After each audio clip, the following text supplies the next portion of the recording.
Immediately, more than 300 police officers were on site and secured the premises. The premises around the school were secured, and the situation could get under control in a brief time, and the investigations are still ongoing. Well, the governor of the area also addressed the media at that same news conference. Have a listen. Styria is in sorrow today. The green heart of Austria is crying. It is an awful tragedy which has taken place this morning. As a father, this really affects me. I think I speak on behalf of many here today. Dear ladies and gentlemen, I would also like to say thank you.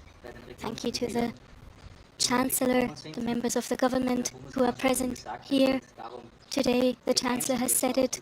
It is about standing in unity to get through these days, these hours, and to stick together. And dear ladies and gentlemen, it is an incredible incident because the lives of many, not only the victims, has dramatically changed with today. The lives of those who were on site, the lives of those who have had to watch, the lives of those who have helped out of selflessness, and we thank them for them. For all these people, today's date is a especially sad day and marks a big incident for everyone. In the name and on behalf of the Styrian federal government, I would like to offer my condolences to the family members. And I would also like to thank all those who helped in these dramatic minutes. They helped to avoid even worse outcomes. They showed selflessness in their acts, and they have been able to save human lives. Well, let's go live to our Central Europe correspondent, Nick Thorpe, who's there in Graz for us. And Nick, horrifying developments through the morning. Tell us a little more about what we've learned, about those who are injured, about the gunman, about the latest details the authorities are actually giving. Exactly right, but even before that, I can point to, you can see the grey building just behind me, and that I understand from neighbours living near the school. The second floor window there, that's one of the two classrooms where these terrible things happened.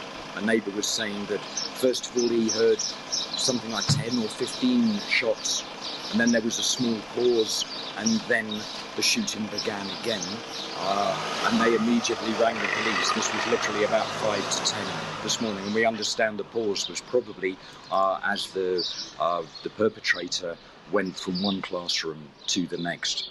In terms of what we know now, 10 people are known to have died.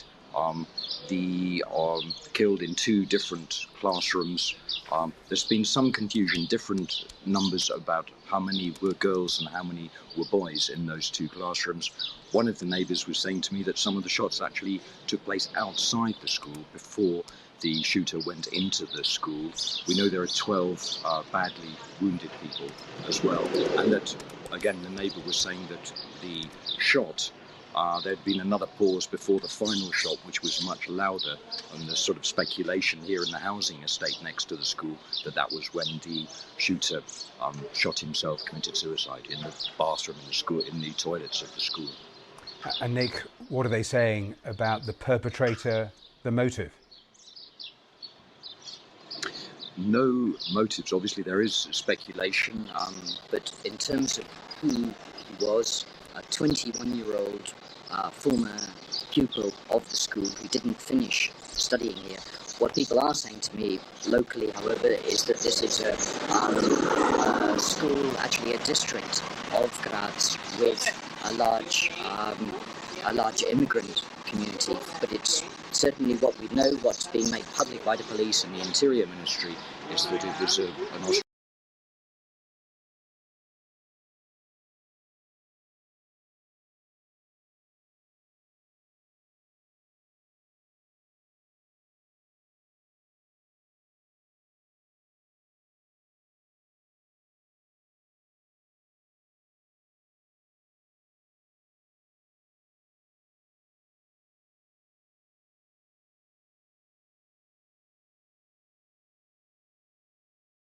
the UK.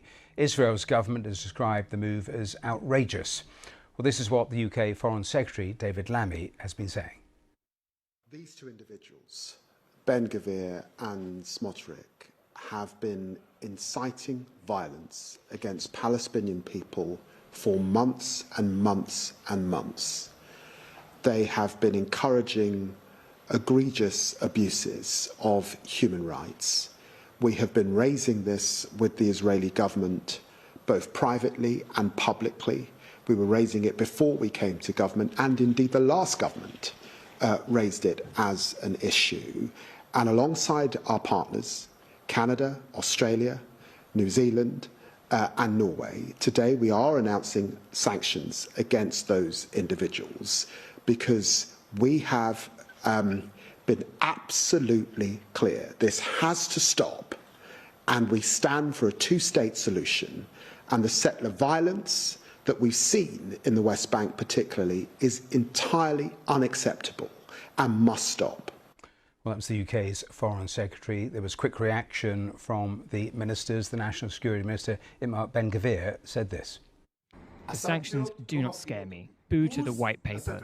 I will continue to act for our country, for our people. I will continue to act and make sure that they do not let humanitarian aid into Hamas. We overcame Pharaoh, we will overcome this too.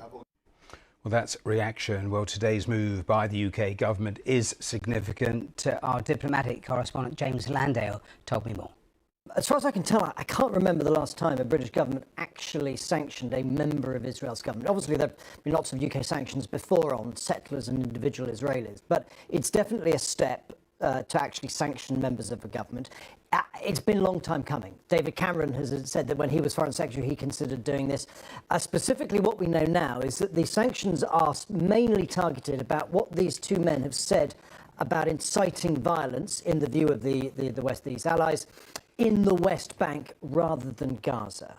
And it's a specific attempt to say, look, what has been happening at the moment, their encouragement of inciting violence and also the support of more settlements against international law is threatening the possibility of an idea of a two-state solution. So they've decided to act, and the Israelis, not surprisingly, are very unhappy. Well, tell me more about the Israeli reaction, but also what these sanctions actually mean in practice. Well, what it means is these two men will no longer be able to travel to the UK or to Australia or to New Zealand or to Canada or to Norway. They'll also be an asset free, so they will not be allowed to have any kind of financial relationship with anybody in any capacity in any of those countries. Even if it is, passing some money to a relative who's living there or anything like that.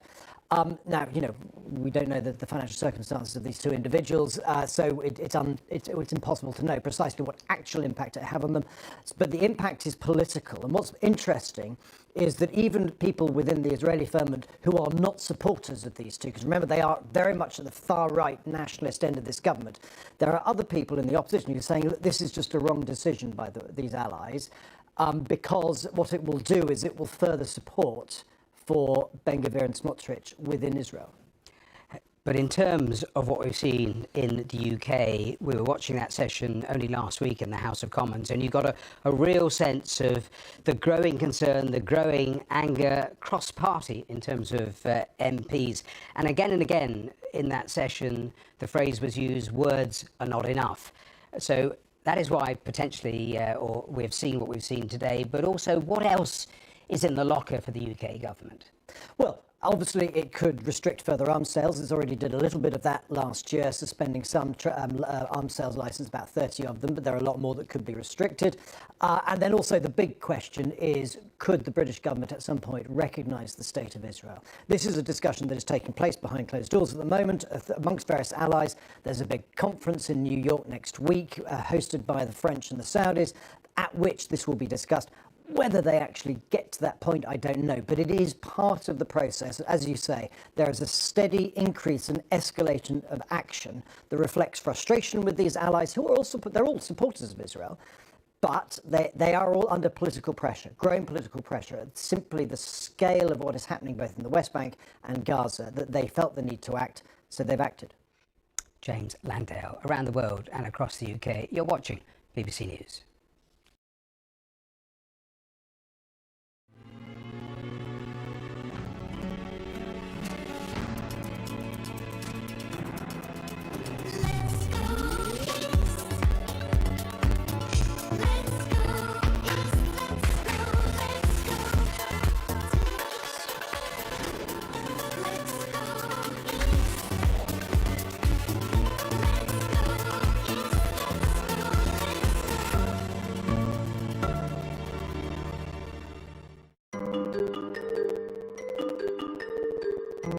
Avocado Green Mattress, we know that we all deserve a little rest.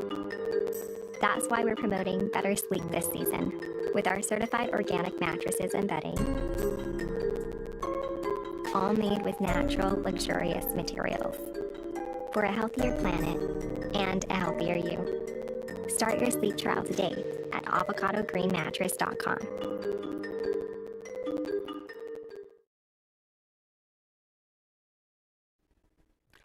Welcome back. Now, let's take you to California because there's been another night of demonstrations in Los Angeles against immigration arrests. Despite a largely peaceful night on Monday, President Trump says he's sending in another 2,000 National Guard troops. That will bring 4,000 as the total number of National Guard actually mobilised. 2,000 were announced by the President back on Saturday, and the latest, as I was saying, on Monday.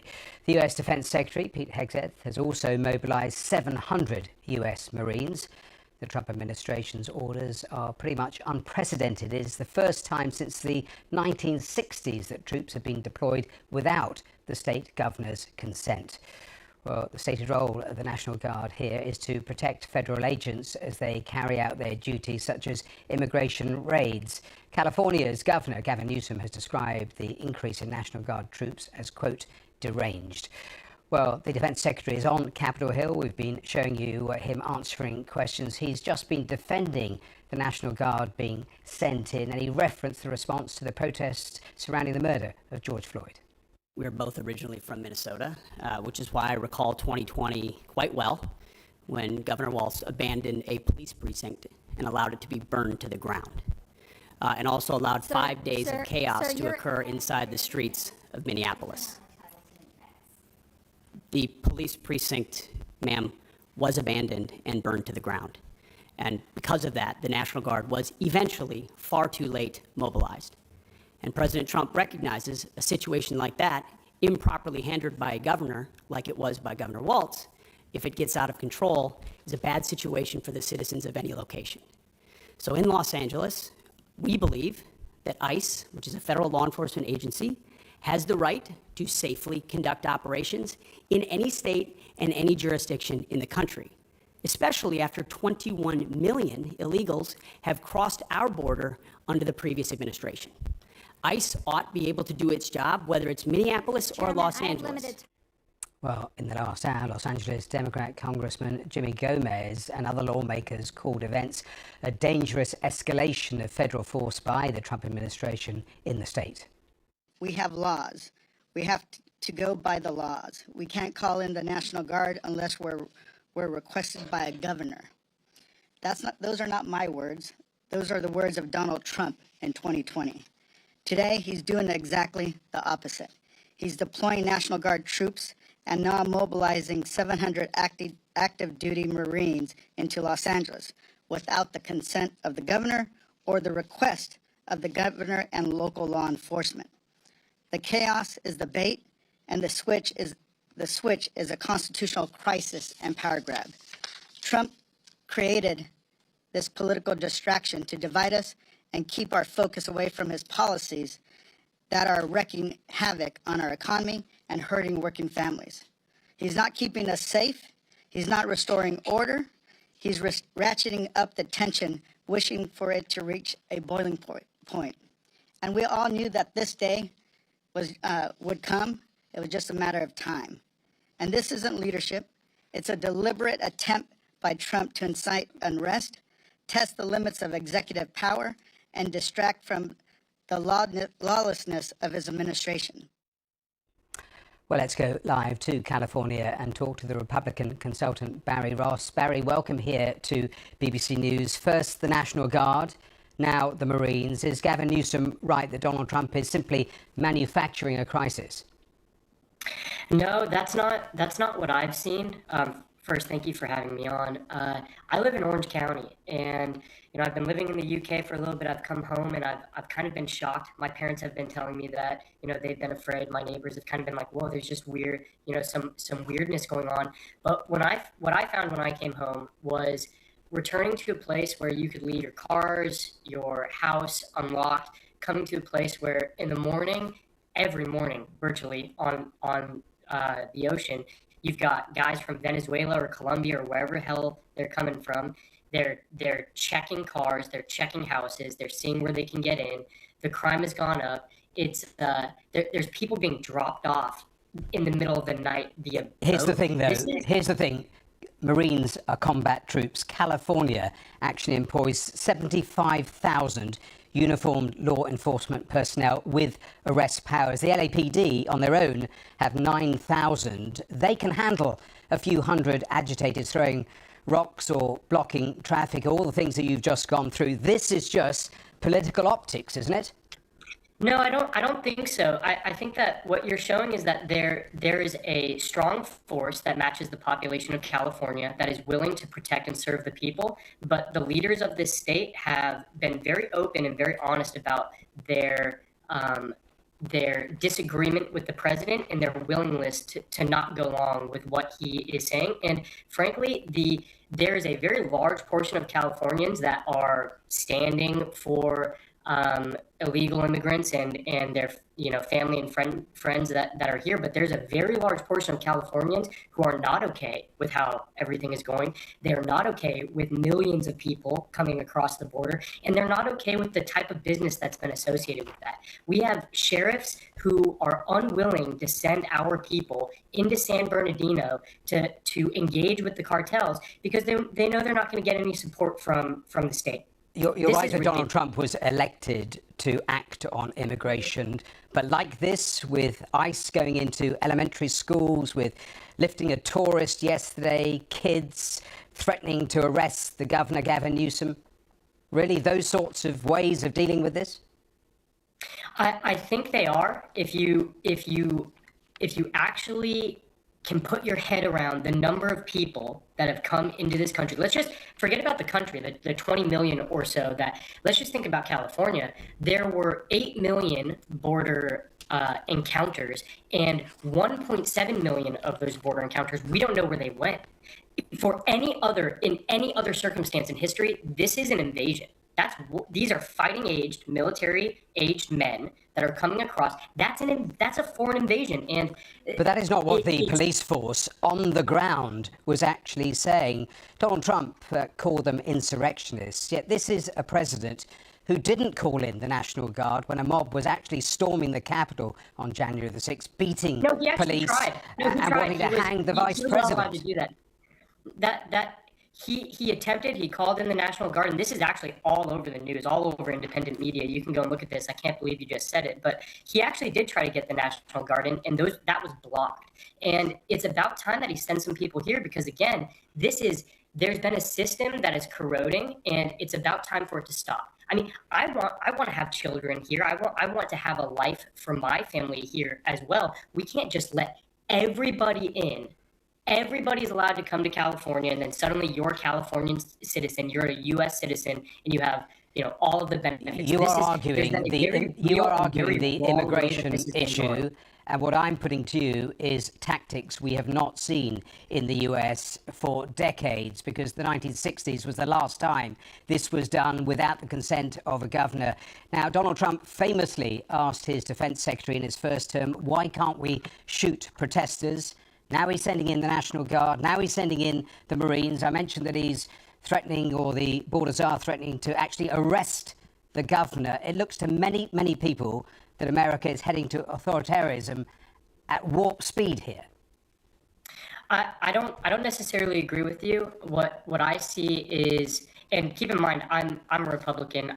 It's a little scary for me in terms of states' rights. What is coming over and taking over what they should not really have much of a hand on. But again, at the end of the day, I'm not alone in feeling that this is a foreign invasion by a military-aged force, and it's not safe. So whatever he's doing right now, I fully support it. This is what needs to happen. The Band-Aid needs to be ripped off, and we have to stop the bleeding. Barry Ross, we have to leave it there. We're out of time. Thanks, though, for your time. Thanks for joining us on BBC News. Thank you. Well, the chaotic protests in Los Angeles have given rise to a new kind of false claim, one being spread by artificial intelligence used in fact checks. BBC Verify's Hashan Sardais has looked at how generative AI has fueled misinformation online. People have been turning to AI-powered chatbots to sort fact from fiction during the protests in Los Angeles, and they've produced mixed results. Here's an example. California Governor Gavin Newsom responded to criticism by US President Donald Trump on Monday over the social media site X. The president had accused Newsom of mistreating the National Guard, who were deployed by the federal government to help contain the protests in LA. The governor, in response, posted these two photos, showing sleeping troops alongside a caption claiming that they had no food and were being forced to sleep on the floor. A reverse image search that can be done from almost any internet browser in just a few clicks would have revealed that those same two photos were first published on the 9th of June by the San Francisco Chronicle newspaper. But some internet sleuths decided to also turn to AI chatbots. This user on X, for instance, asked why these pictures were so grainy and posted a screenshot of them asking ChatGPT, one of the most popular AI chatbots, about the photos. It told her that these were likely snapped in Afghanistan in 2021. This is not true. We then directly asked ChatGPT ourselves, and it told us these photos were most likely from Washington, D.C. in 2021. Also wrong. From what we can tell, it analyzed the visual elements, like the uniform and the concrete ground, and then made a guess. Similarly, X's chatbot Grok told several users that there was no evidence these images were linked to the unrest in LA. Generative AI has also been used to create inflammatory content. Here's one example from TikTok. It has over 700,000 views and purports to show a National Guard troop named Bob filming himself at the protest. There are a few typical telltale signs here that the video has been produced by AI. Look at the logo in the car. It should read LAPD, and instead it reads LAPC. And the lack of features in the crowd is also highly consistent with AI generation not being able to render backgrounds in detail. The quality of generative AI has skyrocketed. A few months ago, it wouldn't have easily produced something like this. This is a clear trend of users who are engaging with content that hasn't been signed off by a human. These examples should serve as a reminder to not take what AI says at face value. The latest there from BBC Verify. I'm back in about 15 minutes' time with all the latest on all our main stories. Next up, though, here on the programme, Ben Thompson is here with our business news. Don't go away.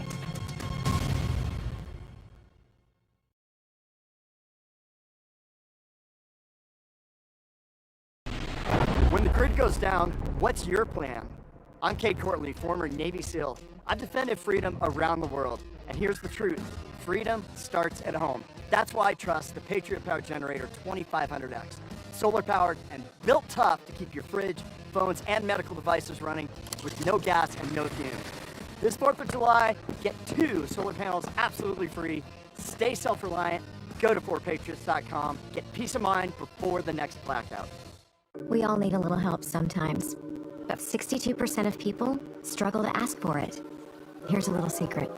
Help is all around us. Here, there, in places you'd never expect. That's the power of therapy, and it's some of the best help you can get. That's why we've made it easier for over 5 million people worldwide to find. Because when help gets better, we all do too. ¿Qué pasa, mi gente? It's your girl, Becky G. There's a lot of versatility to the collection. You could dress it up, you could dress it down. That's one of my favorite things about shopping Fabletics, is there's something for everybody. Get any 2 leggings for just $24 when you sign up as a new Fabletics VIP.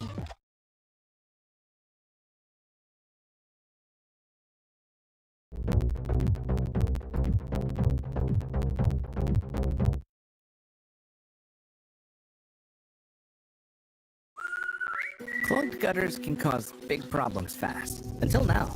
Call 833 Leaf Filter today for your free gutter inspection. I've had terrible flooding problems on my porch. Now I understand why. Right now, Leaf Filter is offering a free inspection on your schedule.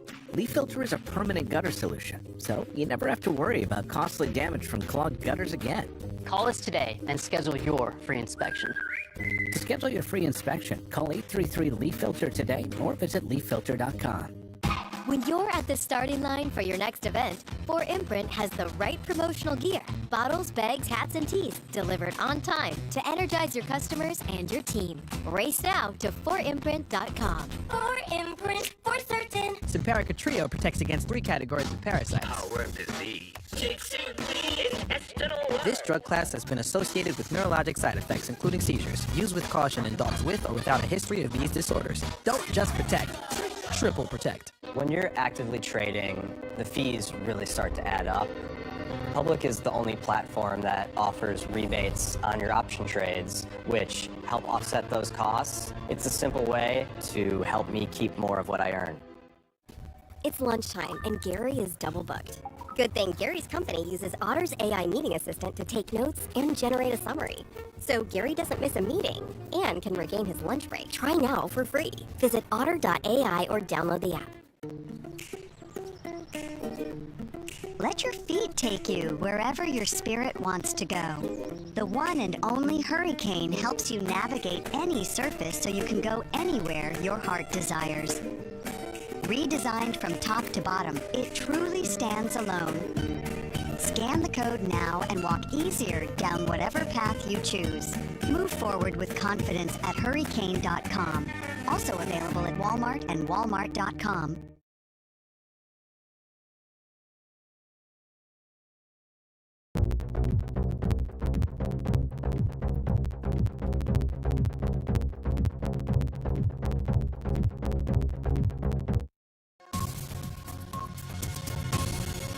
Now on BBC News, the latest business news from across the globe.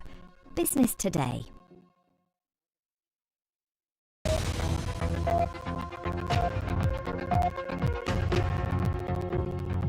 Can Washington and Beijing strike a deal to end the trade war? It is day 2 of intense trade talks in London. A new era of nuclear power. The UK government pledges over £14 billion to build a new power station and a drive to build small modular reactors. We'll hear from the boss of the firm that's building them. And the price of rice. The soaring cost of Japan's staple food could spell big trouble for the government with elections looming. Hello, welcome along. This is Business Today. I'm Ben Thompson. We're going to start, though, this programme in London, where senior officials from the US and China will meet for a second day of talks in hopes of working out a deal to end their ongoing trade war. The two sides are believed to be discussing the partial lifting of a ban on sophisticated computer chips for China in return for the resumption of rare earth shipments to the US. Well, our business reporter Jonathan Josephs has been there. This is the very latest. Both sides have been rather tight-lipped about what's actually happening. But we did hear from the US Commerce Secretary Howard Lutnick when he arrived here. We did all day yesterday, and I expect to do all day today. It's going well, and we're spending a lot of time together. So there is some sense of positivity about the progress that they're making in these talks. We know that both sides are under pressure to make some kind of progress because one of President Trump's economic advisors was saying about the pressure American supply chains are feeling over rare earths, talking about the car industry in particular. China controls the global flow of those with 70% of mining and 90% of production. In return, China wants the lifting of some US export controls on semiconductors and other high-end technology. And we think that may be some progress on that because Howard Lutnick, the US Commerce Secretary, is the man in charge of those restrictions, and he is here. He wasn't in Geneva at the last round of talks, so a sign of positivity. Well, Jonathan Josephs there. Now, today, the board of the World Bank is meeting to consider a policy shift that would allow it to fund nuclear energy projects. Now, that comes as the UK government announced a major new nuclear power plant project.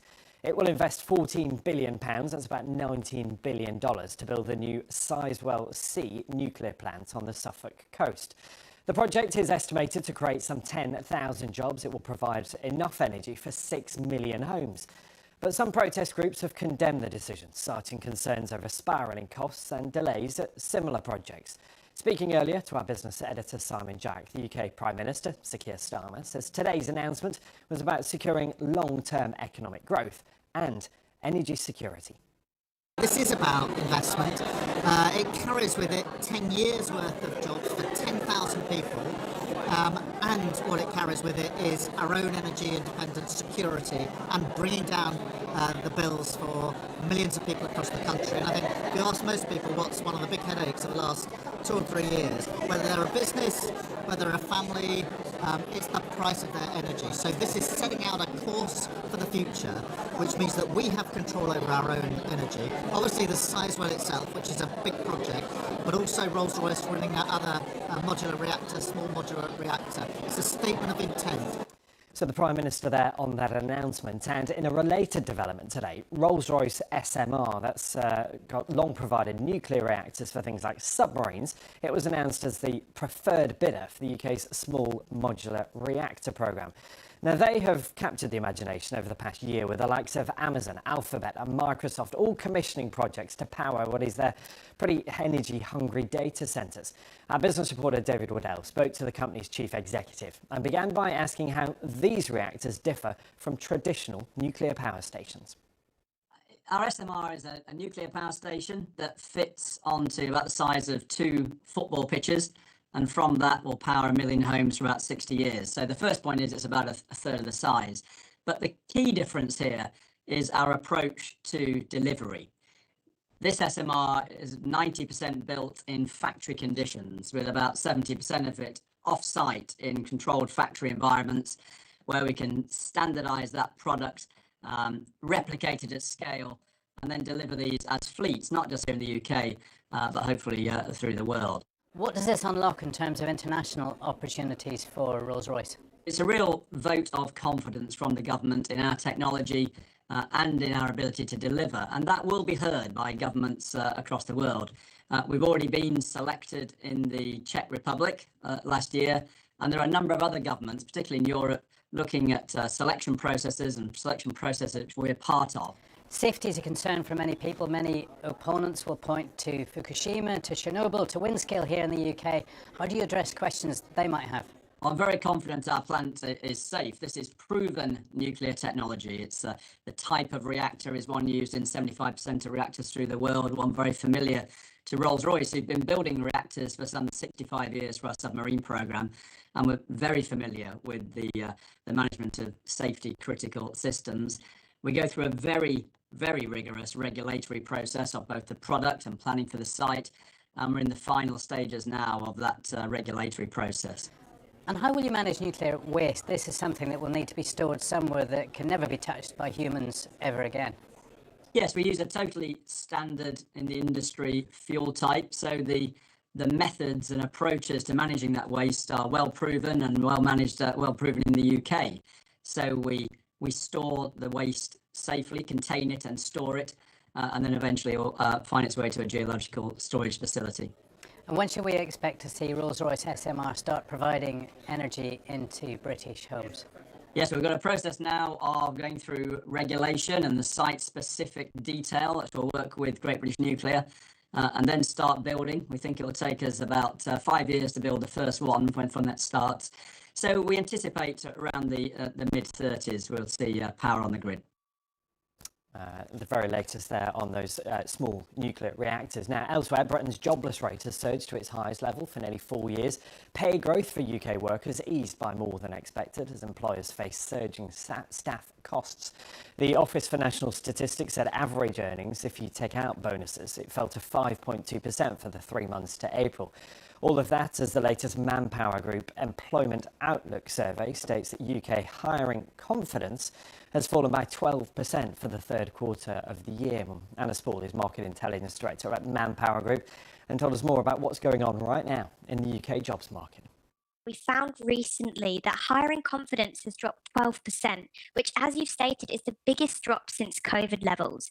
What that means is there's still a positive intention to hire at 19% overall, which is bolstered by industries like the financial service sector, as well as the real estate sector. But there are also industries that are experiencing a redundancy and a decline in headcount, namely the energy sector, which is dropping by around 3%, as well as communications and marketing sectors. So what this means is this wait and see approach that we've been watching for in the last few quarters is hitting a reset as businesses decide what's next for my organization and really think about what the next step will be in the market. It's a really cooling period and a period of reset.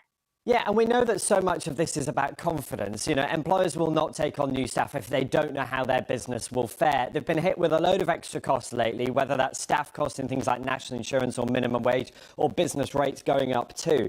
And then there's also, of course, the transformative effect of things like AI. They will know, trying to get their head around what technology will mean for how many staff they need. Absolutely, Ben. At the moment, 64% of businesses cited these market challenges as the reason for cooling off the confidence. But at the same time, we've seen a doubling of the uptake in businesses citing automation and efficiencies and optimizing their business, at 59% of employers citing that as a reason to cool off their confidence and reduce hiring volumes. Now, that's having a negative effect, of course, on the job seekers in the market at the moment, because if you look at the latest ONS data, the ratio of unemployed individuals per vacancy has risen to above 2. It's now 2.2 people. And that is an unhealthy number for the economy. At the same time, we're seeing employers really take back actions in terms of wage reviews. And this cooling off period is having a negative effect for both job seekers and hiring managers who simply want to hire to increase productivity, but there's no budget there to be able to afford the new headcount. Now to Japan, it is experiencing a rice emergency of sorts. Prices have soared, supply is short, and a highly unusual situation that's already cost one government minister his job. Why? Well, there are a range of factors behind the problem. It's so serious the government had to tap into its emergency rice stockpile, something normally reserved for natural disasters. Our Tokyo correspondent Shama Khalil now reports. Japan is in the middle of a rice crisis. The price of this bag has doubled from $14 to nearly $30 since last year. There have been queues of people lining up outside big supermarkets trying to get their hands on a bag of rice. And these images shock the public here, with many asking, how is a country that's so famous for its rice unable to sustain the supply? As you know, it's a staple in our lives, and it's something that we haven't really, maybe sort of take it for granted, and it was quite shocking that the price could rise within such a short period of time. The rice supply is controlled by the government, so we don't have much choice. It's expensive, but we have to buy it. The Japanese are very particular about the rice. The oval-shaped, sticky japonica grain that's used to make sushi and is part of everyday meals is not just about food. This is part of Japan's culture, its tradition, and its politics. Recently, the agriculture minister, Tako Eto, lost his job because he joked that he didn't have to buy rice because his supporters got him so much. No one laughed, and he had to resign. So how did we get here? The rice harvest was compromised in 2023 because of extremely hot weather. In 2024, Japan received a record number of visitors. Nearly 40 million tourists came in and delved into the country's cuisine, and that put more pressure on rice demands. Also in 2024, after an earthquake in the southwest, families were jolted when a warning about a mega quake to possibly follow came in. That triggered panic buying and hoarding. But the problem is more structural, and it goes back decades. Japan tightly regulates the production of rice to avoid overflow of supplies, but also to control the prices. This policy is called gentan. Essentially, the idea is that farmers produce just enough for the domestic market. But it's backfired, with one expert calling it disastrous. The supply chain is also complicated. Most farmers sell their rice through the JA, the Japan Agricultural Co-op. This is a powerful interest group with strong connections to the ruling Liberal Democratic Party. They are known to influence votes in rural Japan. The JA sells to the wholesalers, who then sell to the big supermarket chains. But recently, some supplies have been sold online, and that has caused major confusion in the market. The current Agriculture Minister, Shinjiro Koizumi, has vowed to bring the prices down and to modify the supply chain. More rice has been coming into shops, but not nearly enough. This crisis has already cost one minister his job, and experts say that the Prime Minister himself could be in a vulnerable position if his government doesn't come up with a quick solution. The price of rice there in Japan. Much more on all those stories for you. bbc.com/business is where you will find them. But that is your business today. See you soon.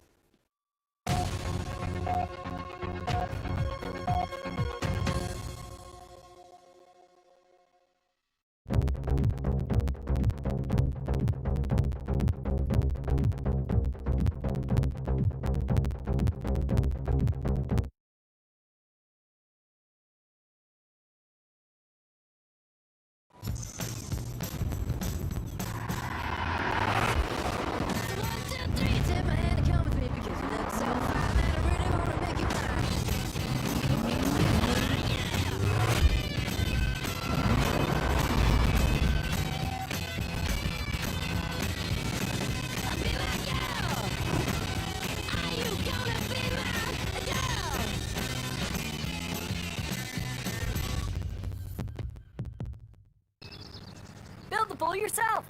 What could go wrong? Some things are better left to a professional, It dried so fast. like when it comes to finding financial advisors. So leave it to Smart Asset to find them for you. Take the free quiz at smartasset.com. Then you'll be matched with up to 3 vetted fiduciary financial advisors. To get started, take the Advisor Match Quiz now at smartasset.com. Terrific.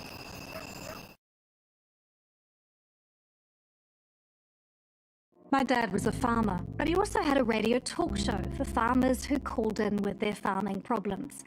He'd patiently listen to every conflicting account of what was and wasn't working. That was really influential to how I approach my journalism. Building trust by taking the time to understand a situation clearly before reporting a story. In a 24-hour news cycle, patience can be so frustrating, but it's a crucial tool. I'm Lucy Hawkins on BBC News Now.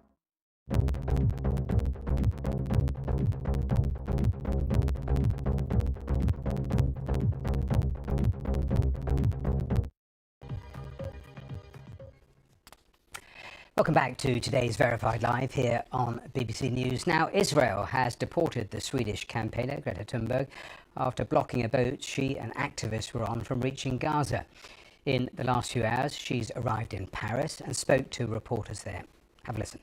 They did an illegal act by kidnapping us on international waters and against our will, bringing us to Israel, keeping us in the bottom of the boat, not letting us getting out and so on. But that is not the real story here. The real story is that there is a genocide going on in Gaza and a systematic starvation following the siege and blockade now, which is leading to food, medicine, water that are desperately needed to get into Gaza is prevented from doing so. But of course there are many attempts like this mission, both by sea and land, to break that siege and open up a humanitarian corridor. Now, when Syria's President Bashar al-Assad was overthrown in December, it brought an end to a dynasty that lasted over half a century.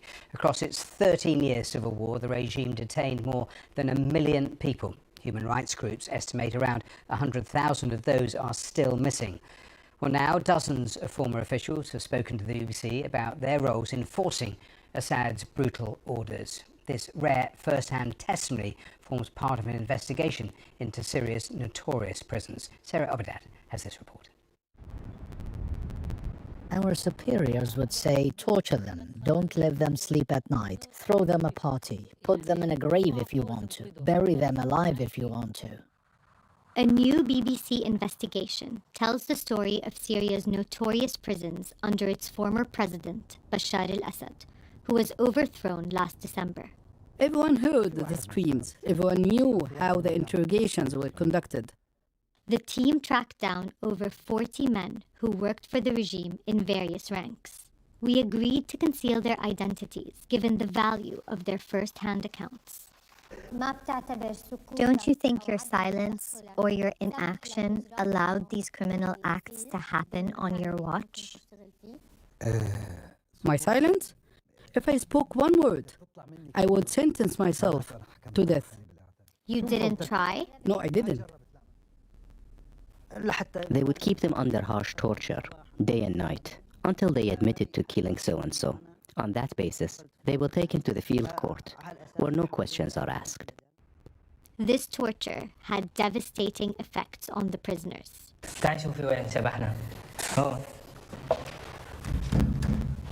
Shadi spent nearly 10 years as a political prisoner alongside his younger brother Hadi. If someone cried out while being beaten, the beating would get worse. Sometimes Shadi needed to scream, so I would scream louder than him.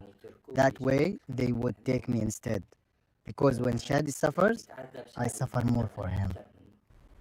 Of all the men we spoke to, this man, who defected in 2012, was the only one who said he felt responsible for his actions.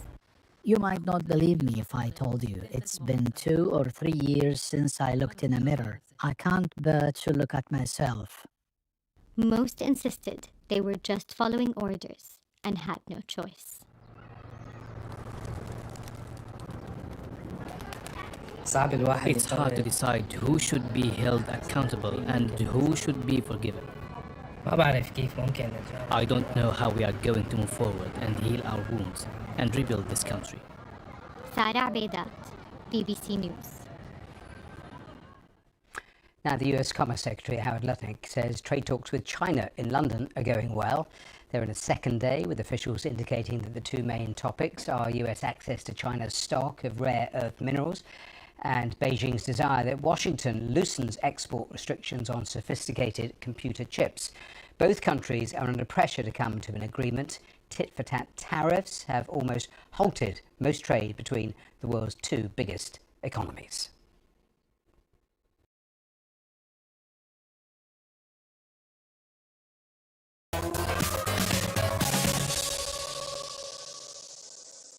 So the winner of the UK City of Culture 2025 is Bradford. Hello, good evening. Thank you for watching. There were scenes of jubilation tonight as Bradford was awarded UK City of Culture 2025. Welcome to Bradford. My name is Alex Dunlop. I'm a comedian. I was born here, raised here, and this is my home. So lots of people know Bradford for its diversity, but not a lot of people know that it's the 6th largest city in the UK.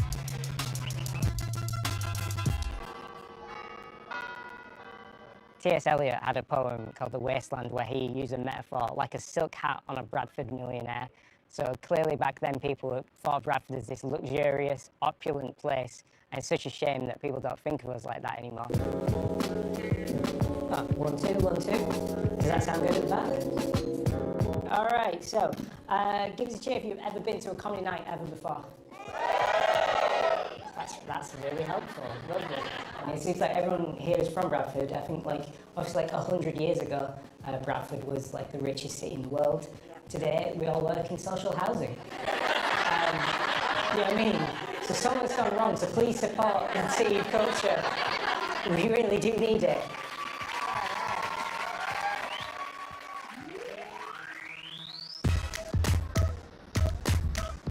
What do you think people that aren't from Bradford think of Bradford?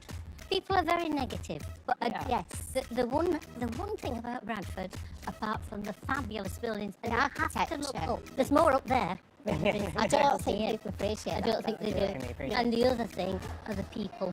It's sad to see all these buildings going to waste. Like, these were good buildings, and now they sell bedding and stuff in them. Yeah. They used to sell Rolex watches in them. They've got safes.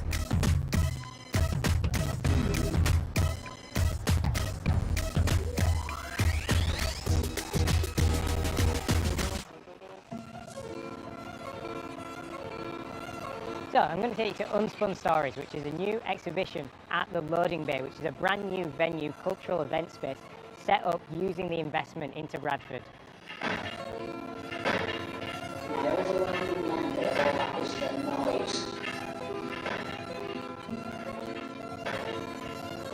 So I knew that my granddad had worked in the wool trade, but I never really asked any questions or was more curious about it.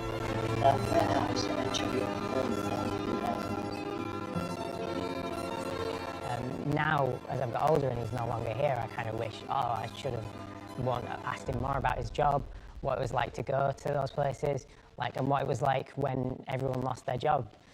And then I've also, from looking it up, finding out that actually I've got great-grandparents and great-great-grandparents and just going back, all the way to the 1800s, who were working and part of making Bradford this massive industry.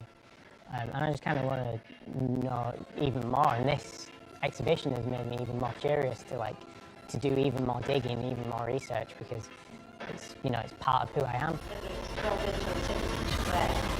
Onto the projector, onto the wall.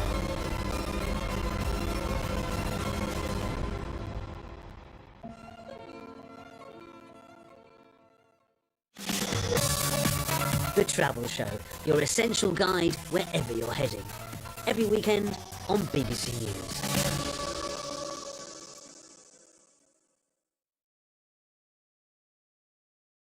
I avoided the mirror. I felt alone for a long time. I remember going home and praying for it to go away, not thinking there was something wrong with me. I go into a lot of things thinking it's not going to work, and I thought muesli would be the same thing, but it actually worked. More than 700,000 patients have regained their confidence with muesli's prescription treatments. When you're hopeless and then you find other women who are in the same boat as you suddenly feel okay. We're gonna get out of it together. That's what muesli did for me.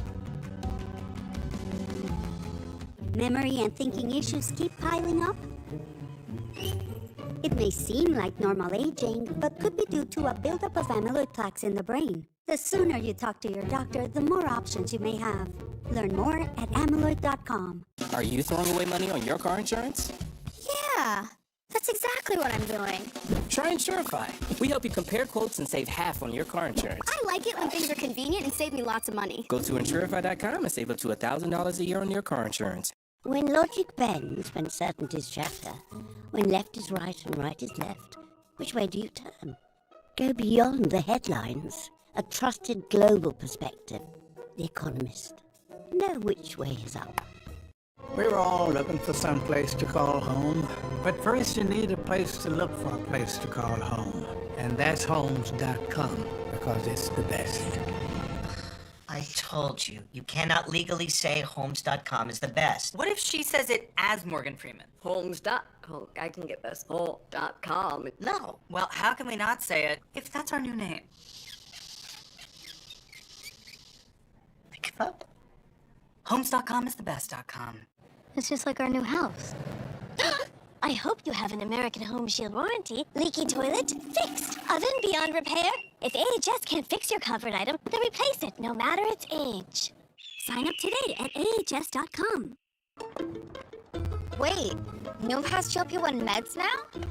Noom, the psychology-based weight loss company? Yes, Noom combines medication and behavior change, so you can lose the weight and keep it off. And it starts at just $149. Noom, the smart way to lose weight. This 4th of July, celebrate independence. Empower independence with the Patriot Power Generator 2500X from 4 Patriots. Solar powered, safe to use indoors, and it keeps your essentials running during blackouts. No gas, no fumes, no noise, ever. And right now we're throwing in 2 solar panels for free. This is your chance to stop depending on the crumbling power grid and start relying on yourself with reliable, renewable, and ready when you need it power. Now that's real freedom. So don't wait. Go to 4patriots.com today. Check it out. Rather than get rich quick, I believe in get rich slow. The high yield cash account at Public actually had higher rates than anything else I was able to find online. I don't want to be losing sleep over having made risky investments. I needed something stable that could really give me long-term financial benefits. I know my money's working hard for me, and I know I can access it anytime I need it.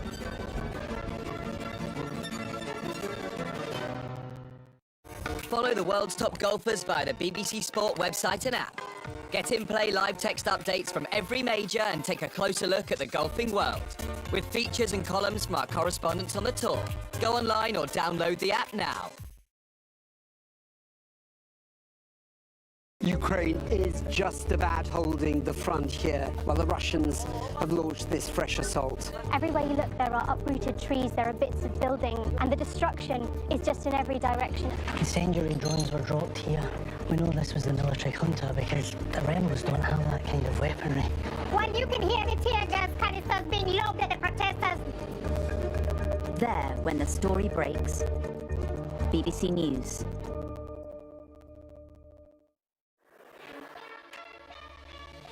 I will give away, the vast majority of my money. It's my full-time focus for the rest of my life. Every time I lost, I just did a deep dive into the reason why we lost. Und wenn Menschen bei uns in Europa angekommen sind, dann finde ich, haben sie ein Recht darauf, menschlich behandelt zu werden. When the big names talk, they talk to us.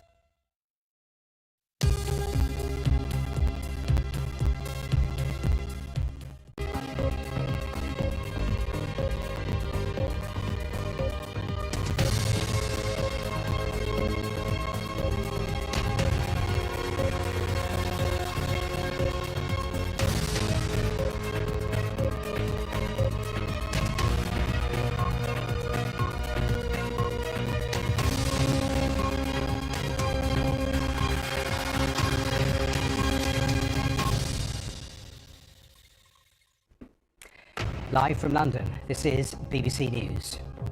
Austria declares 3 days of mourning after 9 people were killed by a gunman at a secondary school in Graz. The UK has sanctioned 2 Israeli far-right ministers over comments they made on Gaza. Israel has called the decision outrageous. The US Defense Secretary Pete Hegseth is facing questions on Capitol Hill as he defends his decision to send Marines and National Guard troops to LA.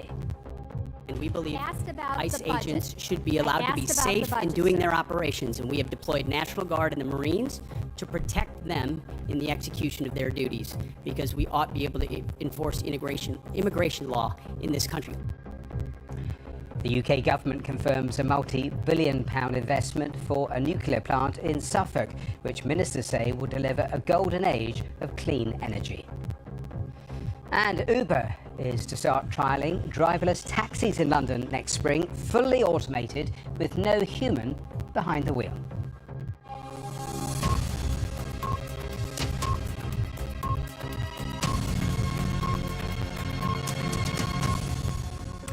Hello and welcome to today's Verified Live. We begin in Austria, where 9 people have been killed in a mass shooting at a secondary school in Graz. 6 females and 3 male students are dead following the attack, and the authorities say another 12 people have been injured, some seriously. Well, here at the BBC, we've been looking at some of the footage that's emerged following the attack. We've verified the following images, but just a warning, you may find them distressing.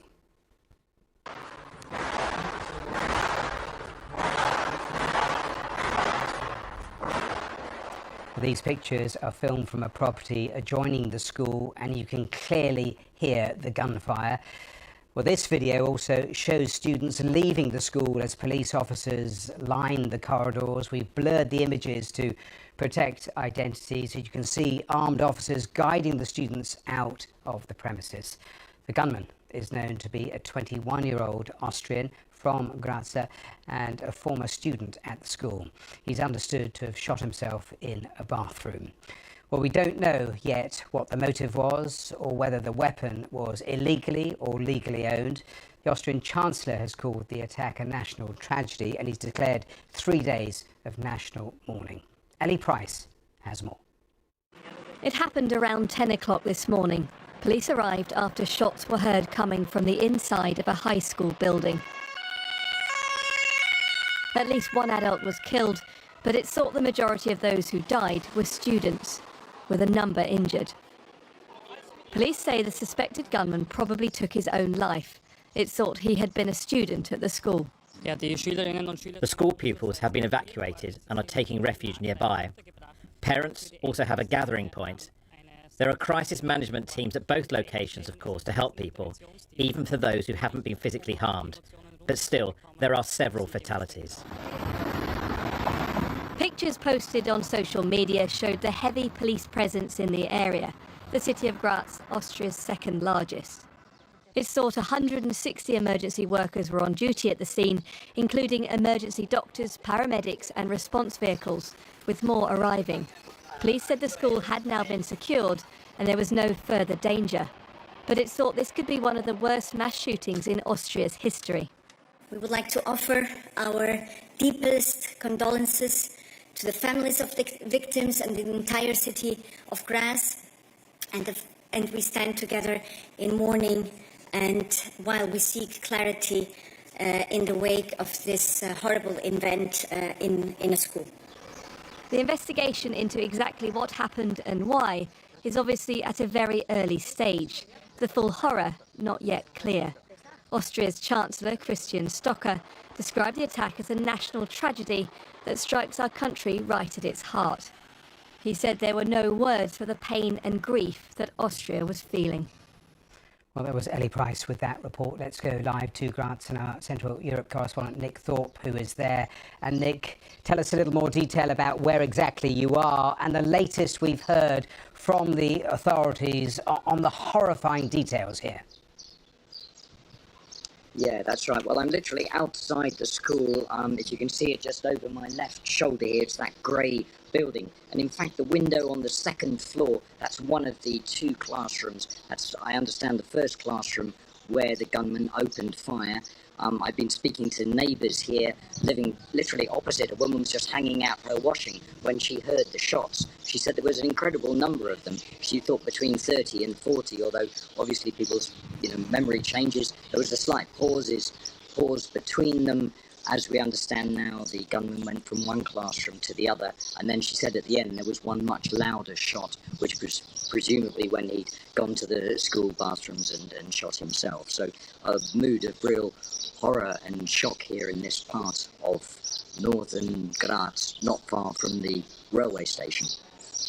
And briefly, Nick, what more are they saying about the perpetrator here? What we know at this point is that he's a 21-year-old Austrian citizen from this district, that he's a former pupil at the school. That's what we understand.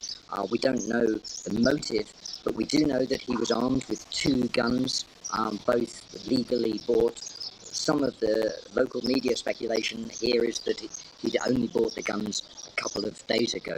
And there's also speculation that perhaps some people were shot in front of the school as well. But what we know for sure is that most of the casualties took place in those 2 upstairs classrooms, with the neighbours saying they saw some of the children coming to the windows of the school as though they were looking down, looking perhaps to jump out to escape what was the horrors that were taking place in the schoolroom. Nick Thorpe there in Graz. Thanks very much for the latest. Thank you. Now, the UK government has announced it's imposing sanctions on 2 far-right Israeli ministers over their comments about Gaza. Britain's move will ban Bezalel Smotrich and Itamar Ben-Gvir from entering the country and freeze any assets they hold in the UK. Israel's government has described the move as, quote, outrageous. Well, a little earlier, we heard from the UK Foreign Secretary, David Lammy. These 2 individuals, Ben-Gvir and Smotrich, have been inciting violence against Palestinian people for months and months and months. They have been encouraging egregious abuses of human rights. We have been raising this with the Israeli government, both privately and publicly. We were raising it before we came to government, and indeed the last government raised it as an issue. And alongside our partners, Canada, Australia, New Zealand and Norway, today we are announcing sanctions against those individuals because we have been absolutely clear this has to stop, and we stand for a 2-state solution, and the settler violence that we've seen in the West Bank particularly is entirely unacceptable and must stop. Well, that was David Lammy. With me is our diplomatic correspondent, James Landale. And James, assess for us the significance of this move from the UK government. Well, it is significant. It's been something that's been building for some time. A lot of MPs have been calling for it. And what it does is it reflects the slow ramping up of pressure on Israel by the UK and other Western allies who are finding themselves under increasing political and popular pressure because of the scale of the violence and humanitarian crisis in Gaza, but in this case, the scale of the settler violence in the West Bank.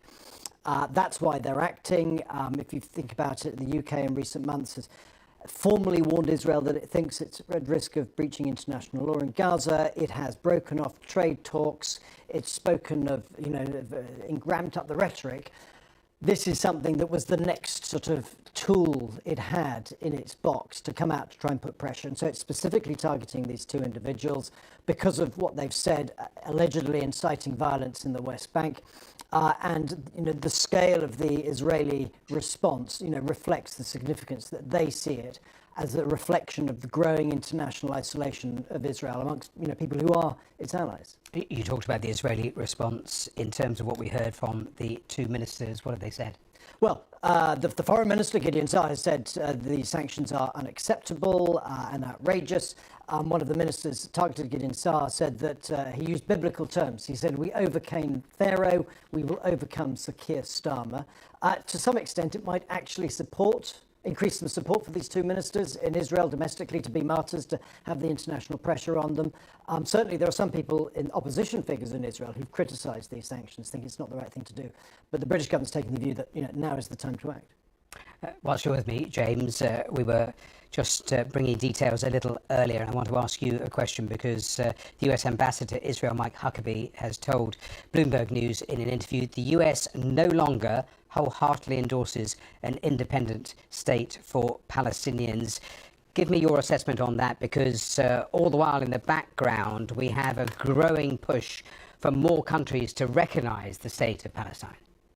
There's a debate going on about that at the moment. There's a conference in New York next week hosted by the French and the Saudis to discuss this very issue. And if you look at the precise statement by the five foreign ministers who've imposed these sanctions today, they say throughout that the reason they're concerned is the more violence you have in the West Bank, the more settlements you have that are encouraged by these two ministers, it makes it harder for there to be a two-state solution, for there to be a Palestinian state. And so to have the American ambassador to Israel come out with this, effectively stating, what has been de facto unofficial US policy for some time, I think it pitches the Americans into that debate. Now, do we think a two-state solution is anywhere near or proximate? No, it's a distant future aspiration, not even by some people now, because we've been talking about it for so many years.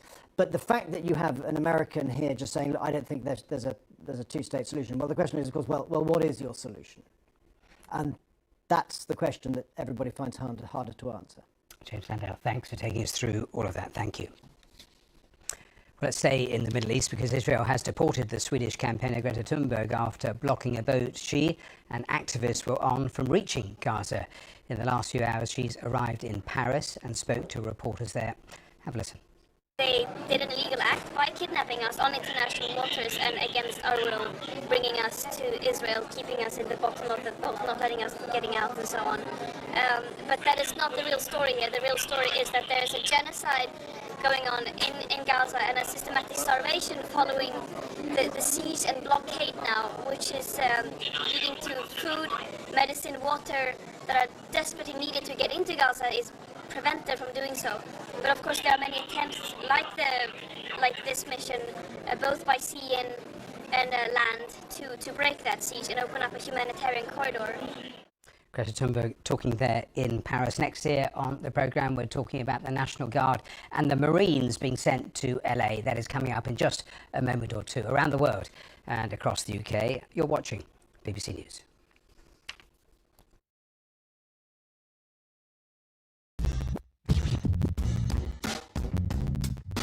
Power of disease. 15 million dogs and counting know. Simparica Trio offers triple protection against heartworm disease, ticks and fleas, and intestinal worms, all with one monthly chew. This drug class has been associated with neurologic side effects, including seizures. Use with caution in dogs with or without a history of these disorders. Don't just protect, triple protect. When expectations are high, there's no room for uncertainty. To maximize impact, your logo needs to look great, on the right gear, and arrive on time. And that starts with 4imprint. To get your brand noticed, visit 4imprint.com. 4imprint, for certain. I need Q1 full index reports by desk by noon, complete with comprehensive data. Are you getting any of this? Yeah, Otter's got the meeting notes. I'll ask it for action items in the channel. And Maria already asked for a budget reminder. Smart. I'm on by morning. Got it? Got it, boss. Otter, you got this. Welcome back. Now, more National Guard troops and US Marines are expected to arrive in Los Angeles later today to help end protests against the Trump administration's immigration policies. That's despite yesterday's demonstrations against migrants' arrests being largely non-violent. Some 700 US Marines have been deployed to the LA area, and the contingent of National Guard troops mobilized to help quell the disorder has been doubled to 4,000. Well, the US Defense Secretary Pete Hegseth has been answering questions on Capitol Hill. He was challenged about the decision to send National Guard troops to LA. Here's some of those exchanges. With the most recent deployment of the Marines, Mr. Secretary, what's the justification for using the military for civilian law enforcement purposes in LA? Why are you sending war fighters to cities to interact with civilians? Every American citizen deserves to live in a community that's safe, and ICE agents need to be able to do their job. They're being attacked for doing their job, which is deporting illegal criminals. That should happen in any city, Minneapolis or Los Angeles. And if they're attacked, That's lawless, and President Trump believes in law and order. So he has every authority, and he has done mobilizing National Guard or active duty troops under U.S. code to protect federal agents in their job, which is exactly what we're doing, and we're proud to do it. We're proud to do it. 10 U.S.C. of the U.S. Code 12406 as a legal basis that the president used cites 3 examples and circumstances for the Guard: invasion by a foreign nation, rebellion or dangerous rebellion against the authority of the government of the United States, or the president is unable with regular forces to execute the laws of the United States. Which authority is triggered here to justify the use? I don't know. You just read it yourself, and people can listen themselves, but it sounds like all 3 to me. If you've got millions of illegals and you don't know where they're coming from, they're waving flags from foreign countries and assaulting police officers and law enforcement officers, that's a problem. The laws of the United States? No, the governor of California is unable to execute the laws of the United States. The president, you said all the governor of the California has failed to protect his people, along with the mayor of Los Angeles, and so President Trump has said he will protect our agents. Well, that was the US Defense Secretary on Capitol Hill. Let's speak live to Tom Nichols, staff writer at The Atlantic. Tom, welcome here to the programme. Your take on what we're seeing in LA and the moves from this Trump administration? The Trump administration is trying to bait the public in California into disorder and chaos so that he can justify putting troops in the streets. He's been itching to use troops in American cities ever since 2020, when he wanted to do it in Washington, and the then Secretary of Defense and Chairman of the Joint Chiefs managed to talk him out of it. So he's trying to acclimate people to having troops in the streets. He's actually looking to escalate the situation. The stuff that Secretary Hegseth said is basically nonsense, and that's really the agenda here. We were listening to what the administration was saying. I was talking to one of his supporters, but broadly his supporters argue that this is what people voted for, deportations of illegal immigrants. What do you say to that thrust of an argument? Almost every American wants to have a functioning immigration system where people can't just walk into the country and reside here illegally. That's very different than whether they support unconstitutional deprivation of due process for anyone. Most recent polling actually today suggests that people are not in favor of putting troops in the streets. Saying that I voted, if a voter says I voted to deport illegal immigrants, that's not the same thing as saying I voted to put Marines in the streets of Los Angeles. Most Americans are deeply uncomfortable and always have been. It's part of our national tradition. We don't like to have our soldiers deployed at home.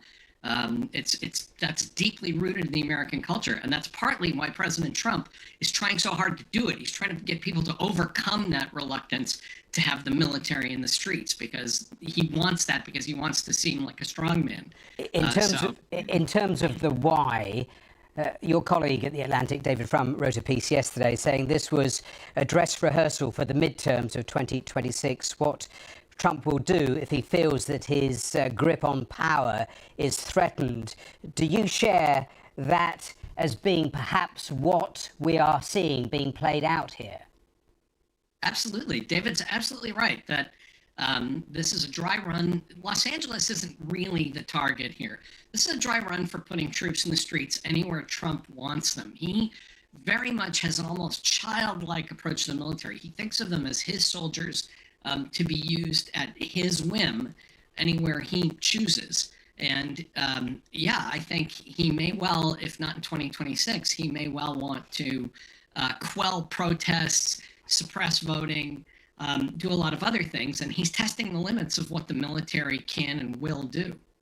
A final thought, because many people have voiced their concern about a shift to authoritarianism there with this administration, not just this, but citing so many other things that are going on. Interesting what we've heard from Gavin Newsom over the last couple of days, actually taking on toe-to-toe Donald Trump. Is that the template for the Democrats in terms of trying to work out a strategy of how to deal with this president? Because they've been all at sea in these first few months.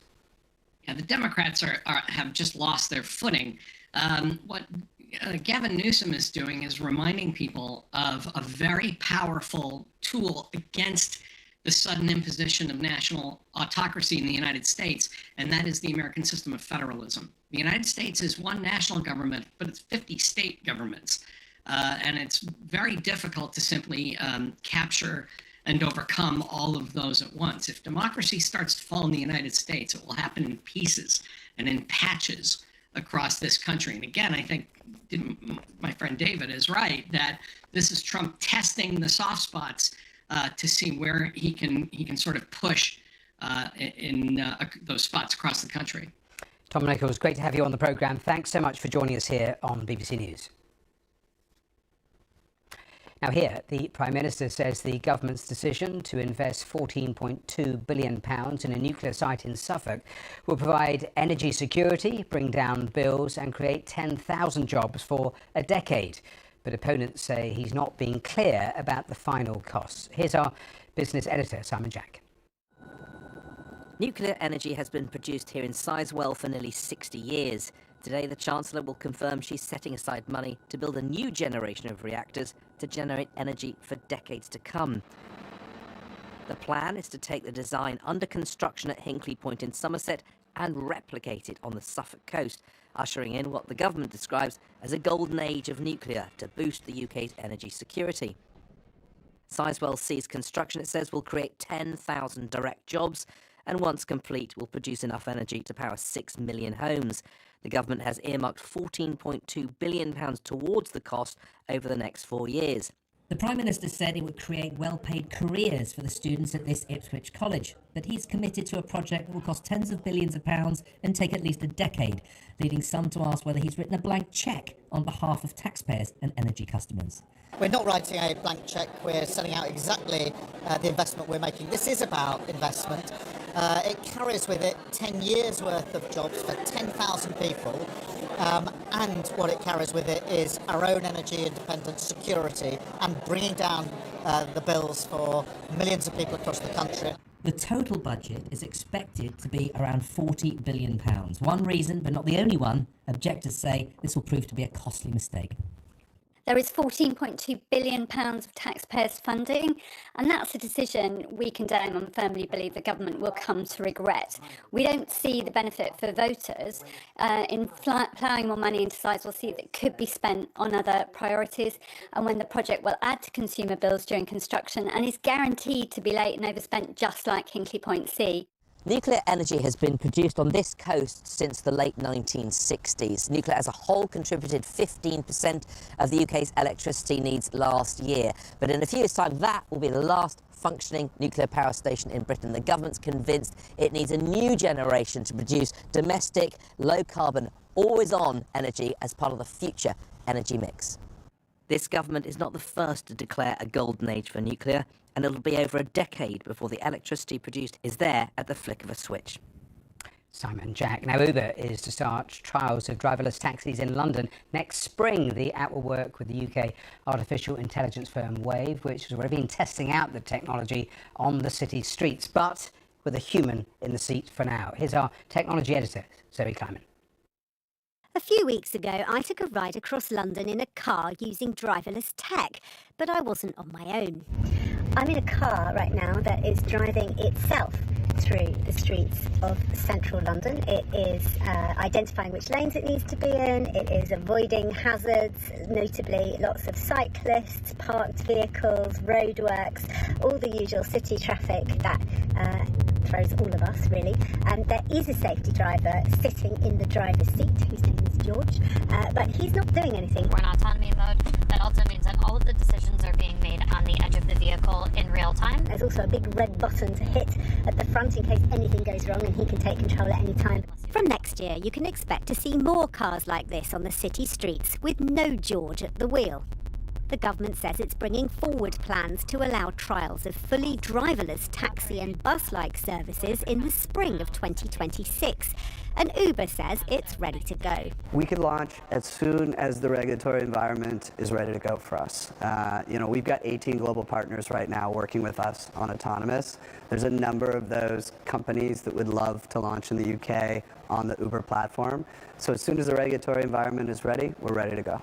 Robo-taxis are already on the roads in some cities in the US, UAE, China and Singapore. Some studies suggest that driverless vehicles are less accident-prone than human ones, but there have also been a number of high-profile malfunctions where they're operating, and one robo-taxi service was cancelled in San Francisco. And there are also concerns about the social implications of the tech, especially on jobs. What really concerns us is there's well over 1 million people employed as drivers in this country, and we have to think long and hard about the societal problems that will come if they are replaced by automatic technology.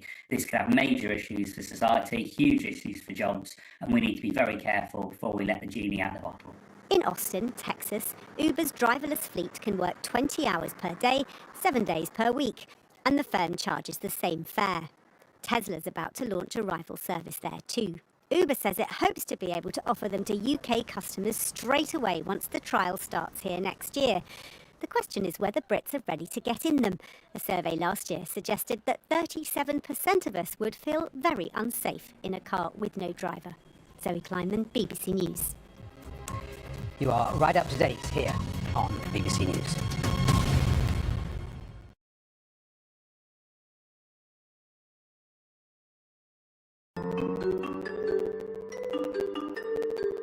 At Avocado Green Mattress, we know that we all deserve a little rest.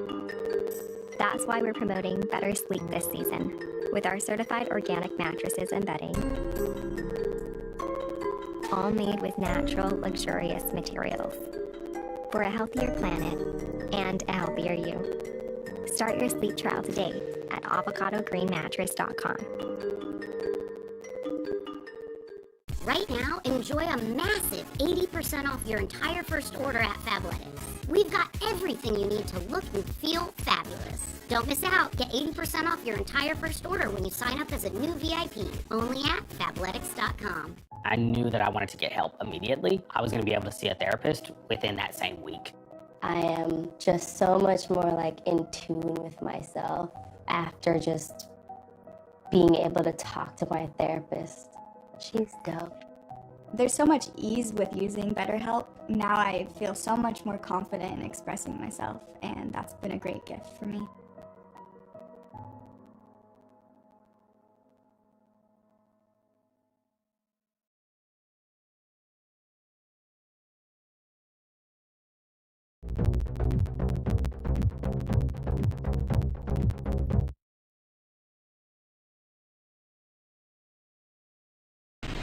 When the grid goes down, what's your plan?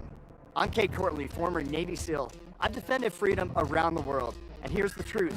Freedom starts at home. That's why I trust the Patriot Power Generator 2500X. Solar powered and built tough to keep your fridge, phones, and medical devices running with no gas and no fumes. This 4th of July, get 2 solar panels absolutely free. Stay self-reliant. Go to forpatriots.com. Get peace of mind before the next blackout.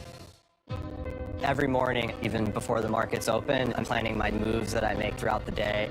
When you're actively trading, the fees really start to add up, and that eats directly into your potential returns. I found that Public is really the only platform that offers rebates on your option trades, which help offset those costs. For me, when it comes to investing, timing is everything, and Public allows me to get a step ahead. My melasma made me feel really ugly. I didn't recognize myself in the mirror. I just hated taking photos. How am I ever going to get rid of it? Stop suffering from melasma. More than 600,000 people have regained their confidence with Muesli's prescription treatments. In the first 2 weeks, I was amazed. I looked at myself in the mirror and I just thought, I'm back. I've been telling everybody about it. It's been life-changing. Find the real you again. Go to muesli.com/TV. This program asks plain questions with the help of the unrivaled range of BBC journalists right across the world and gathered here in this building. I'll also draw on my frontline experience that helps me know who to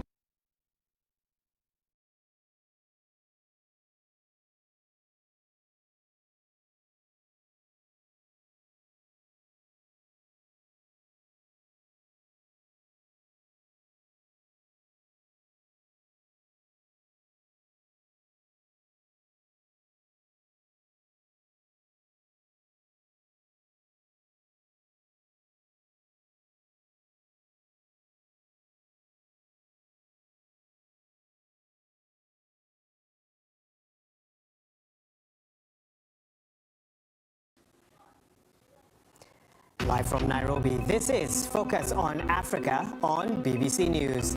Our top stories. Nurses to continue their strike in Ghana as union talks with the health ministry collapse. Meanwhile, a convoy of cars and buses heads from Tunisia bound for Gaza to protest the humanitarian situation there. I think people want to at least have their voices heard, and this is literally people voting with their feet and their cars. And also coming up in the program, Liberia's former speaker freed on bail after being accused of links to a devastating fire at the country's parliament last December. We got here to a very strenuous and a prolonged crisis. Crisis ensued. Few members of the House of Representatives, 42 of them, declared a call of no confidence in their speaker.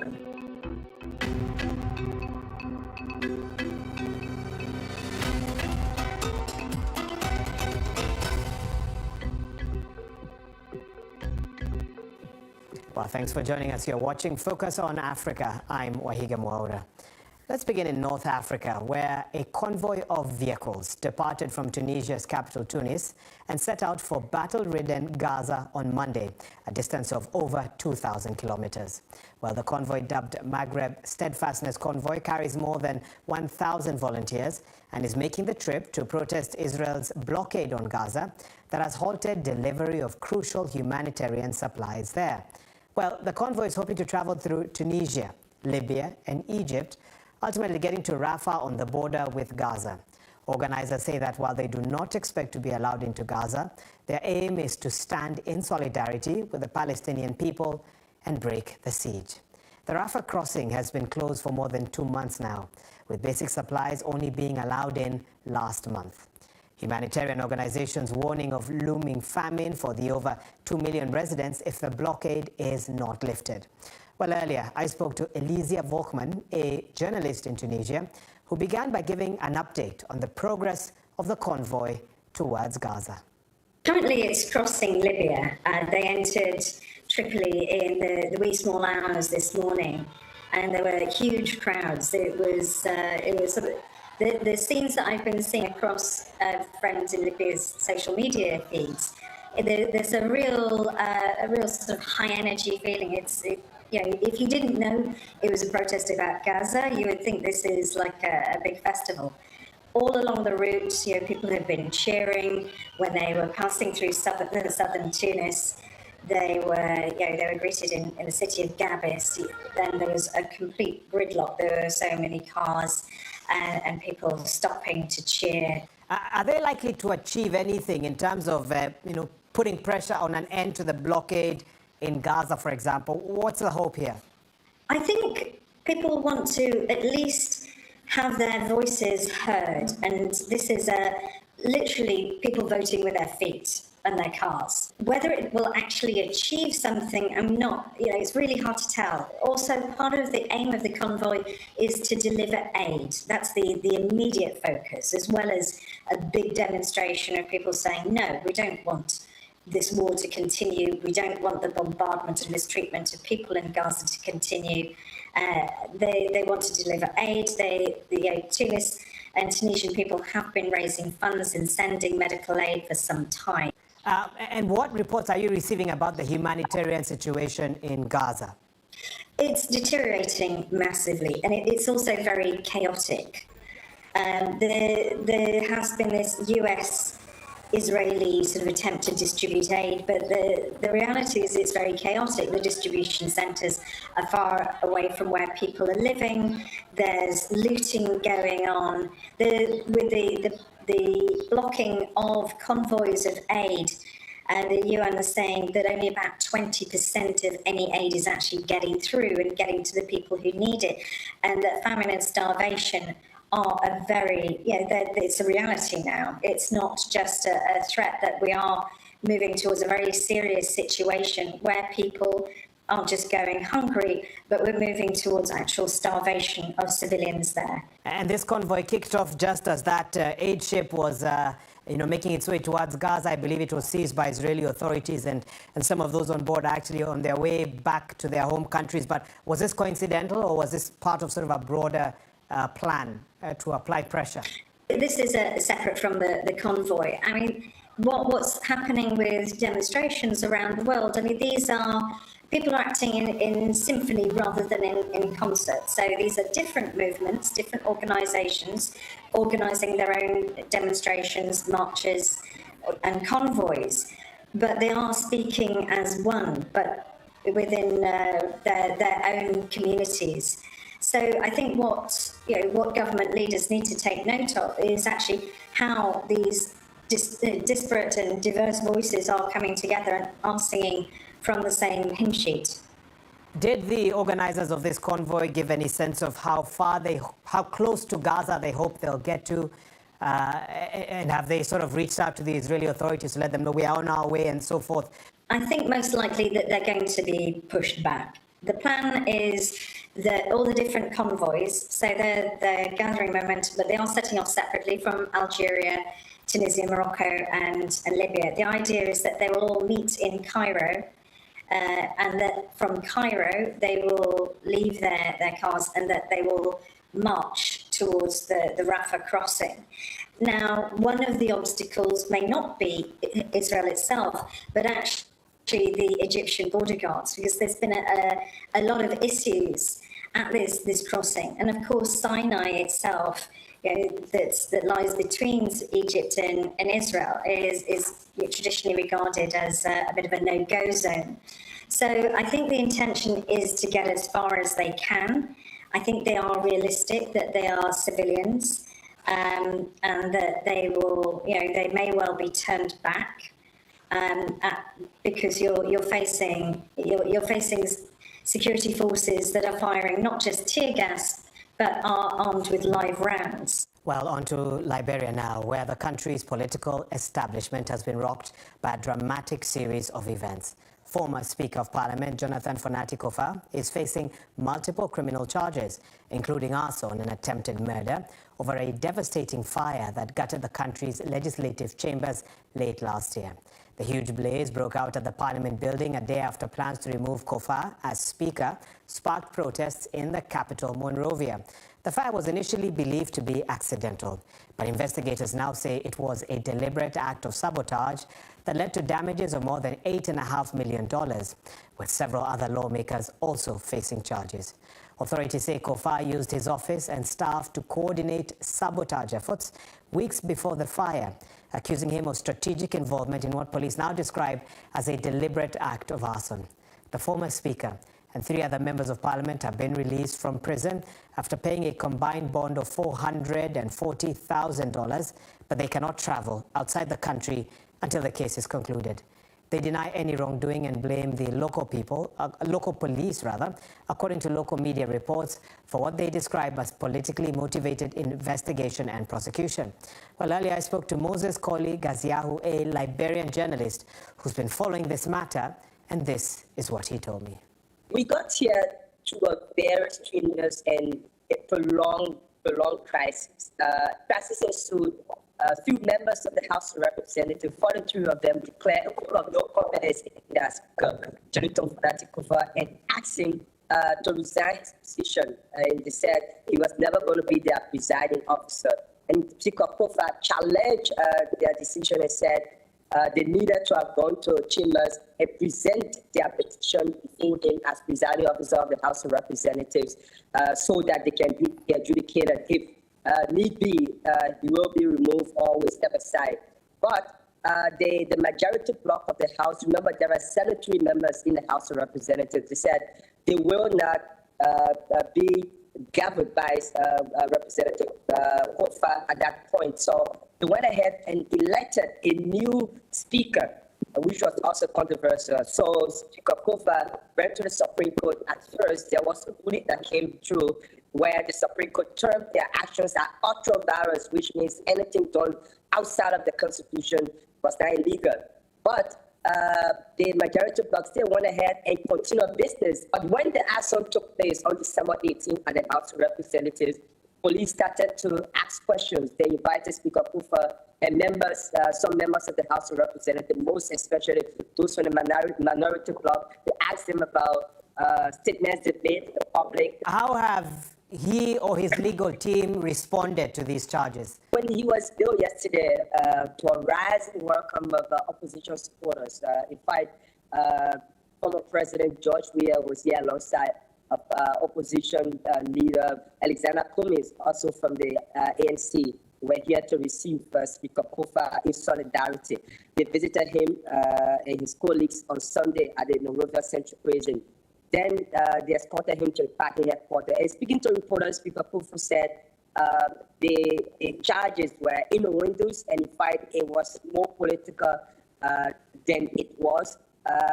So at that point, he said they're going to appear before the court, and all of these allegations leveled against him, they're going to quash it, terminate as their business.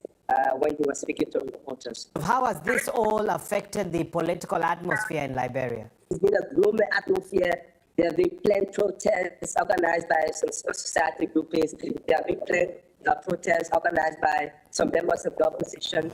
I'm told they're supposed to have a protest on June 17. They're supposed to have a protest on July 17. So all of this, in the midst of it, there was a bit of tension. I know that on Sunday, there was a bit of scuffle between the chairperson of the Opposition Congress for Democratic Change, Jangapo, and police officers. But overall, like you said, is a bit gloomy. There's been a bit of uncertain cloud over the political space with statement coming from one point to another, like four collaborating opposition political parties termed the arrest of Kufa and sleeping in jail as weaponizing the opposition by the ruling establishment. Has President Boakai or his administration commented on the arrest and charges against the former speaker and his allies? There have not been an official statement from the government. As it stands, it's all been legal.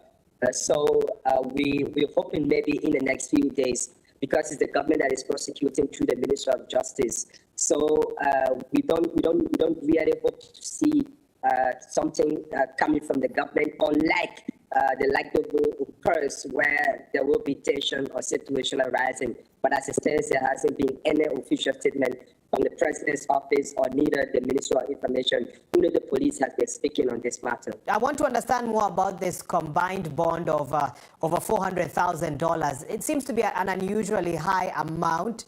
Is that sort of a normal bond in Liberia's court? The value of this case is around 8.6 million, according to what the government said, the damages there. So I think in the judge's wisdom is that 440,000, close to 500,000 will be enough to be able to cover up for the four individuals. An early update there from Moses Colley, a Liberian journalist. Well, you're watching Focus on Africa. Still to come on the program, he's one of Africa's star players. So why Senegal's Sadio Mane missing tonight's high-profile football friendly with England?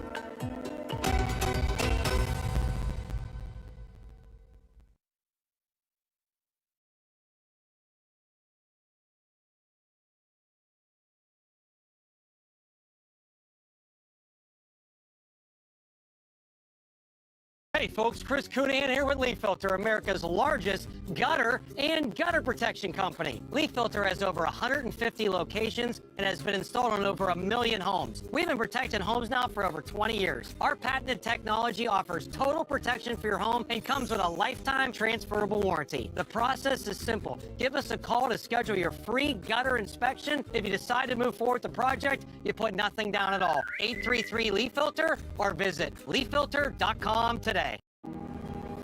In a world of seismic change, will your business shape the future or be shaped by it? How will we capture the imagination of tomorrow's consumers?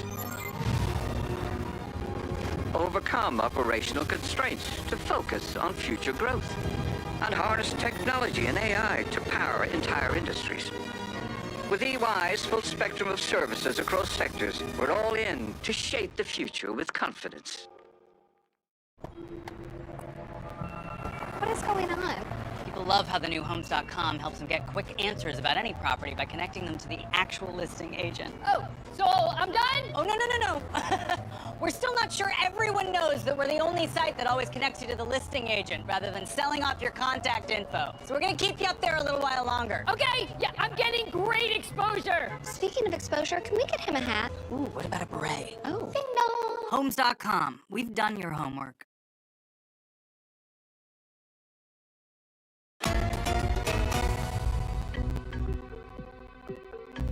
Welcome back. You're watching Focus on Africa. Now, for more than 100 days, from October 2024 to February this year, Nigeria's oldest teaching hospital, the University College Hospital Ibadan, was disconnected from electricity supply due to unpaid bills. Even before the blackout, power had been unreliable, disrupting critical medical services. The BBC's Emmanuel James spoke with affected patients and hospital workers who say power remains limited more than 3 months after the Nigerian government intervened. The UCH power outage affected me twice. I almost lost my life during that time. I never envisaged that I would give birth at a hospital where there would be no light. For more than 100 days, electricity supply to Nigeria's oldest teaching hospital, the University College Hospital UCH Ibadan, was disconnected due to unpaid electricity bills. One man, whose child died in the ICU during that period, told the BBC he was angry with God for allowing it, but he declined a recorded interview. There are different accounts of how much was and is still owed, but neither the hospital nor the power company would confirm it. Yet, patients paid for the dispute with their health. My first experience was in June 2024. I was supposed to have a surgery at UCH, but I could not do that until October 2024 because of the power outage. My second experience was December 2024.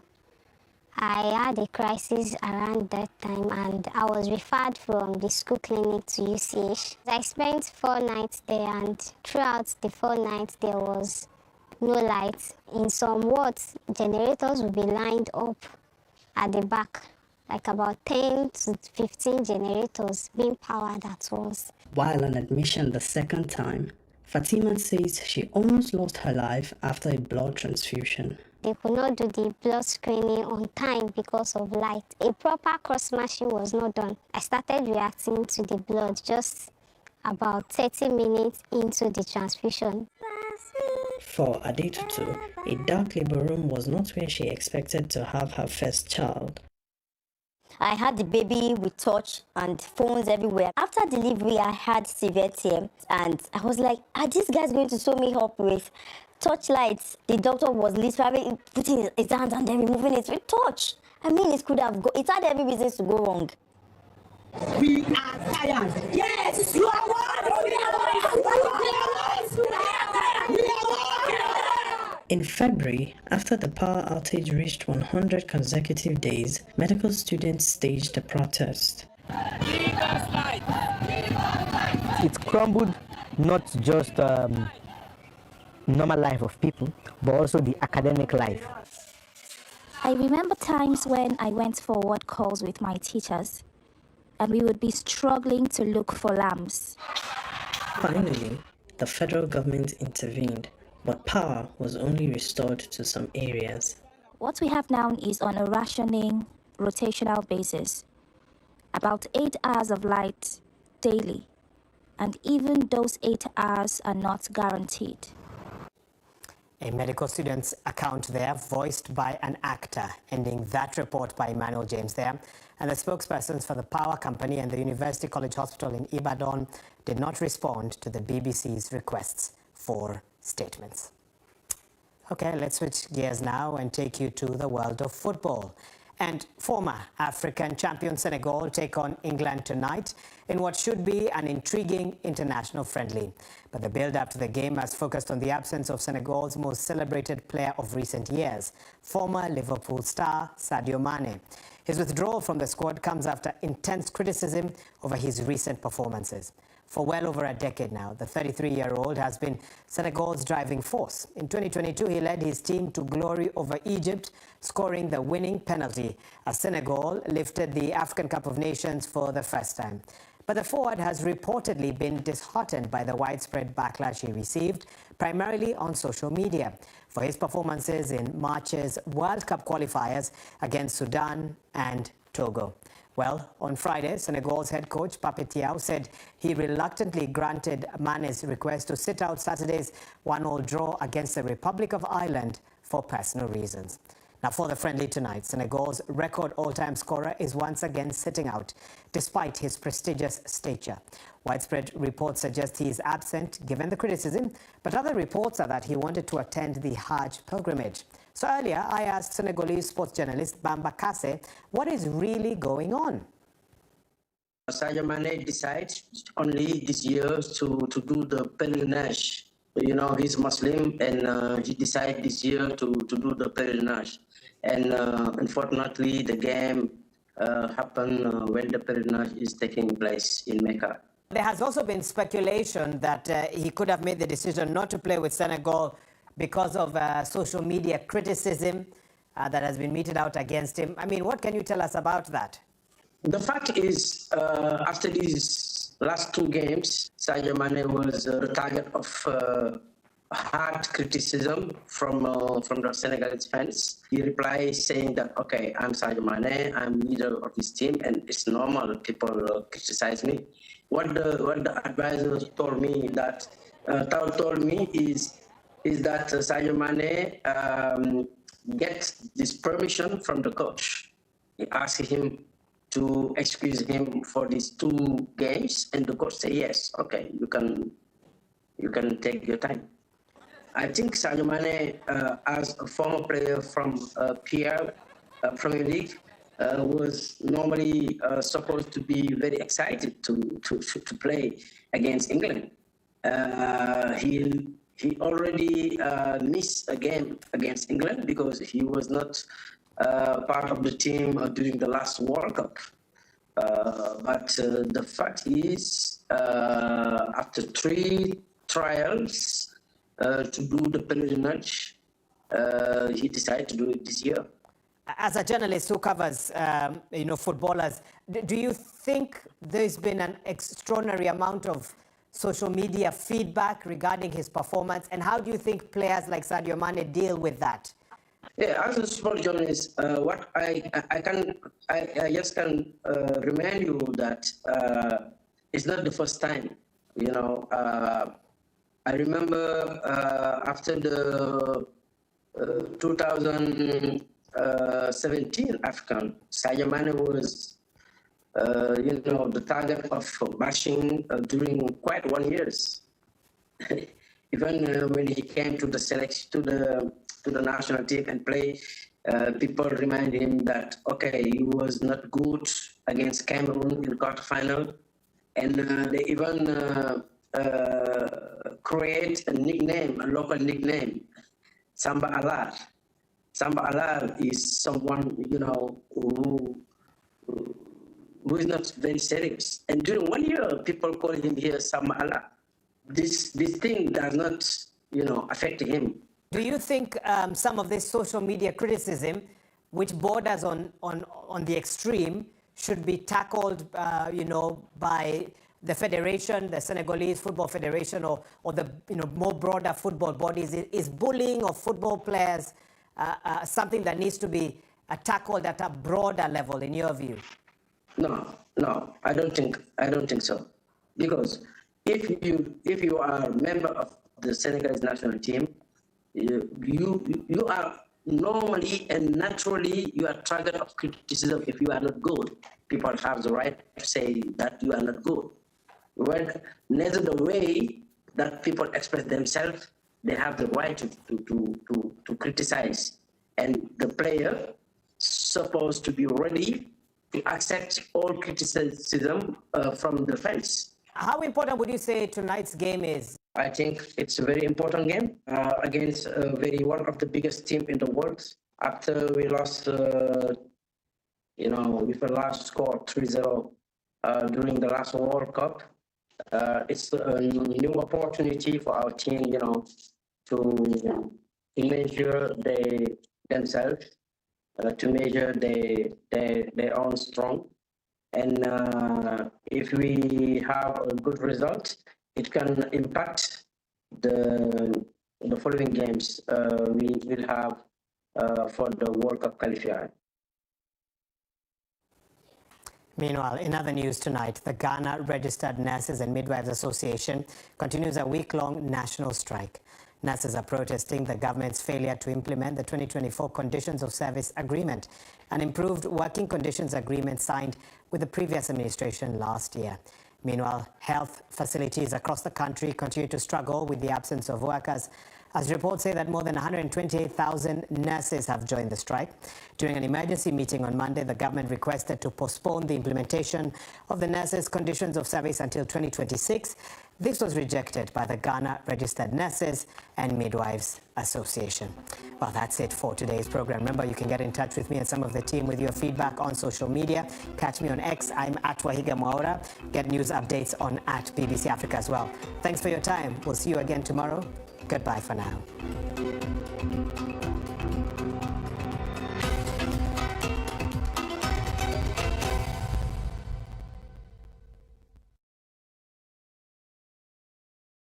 Billy, I need help with the clicker. Yeah, wait, 1 second, Grandma. This guy's gonna buy my car. Billy, you still there? Okay, You need Carvana. What's your plate number? Boss, M-O-V. Vehicle features. No accidents, right? No. Good. Generating offer. Carvana can pick it up tomorrow. That's an amazing offer. But do you still need help with the clicker? I'll ask your sister. Sell your car the easy way with Carvana. Is this your dream of retirement? How about this sweet deal? I like fishing. Or is this a little more your style? Retiring well isn't a guarantee, it's a goal. It's easy when markets are going up. But what about when they're not? That's why you need this. Call for Fisher's Retirement Survival Kit, featuring your guide to surviving market volatility, our stock market outlook, plus the Fisher Investments Difference. 3 indispensable guides. Yours free for calling 1-800-398-1206. Fisher Investments' disciplined approach will help see you through the market's ups and downs and give you the confidence you need to reach a comfortable retirement. And our fees are structured so we do better when our clients do better. Call now for your free retirement survival kit. 1-800-398-1206. See if your dream retirement is on track. If your portfolio is $1 million or more, call Fisher today. Call 1-800-398-1206. This is Noom GLP-1, and this is Angelia. I really did not know weight gain was going to be an issue through menopause. The Noom program and the meds work hand in hand. I'm Angelia, and I have lost 17 pounds with Noom. Get started at Noom.com. We all need a little help sometimes, but asking, that's the hard part. Here's a little secret. If you need it, help can be everywhere. That's the power of therapy. And it's some of the best help you can get. This 4th of July, celebrate independence, power independence, with the Patriot Power Generator 2500X from 4patriots.com. Solar powered, safe to use indoors, and it keeps your essentials running during blackouts. And right now, it's more affordable than ever. With our 12-month payment plan, you pay just $299 down today, and tomorrow, your generator's getting shipped out. We'll even throw in 2 free solar panels so you can stop relying on the shaky power grid and start relying on yourself. Now that's real freedom in it. Reliable, renewable, and ready when you need it. Go to 4patriots.com today. Check it out. At your next big event, everything needs to feel just right. From the presentation to the products, 4imprint provides outstanding branded gear, guaranteed to show up sharp and right on time. That's the certainty of 4imprint. Check out 4imprint.com. 4imprint, for certain.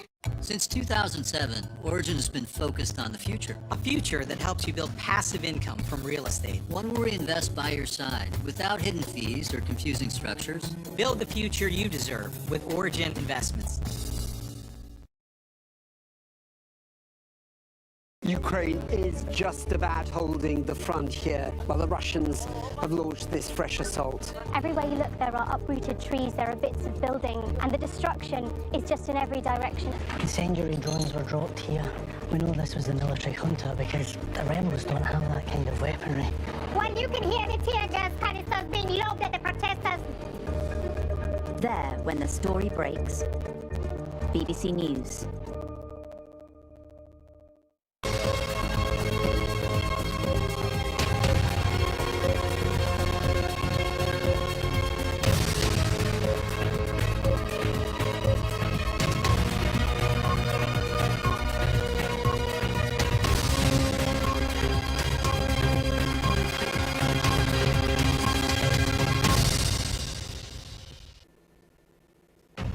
It's 6 p.m. in London. This is The World Today with Marianne Mashiri. 11 people are dead, most of them teenagers, and many more injured after a school shooting in Austria. The UK sanctions 2 Israeli far-right ministers over comments they made on Gaza. Israel calls the decision outrageous. Donald Trump says the National Guard will remain in Los Angeles until there's no danger after hundreds of Marines arrived in the city. If we didn't send in the National Guard quickly, right now, Los Angeles would be burning to the ground. Also coming up on The World Today, a warning about global fertility rates as the UN says they are in an unprecedented decline.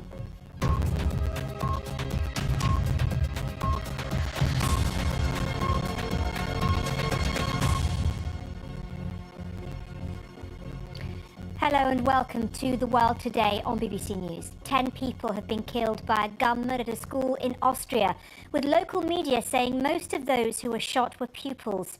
Here at the BBC, we've been looking at some of the footage that's emerged following the attack. We've verified the following images, but a warning, you may find them distressing.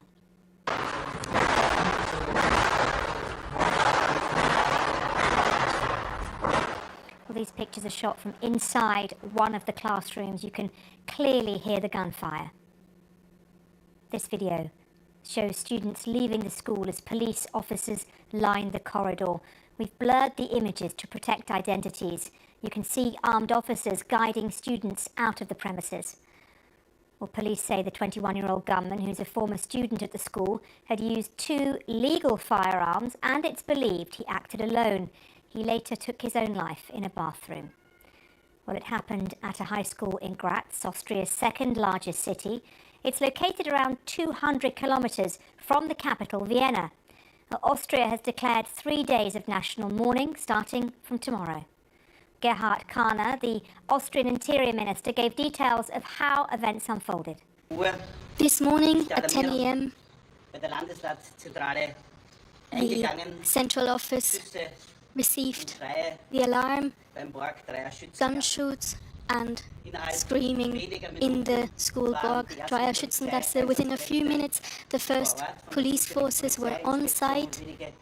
Shortly after, special forces were on site as well. Ladies and gentlemen, this national tragedy has caused 9 victims, 6 female and 3 male victims. In addition to that, 12 injured. The 10th victim is the shooter himself. Well, of course, since that statement was made, a 10th victim of the shooter has been announced by police, by hospital officials in the last few minutes. Well, the Chancellor of Austria has said that today is a dark day in the history of our country. He was speaking to the media in Graz. Due to this heinous crime, people's lives were taken away. There are no words to express the sadness felt by all of Austria today.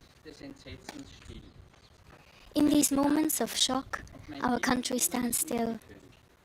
My deepest condolences to the families, the parents who have lost a child today. My thoughts are with the siblings who now have to live without their brother or their sister. My compassion to those who have been injured and suffered an unimaginable loss today. To the teachers, the friends, the staff in the school, which have had to experience and witness this incredible, heinous crime. As parents, as humans, as society, in this country, we are all affected. Well, let's speak now to Sarah Conrad, a journalist with the local outlet Mein Bezirk. Thank you so much for joining us, Sarah. And let me ask you, first of all, what you've seen today and what it's been like over the last few hours. So thank you for the invitation to give me the possibility to talk here. So for us, the day started as a regular day, but after a national holiday on Monday.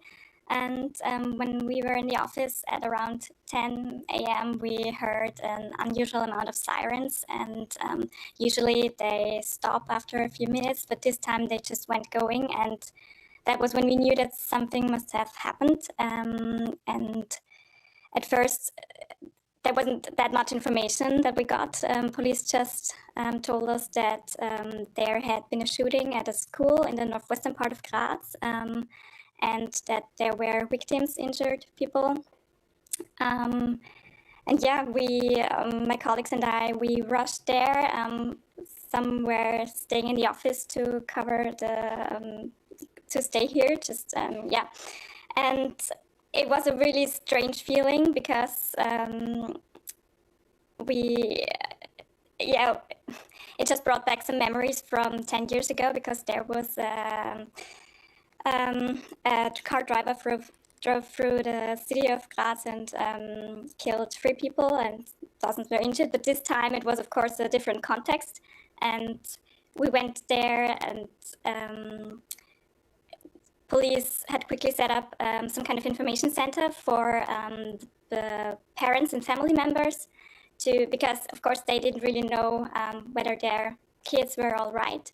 Another colleague also drove through, to the quickly installed press corner from the police. And yeah, and after some time we got more information about the incident. And yeah, everyone was pretty much shocked, because we haven't really experienced something like that before.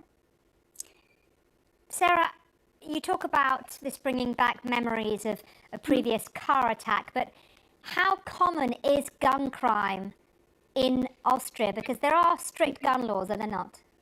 Yeah, and especially schools. Schools in Austria are pretty much safe places.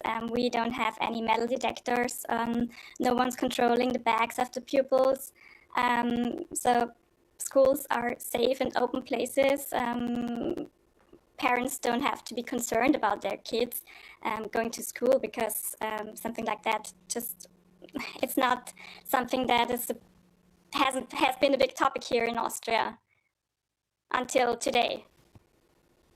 Sarah, it's good to talk to you, and I thank you so much for taking the time to speak to us. Thank you once again.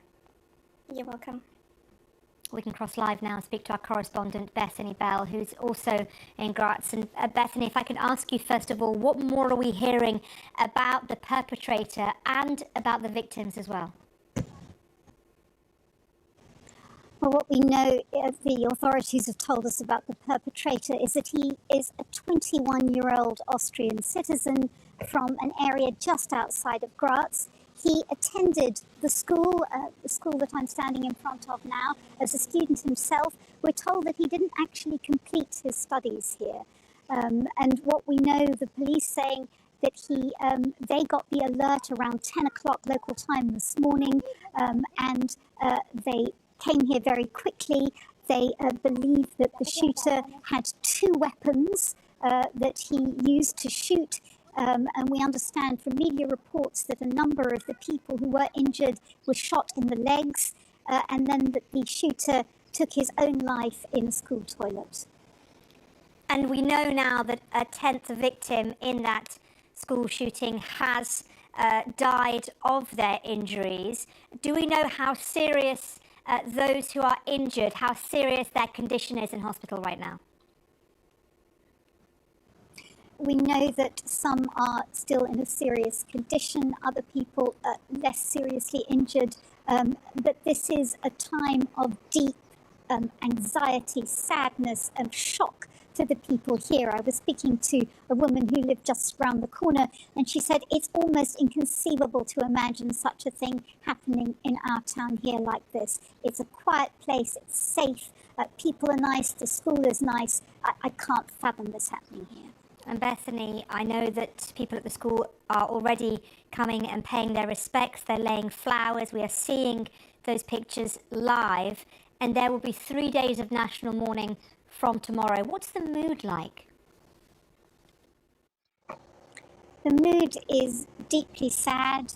As I say, people are shocked. They can't fathom how this could have happened. There's a sense of incredulity and people coming very solemnly to lay flowers at the school.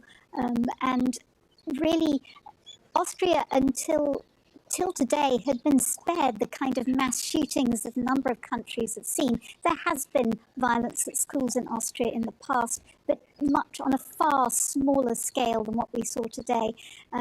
There was a shooting in Vienna in 2020 where a convicted jihadist ran through the town shooting. 4 people were killed in that. Today, the casualties are much higher. This is something that has deeply shocked people, and the fact that it could have happened in a school is, I think, going to cause a lot of soul-searching here. Could more have been done to try to prevent this? Was this man's mental health something people were aware of? Was it a mental health issue? Many, many questions being asked tonight. Should Austria's gun laws be tightened? But for now, the big feeling from everyone I've been speaking to is that there is a sense of shared grief with those who have lost their loved ones.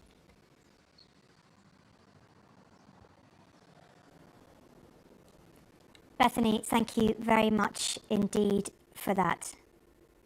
Well, as always, you can read more on what is happening in Austria, the reaction, the very latest on the BBC's live page. You can scan the QR code, which is on your screen right now. And that page is being updated minute by minute by our correspondents on the ground and here in the London office as well. And we're getting lines coming in all the time. So do check in on that if you want to read a little bit more about what's happening in Austria today.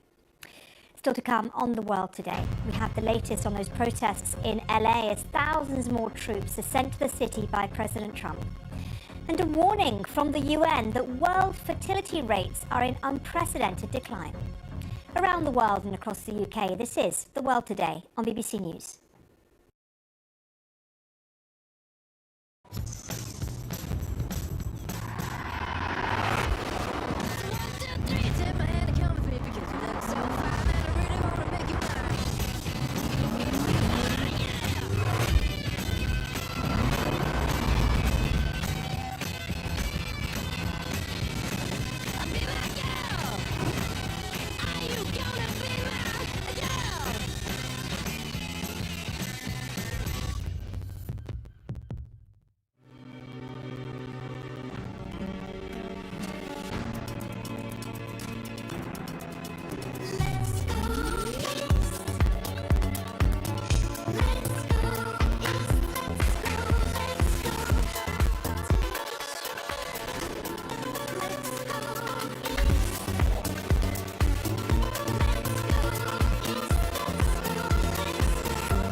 Another developing story we're following today. The UK has sanctioned 2 Israeli far-right ministers over comments they made on Gaza. Itamar Ben-Gvir, seen here on the left, and Bezalel Smotrich, who's on the right, will both face a travel ban and have their assets frozen as part of the measures announced by the UK Foreign Secretary. These 2 individuals, Ben-Gvir and Smotrich, have been inciting violence against Palestinian people for months and months and months. They have been encouraging egregious abuses of human rights. We have been raising this with the Israeli government, both privately and publicly. We were raising it before we came to government, and indeed the last government raised it as an issue. And alongside our partners, Canada, Australia, New Zealand, and Norway, today we are announcing sanctions against those individuals because we have been absolutely clear. This has to stop, and we stand for a 2-state solution. And the settler violence, that we've seen in the West Bank particularly is entirely unacceptable and must stop. Well, here's how Israel's Foreign Minister Gideon Saar responded to the announcement. We were informed about UK decision to include 2 of our ministers on the British sanctions list. It is outrageous that elected representatives and members of the government are subjected to this kind of measures. I discussed it earlier today with Prime Minister Netanyahu, and we will hold a special government meeting early next week to decide on our response to this unacceptable decision.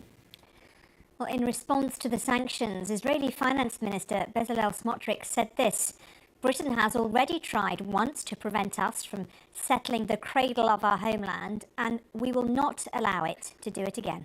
We're determined, with God's help, to continue building. Well, let's speak now to our Middle East regional editor, who is in Jerusalem, Sebastian Usher. And Sebastian, tell me a bit more about reaction from Israel tonight. Well, you've had a bit of it there. Mr. Ben-Gvir also obviously has made a comment, very dismissive again. He said, we survived Pharaoh, we can survive Starmer, referring to the British Prime Minister. I think I mean, clearly this is a ramping up from close allies of Israel, the pressure on the Israeli government. And this particular issue is very much about the occupied West Bank and the way that the British government and the other governments involved in this have accused both Ben-Gvir and Smotrich of stirring up the extremist violence by settlers. But it can't be taken out of the context of Gaza as well.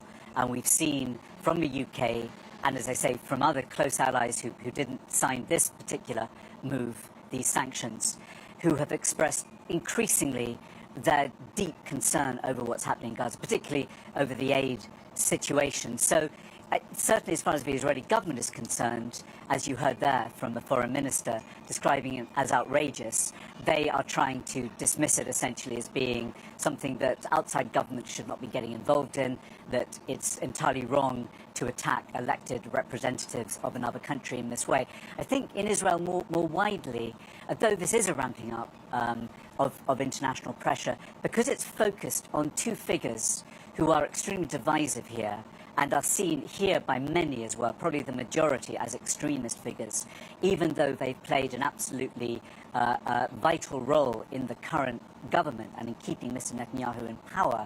I think many will feel that this really won't affect any change, that in Israel, those who are already against the sort of rhetoric that Mr. Smotrich and Mr. Ben-Gvir produce will feel that this is just, you know, the international community catching up with that, but that it won't have any real effect on the way things are going either in the West Bank or in Gaza, that it would need to be stronger, more concerted action against perhaps other figures that would really begin to tell. As you heard there from the Israeli foreign minister, the Israeli government isn't going to move quickly to give its response. He said that it will be next week.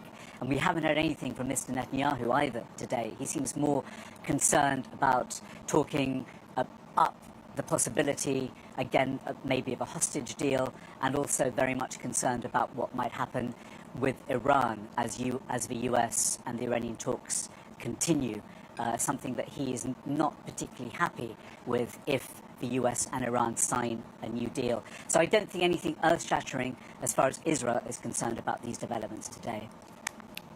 Sebastian, thank you very much indeed. Sebastian Usher there in Jerusalem. Well, meanwhile, Israel says it's deported the Swedish campaigner Greta Thunberg a day after the boat that she and 11 other people were on was intercepted by Israeli forces. It was on its way to deliver aid to Gaza. The 22-year-old activist left Tel Aviv on a flight to France this morning after she agreed to be deported. This is what she had to say. They did an illegal act by kidnapping us on international waters and against our will, bringing us to Israel, keeping us in the bottom of the boat, not letting us getting out and so on.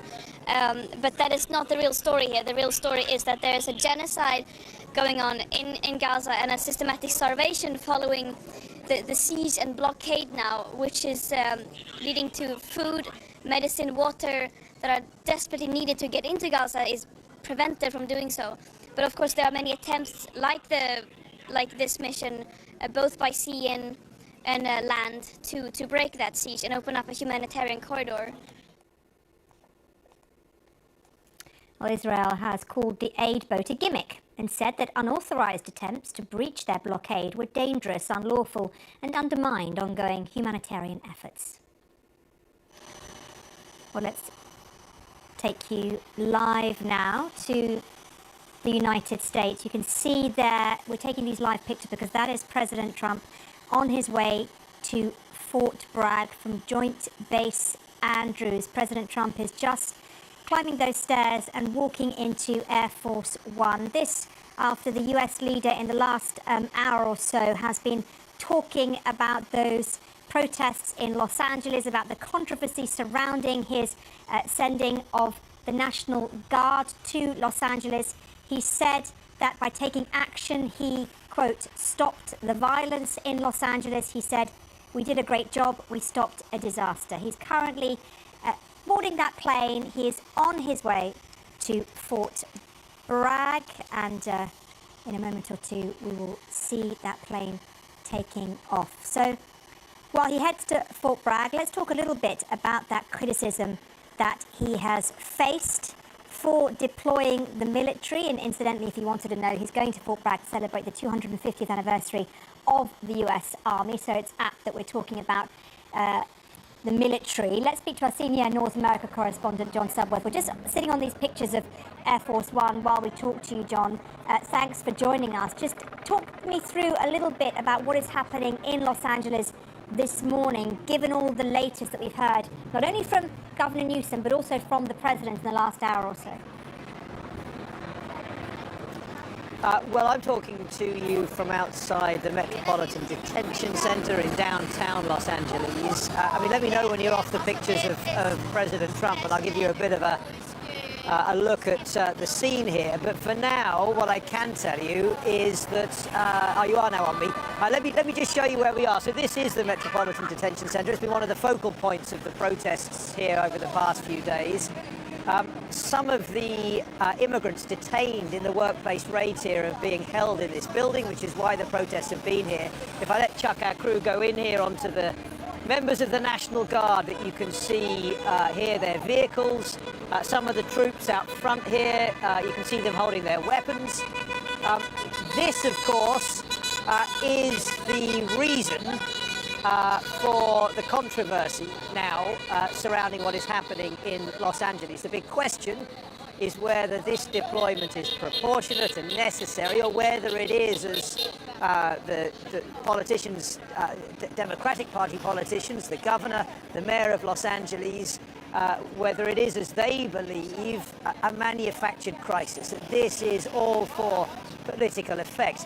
What is absolutely clear this morning is that this city is back to normal, very quiet. There was some trouble overnight, some looting downtown. There were a few arrests made. There have been other protests across the state of California, in San Francisco yesterday, and in Orange County.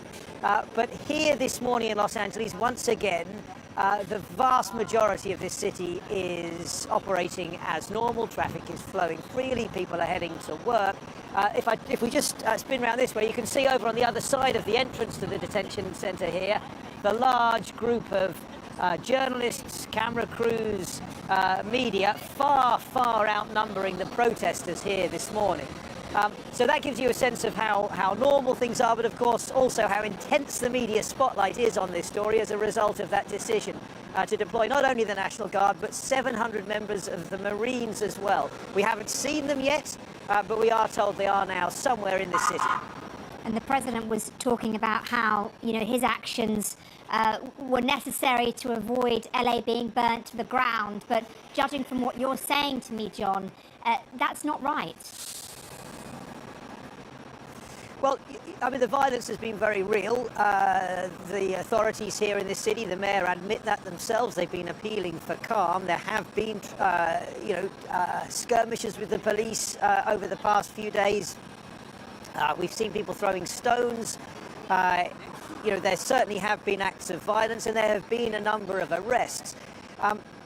I suppose the point that the mayor of Los Angeles and the governor of California are making is that this is not yet, in their view, large-scale civil disorder. These protests are isolated, relatively small scale, and although there have been those violent elements, they insist that they are on the kind of scale that the existing law enforcement resources they have, the LAPD, police officers from the sheriff's department, other federal troops, federal police officers as well, the civil police forces at the federal level here in Los Angeles as well, are well able to cope with.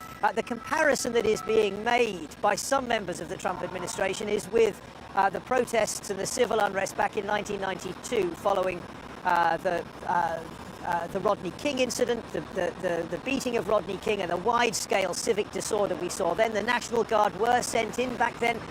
But the difference, of course, is that that was done with the consent of the governor of California at that time. And the scale of the protests was so much greater. A number of deaths, 60 deaths or so, many, many injuries. And the point they're making is this is very, very different this time around. John, thank you very much indeed. And we'll be following President Trump on his way to Fort Bragg and bringing you all the very latest lines throughout the programme on The World Today. Stay with us.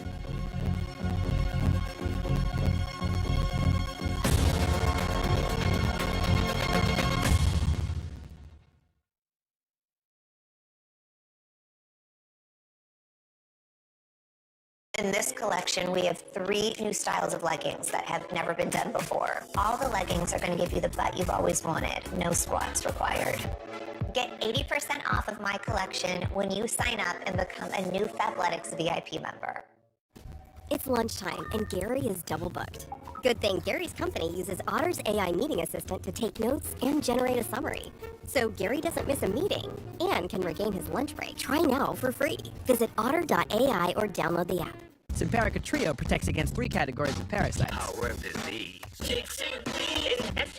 This drug class has been associated with neurologic side effects, including seizures. Use with caution in dogs with or without a history of these disorders. Don't just protect, triple protect.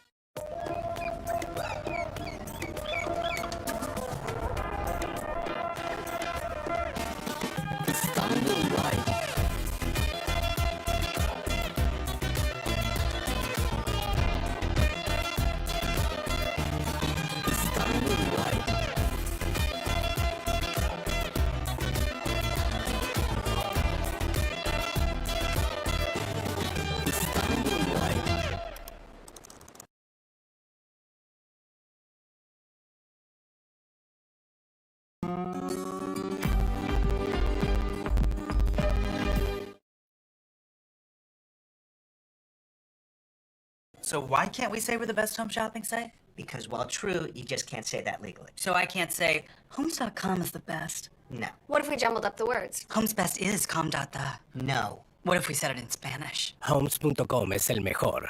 No. What if we whispered it? Homes.com is the best. No. Fine. What if he said it? Homes.com. It's the best. Mr. Freeman, I'm sorry, but we can't say that. Say what? Homes.com is the best. Ah, Homes.com. it's the best.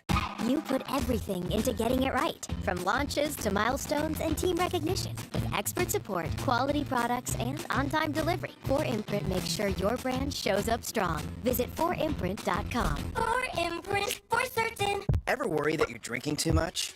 Take back control with Or Health. Or Health provides access to medication proven to help. A daily pill to drink less, or to quit drinking altogether. Text TV1 to 710-710 to learn more. Every morning, even before the markets open, I'm planning my moves that I make throughout the day.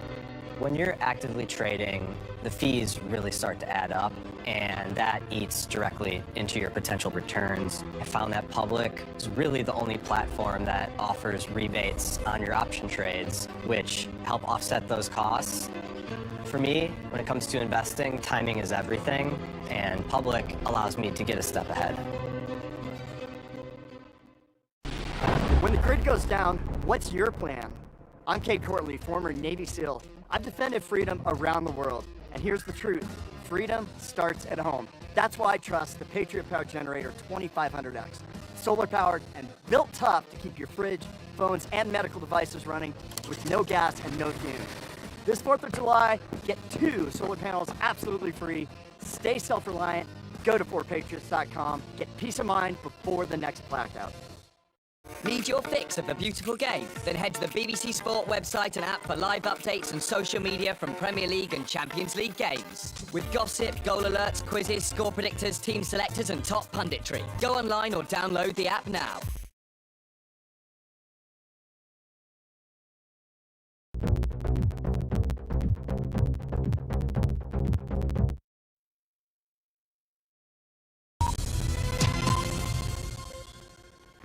Now we brought you the story of the UK government bringing those sanctions onto 2 far-right Israeli ministers. Well, there's a statement right now happening in the House of Commons. This is Hamish Falconer, MP, the Parliamentary Under-Secretary for the Middle East, North Africa, Afghanistan and Pakistan. He is giving a statement on this to the Commons. Let's listen in.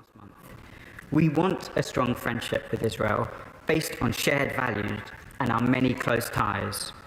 Our condemnation of Hamas, a proscribed organisation, and the appalling attacks of October the 7th is unequivocal. Our commitment to the security of Israelis and the future of Israel is unwavering. We will continue to press for an immediate ceasefire in Gaza, the release of the hostages still held so cruelly by Hamas, a ramping up of aid to those Gazans in desperate need. The repeated threats by Hamas to the lives of the hostages are grotesque, and it prolongs the agony of their family and their loved ones. Hamas should release all the hostages immediately and unconditionally. Mr. Speaker, the situation in the West Bank cannot be seen in isolation from events in Gaza. Extremist rhetoric advocating forced displacement of Palestinians, denial of essential aid, the creation of new Israeli settlements in the Strip is equally appalling and dangerous. This government will never accept the unlawful transfer of Gazans from or within Gaza, nor any reduction in the territory of the Gaza Strip. The humanitarian situation remains catastrophic in Gaza. While Israel's ground and air operations expand, Gazans have now been pushed into less than 20% of the territory. Hospitals have been destroyed and damaged. The entire population of Gaza is now at risk of famine. Meanwhile, Israel's newly introduced measures for aid endanger civilians and foster desperation. They are inhumane. The Red Cross Field Hospital in Rafah reported last week that it has responded to an unprecedented 5 mass casualty incidents in the 2 weeks prior. In each case, Palestinians have been killed or injured trying to access aid in Gaza. Desperate civilians who have endured 20 months of war should never face the risk of death or injury simply to feed themselves and their families. We need further action from the Israeli government now to lift all restrictions on aid, to enable the UN and aid partners to do their work, to ensure food and other critical supplies can reach people safely wherever they are. We will continue to support the UN and other trusted NGOs as the most effective and principled partners for aid delivery. Our support has meant over 465,000 people have received essential healthcare. 640,000 have received food, and 275,000 have improved access to water, sanitation and hygiene services. We of course support the efforts led by the United States, by Qatar and Egypt to secure an immediate ceasefire in Gaza. We welcome France and Saudi Arabia's initiative to chair an international conference next week to advance a two-state solution. Mr. Speaker, it is a two-state solution that is the only way to bring the long-lasting peace that both Israelis and Palestinians deserve. But it cannot remain an empty slogan, repeated by generations of diplomats and politicians, but increasingly divorced from the reality on the ground. Mr. Smotrich said, "There is no such thing as a Palestinian nation." Mr. Ben-Gvir has spoken of his rights in the West Bank, a territory his government is occupying, as being more important than the rights of millions of Palestinians. Their own words condemn them, Mr. Speaker. To defend those Palestinians' rights, to protect the two-state solution, to see Israelis and Palestinians living side by side in safety and security, this government is taking action. I commend the statement to the House. Show Secretary straight. Deputy Patel. Mr. Speaker, and I'm grateful to the Minister for his statement and for the advanced sight of it. The situation, as he has said, in the Middle East and the suffering we are seeing is serious and completely intolerable. And I would reiterate my remarks in response to the statement last week on the levels of desperation and suffering being completely unacceptable. We continue to see violence, deaths and casualties, and as the Minister has said, near aid distribution centres, which is simply incomprehensible, and that should simply never happen. Britain has continued to leverage its influence at every opportunity with Israel and with our international allies to change the course of events that the world is witnessing, to ensure that the remaining hostages are released, that aid reaches those who need it, and that a sustainable to the end of this conflict is achieved. We all want to see a better future for the Israeli and Palestinian people, and the UK must continue to play a leading role in achieving this. To do this, the UK needs to have a constructive set of channels of communication open with all our partners in the region and working towards peace and ending this conflict, including dialogue with Israel. The Minister will be aware that the sanctioning of individuals is always under review. That is the right policy. And in the case of Israel, this has been previously considered even by Lord Cameron, who's spoken of that in the last government. So would the Minister just explain the timings of this decision being taken today? And can he give an assessment on what their impact will be? He's mentioned already, and I've read the Foreign Office statement on asset freezes, travel bans, director disqualifications. They'll only have an effect in the right way by working with allies in particular, and the statement also refers to action being taken with Australia, Canada, New Zealand and Norway. Can the Minister tell us what discussions he's had on this issue with other partners, including the United States of America, and their response? And with this decision and others taken, can the Minister give his honest assessment of the UK's government's relationship with Israel? Can he let us know what direct communication he and the Foreign Secretary have had with Israel on securing the delivery of vital, life-saving humanitarian aid to people in desperate need of help? On this side of the House, as he heard last week, we've been clear that settlement violence is not helpful at all. It's going backwards when it comes to delivering the two-state solution. And we again would urge Israel, for its part, not to take steps that could make the two-state solution even more difficult. We have consistently been committed to supporting a two-state solution, delivered in the right way and at the right time, and will work constructively to support every effort to achieve this. Mr. Speaker, while discussing the West Bank, can the Minister provide an update on the progress being made with the reforms, as he's touched on already, with the Palestinian Authority, following the MOU that was signed in April? The House will understand that credible governance is needed for long-term stability in the West Bank and in Gaza too, and of course that means with no future role for Hamas.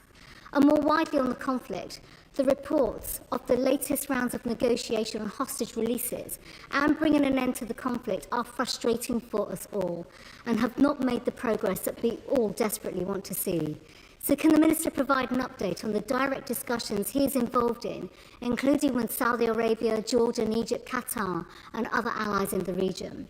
The remaining hostages, as he has said, held in captivity of the Iranian-backed terrorists, they have faced over 600 days of suffering in horrific conditions, and securing their release continues to be critical to seeking to end this conflict. We all, Mr. Speaker, want to see aid get into Gaza, to the innocent Palestinians, the Palestinians that are suffering, the need for vital food, medicines and shelter. We have discussed this in previous statements, and I completely recognise and understand the difficulties associated in light of the challenging situation in getting aid in. So can the Minister provide an update on the amount of aid, the types of aid the UK continues to support and fund directly through partners, where that aid is currently located, and the efforts to get this aid in? The House will know, I said this last week in the statement as well, in response to the statement, my noble friend Lord Cameron, previously working with the Israeli government, secured aid by working with allies and the Israeli government, including the opening up of crossings and ports, increasing the number of trucks and volumes of aid entering Gaza. Can the Minister confirm that he has spoken to or presented a clear plan to Israel, working with our partners on supporting more aid going in, increases of volume of aid, making use of our long-standing experience, because obviously Britain leads the world when it comes to getting aid and that expertise with a strong track record. And finally, can the Minister give any update on the actions being taken to restart the dialogue and discussions on the viability of the Abraham Accords, and on making progress when it comes to delivering the Cairo plan, which the House knows is so important? It is backed by local and regional allies and sees a really pivotal role when it comes to the Egyptian government playing that vital role for securing peace in the region, because these are essential conditions that we need for creating peace and stability and a better future for Israel and Palestine. Minister. Thank you, Mr. Speaker, and I thank the Right Honourable Lady for her questions. She raises important points about work with allies, and let me address the point on Egypt, which is vital. The Egyptians have conducted important work, and I will be pleased to be with them next week as part of the Two-State Solution Conference to discuss the reconstruction of Gaza. The Right Honourable Lady is absolutely right that we need to be focused on how we can work with partners in the region and beyond to try and ensure that the vital building blocks can be put in place, both for a reformed Palestinian Authority but also a rebuilt Gaza. We can all see how acute those needs are. We have sought to work with partners, and I'm very grateful to the Speaker and to colleagues for their flexibility this evening for doing a statement in a slightly unusual way. We have sought to coordinate closely with the partners who are part of the statement. We are coordinating with others. We have had direct discussions with a range of other partners, including the United States, about some of these questions. We have spoken to the Israeli government directly today. The Right Honourable Lady invites me to comment on the state of the relationship between the UK and Israel. The state of disagreement, I think, is clear. I regret the tone of some of our exchanges most recently. We do not wish to have such a profound disagreement with the Israeli government, but as the Minister for the Middle East, when we do disagree as profoundly as we do, then I'm afraid I have to say so both publicly and privately, and that is what I have done. Thank you, Mr. Speaker. Well, that was Hamish Falconer there, just responding to the Shadow Foreign Secretary Priti Patel's question on the statement. And we heard there in the statement a lot of what we already know, but just confirmation that the UK has decided to sanction 2 far-right Israeli ministers over repeated incitements of violence against Palestinian communities in the occupied West Bank. We will leave that statement and those questions now and bring you some more lines from it, if there are any, throughout the show. Around the world and across the UK, this is The World Today on BBC News. There's so much ease with using BetterHelp. I knew that I wanted to get help immediately. I was going to be able to see a therapist within that same week. Now I feel so much more confident in expressing myself, and that's been a great gift.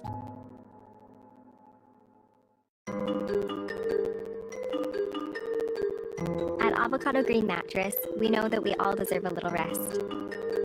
That's why we're promoting Better Sleep this season with our certified organic mattresses and bedding, all made with natural, luxurious materials for a healthier planet and a healthier you. Start your sleep trial today at avocadogreenmattress.com. Keep on track with the world of athletics on the BBC Sport website and app. Get all the news, results and reaction with our expert analysis on the top global events, including the Diamond League and the world's leading marathons. Go online or download the app now.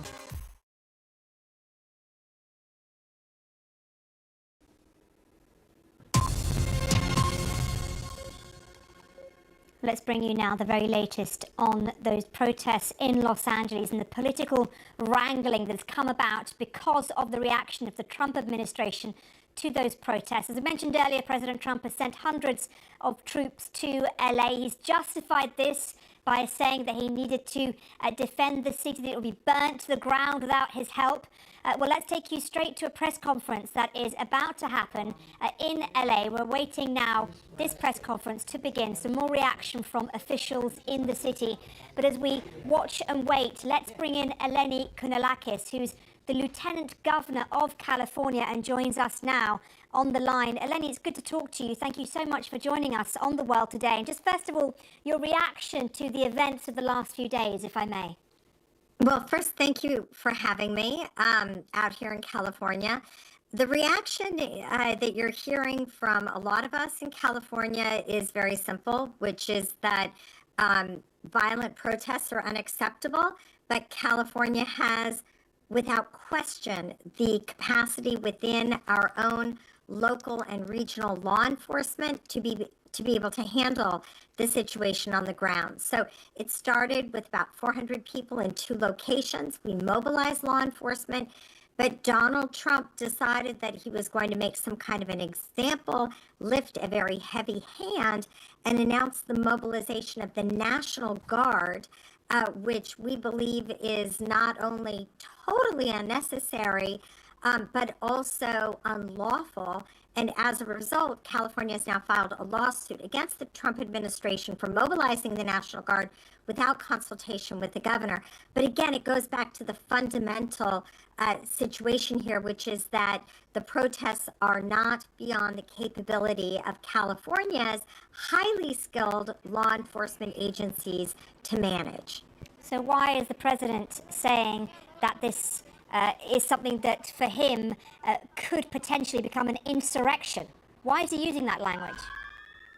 You know, it's difficult. I can't get in the head of Donald Trump. I can't say exactly that I know why he's doing it, but there's a lot that we can assume. He certainly likes to show strength and flex. For many of his viewers, they may not know. Good morning, everyone. Just to catch you up on where we are today. Eleni, we're just going to leave you just momentarily and dive into this press conference. Karen Bass, Mayor of LA, is talking. Eleni, if you stay with us, I'll be very grateful. We'll come back to you imminently. And what we rely on, frankly, is reporting from the community, especially the immigrant rights organizations that have formed the Rapid Response Network. That is usually how we hear about a raid taking place. As far as we know, there might be one rally today, but we don't believe there's going to be a series of them, and we don't have a lot of information about that one rally. I do want to say that at 6 o'clock tonight, though, there will be an interfaith prayer vigil of which I will be honored to attend, and it will be at 6 o'clock, calling for peace, calling for unifying our community, calling for supporting immigrant Angelenos. So let me just say now, commenting about last night, the violence we saw last night, there is just no way to view it as unacceptable. So I do not believe that individuals that commit vandalism and violence in our city really are in support of immigrants. They have another agenda. If you support immigrants and the rights of immigrants to be in our city, you would not be tearing the city apart or vandalizing it. And I do want to say, especially for our national audiences, that those of us in Los Angeles understand that the unrest that has happened are a few blocks within the downtown area. It is not all of downtown, and it is not all of the city. Unfortunately, the visuals make it seem as though our entire city is in flames, and it is not the case at all. And I think it's important to say that. Now, having said that, though, the violence and the damage is unacceptable. It is not going to be tolerated, and individuals will be arrested and prosecuted to the full extent of the law.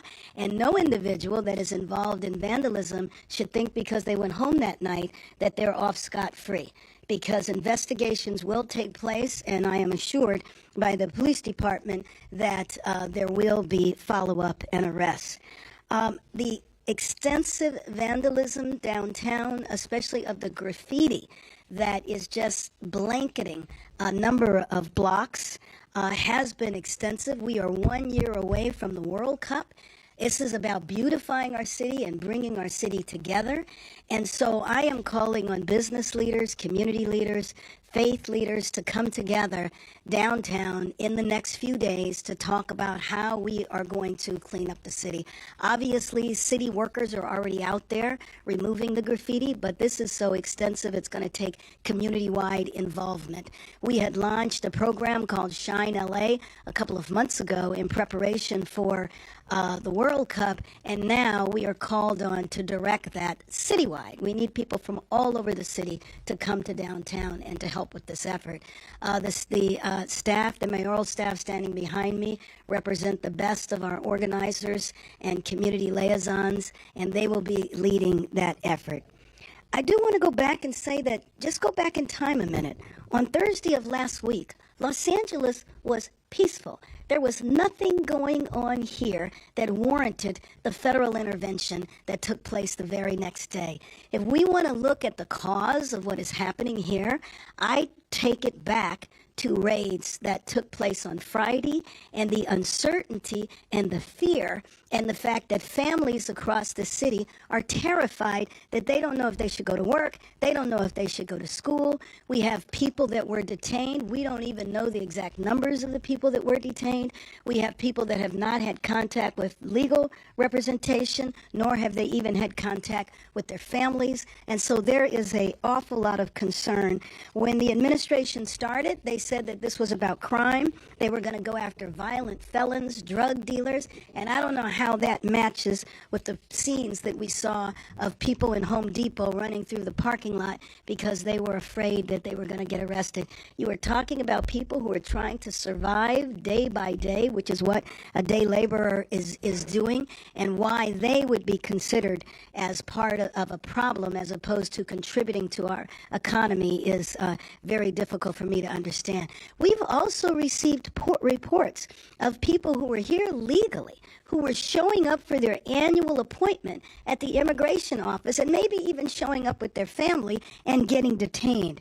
This is just absolutely unnecessary. People have asked me, what are the Marines going to do when they get here? That's a good question. I have no idea. The National Guard that are here now have one assignment, and that is to protect one building, which is the federal building downtown. The second building, which is the federal building on Westwood Boulevard. And as far as I know, nothing has happened in Westwood at all. So this was not needed. The idea that the administration would usurp the authority of our state government, take it away from our governor, Gavin Newsom. The governor knows that if we put a request in for the National Guard and it went to him, he would comply. There was never an issue there because we were never thinking about calling upon the National Guard. So I do want you to know that the violence that has happened has required LAPD to ask for additional assistance, but not from the federal government. We are a county of 88 cities. There's a number of police departments in those cities, and we have the sheriff's department. And so we have received assistance from the California Highway Patrol. I mentioned the sheriffs from Orange County, San Bernardino, Riverside, Santa Barbara, Ventura County, and a number of law enforcement departments around the county. So with them being fully deployed now, we're establishing a unified command under LAPD and Chief McDonnell, which will accelerate our ability to respond to hotspots when people splinter off and create pockets of trouble. So I do want to thank all the officers who've been working tirelessly and putting themselves at risk to keep our city safe. But the real solution of all of this is for the administration to stop the raids. We have heard that these raids might take place for the next 30 days. We don't know how many are going to take place in a given day. And you just think about the disruption to families and the disruption to our local economy. You might have a mother who goes to work in someone's home doing childcare or taking care of the household, a father who is the gardener or doing landscaping, people who are working in factories, and people without documents who are running small businesses, contributing to our economy in every step of the way. So I just want to conclude by saying we are 12 months away from the World Cup. We need the administration to help us prepare. They are talking about spending over $100 million with this deployment, which is why I say that I feel like we've all been in Los Angeles. Well, that's the LA mayor. Let's bring in Eleni Kounalakis again, Lieutenant Governor of California. Eleni, we heard there from the mayor that the real fear, the real cause of all this was at the beginning, the raids we saw on Friday. Well, I really just want to recognize Mayor Bass. You can hear she's got a cool head. She's thinking very rationally, communicating to people. No vandalism. Vandalism will be addressed and people will be held accountable. But that more importantly, we have to draw the lens back on this situation and communicate to the federal government that we've got to work together and not at cross purposes, whether it's in preparation for the World Cup or in addressing what is clearly as you noted, very big difference of outlook when it comes to undocumented people who live and work and fuel the California economy.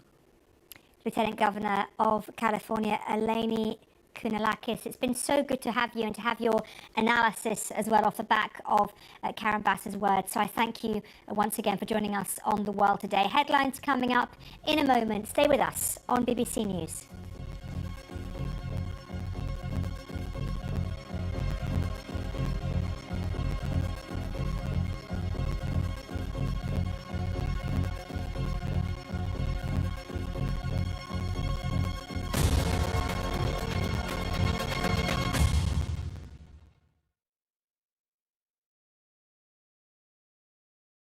I avoided the mirror. I felt alone for a long time. I remember going home and praying for it to go away, not thinking it was something wrong with me. I go into a lot of things thinking it's not going to work, and I thought muesli would be the same thing, but it actually worked. More than 700,000 patients have regained their confidence with muesli's prescription treatments. When you're hopeless and then you find other women who are in the same boat as you suddenly feel okay. We're going to get out of it together. That's what muesli did for me. I cannot believe everything at Fabletics is 80% off right now. With Fabletics, you know you're getting all the latest styles and colors. So fill your closet today with 80% off your entire first order when you sign up as a new VIP. Only at Fabletics.com. I need 2 1 full index reports on my desk by noon, complete with comprehensive data. Are you getting any of this? Charles, Yeah, Otter's got the meeting notes. I'll ask it for action items in the channel. And Maria already asked for a budget reminder. Smart. By morning. Got it? Got it, boss. Otter, you got this. Clogged gutters can cause big problems fast. Until now. Call 833 Leaf Filter today for your free gutter inspection. I've had terrible flooding problems on my porch. Now I understand why. Right now, Leaf Filter is offering a free inspection on your schedule. Leaf Filter is a permanent gutter solution, so you never have to worry about costly damage from clogged gutters again. Call us today and schedule your free inspection. To schedule your free inspection, call 833 Leaf Filter today or visit leaffilter.com. Hey, did you find the manual? Yes, of course I found it. No, I need that. Summon Dale! Who's Dale? A real human. I'm Dale. American Home Show now provides video chat with live repair experts for home fixes over the phone. Let's go fix that oven. Okay, Dale. I need my phone back. Fix it over video chat with American Home Shield. Sign up today at ahs.com. Rather than get rich quick, I believe in get rich slow. The high-yield cash account at Public actually had higher rates than anything else I was able to find online. I don't want to be losing sleep over having made risky investments. I needed something stable that could really give me long-term financial benefits. I know my money's working hard for me, and I know I can access it anytime I need it. And this is an important step for all our employees. Blah, blah, blah, blah, blah. Certain you're a mute? Yeah. Are you for imprint certain? Oh boy. Certainty matters. So when you need the right high-quality promotional products, printed perfectly and guaranteed to arrive on time, that's the certainty of 4imprint. Wow your clients, nail your next event, or inspire your team by visiting 4imprint.com. 4imprint for certain. This is not your typical farm. Why are we so suited and booted for this task? The idea is to let it predict eruptions. So we fire up. Once we close the doors behind us, no one can hear you scream. I better not touch it anymore. This is one of the most incredible things I've ever done. I'm exhausted. Yeah. Tech Now on BBC News.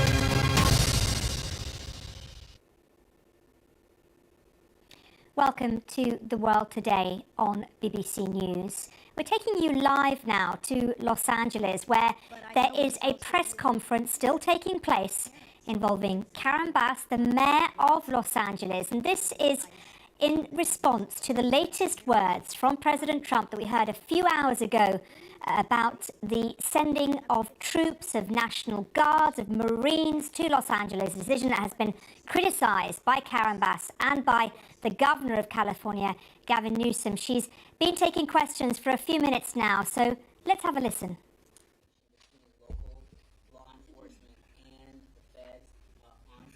No. I can't imagine that there would be a conflict between local and federal police from the LAPD perspective. That will not happen.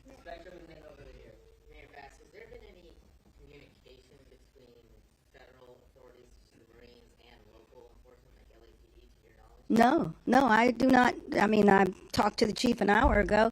No, we're not notified of anything. You know, I will tell you that Saturday night, when there was definitely some vandalism downtown, not what happened in the morning, which was in Paramount, but downtown Saturday night, and the president tweeted out that it was because he sent in the National Guard that the violence was stopped. And he congratulated the National Guard on Saturday. The National Guard didn't arrive in the city until Sunday.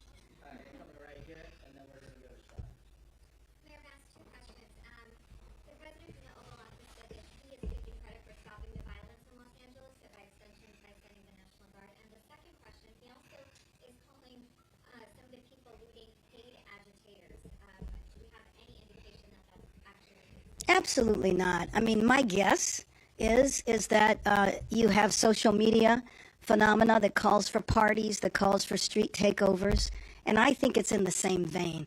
What I do believe very strongly is that the groups that are vandalizing downtown are not a part of the immigrant rights movement, are not concerned about immigrants, are concerned about wreaking havoc, and are immigrant rights organizations that have been institutions, well-established, well-respected institutions in our city for decades, are used to doing protests. They are very well organized and coordinated, and they don't tolerate the violence. Yesterday's demonstration that was put on by labor, especially in solidarity with David Huerta, they had a system there where they wouldn't let people in a certain area if they had a mask on. My point is that we know how to take care of these issues ourselves. And then when you said about how the reason why, you know, things have gotten under control because of the National Guard, I gave you an example where the National Guard wasn't even here, and he was tweeting that out. The other thing is that if you want to know what the National Guard is doing, drive by the federal building. They are stationary at the federal building, protecting the building. They are not out doing crowd control or anything like that. So I don't know how he could say that the National Guard is who saved the day. Who saved the day are our local law enforcement agencies. Just to remind you about what you're watching right now, it's Karen Bass, the LA mayor, taking questions which unfortunately we are unable to hear from the media, and she's been talking about the causes and the issues that have beset Los Angeles since those raids that we started seeing on Friday. She said that Los Angeles was peaceful before those ICE raids on Friday. Let's have a listen. On Friday, I was notified when the raids were happening. I was notified, there were 3 raids in the city of Los Angeles. There might have been some others I've heard about that were outside of the city that day. And I heard about it when the Rapid Response Network began notifying people that a raid was taking place. And then at that point, the family members know, hey, my son, my father, my spouse is working at this place. And then they start showing up. So that's when I heard about it. And then shortly after that, you began hearing from the administration. The National Guard issue came into play on Friday as well as Saturday. That's when I was talking to officials with the Trump administration, including Tom Homan. I spoke to him maybe about an hour before he said if I got out of line or the governor did, we'd both be arrested.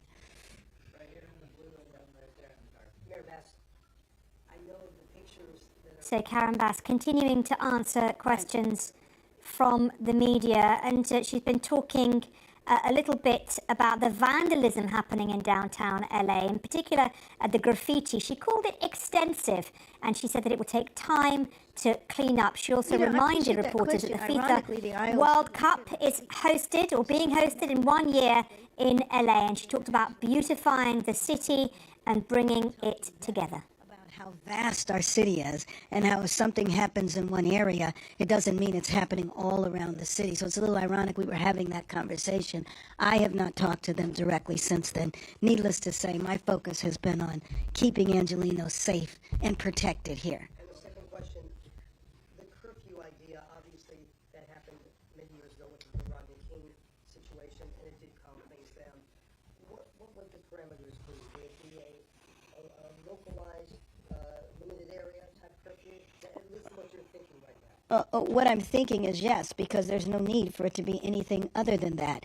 It's just important to reiterate that what is happening is not happening. It's not even happening in the entire downtown area. So there would be no need for a citywide curfew. But again, this is just preliminary discussions. It's one thing to say a curfew, then you have to enforce it.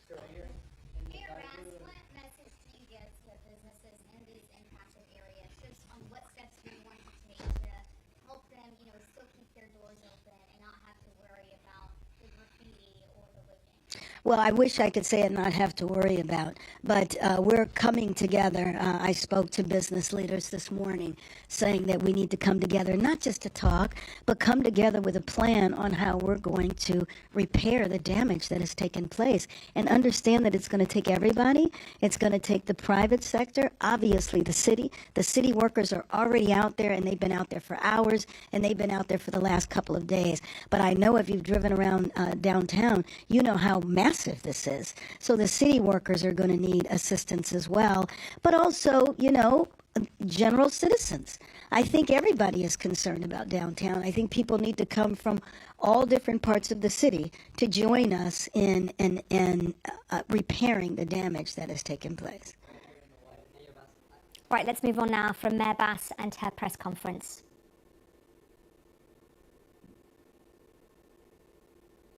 Let's bring you our other top story now. And 10 people have been killed by a gunman at a school in Austria, with local media saying most of those who were shot were pupils.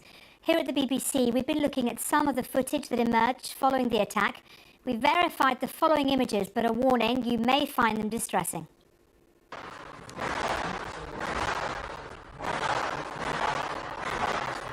These pictures were shot from inside one of the classrooms. You can clearly hear the gunfire there. This video, meanwhile, shows students leaving the school as police officers line the corridors. We've blurred the images to protect identities, but you can see armed officers guiding students out of the premises.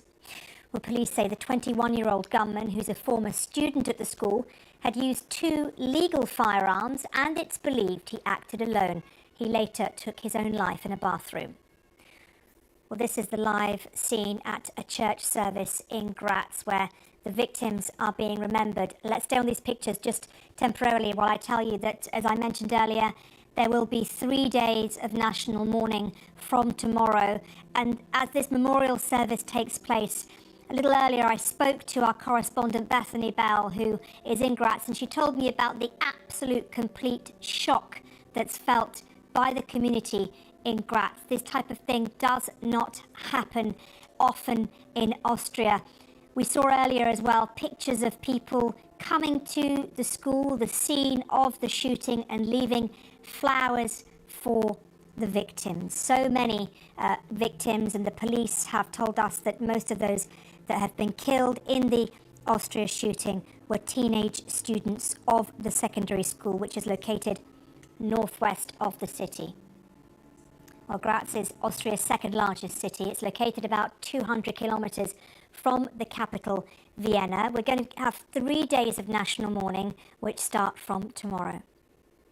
Gerhard Kahner is the Austrian Interior Minister. He gave details of how events unfolded. This morning at 10 a.m., the central office received the alarm, gunshots and screaming in the schoolburg, Dreierschützengasse. Within a few minutes, the first police forces were on site. Shortly after, special forces were on site as well. Ladies and gentlemen, this national tragedy has caused 9 victims, 6 female and 3 male victims. In addition to that, 12 injured. The 10th victim is the shooter himself. Well, within the last few hours after that press conference was given, it's been confirmed that a woman injured in the attack died in hospital. So that brings the total number of those people killed by the gunman to 10.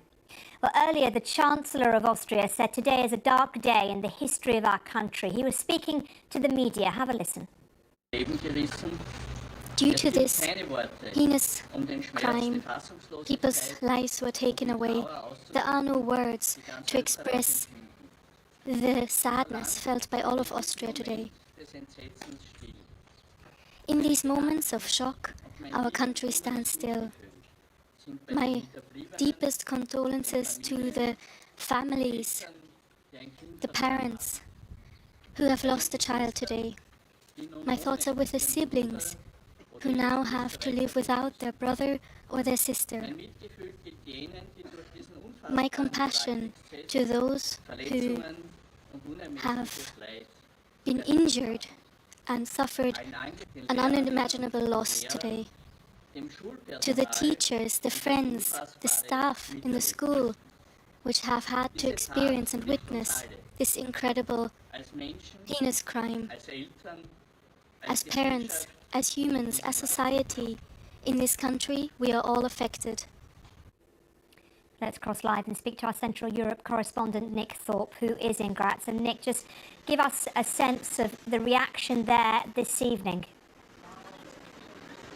Yes, well, I'm standing now right at the entrance of the school. You can see just over my right shoulder here flowers that many people have been bringing, pupils from the school, well-wishers, neighbours, and also candles being lit there. The police are still inside the school. It's a 2-storey building built about 20 years ago, I understand, and I've been speaking to neighbours around here in some of this. It's a very quiet residential area. Some of them actually heard the shots, the pause as the gunman moved between a whole rally of shots in one classroom. It was actually on the 2nd floor, so you can see behind me, it's a 2-storey building. The classrooms were on the 2nd floor. Pause as he went from one classroom to the next, and then more shooting there, and a final much louder shot, presumably when he shot himself in the bathroom. Do we know any more about the perpetrator, Nick? Very little, other than that he's an Austrian citizen from this part of Graz, so he was a former pupil at the school. He was 21 years old. We know that he was armed with 2 guns. We believe one was a pistol, one that was a slightly longer barreled rifle of some kind, and that these were legally bought. Some Austrian media are saying that they were bought just a few days ago, presumably with this in mind. There's obviously a lot of other speculation about his motives, potential motives for this, but that's all speculation at this stage. I think, all of Austria, and especially here in Graz, it's a city, a country in shock, and as you said, one which is preparing for the 3 days of national mourning and for a minute's silence at exactly 10 o'clock tomorrow morning, which is the time when the shooting occurred today. Nick, thank you very much indeed, Nick Thorpe there. And as always, you can read more about this story on the BBC's website. Well, still to come on The World Today, we have the very latest on those protests in Los Angeles as thousands more troops are sent to the city by President Trump. And a warning from the United Nations that world fertility rates are in unprecedented decline. Around the world and across the UK, this is The World Today on BBC News.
Now, another developing story that we're following today. The UK has sanctioned 2 Israeli far-right ministers over comments they made on Gaza. Itamar Ben-Gvir, seen here on the left, and Bezalel Smotrich, who's on the right, will both face a travel ban and have their assets frozen as part of the measures announced by the UK's Foreign Secretary. These 2 individuals, Ben-Gvir and Smotrich, have been inciting violence against Palestinian people for months and months and months. They have been encouraging egregious abuses of human rights. We have been raising this with the Israeli government, both privately and publicly.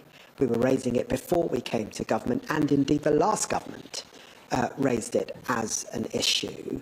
And alongside our partners, Canada, Australia, New Zealand, and Norway, today we are announcing sanctions against those individuals because we have been absolutely clear this has to stop, and we stand for a 2-state solution.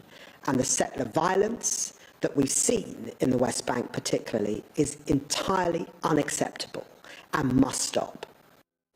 Well, earlier, my colleague James Kurasami spoke with the US ambassador to Israel, Mike Huckabee, for BBC NewsHour and The World Tonight on Radio 4. Mr. Huckabee described the imposition of the sanctions as a huge shock to the US. And I have not yet heard a good reason for why these 2 elected ministers have been sanctioned by countries that ought to respect the country's sovereignty and recognize that they have not conducted any criminal activity. So it's a huge shock, and I have a feeling the United States will respond appropriately to what they will see as an incredible overreach.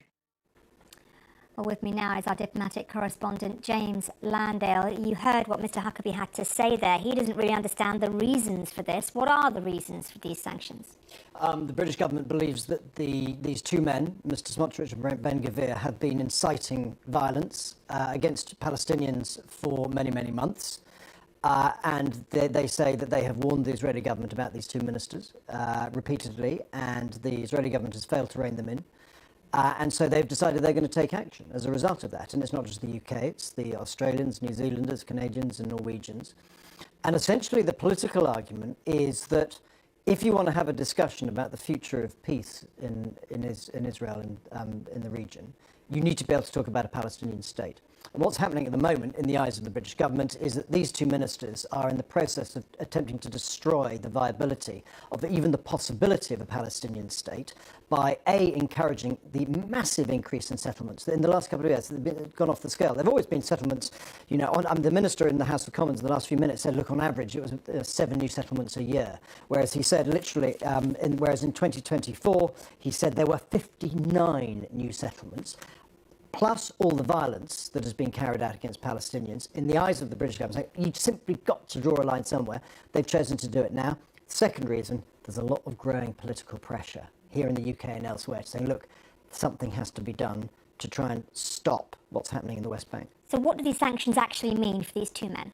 Well, in practical terms, it means that they can't travel to the UK and these other countries, that their assets will be frozen if they have any assets. It means that nobody in the UK, within the UK financial jurisdiction, can have any financial engagement with them. So, I don't know what their financial circumstances are, but, this is not a new idea. I mean, David Cameron, when he was the Conservative Foreign Secretary, he was talking about doing this, and it almost happened last year and didn't just because the election was called. So I think these two ministers would have been ready for this moment. James, thank you very much indeed. Well, you heard James mention Norway as one of those countries imposing sanctions too. Let's cross live now and speak to Norway's Deputy Foreign Minister, Andreas Kravik. Mr. Kravik, thanks so much for joining us. I don't know if you heard there the words of the US Ambassador to Israel, Mike Huckabee, to the BBC. He called this a shocking decision on the part of the countries I consider to be allies. What's your reaction to that? Well, I think from our standpoint, what the Israeli cabinet has done over the course of the last few months requires a clear response. We have seen a massive expansion of settlements. We have seen hostilities conducted on the Gaza Strip without much regard for international humanitarian law. And we've also seen a humanitarian blockade. There's been a concerted effort by the Israeli government in terms of hindering humanitarian supplies from entering Gaza. This is unacceptable, this is illegal, and requires a response. So we felt it was necessary at this juncture to, together with our partners, the UK, New Zealand, Australia, and Canada, to implement these sanctions and to make it clear to our Israeli counterparts that this is unacceptable, this needs to stop, and we need to get back to the negotiation table for the purposes of agreeing on a ceasefire first, and then, of course, a two-state solution.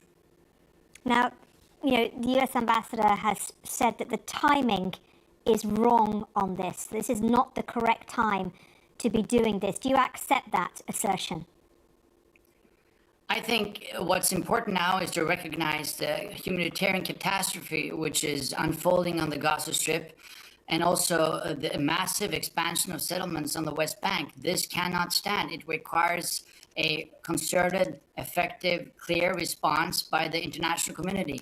And sanctions is one way of signaling to the Israeli cabinet that this is something that cannot stand, that they need to take a different approach. We have raised these issues publicly, but also in private with our Israeli counterparts. But thus far, we have seen no change of action. We've seen the opposite. We've seen, if anything, an upscale in these activities. So we felt that this, again, at this juncture, we had no other alternative than to make it clear that we are adamant in opposing these policies. Some have said that this is not going far enough.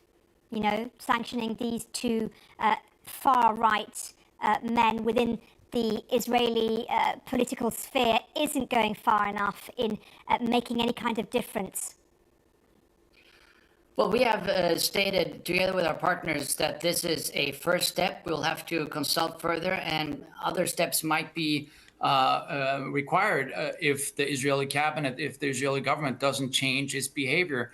These two individuals, these two ministers have been particularly insistent on these policies. They've been clear that they want to see Palestinians expelled from the Gaza Strip and the West Bank. They have been inciting violence against Palestinians. So we considered it appropriate to at least start with these two ministers, and then we will have to discuss further with our partners that the UK and others, but also other partners in Europe and beyond, if other measures could be necessary. But again, at this juncture, we've felt that it was necessary for us to make it clear that this is not something that we can accept. Okay. Deputy Foreign Minister of Norway, Andreas Kravik, it's good to talk to you. Thanks for coming on to The World Today and answering our questions. Appreciate the opportunity. Thank you.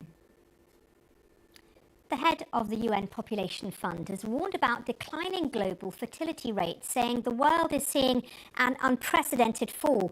The UN's annual State of the World Population Report says most people want 2 or more children, but that hundreds of millions aren't able to realise that goal, mainly because of financial constraints. The report surveyed a mix of high, middle and low-income countries. Well, let's talk a little bit more about this with Anna Rotkirch, who's a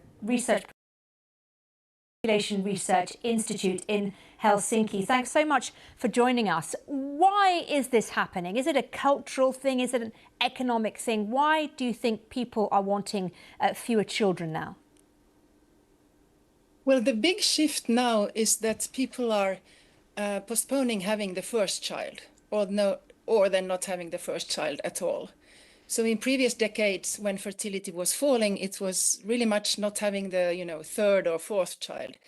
But now we are in a new situation because the childlessness is rising among those in their 20s, but also those in their 30s.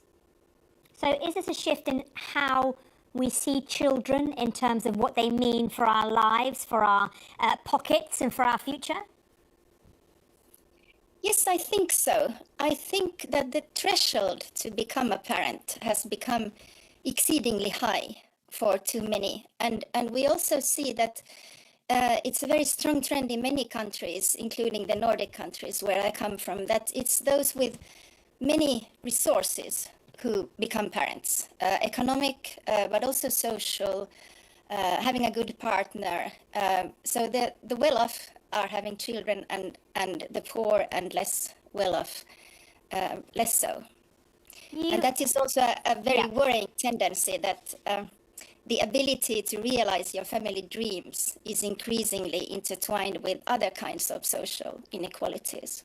So I believe you advised the Finnish Prime Minister back in 2020 and 2021 about how to invigorate falling birth rates. What was your advice and what do you think the answer is? Yes, I actually updated the advice in last year, and I had 20 solutions and very different, ranging from very low cost to the super costly. And my idea to make 20 was to stress that there is something to do to support people to have the children they say they want to have. There's something for every political party. You can, pick your take, and there is no quick fix. This is a big cultural, global trend.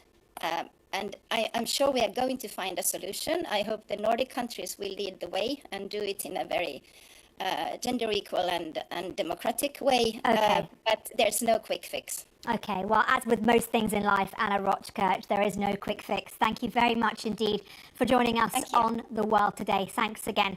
Stay with us. More to come after this short break on The World Today on BBC News.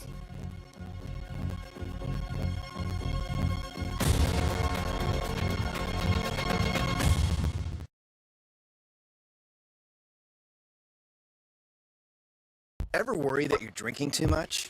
Take back control with Or Health. Or Health provides access to medication proven to help. A daily pill to drink less, or to quit drinking altogether.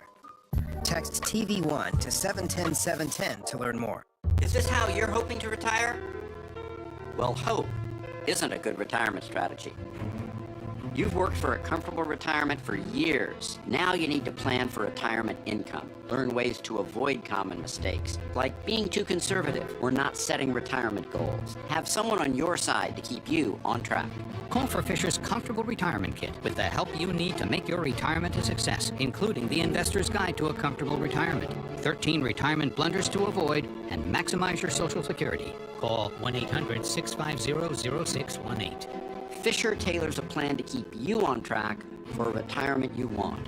And as a fiduciary, we do better when our clients do better. Call now for your Comfortable Retirement Kit. Call 1-800-650-0618. Call us today. You don't have it coming to you unless you plan for it. If your portfolio is $1 million or more, call 1-800-650-0618.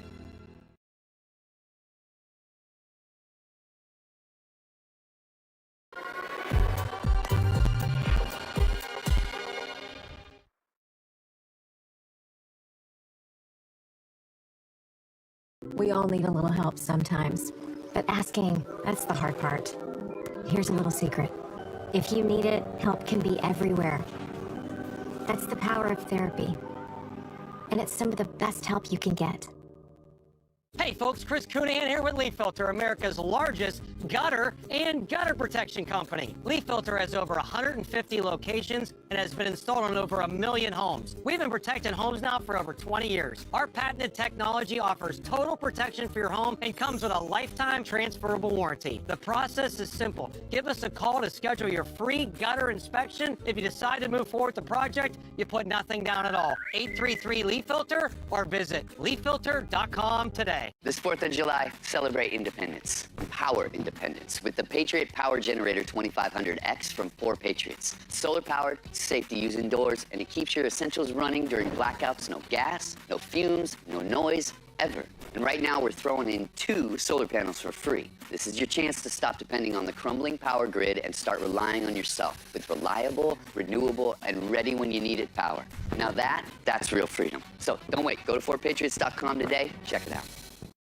If your cat is feeling the pain of osteoarthritis, it's up to you to read the signs. Learn how to spot osteoarthritis pain. Learn the signs of osteoarthritis pain at catredflags.com. Down, up, right, left, inside, out. Sometimes it's hard to make sense from nonsense. Go beyond the headlines. A trusted global perspective. The Economist. Know which way is up. This is Noom GLP-1, and this is Marcos. I'm getting to where I want to be. I'm very confident that I'm going to be able to continue and really make a true lifestyle change. I'm Marcos, and I've lost 8 pounds so far with Noom. Get started at Noom.com. When you're actively trading, the fees really start to add up. Public is the only platform that offers rebates on your option trades, which help offset those costs. It's a simple way to help me keep more of what I earn.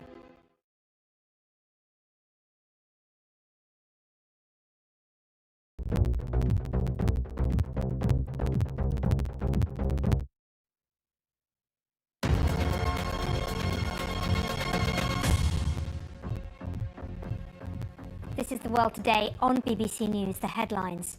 A gunman has killed 10 people, most of them teenagers, at a school in Austria. The UK has sanctioned 2 Israeli far-right ministers over comments they made on Gaza. Israel calls the decision outrageous. Donald Trump says the National Guard will remain in Los Angeles until there's no danger. Hundreds of Marines are now also in the city.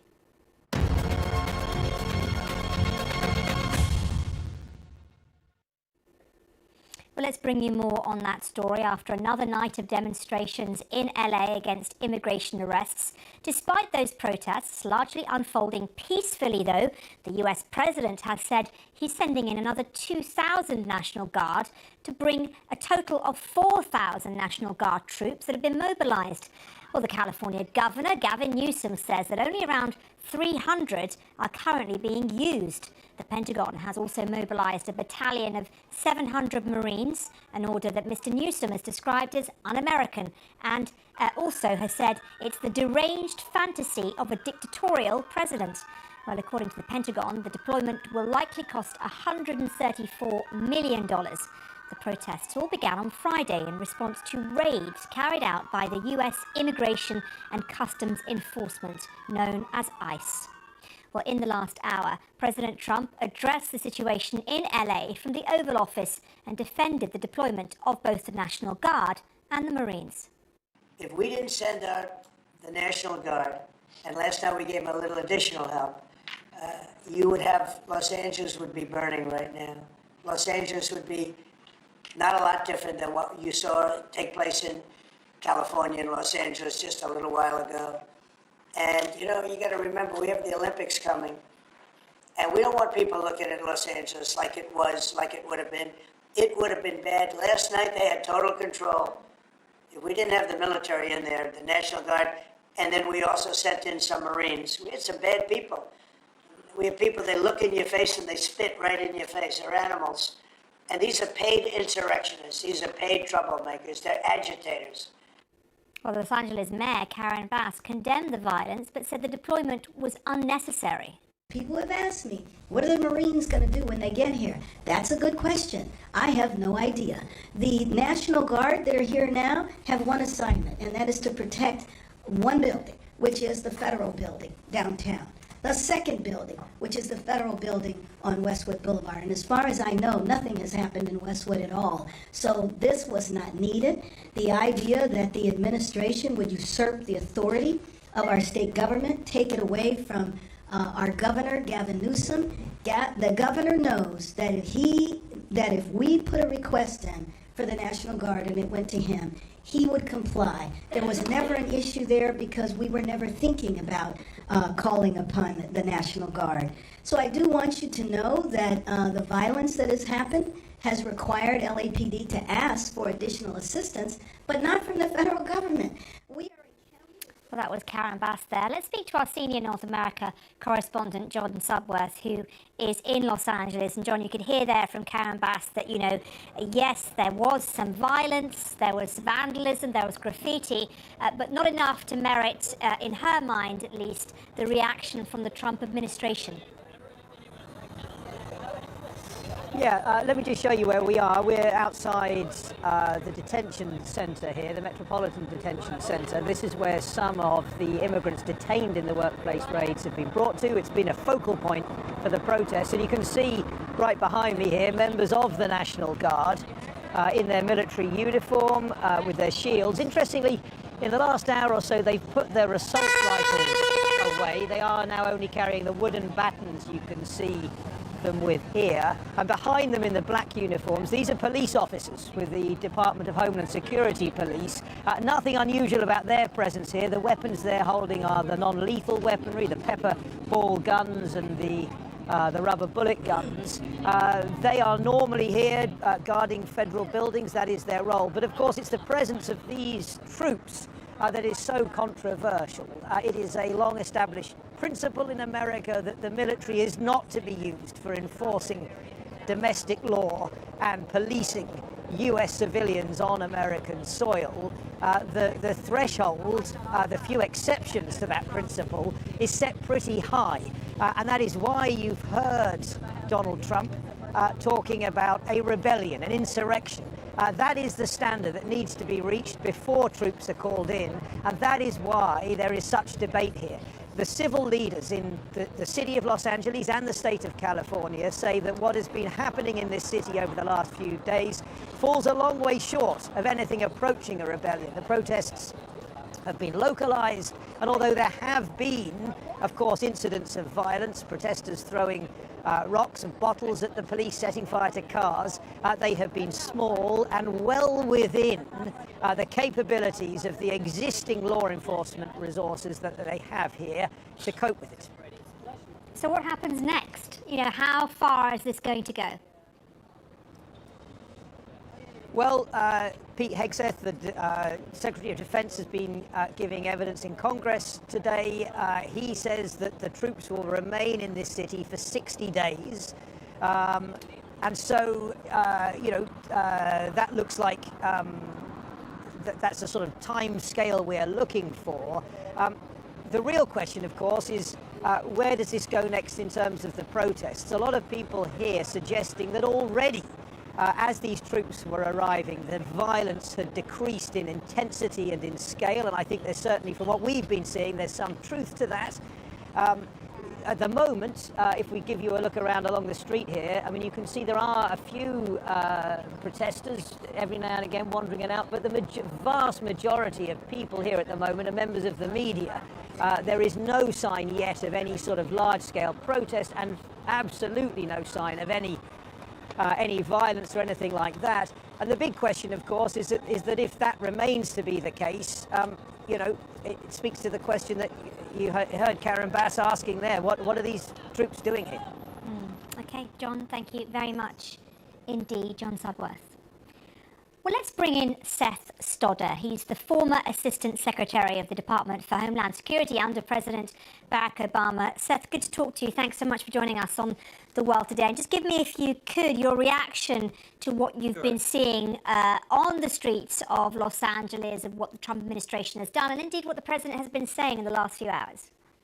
Well, I mean, I'm here in Los Angeles myself. This is my home, and I'll tell you, it's almost like we're living in two different realities. The one that seems to be in Donald Trump's head, and the one that's actually on the ground here in Los Angeles. I think it's sort of mind-boggling in some ways that the president stepped in with the way he did. Other than the only explanation I could say is probably from political reasons, because there was no request from the LAPD or the LA Sheriff's Department or the governor or the mayor for these for the federalization of the California National Guard, let alone U.S. Marines. And the LAPD and we have 88 cities here in Los Angeles, including, and with many of them having their own police departments, plus the sheriffs.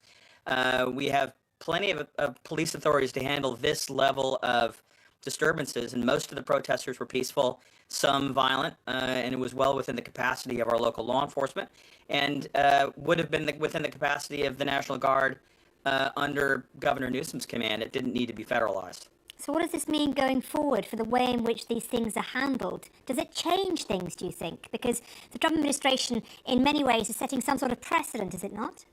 Yeah, I think it is. I mean, just thinking about the history of this, I mean, it's pretty rare that the Guard has been federalized, and let alone regular Army or Marines have been sent into cities against the wishes of a governor or of a mayor.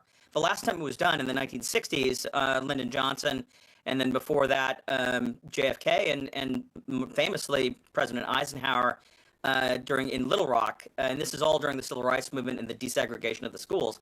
So it hasn't been done in over 50 years, or approximately 50 years. So this is pretty much, it's unprecedented, but it's close to unprecedented. So it does seem to be a template potentially for the president now in sending in these kinds of troops to try to intimidate populations. The one thing I will say, though, about all of this is, I mean, it's sort of staggering when you really think about it. I mean, this was all prompted by ICE raids on a few places, a warehouse in the Garment District, and some parking lots of Home Depot parking lots in a couple of locations in Los Angeles, netting apparently about 212 people arrested by ICE in a span of a week, out of approximately a million undocumented people in Los Angeles, most of whom living peaceful lives here in a county of 10 million people. So it's amazing that this has been the priority of the administration, to go pick up dishwashers and day laborers, and then which sparked this protest, and then sending in the National Guard and the Marines at a cost of $134 million of taxpayer funds. It's pretty staggering. Okay, well, listen, it's been good to get your thoughts. Seth Stodder, thanks very much indeed. Thank you so much. Good to be with you. Still to come on The World Today, the little cat with the unusually large nose. Yes, we have the story. Around the world and across the UK, this is The World Today on BBC News. Seeking the meticulous, uncompromising perfectionists. Seeking those who aren't done making medicine until every dose is just right. For everyone who needs it.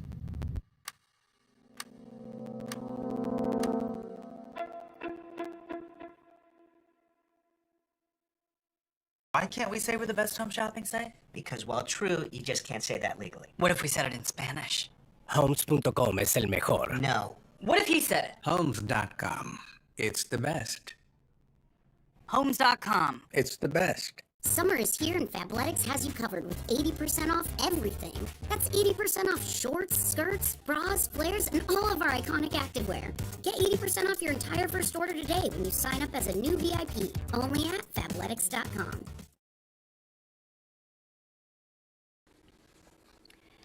The Prime Minister, Sir Keir Starmer, has pledged a new era of nuclear power and says it will pump more than £14 billion into the Sizewell C nuclear power station in Suffolk. He said the investment would create thousands of jobs, bring down bills for millions across the country, and would also provide energy security for the UK.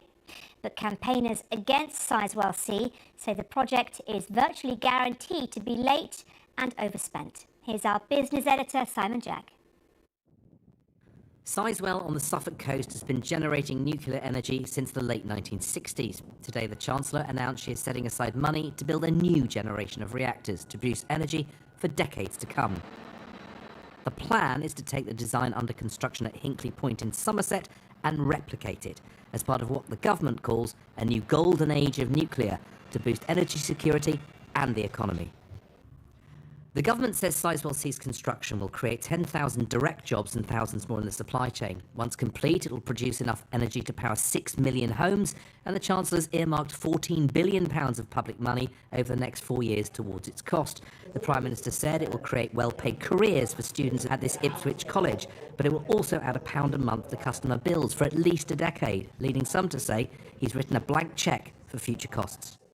We're not writing a blank cheque, we're setting out exactly the investment we're making. This is about investment. It carries with it 10 years worth of jobs for 10,000 people, and what it carries with it is our own energy independence, security, and bringing down the bills for millions of people across the country. But even the people building it said they couldn't give a number on the final cost until they'd done a deal with other private investors. When we reach the final investment decision and the deal with the investors and the government is concluded, then we'll come and talk to you again, Simon, about the costs.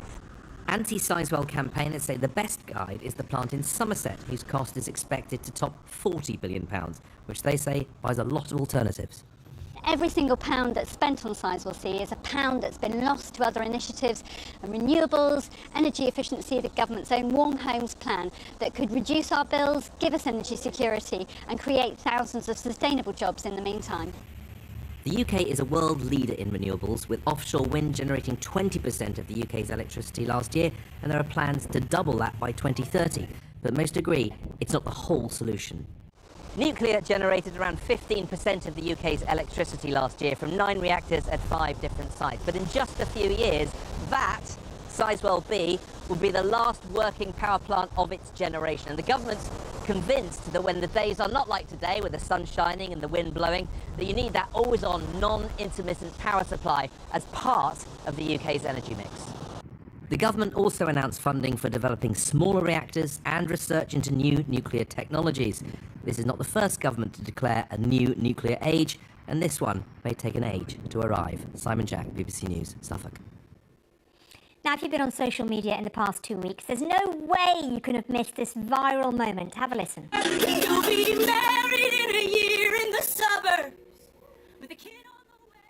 Well, with more than 20 million views of the original clip and thousands of parodies made in response, Brendan Abernathy's heartfelt rendition has had a huge reaction online, but not all of it has been kind. So what does it feel like to be on the receiving end of mass online trolling? And is there a way to turn that negativity into opportunity?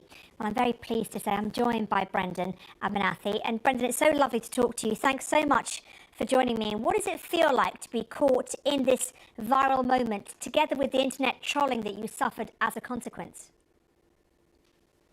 In reality, it's kind of disorienting. I had spent 6 years playing like 300 days a year playing concerts. And this was just a moment from one of those concerts that we posted.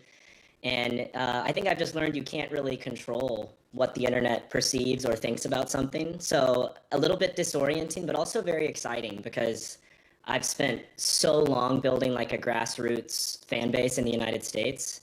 And then to see it like start to reach the whole world, and to have people even from the UK reaching out has been like super exciting.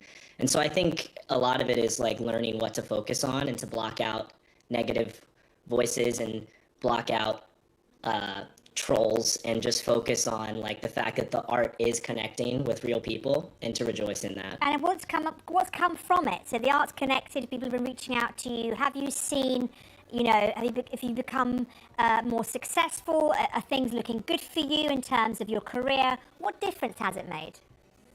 I mean, so far it hasn't made much of a difference.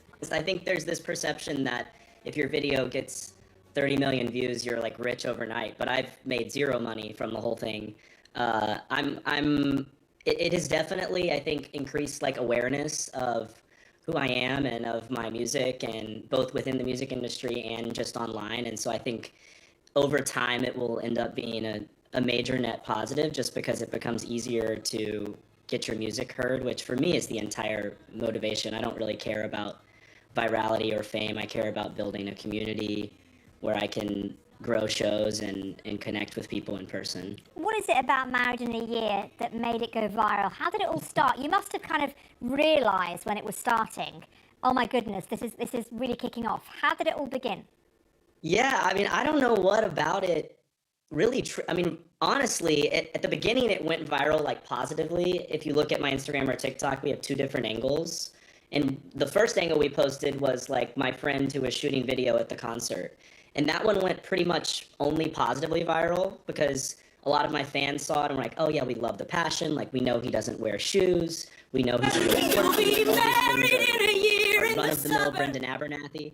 And then, so we doubled down and we posted an angle that some dude had of, like, iPhone footage. And that's one with, like, the lights that are kind of disorienting in the back. Yeah, we're seeing those.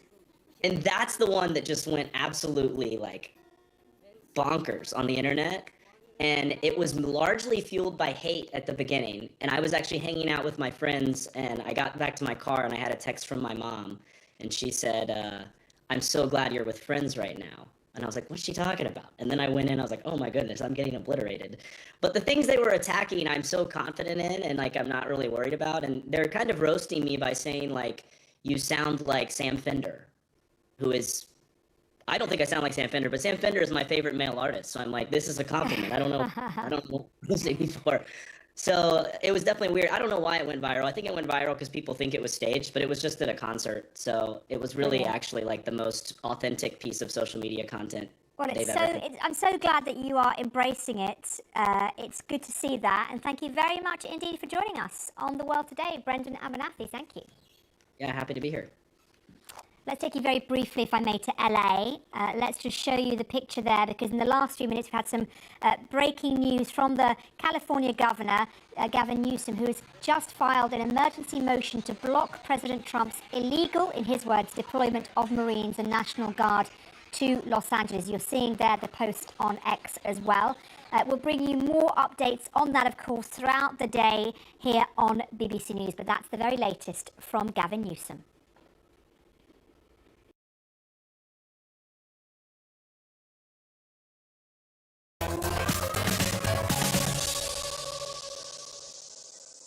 So the winner of the UK City of Culture 2025 is Bradford. Hello, good evening. Thank you for watching. There were scenes of jubilation tonight as Bradford was awarded UK City of Culture 2025. Welcome to Bradford. My name is Alex Dunlop. I'm a comedian. I was born here, raised here, and this is my home. So lots of people know Bradford for its diversity, but not a lot of people know that it's the 6th largest city in the UK.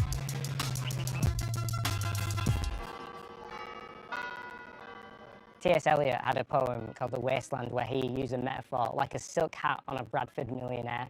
So clearly back then people thought of Bradford as this luxurious, opulent place, and it's such a shame that people don't think of us like that anymore. Oh, 1, 2, 1, 2. Does that sound good at the back? All right, so give us a cheer if you've ever been to a comedy night ever before.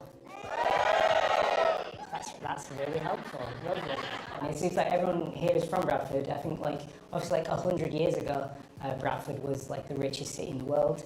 Today, we all work in social housing. You know what I mean? So something's gone wrong, so please support the City of Culture. We really do need it.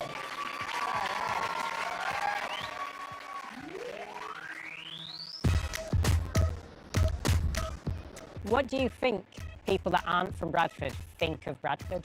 People are very negative, but Yeah. yes, the one thing about Bradford, apart from the fabulous buildings, and you have to look up. There's more up there. I don't think people appreciate it. I don't think they do. And the other thing are the people. It's sad to see all these buildings going to waste. Like, these were good buildings, and now they sell bedding and stuff in them. Yeah. They used to sell Rolex watches in them. They've got safes.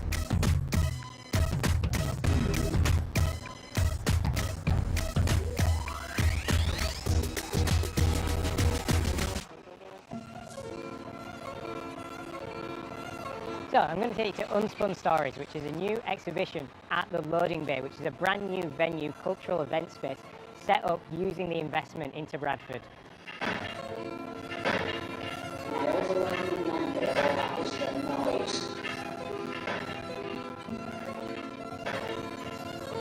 So I knew that my granddad had worked in the wool trade, but I never really asked any questions or was more curious about it.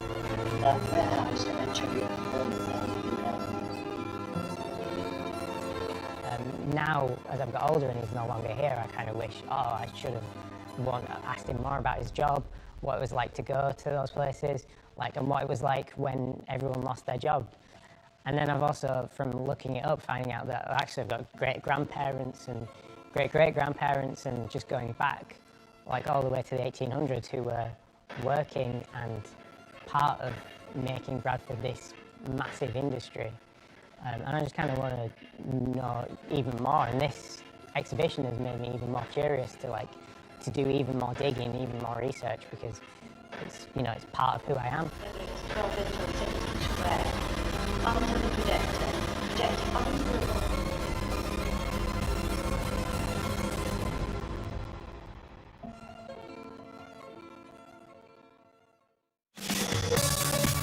The Travel Show, your essential guide wherever you're heading. Every weekend on BBC News.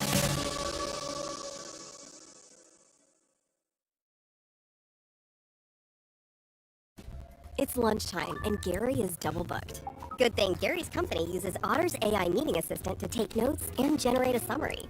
So Gary doesn't miss a meeting and can regain his lunch break. Try now for free. Visit otter.ai or download the app.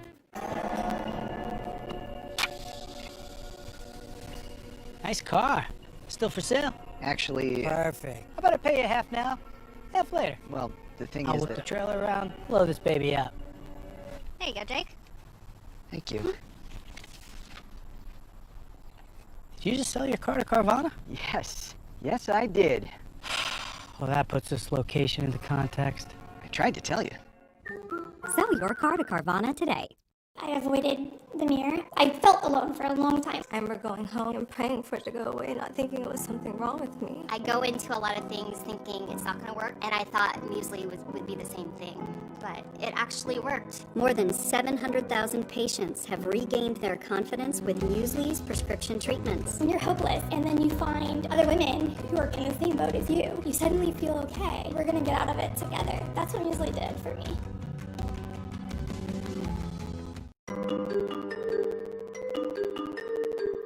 At Avocado Green Mattress, we know that we all deserve a little rest. That's why we're promoting Better Sleep this season with our certified organic mattresses and bedding. All made with natural, luxurious materials. For a healthier planet and a healthier you. Start your sleep trial today at avocadogreenmattress.com. Insurify. At Insurify, we make it easy to cut your car insurance bill in half. Half? How? Just go to Insurify.com and compare dozens of quotes in a few clicks. We cut out the middleman so you can cut your bill in half. Go to Insurify.com and save up to 50% on your car insurance. Framing is hard, but FrameBridge is easy. Custom frames, premium materials, transparent pricing. Get started at framebridge.com or visit a store today. When logic bends, when certainties shatter, when left is right and right is left, which way do you turn? Go beyond the headlines. A trusted global perspective. The Economist. Know which way is up. At Public, the high-yield cash account's a no-brainer. I know my money's working hard for me, and I know I can access it anytime I need it. It's very simple. Better rates mean faster growth, and that's exactly what I need. Every composer knows when another composer is being influenced by their music. The models wear costumes for men and women, inspired by outfits spanning the 8 decades of Empress Wu's long life. If you can play this more Italian, think of opera, Bellini opera. Think of like Maria Callas. More free. As a writer, I care so much about the human imagination, about creativity, about our ability to tell stories. Just imagine our lives without storytelling. Inspiring arts and culture on BBC News.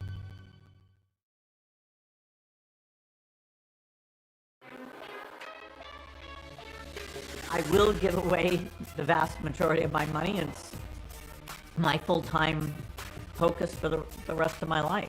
Und wenn Menschen bei uns in Europa angekommen sind, dann finde ich, haben sie ein Recht darauf, menschlich behandelt zu werden. He really truly loved this regime and Vladimir Putin. That's why Vladimir Putin hated him so much. Every time I lost, I just did a deep dive into the reason why we lost. There are times when I have noticed something more emotional on one take than the other, which I think comes from being a woman. When the big names talk, they talk to us.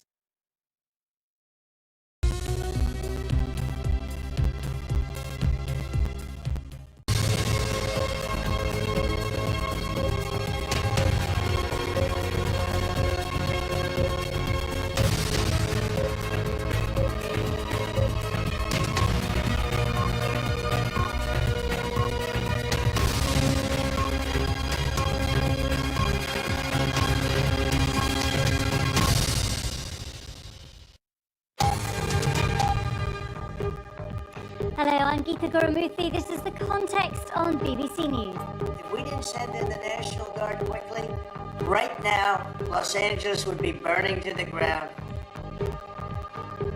So I don't know how he could say that the National Guard is who saved the day. Who saved the day are our local law enforcement agencies. And we have deployed National Guard and the Marines to protect them in the execution of their duties, because we ought to be able to enforce immigration law in this country. Yes, protests, of course, can get out of hand, but did these protests need intervention by federal enforcement beyond the vast resources that LA County and the state of California have? Not sure.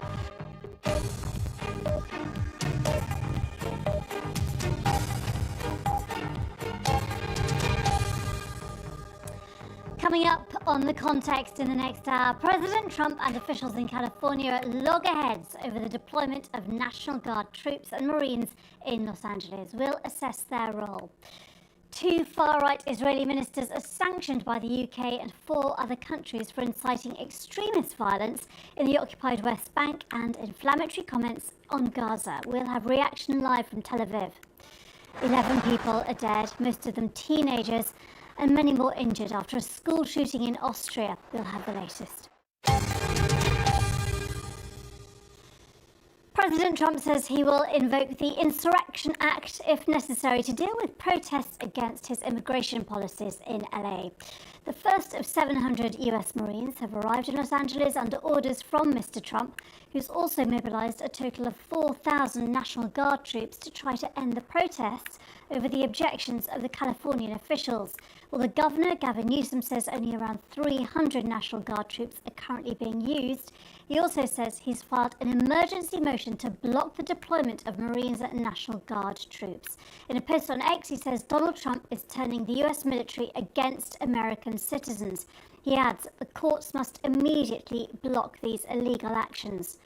Well, the protests began on Friday in response to raids carried out by US Immigration and Customs Enforcement, known as ICE. Well, now, US law largely prevents the use of the military as a policing force unless there is an insurrection.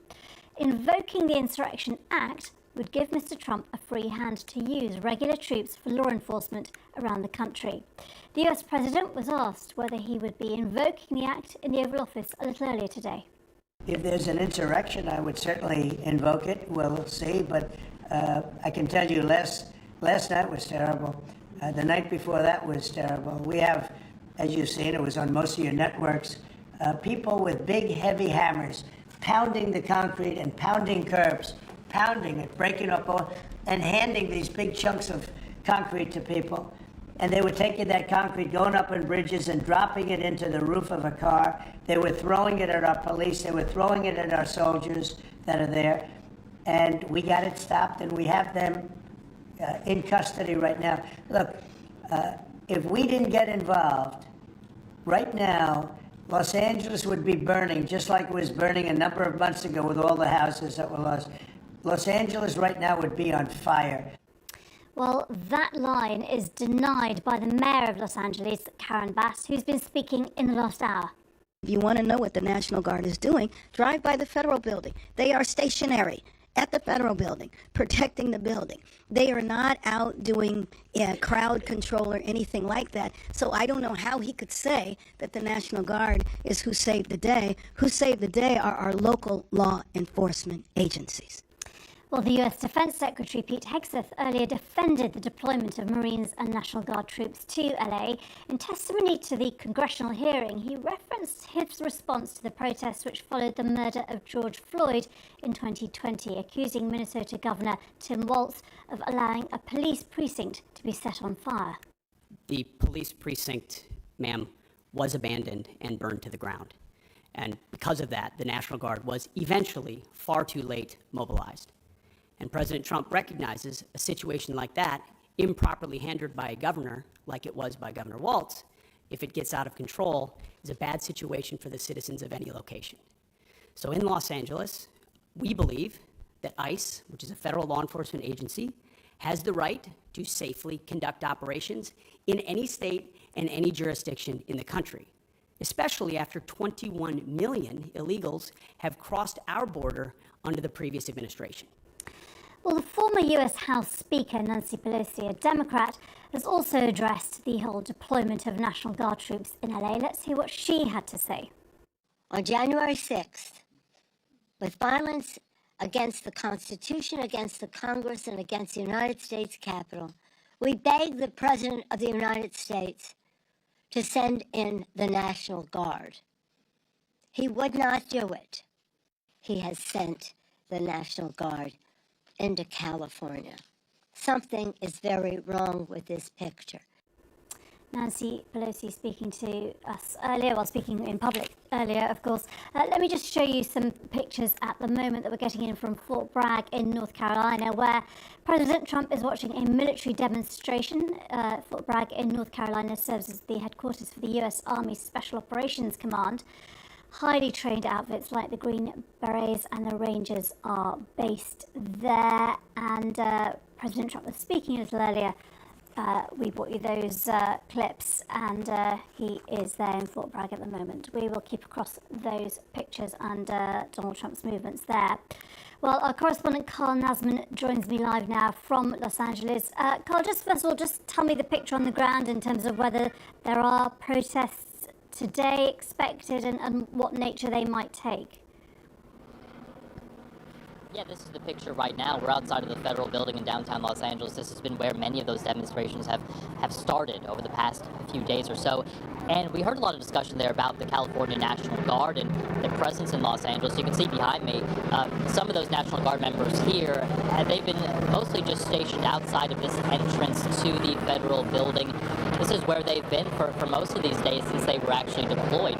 We learned today that some 1,700 National Guard members are now in Los Angeles. That's less than the 4,000 that we've heard have actually been deployed by President Trump. In terms of demonstrators, what we're seeing today, and we're just going to take a walk here to get out of the way of a car entering the building here, but you can see some demonstrators, not that many, maybe a handful, 20 or so, are gathered today outside of the building. You can see some American flags and Mexican flags here. A very quiet demonstration, peaceful. This is a big change compared to what we've seen over the past couple of days or so. Those demonstrations really loud yesterday, and of course some chaotic and volatile scenes once the police and authorities moved in to clear that demonstration. But today, seemingly right now, the focus is on the cleanup efforts in downtown Los Angeles. We were driving around the area nearby, and we saw lots of teams out trying to get some of the graffiti removed. There was a lot of graffiti and vandalism around this particular area where those demonstrations have been focused on. Mayor Karen Bass said that that's going to be a focus for the city going forward, and she said, as we get a car driving past here, but she said that if those demonstrations remain as they were on Sunday and Monday nights, there's the potential that we could see a curfew put in place just to try to really get control of those pockets of people that are determined to loot or damage property here. But a much different scene today, certainly, than what we saw Sunday or Monday night. And can you just give me a sense, Carl, as to the mood there? I mean, has the presence of the National Guard and the Marines, do you think, made people more nervous about coming out, even if they wanted to sort of peacefully protest? Sure, we've been speaking, we've been speaking with people here and asking them, do you feel safer with the presence of the National Guard? And what most demonstrators tell us is absolutely not, and it doesn't make them feel any safer. In fact, it seems to be elevating some of the tensions here. But there are people out today. We're expecting a candlelit vigil in the hours tonight, and that'll be one of these interfaith type vigils tonight, and that's expected to be much more of a calm and peaceful environment. And the other thing is, there's two groups of people that tend to come out to these demonstrations. There's the groups that come out with their signs, and they're the ones that are demonstrating against the immigration enforcement actions that we've seen in the city. And then there's the smaller groups that tend to come out at night once the sun goes down, and these are the types of groups that officials are most concerned about, because they tend to be the ones committing crimes or really having those violent clashes with the authorities here. Okay, Carl Nasman in LA, thank you very much for being with us. And just to let you know that the image on the right of that screen was Fort Bragg, where Donald Trump is currently observing a military demonstration. We'll keep across that too. Joining me now is Chad Wolf, former acting US Secretary of Homeland Security in the first Trump administration and now Executive Director of the America First Policy Institute. Thanks for being with us. Do you think the actions of the President sending in the National Guard and the Marines was justified or provocative? Well, I do think they were justified. Look, you had ICE, or Immigrations and Customs Enforcement, law enforcement officers trying to do their job, trying to carry out the law. And, we're meeting, obviously, some resistance, called for LAPD backup. And that backup was taking hours to get there, right? Because of their sanctuary city policies and their overall outlook on immigration enforcement. And so when that happens, you need to protect not only ICE officials, you need to protect federal assets as the rioting gets out of control. So I support what the president's doing, and this notion, and I keep hearing this time and time again, that somehow sending in the National Guard is escalating the situation. Basically, what people that say that are basically saying that the police are somehow escalating the violence of violent opportunists and agitators, which is just a very backwards way of thinking about this. Law enforcement is there to make sure that people are safe, that buildings are not vandalized.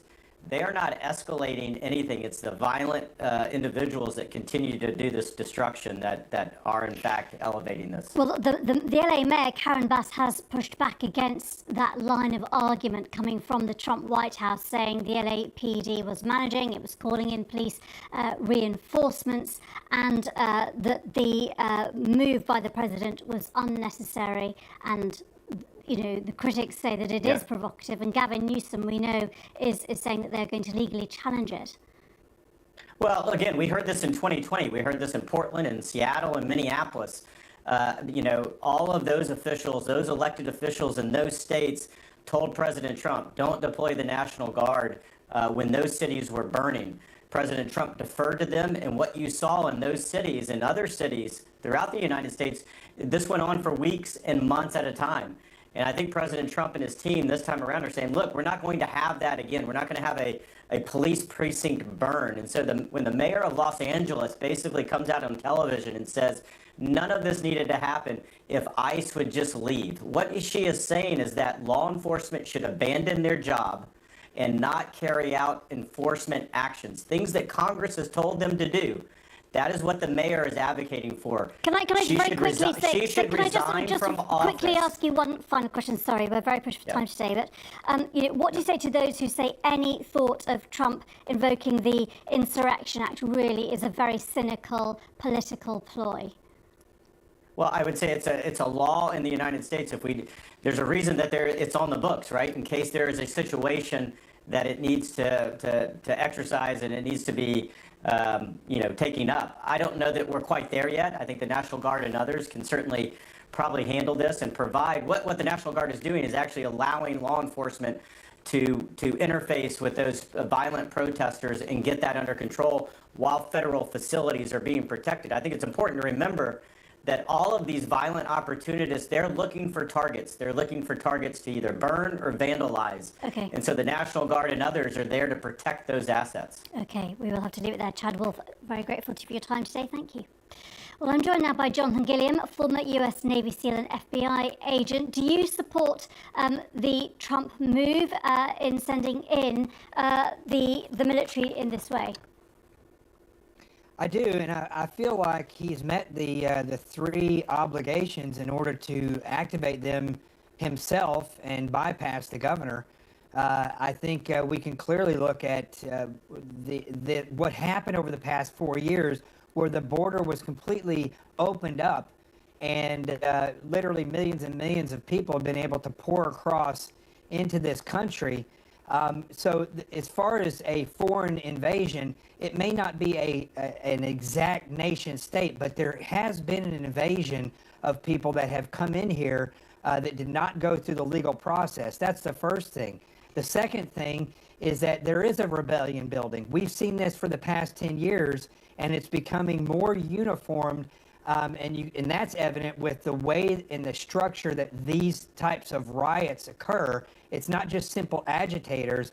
These are people who are trained with tactics that are outside of our United States military, that they are able to go anywhere in the country and secrete themselves into these protests and turn them into riots. But in certain cases, if the mayor and the governor, the mayor of LA and the governor of California say they have confidence in their own police forces and they actively do not want the Marines and the National Guard to come in, and that is provocative, and Donald Trump is deliberately stirring up tensions and inflaming any violent measures, shouldn't people listen to what those on the ground are saying? Well, the third thing, though, is very important in this, is that the third test for the president to send in the National Guard is that he is unable, that the federal government is unable to carry out their duties. And that has also been shown. And so there has been no protection from the LAPD or the sheriff's department, the mayor or the governor. In fact, they have told law enforcement not to protect them. And we've seen evidence of that on the ground when you have convoys of these agents coming in, and the LAPD is standing there, even as recently as today and yesterday. As those convoys come in, people are standing 20 feet away, hurling their bikes and smashing windows with those vehicles as they come in, and law enforcement is standing right there. In any protest in any part of the world, you know that there will be those who perhaps are troublemakers and who gravitate towards it. But we have heard that these initial protests that were seen as a response to a very heavy-handed and provocative crackdown by ICE agents in the first place, it's been exacerbated by Donald Trump's military move, and that actually he's deliberately inflaming tensions. So you're saying that, but the key to what you're saying is that we've heard, because the reality is when law enforcement goes out to do their job and arrest, look at the records of the people that they were going out and getting, people who are murderers, people who are pedophiles, who've come over into this country illegally, and they know about those people, they go to pick them up. And that, the fact that they're going into these areas strong with enough manpower to get these dangerous individuals, the left is using that as a way to prop up this violence. And when you look at this mayor and the governor, but let's look at the mayor in particular. This is a mayor that wasn't even in the country when wildfires started. She didn't get back until they were fully enraged across LA. And the fact is, because of the way they ran things, there wasn't enough water to put out the fires. Well, that's a separate issue, and Karen Bass is not here to defend that record, and nor is anyone. You can look at the soundbite that you just played, where she earlier was saying that that Donald Trump deploying the National Guard is what inflamed it, but then you just played a soundbite where she says that they're nowhere to be found on the street, so they're not to be commended for stopping the violence. And that's true. The president didn't deploy National Guard until things got bad, and he deployed them to protect the buildings and the agents. Without the Insurrection Act being... This is very important. He deployed them to protect the building and the agents, not to take over the city, and that's what's occurred. Okay. We will have to leave it there. Jonathan Gilliam, thank you very much for your time today. Thanks. Around the world and across the UK, this is BBC News.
Now, two far-right Israeli government ministers have been sanctioned by the UK government over so-called repeated incitements of violence against Palestinian communities in the occupied West Bank and their comments on Gaza. Israel's Security Minister Itamar Ben-Gvir and Finance Minister Bezalel Smotrich will both face a travel ban and see their assets frozen. The UK has joined Norway, Australia, Canada and New Zealand in imposing sanctions on the pair. US Ambassador to Israel Mike Huckabee has described the decision to sanction the ministers as a shocking decision on the part of countries I consider to be allies. He spoke to James Kumarasamy on BBC Radio. I have not yet heard a good reason for why these two elected ministers have been sanctioned by countries that ought to respect the country's sovereignty and recognize that they have not conducted any criminal activity. So it's a huge shock, and I have a feeling the United States will respond appropriately to what they will see as an incredible overreach. Mike Huckabee there. Well, the UK Foreign Secretary David Lammy explained why the decision had been taken. Today we are announcing sanctions against those individuals because we have been absolutely clear this has to stop, and we stand for a two-state solution. And the settler violence that we've seen in the West Bank particularly is entirely unacceptable and must stop. Well, I'm joined now by Yossi Beilin, a former Israeli Justice Minister and peace negotiator. What's your response to the UK government decision on sanctions? Well, I wouldn't invite these people to my home, and I understand that others would not invite them to their homes. So, do you think the sanctions are justified, and will they have any impact? I don't think that the impact will be tremendous, but it is a sign, a symbolic act of these countries, so that people will understand how some Israeli ministers are seen by the free world. And you I don't know if you heard Mike Huckabee saying there that he was surprised by the decision and didn't support it on behalf of the US administration. You know, being interviewed by you, I did not see who was the one who talked, and I thought it was the spokesman for the settlers. Sorry, yes, it was Mike Huckabee. Apologies. It's interesting, yeah, very, very interesting that the ambassador of the United States is defending these people. He knows exactly what they did and what they are saying. There's a big conference next week organised by France and the Saudis on discussing the two-state solution. Do you think there is any possibility of progress on a negotiated settlement at this stage? I'm not sure. We should see what kind of a conference will it be. But I'm expecting the relevant European countries, which are really interested in peace in the Middle East, visiting Israel and Palestine, talking to the leaders, talking to Netanyahu, talking to Mahmoud Abbas, and trying to see what can be done in order to assure that there is the day after, the morning after, so that Arab countries with the Palestinian Authority would replace Hamas governing the Gaza Strip.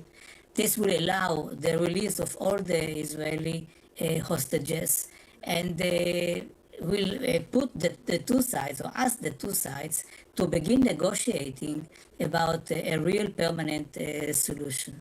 I think that might be more effective. I'm supporting very much the two-state solution. I think that this is the best solution for Israel, first and foremost. As an Israeli Zionist, I would like to see a border so that Israel will remain Jewish and democratic. And for the Palestinians, it is important for the implementation and the fulfillment of their self-determination. But do you think that the Trump administration is still engaged in getting to a peace process? Because we saw Donald Trump obviously saying that he thought this could be achieved quickly, and without US engagement, can it happen? First of all, I'm not sure that without an American engagement, it won't happen. When I began the Oslo process in the beginning of '93, the Americans were totally uninvolved in this. And even in the talks between Israel and Jordan towards peace, the Americans were not involved. Of course, in a situation whereby the leadership in Israel is not enthusiastic about such a process, there is a need of a third party. And if it is true that the American current administration is not eager to help strike a deal for a permanent agreement, I think that Europe should enter, and for Britain especially, which is not bound by the European consensus now, it is an opportunity to suggest idea, to bring the people together. And again, such a conference may be nice and interesting. I don't know. Myself, Yossi Beilin, I'm so sorry to have to cut you off. We're out of time for this part of the programme. Very grateful to you for speaking to us. Hope to speak to you again. Thank you so much. This is The Context on BBC News.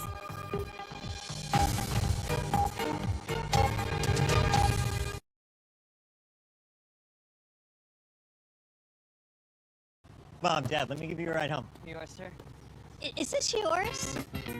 And so, of course, my agent doesn't tell me that I'm going to be working with a bird that day. And when I get to set, the wrangler's yelling at me like, don't make eye contact. But then the director tells me that I've got to look at the bird for the scene, right? The whole thing was kind of a nightmare. Do you have something big coming out, honey? No, just the bird thing. Love you. Bye. Yeah. Why did we pay for dinner? And why is he still on our phone bill? I need these items printed by Friday. Certainly. Are you for imprint certain? We are for imprint. Certainty matters when you need promo gear for gifting clients, customers, and your team. 4imprint.com has items certain to wow. For imprint, for certain. We were all looking for some place to call home. But first you need a place to look for a place to call home. And that's homes.com, because it's the best. I told you, you cannot legally say Homes.com is the best. What if she says it as Morgan Freeman? Oh, I can get this. Home.com. No. Well, how can we not say it if that's our new name? Think about it. Homes.com is the best.com.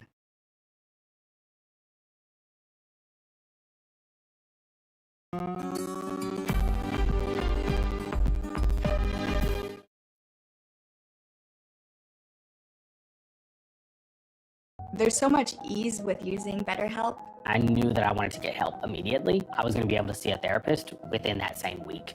Now I feel so much more confident in expressing myself, and that's been a great gift. Clogged gutters can cause big problems fast. Until now. Call 833 Leaf Filter today for your free gutter inspection. I've had terrible flooding problems on my porch. Now I understand why. Right now, Leaf Filter is offering a free inspection on your schedule. Leaf Filter is a permanent gutter solution, so you never have to worry about costly damage from clogged gutters again. Call us today and schedule your free inspection. To schedule your free inspection, call 833 Leaf Filter today or visit leaffilter.com. Down, up, right, left, inside, out. Sometimes it's hard to make sense from nonsense. Go beyond the headlines. A trusted global perspective. The Economist. Know which way is up. When the grid goes down, what's your plan? I'm Kate Courtley, former Navy SEAL. I've defended freedom around the world. And here's the truth. Freedom starts at home. That's why I trust the Patriot Power Generator 2500X. Solar powered and built tough to keep your fridge, phones, and medical devices running with no gas and no fumes. This 4th of July, get 2 solar panels absolutely free. Stay self-reliant. Go to forpatriots.com. Get peace of mind before the next blackout.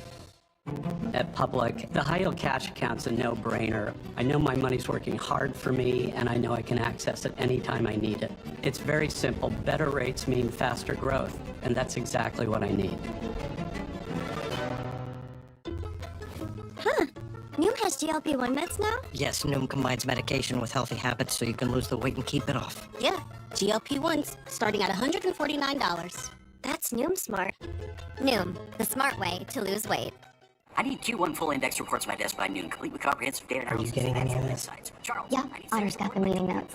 I'll ask it for action items in the channel. And Maria already asked for a budget reminder. Smart. Judge mom by morning. Got it? Got it, boss. Otter, you got this.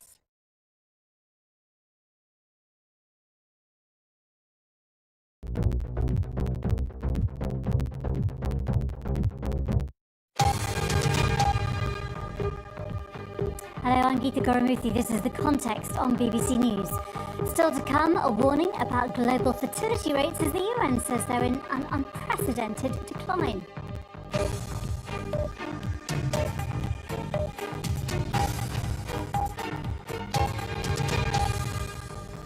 Eleven people have died after a school shooting in the Austrian city of Graz earlier today.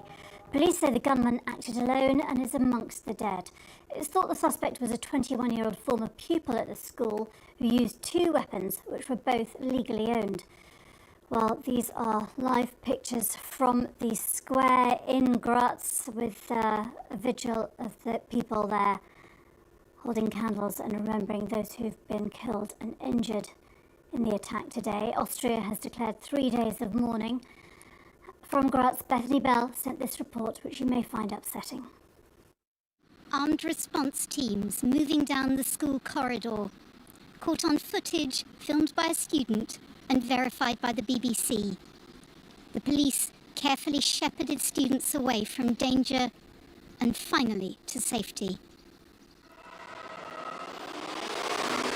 Police were called to this high school not far from the centre of Austria's second city around 10 a.m. local time when gunshots were heard. Students tried to see what was happening below them.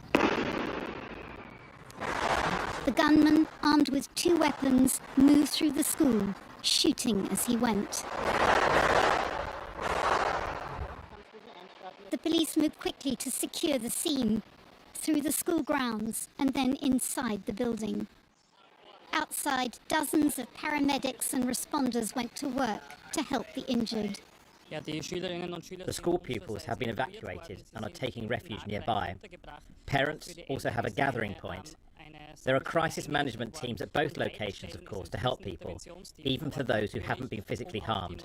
But still, there are several fatalities. So far, 11 people have died, including 1 adult. The majority of those killed were students. The dead included the gunman, who police say probably took his own life. The authorities say he was a 21-year-old Austrian citizen from near Graz. He used to be a student at the school. People are struggling to come to terms with how such a thing could have happened in their generally safe and well-ordered town. There has been violence at schools in the past, but nothing on this scale. Survivors were taken to a nearby emergency centre set up at the local football stadium to be treated and reunited with their families, as the authorities began piecing together what happened. Today is a dark day in the history of our country. The killing spree at the school here in Graz is a national tragedy that shakes us to the core. 9 people were suddenly torn from their lives by this inconceivable act. 3 days of national mourning have been declared. Austria is grieving its dead. Bethany Bell there. Here, the government has pledged a new era of nuclear power and says it'll pump more than £14 billion into the Sizewell C nuclear power station in Suffolk. So Keir Starmer said the investment would create thousands of jobs, bring down bills for millions of people across the country, and would provide energy security for the UK. Campaigners against Sizewell C say the project is virtually guaranteed to be late and overspent. Here's our business editor, Simon Jack. Sizewell on the Suffolk coast has been generating nuclear energy since the late 1960s. Today, the Chancellor announced she is setting aside money to build a new generation of reactors to produce energy for decades to come. The plan is to take the design under construction at Hinkley Point in Somerset and replicate it as part of what the government calls a new golden age of nuclear to boost energy security and the economy. The government says Sizewell C's construction will create 10,000 direct jobs and thousands more in the supply chain. Once complete, it will produce enough energy to power 6 million homes, and the Chancellor's earmarked £14 billion of public money over the next 4 years towards its cost. The Prime Minister said it will create well-paid careers for students at this Ipswich college, but it will also add £1 a month to customer bills for at least a decade, leading some to say he's written a blank cheque for future costs. We're not writing a blank cheque, we're setting out exactly the investment we're making. This is about investment. It carries with it 10 years worth of jobs for 10,000 people, and what it carries with it is our own energy independence, security, and bringing down the bills for millions of people across the country. But even the people building it said they couldn't give a number on the final cost until they'd done a deal with other private investors. When we reach the final investment decision and the deal with the investors and the government is concluded, then we'll come and talk to you again, Simon, about the costs. Anti-Sizewell campaigners say the best guide is the plant in Somerset, whose cost is expected to top £40 billion, which they say buys a lot of alternatives. Every single pound that's spent on Sizewell C is a pound that's been lost to other initiatives and renewables, energy efficiency, the government's own Warm Homes plan that could reduce our bills, give us energy security and create thousands of sustainable jobs in the meantime. The UK is a world leader in renewables, with offshore wind generating 20% of the UK's electricity last year, and there are plans to double that by 2030. But most agree it's not the whole solution. Nuclear generated around 15% of the UK's electricity last year from 9 reactors at 5 different sites. But in just a few years, that, Sizewell B, will be the last working power plant of its generation. And the government's convinced that when the days are not like today, with the sun shining and the wind blowing, that you need that always-on, non-intermittent power supply as part of the UK's energy mix. The government also announced funding for developing smaller reactors and research into new nuclear technologies. This is not the first government to declare a new nuclear age, and this one may take an age to arrive. Simon Jack, BBC News, Suffolk. Well, I'm joined now by Chaitanya Kumar, Head of the Economy and Environment at the New Economics Foundation. Is this the right strategy for the government in your view? Oh, sorry, I think you're... Sorry. Yes. Sorry. Apologies. We can hear you now. Yes. To your question, yes, I believe so. I think your colleague Simon did a very comprehensive job of explaining what's happening, the policy and the politics of it. But I believe it is the right decision because if you look at any energy modelling out there, it forecasts that bulk of the electricity for the country will be powered by renewables, offshore wind primarily. But when the wind doesn't blow and the sun doesn't shine, you need that sort of steady base load of energy, and nuclear is a very good option for that because it's clean and it's also reliable. And you know, looking at information that we've got at the moment, the UK currently has 9 nuclear reactors, but they're aging, 8 of them due to close by the end of this decade. Should the government have moved faster? Should they be announcing more? No, I think, as I said, most modelling forecasts about 2 plants, so Hinkley Point C and Sizewell C, should suffice for large-scale nuclear. Of course, there's discussions, as Simon mentioned in your opening segment, investments potentially coming up in the next few years on what is called small modular reactors. These are very small-scale reactors that will be located in different parts of the country. The economics of that is far from clear at the moment, but there is certainly no need, according to most modelling, for more large-scale nuclear reactors beyond Sizewell C. And how secure is the wider energy supply, given the length of time it takes to build these? Because UK household bills have gone up a lot in recent years, given Russia's invasion of Ukraine, which has obviously sent household bills soaring. And the Prime Minister is saying that this nuclear development will make the UK more independent, but it does take time.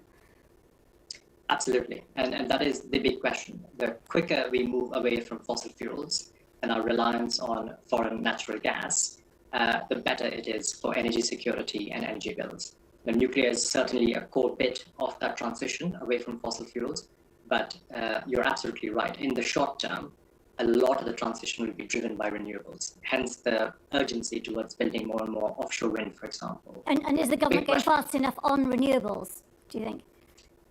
I believe they are. They, of course, set a target of clean power by 2030. That is a humongous target. And if we hit anywhere close to that, I think it'll be quite an achievement.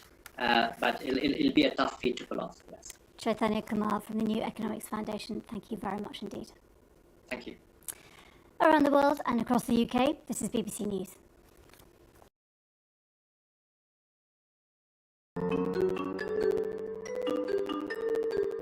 At Avocado Green Mattress, we know that we all deserve a little rest. That's why we're promoting Better Sleep this season with our certified organic mattresses and bedding, all made with natural, luxurious materials for a healthier planet and a healthier you. Start your sleep trial today at avocadogreenmattress.com. ¿Qué pasa, mi gente? It's your girl, Becky G. There's a lot of versatility to the collection. You could dress it up, you could dress it down. That's one of my favorite things about shopping Fabletics is there's something for everybody. Get any 2 leggings for just $24 when you sign up as a new Fabletics VIP. Follow the world's top golfers via the BBC Sport website and app. Get in-play live text updates from every major and take a closer look at the golfing world. With features and columns from our correspondents on the tour. Go online or download the app now. Now, the head of the UN Population Fund is warning that the world has begun an unprecedented decline in fertility rates. The UN's annual State of the World Population Report says that most people want 2 or more children, but that hundreds of millions aren't able to realise that goal, mainly because of financial constraints. Well, the report surveyed 14,000 people in 14 countries, a mix of high, middle and low income nations, about their fertility intentions. Across all the countries, 39% of people said that financial limitations prevented them from having a child. The highest response rate was in Korea at 58%, the lowest in Sweden at 19%. Here's our population correspondent, Stephanie Hegarty. People aren't having the families that they want. They say most people want to have 2 or more children, but they can't reach those goals. Many will have more than they want, but the majority, they're saying, are having fewer than they want. And that's mainly, they found, because of financial limitations. So they've done a survey, it's a pilot survey in anticipation of more work they're going to do later in the year in many more countries. But this one is 14,000 people in 14 countries. And as you said, they're a mix of low and high income and low and high fertility. And what they're finding is financial limitations are a big barrier to people having the families that they want. So that's the cost of education, healthcare, transport. I spoke to a woman in India who said even the school bus was pushing their family over the edge, and that was the reason why she wasn't having a second child. So financial limitations are a huge problem here. There are lots of other barriers to people having children, but the main message is people want to have more children in many parts of the world, but they just find that they can't. Well, I'm joined now by Fiona Powley. She is happily child-free and helps run the Bristol Child-Free Women Community Group. Thank you for being with us tonight. Just tell us why you chose not to have children. So my decision is quite an internal one. I was reflecting on this, and that actually it's more about, I was raised in a family where I observed my mum not necessarily enjoy raising small children, finding it quite challenging. I guess as I was growing up, there was a bit of a lack of maternal drive. I remember my friends cooing over babies and thinking, it's a baby, you know. And then as I've grown up, I've been involved in relationships where I've been with somebody who wanted to have children, and just come to the conclusion slowly that it's just not something that I really want to do. And one of the things I really stand by is if you don't desperately want to have children, you probably shouldn't, because it's, you know, invariably a lot of resources, a lot of hard work. Children deserve to be raised by people who really, really want to have those children. So it's quite interesting that you've invited me in for this debate.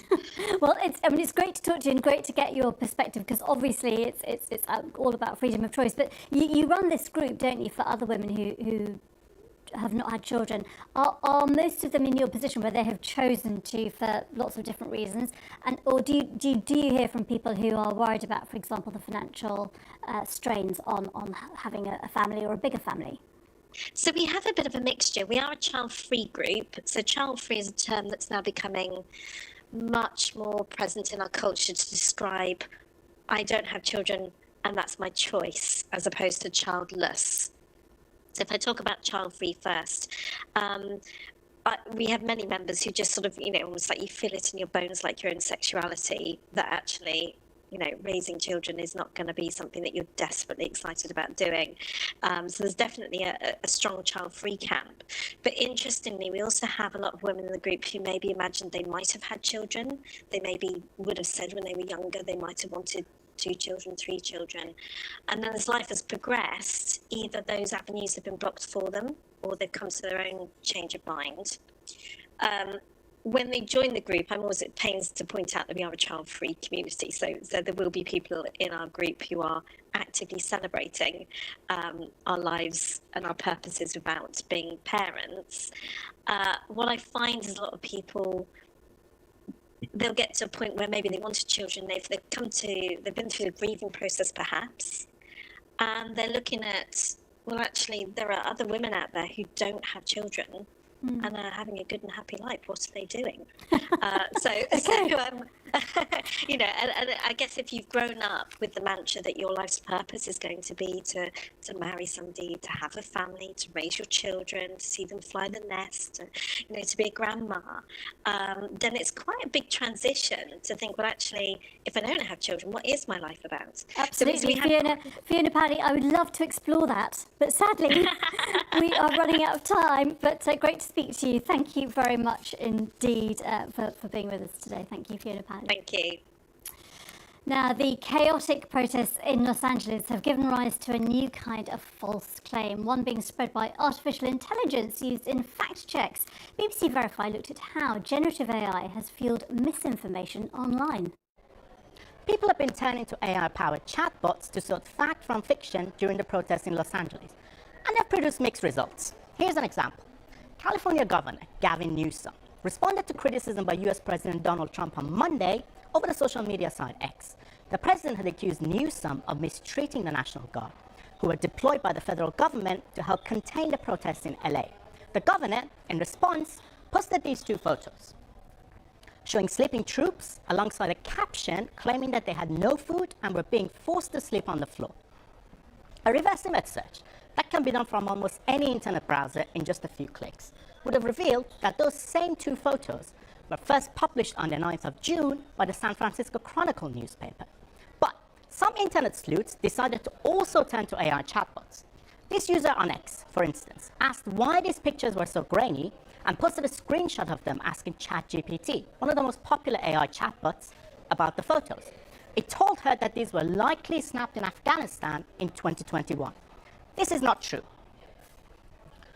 We then directly asked ChatGPT ourselves, and it told us these photos were most likely from Washington, D.C. in 2021. Also wrong. From what we can tell, it analyzed the visual elements, like the uniform and the concrete ground, and then made a guess.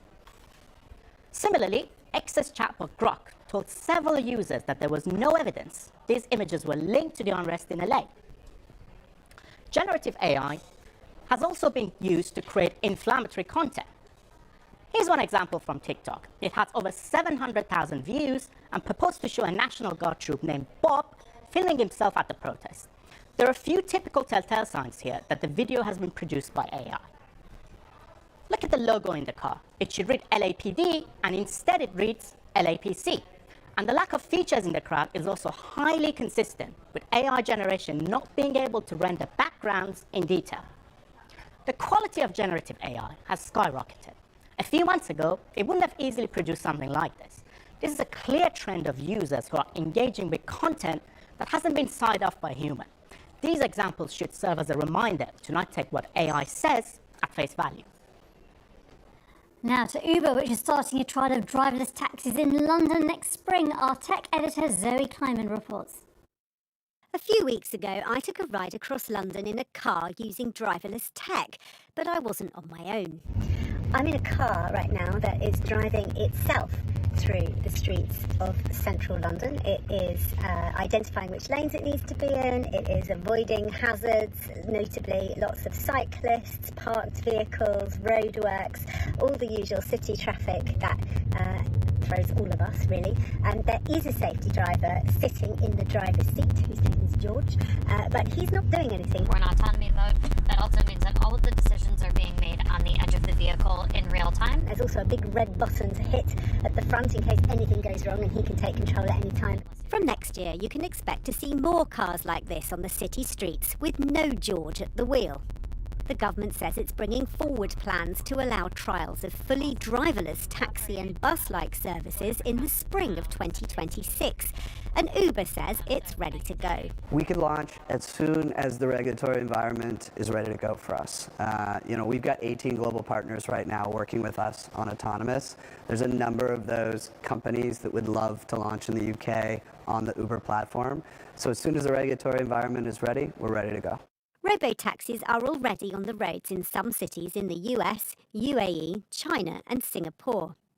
Some studies suggest that driverless vehicles are less accident-prone than human ones, but there have also been a number of high-profile malfunctions where they're operating, and one robo-taxi service was cancelled in San Francisco. And there are also concerns about the social implications of the tech, especially on jobs. What really concerns us is there's well over 1 million people employed as drivers in this country, and we have to think long and hard about the societal problems that will come if they are replaced by automatic technology. This could have major issues for society, huge issues for jobs, and we need to be very careful before we let the genie out of the bottle. In Austin, Texas, Uber's driverless fleet can work 20 hours per day, 7 days per week. And the firm charges the same fare. Tesla's about to launch a rival service there too. Uber says it hopes to be able to offer them to UK customers straight away once the trial starts here next year. The question is whether Brits are ready to get in them. A survey last year suggested that 37% of us would feel very unsafe in a car with no driver. Zoe Kleiman, BBC News. Now it's time for sport.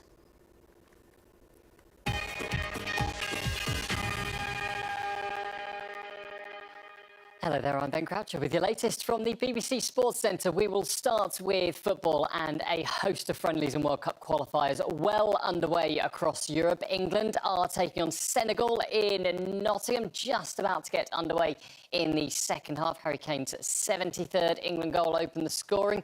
Crystal Palace winger Ismaila Sarr equalised 1-1 in that one. Elsewhere, Northern Ireland, they lead Iceland by a 1-0. Isaac Price on the score sheet. In World Cup qualifying, Poland are aiming for 3 wins from 3. They trail Finland, though, by a 2-0. It's also the Netherlands 3, Malta 0. Memphis Depay on target twice in Group K at the bottom. That's England's group. Alexander Mitrovic has scored twice as Serbia lead Andorra by 2-0. All of those are latest scores.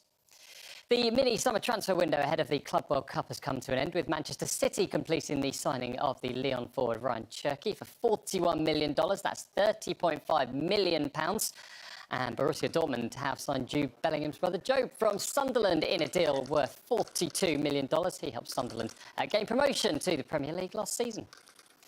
It is the final T20 international between England and West Indies in Southampton. England have already won the series, and after being put into bat, Jamie Smith and Ben Duckett bludgeoned the Windies bowling for an opening stand of 120 in 8.5 overs. The runs kept flowing.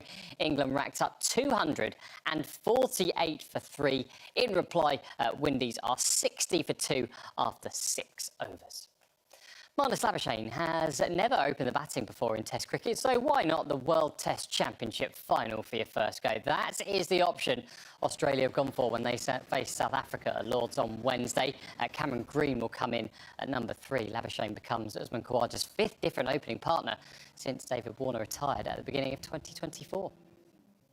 With Marnus moving, we thought it's one spot up really. It's not too different to batting 3. He's done well here in England in the past. All the boys have trained well. Him and Sam and Josh Inglis kind of just, have all trained really well. But I thought selectors went with Marnus, experience and done well here at Lords, but in England in general. Tennis next. It's been a good afternoon for the Brits on day 2 of Queens with wins for Emma Raducanu, Katie Bolter and Heather Watson. Raducanu looked impressive as she powered past the world number 40, Cristina Busca of Spain, in straight sets 6-1, 6-2 and into round 2. I think it went as well as it could go for me. As a first round, you're always a bit nervous, and I think stepping out here at the HSBC Championships in London, it's a little bit nervy, playing in front of a home crowd, and it's a big court, not necessarily stepped on it before, so very pleased to have come through that in the way I did. Well, the British number 1 Bolter was pushed all the way by the 2-time Wimbledon quarter-finalist Ajla Tomljanovic. After 2 hours and 21 minutes, she came through 7-6, 1-6, 6-4 to open up her grass court season with a win. The biggest shock came in the final match of the day, where the Wimbledon champion Barbora Krejcikova lost in straight sets to Rebecca Sramkova. She'll meet Raducanu next in round 2. It was a day for the breakaway at cycling's Criterium du Dauphiné, with Ivan Romero claiming the best result of his career to move into the race lead. The Movistar rider timed his attack to perfection, soloing away with 6k to the finish on stage 3, seeing off the likes of Mathieu van der Poel in the process. He leads the traditional Tour de France warm-up by 17 seconds. To the NHL, where the Florida Panthers beat Edmonton Oilers 6-1 in Game 3 of the Stanley Cup Finals to take a 2-1 series lead. And this is how much it meant to both sets of players. Brawls are commonplace in ice hockey, but all 10 on the ice got into a massive scrum late on after the Oilers forward Trent Frederic went after Florida's Sam Bennett. I just think emotions in all of these games are extremely high. And obviously this is the time of year you want to be playing, and you're enjoying every minute. So, it doesn't really matter what happened tonight. We both have to reset and worry about the next one now.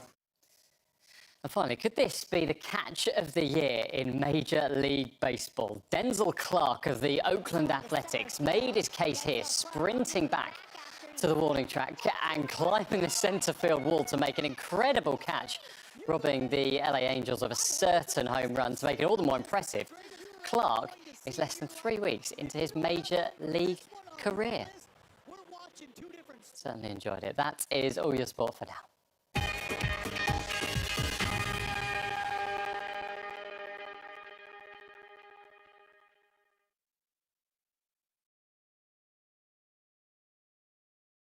Is this your dream of retirement?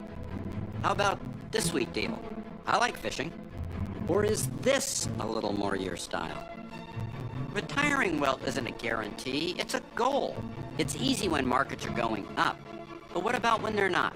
That's why you need this. Call for Fisher's Retirement Survival Kit, featuring your guide to surviving market volatility, our stock market outlook, plus the Fisher Investments Difference. 3 indispensable guides, yours free for calling 1-800-398-1206. Fisher Investments' disciplined approach will help see you through the market's ups and downs and give you the confidence you need to reach a comfortable retirement. And our fees are structured so we do better when our clients do better. Call now for your free retirement survival kit, 1-800-398-1206. See if your dream retirement is on track. If your portfolio is $1 million or more, call Fisher today.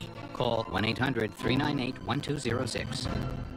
This 4th of July, celebrate independence, power independence, with the Patriot Power Generator 2500X from 4patriots.com. Solar powered, safe to use indoors, and it keeps your essentials running during blackouts. And right now, it's more affordable than ever. With our 12-month payment plan, you pay just $299 down today, and tomorrow, your generator's getting shipped out. We'll even throw in 2 free solar panels so you can stop relying on the shaky power grid and start relying on yourself. Now that's real freedom in it. Reliable, renewable, and ready when you need it. Go to 4patriots.com today. Check it out. At Public, the high-yield cash account's a no-brainer. I know my money's working hard for me, and I know I can access it anytime I need it. It's very simple. Better rates mean faster growth, and that's exactly what I need. We all need a little help sometimes, but asking, that's the hard part. Here's a little secret. If you need it, help can be everywhere. That's the power of therapy. And it's some of the best help you can get. I need Q1 full index reports to my desk by noon, complete with comprehensive data Are you getting any of this? Charles, Yeah, Otter's got the meeting notes. I'll ask it for action items in the channel. And Maria already asked for a budget reminder. Smart. Tomorrow by morning. Got it? Got it, boss. Otter, you got this. Ever worry that you're drinking too much? Take back control with Or Health. Or Health provides access to medication proven to help. A daily pill to drink less, or to quit drinking altogether. Text TV1 to 710-710 to learn more. Anna Foster here in Tel Aviv on an important day, a day when the ceasefire has finally come into effect in Gaza. The verdicts have come in, all guilty, and now the sentences are being read out by the judge in the court behind me. We've been seeing the fire's destruction. There's power lines down. Smoke is so thick we can barely see more than a few meters in front of us. People are celebrating in the central Umayyad Square. Civilians and rebels, you can hear the sound of celebratory gunfire. And as ever, in this kind of a crowd, one person gets pushed, and it ended up that people got trampled on. There, when the story breaks, BBC News.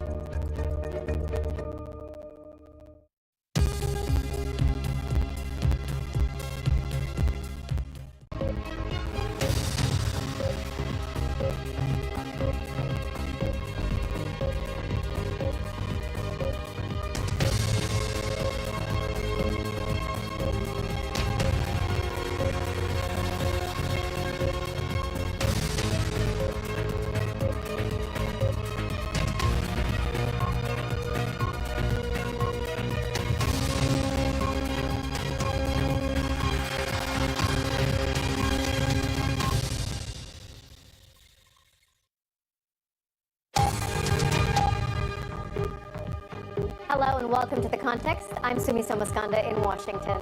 And I'm Geeta Gurumurthy in London. This hour we're focusing on President Trump's second term and its impact around the globe. We're looking at the fallout from those protests in Los Angeles. If we didn't send in the National Guard quickly, right now, Los Angeles would be burning to the ground. So I don't know how he could say that the National Guard is who saved the day. Who saved the day are our local law enforcement agencies. And so we have deployed National Guard and the Marines to protect them in the execution of their duties, because we ought to be able to enforce immigration law in this country. Yes, protests, of course, can get out of hand. But did these protests need intervention by federal enforcement beyond the vast resources that LA County and the state of California have?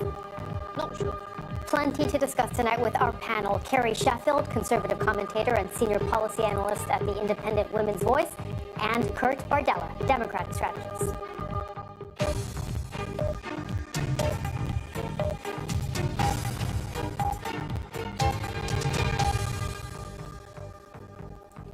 Welcome to this second hour of The Context. We're focusing on President Trump's second term and its impact on the U.S. and the world. And tonight, we're following the events in Los Angeles, as President Trump says he will invoke the Insurrection Act if necessary to deal with protests against his immigration policies in the city. The first of 700 US Marines have arrived in LA under orders from the president, who's also mobilized a total of 4,000 National Guard troops to try to end the protests over the objections of the Californian officials. Including Governor Gavin Newsom. He says only around 300 National Guard troops are currently being used.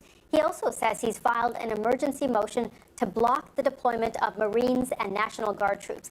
In a post on X, he says, Donald Trump is turning the U.S. military against American citizens. He adds, quote, the courts must immediately block these illegal actions. Well, the protest began on Friday in response to raids carried out by U.S. Immigration and Customs Enforcement, known as ICE. U.S. law largely prevents the use of the military as a policing force unless there is an insurrection. Invoking the Insurrection Act would give Mr. Trump a free hand to use regular troops for law enforcement around the country. And the U.S. president was asked whether he would be invoking the act in the Oval Office a little earlier. This is what he had to say. If there's an insurrection, I would certainly invoke it. We'll see. But I can tell you last night was terrible. The night before that was terrible. We have, as you've seen, it was on most of your networks, people with big, heavy hammers pounding the concrete and pounding curbs, pounding it, breaking up all, and handing these big chunks of concrete to people. And they were taking that concrete, going up on bridges and dropping it into the roof of a car. They were throwing it at our police. They were throwing it at our soldiers that are there. And we got it stopped, and we have them in custody right now. Look, if we didn't get involved, right now, Los Angeles would be burning, just like it was burning a number of months ago with all the houses that were lost. Los Angeles right now would be on fire. Well, those lines were denied by the mayor of Los Angeles, Karen Bass, who gave a press conference earlier. If you want to know what the National Guard is doing, drive by the federal building. They are stationary at the federal building, protecting the building. They are not out doing crowd control or anything like that. So I don't know how he could say that the National Guard is who saved the day. Who saved the day are our local law enforcement agencies. Now, U.S. Defense Secretary Pete Hegseth earlier defended the deployment of Marines and National Guard troops to L.A. In testimony to a congressional hearing, he referenced the response to the protests, which followed the murder of George Floyd in 2020, accusing Minnesota Governor Tim Walz, a Democrat, of allowing a police precinct to be set on fire. The police precinct, ma'am, was abandoned and burned to the ground. And because of that, the National Guard was eventually far too late mobilized. And President Trump recognizes a situation like that, improperly handled by a governor, like it was by Governor Walz, if it gets out of control, is a bad situation for the citizens of any location. So in Los Angeles, we believe that ICE, which is a federal law enforcement agency, has the right to safely conduct operations in any state and any jurisdiction in the country, especially after 21 million illegals have crossed our border under the previous administration. Our correspondent Carl Nassman is standing by for us in Los Angeles following the latest. Carl, good to see you. Tell us what's been going on today. Yeah, hey, Cindy, we're outside that federal building in downtown Los Angeles where really the fifth day of protests taking place here. And just in the past 30 minutes or so, the crowd here has really grown. It was small earlier.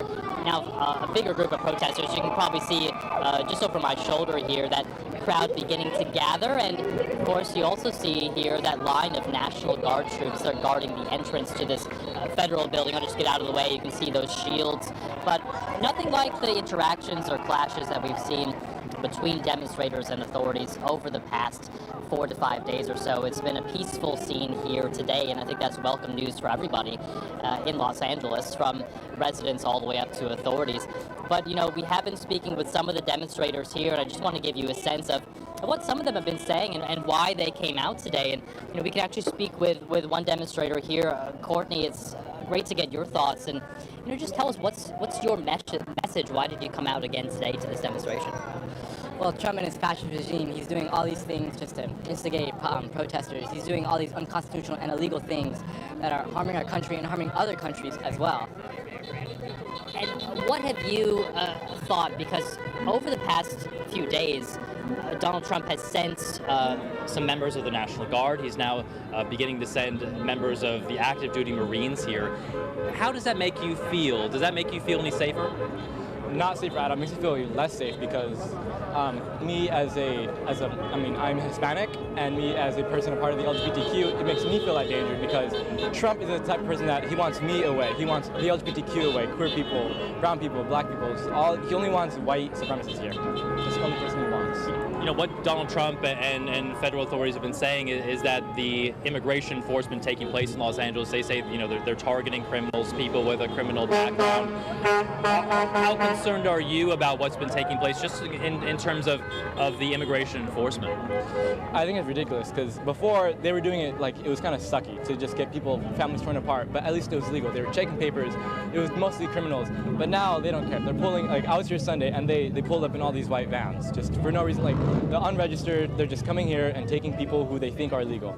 No checking anything, just taking people. And I did want to ask you about some of the scenes that we saw last night and Sunday night, some chaotic scenes, some vandalism, some interactions, obviously, that turned violent between the protesters and the authorities here. What's your take on that? And do you think, you know, are those maybe a separate group, or is that part of the movement here? We'll just wait for that motorcycle to pass here. Definitely turning into a noisier demonstration, but your thoughts on what we saw last night? I think all the vandalism and looting and breaking in, some of that might have been opportunists trying to take advantage of the situation. But although I do believe that a lot of the violence that was occurring has kind of just happened due to a reaction of deploying the National Guard illegally, deploying Marines for no good reason at all, because we've been peaceful. And all the destroying cars, all this and that's only been a reaction. It's been peaceful until they deployed the army. And now, as we're a reaction, now they're getting at us. All right.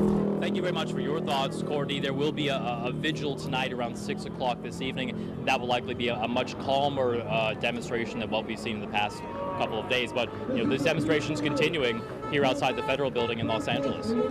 Okay, Carl, thank you very much. Keeping track of everything happening there in Los Angeles.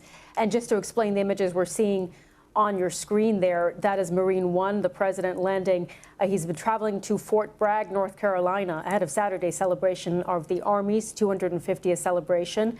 We understand the president will be viewing flyovers, and he's expected to make remarks to around 10,000 service members, also guests who will be on hand at Fort Bragg. So we're keeping our eye on that, expecting perhaps the president to speak particularly on Los Angeles and what's been happening there and his decision to deploy National Guard troops and the Marines. So that's what we're looking at the moment there. We'll keep our eye on Fort Bragg and see when the president emerges to speak. Well, let's bring in the panel now, Carrie Sheffield and Kurt Bardella.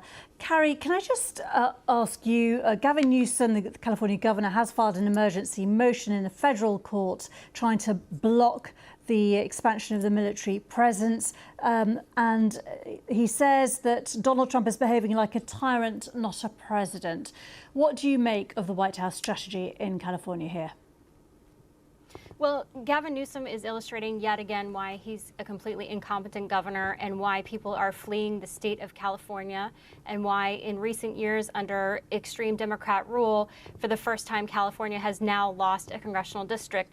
This is the next step in a long misstep of errors by Gavin Newsom and other Democrats in California, including, as President Trump mentioned, the wildfires that has destroyed, large portions of California and caused enormous GDP damage to his state. And so there's this massive sense, and I personally have many friends who have left California because of the incompetence and also the incredible anti-business sentiment and the chaos in San Francisco and in Los Angeles. And so I honestly, it seems like Gavin Newsom is living in an alternate reality to his own state.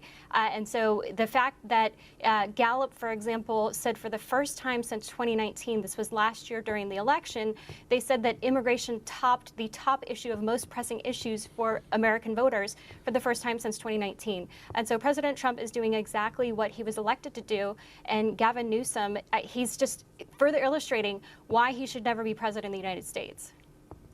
Kurt, what do you think of Carrie's point there?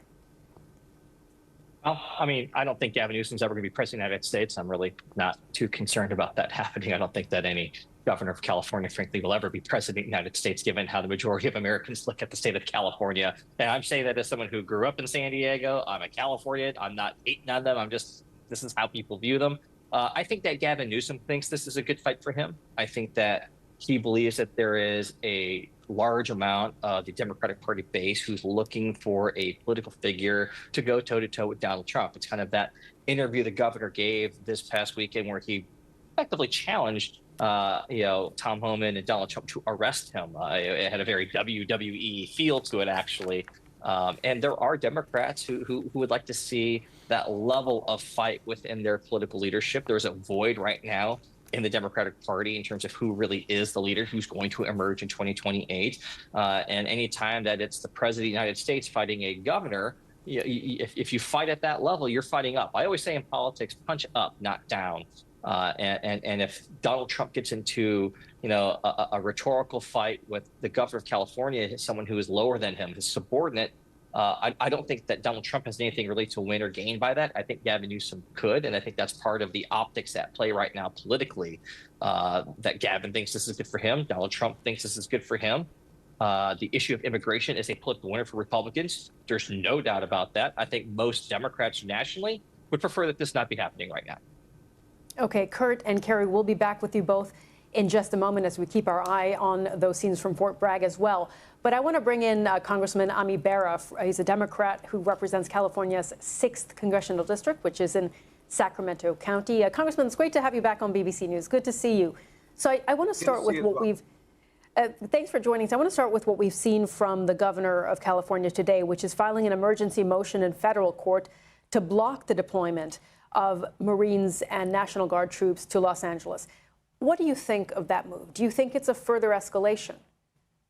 I think it's appropriate for us to block the Marines from coming in, because that really isn't their role or responsibility, and that just adds tension and inflames things, and you might see a mistake.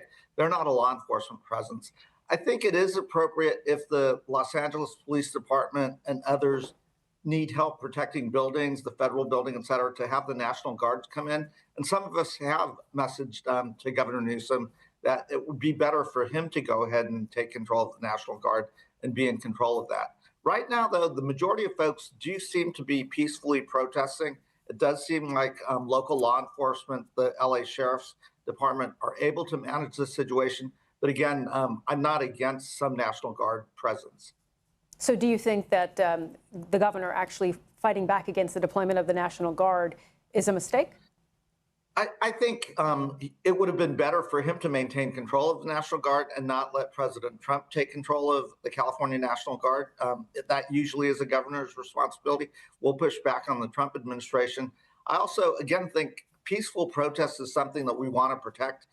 Violent protests, vandalism, looting, that's all stuff that I think the law enforcement folks, the LAPD, we've got to protect those officers, but they do have a handle on that.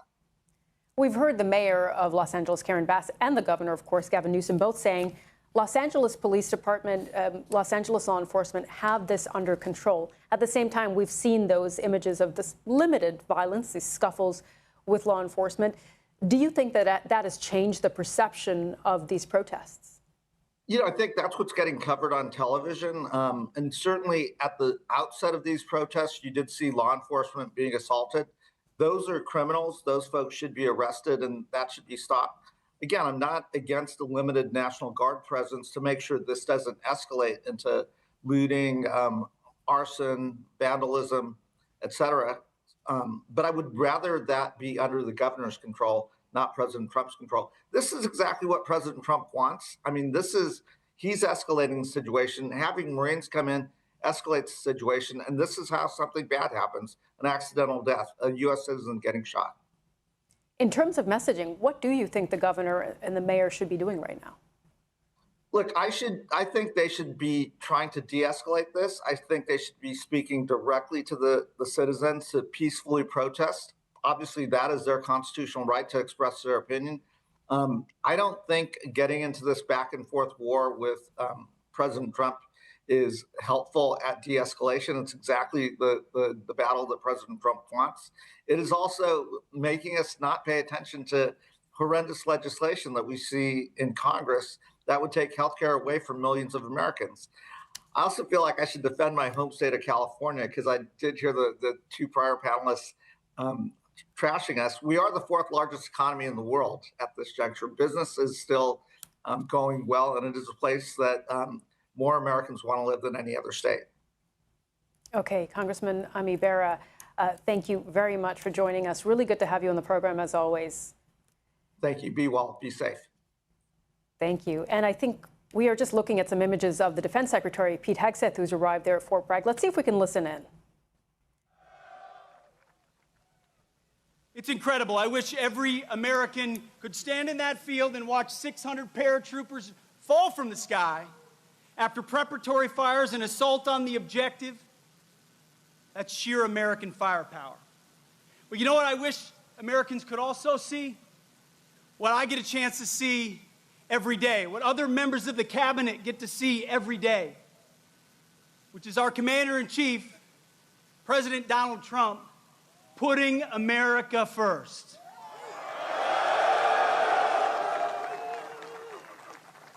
It doesn't matter the situation, whether he's meeting with foreign leaders, we're meeting in the Oval Office, or he's talking to soldiers. He's the same leader we know and love. He's laser focused on America first, on peace through strength, and on supporting our American warfighters and vets.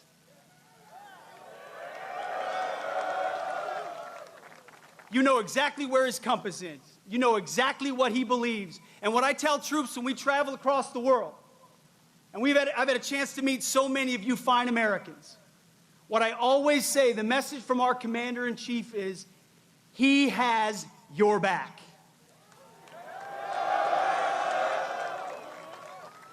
That matters. Let me tell you, I've been, not that long ago, in shoes and boots similar to yours. And when I was going on a mission, or I was about to take part in something that was uncertain, involved complications, the fog of war, all I wanted to know was that my company commander, battalion commander, brigade commander, division commander, and my commander-in-chief had my back when I had to do difficult things on behalf of the nation where politicians in air-conditioned offices don't understand and they want to second-guess. President Donald J. Trump has your back.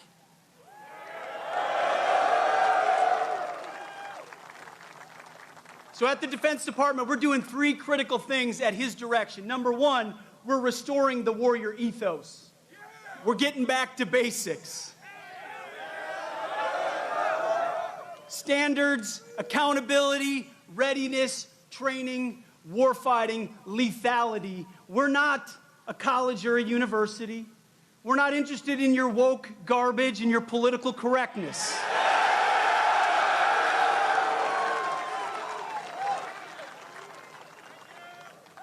We're warfighters who close with and destroy the enemy on behalf of our nation when we come home to those we love, because we don't fight because we hate what's in front of us. We fight because we love what's behind us. That's what makes the American soldier different. So we're restoring the warrior ethos back to basics.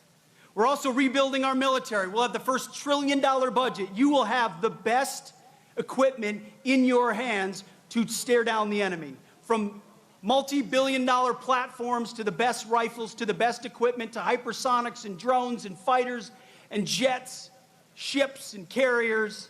Everything you need, President Trump will make sure you have. We're rebuilding the military after 4 years of deferred maintenance.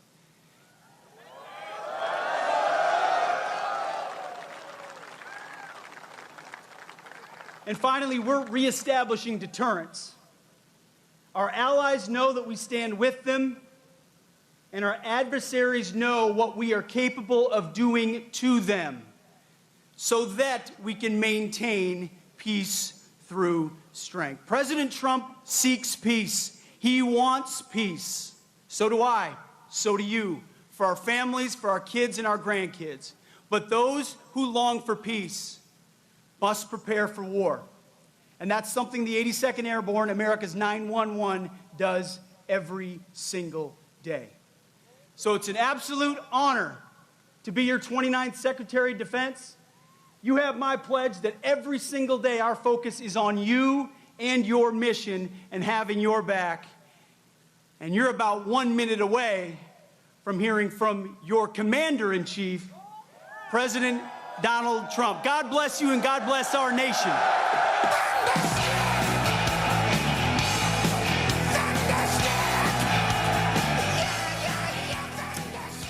Pete Pete Hegseth there, the Secretary of Defence, speaking at Fort Bragg, and we are awaiting Donald Trump also there amongst the troops in Fort Bragg.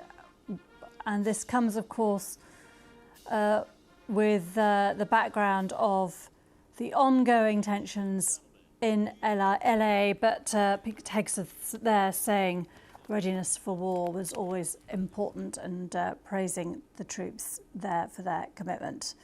But we are waiting for the US president. We did hear from him in the Oval Office where he was questioned about events in LA. Not sure whether he is going to address that here. Also, President Trump just walking there onto the platform, as you can see, as he takes to the stage at Fort Bragg. We will take his comments too. Indeed, as we see President Trump walking in here again, President Trump at Fort Bragg ahead of the U.S. Army's 250th anniversary celebrations. A massive parade, as we know, Geetha, scheduled to take place here in Washington, D.C. on Saturday. President Trump speaking about the importance of highlighting the might and power of the U.S. military. Now, this, of course, part of that anniversary celebration, the president speaking to troops there, of course, expecting to highlight some of the messaging we heard from the defense secretary there. President Trump coming in to this term made very clear he wanted to change the military, change woke policies he blamed the Biden administration for.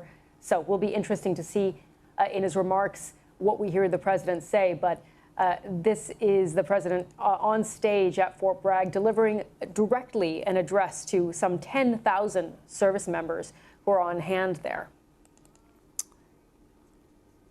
We are just following those events in Fort Bragg. Donald Trump was questioned earlier today about events in LA too, but this event very much focused on the military and the celebrations that are due in a couple of days at the weekend. And of course, he has championed the US military, saying, of course, that he wants to end the wars, but the conflicts in Ukraine and in the Middle East continue. And we've seen global tensions continue under this presidency so far since January. And concerns continue, of course, over the Ukraine-Russia conflict. Donald Trump has talked up the tensions with China, but he's also, of course, embarked on talks with China over trade and has said that they also want to resolve tensions with Iran. But peace through strength, very much the motto of this presidency. And here at Fort Bragg, of course, Fort Bragg is in North Carolina. I mentioned the service members. There are also around 5,000 guests on hand. Important to note that Fort Bragg was originally named for a Civil War Confederate general. It was renamed to Fort Liberty during the Biden administration, but the Defense Secretary, Pete Hegseth, then reverted it to Fort Bragg, and that is in honor of a World War II hero, Roland Bragg. So let's listen to what the president has to say here among this massive crowd at Fort Bragg.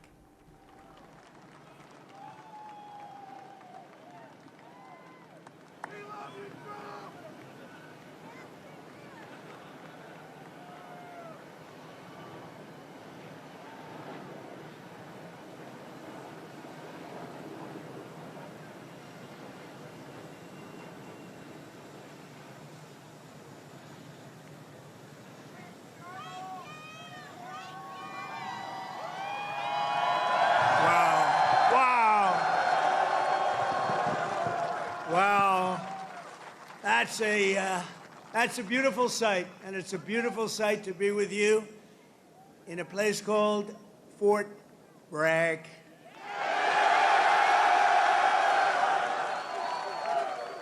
Can you believe they changed that name in the last administration for a little bit? But we'll forget all about that. Well, we're going to forget all about it. I want to just say God bless the U.S. Army and God bless the USA. Great place, great group. I want to thank so many incredible soldiers and paratroopers, pilots, warriors for that awesome display of pure, unrivaled American military might. I just saw something that was crazy. You don't want to mess I've been saying a long time, we have the best. Nobody even comes close, but they just gave me a display that you might be lucky not to see it, because it's a little scary. It was beautiful to watch. Let's hear it for the Army Special Operations and Command and the 82nd Airborne Division and the 18th Airborne Corps. What a show it was, and what a show it continues to be. And Saturday is going to be a big day in Washington, D.C. You know, a lot of people said, we don't want to do that. I say, yeah, we do. We want to show off a little bit. You know, recently, other countries celebrated the victory of World War I. France was celebrating, really. They were all celebrating. The only one that doesn't celebrate is the USA, and we're the ones that won the war. Without us, you'd all be speaking German right now.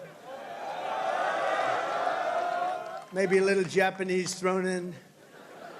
But we won the war.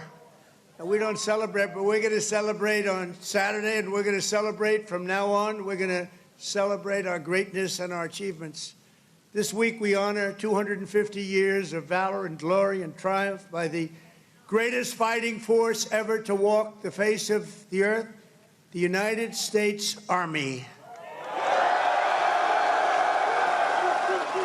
For 2.5 centuries, our soldiers have marched into the raging fires of battle and obliterated America's enemies. There's never been anything like it. There's never been a force like this.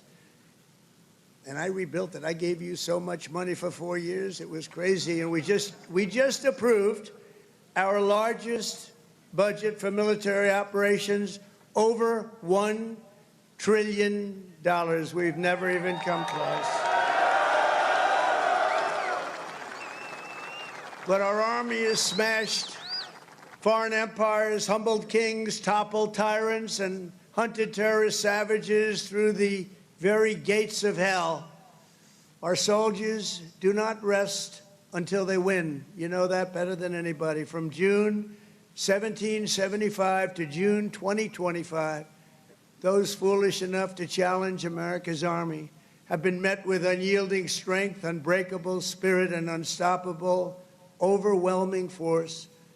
Time and again, our enemies have learned that if you dare to threaten the American people, American soldier will chase you down, crush you, and cast you into oblivion. That's what happens, unfortunately. That's what happens. Doesn't sound very nice, but it's true, isn't it?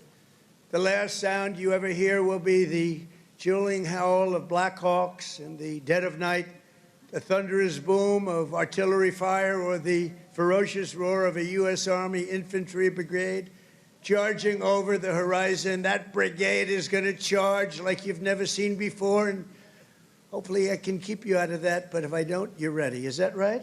If I can keep you out of it, if I keep you out of it, that's okay, but if we need it, you're ready. You know, it's called peace through strength, isn't it? Peace through strength. For our adversaries, there's no greater fear than the United States Army. They all fear us, and we have the greatest force anywhere on earth. You know, you read different stories that others are building and building and building. We have a force like no other. They said it would take 5 years to defeat ISIS. We did it in 4 weeks. 4 weeks. We let them go. Unlike other of your leaders, I let them go, and we had General Raisin Kane, who's now the head of the Joint Chiefs of Staff, because I liked him. He was a warrior. He was a great warrior, and now he's been rewarded for his incredible work. But they said it would take 5 years, and we did it in 4 weeks. Someday I'm going to ask him to explain that one to me. But it was the television generals that said that. The real generals got out and fought, and nobody fought like them ever. But for the American people, there's no greater pride, because you are the righteous sword of American justice and the ultimate shield of American freedom. This week we remember that we only have a country because we first had an army. The army was first. In fact, the army was even before the country. You know that, right? 1 year before the country. After 250 years, we still proudly declare that we are free because you are strong. You are so strong. We're safe because you are brave, and America's flag will never fall because America's army will never, ever fail. Never going to fail. Every branch of the armed forces has played a critical role in protecting our nation, but no one has done more fighting, bleeding, and winning than the U.S. Army. Nobody's done that. The Army has earned more combat medals and more battle ribbons than any other service, and 70% of all of the medals of honor. We give away medals of honor all the time at the White House to incredibly brave people, but you have 70% of them, Army soldiers, and especially our Army paratroopers, truly go all the way. You know that expression, all the way. It's one of your beautiful expressions. As President of the United States, let me express my undying gratitude to our nation, for every soldier here today, for every veteran and their families, those incredible families that are with us and all across America, and for every patriot who has worn the uniform over 250 years. Can you imagine that? We thank you from the absolute bottom of our hearts. Few places loom larger in Army lore than where we are gathered today. The one and only Fort Bragg, the one and only Fort Bragg.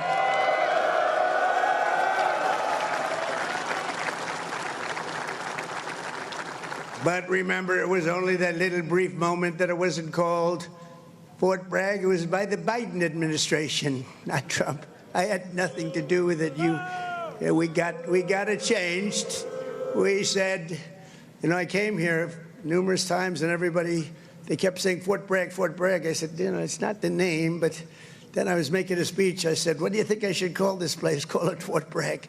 I said, Fort Bragg, how you doing?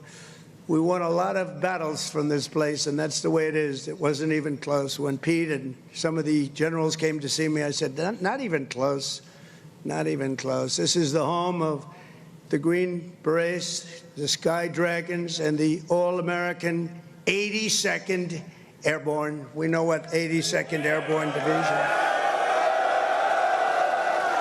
This is where the GIs who won the Second World War learned to pack their parachutes and push howitzers and go right into those C-47s with lots of arms and push them right out those big, beautiful doors and wield their bayonets and pry the enemy from the hedgerows of the French countryside. France needed us badly. We were there.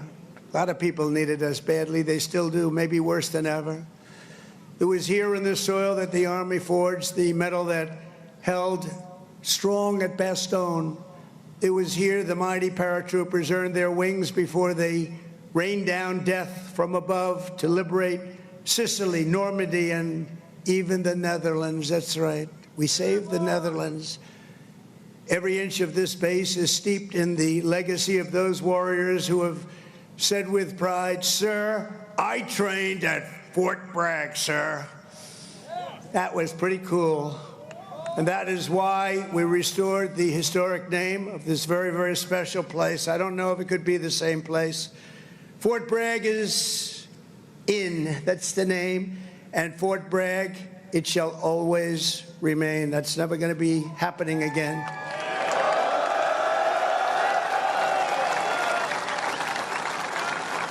And for a little news for the fake news back there, the fake news, ladies and gentlemen, look at them all. Oh, yeah, what I have to put up with. Fake news. What I have to put up with. But they're all right. They've been very nice today. They were impressed with that display, I can tell you that. I think it took them a little by surprise. But for a little breaking news, we are also going to be restoring the names to Fort Pickett, Fort Hood, Fort Gordon, Fort Rucker, Fort Polk, Fort A.P. Hill, and Fort Robert E. Lee. We won a lot of battles out of those forts. It's no time to change. And I'm superstitious, you know, I like to keep it going, right? I'm very superstitious. We want to keep it going. So that's a big story. We just announced that today to you for the first time. They said, why didn't you wait till Saturday? I said, I can't wait. I got to talk to my friends here today. This is a record crowd. You know, you never had a crowd this big. That's an honor.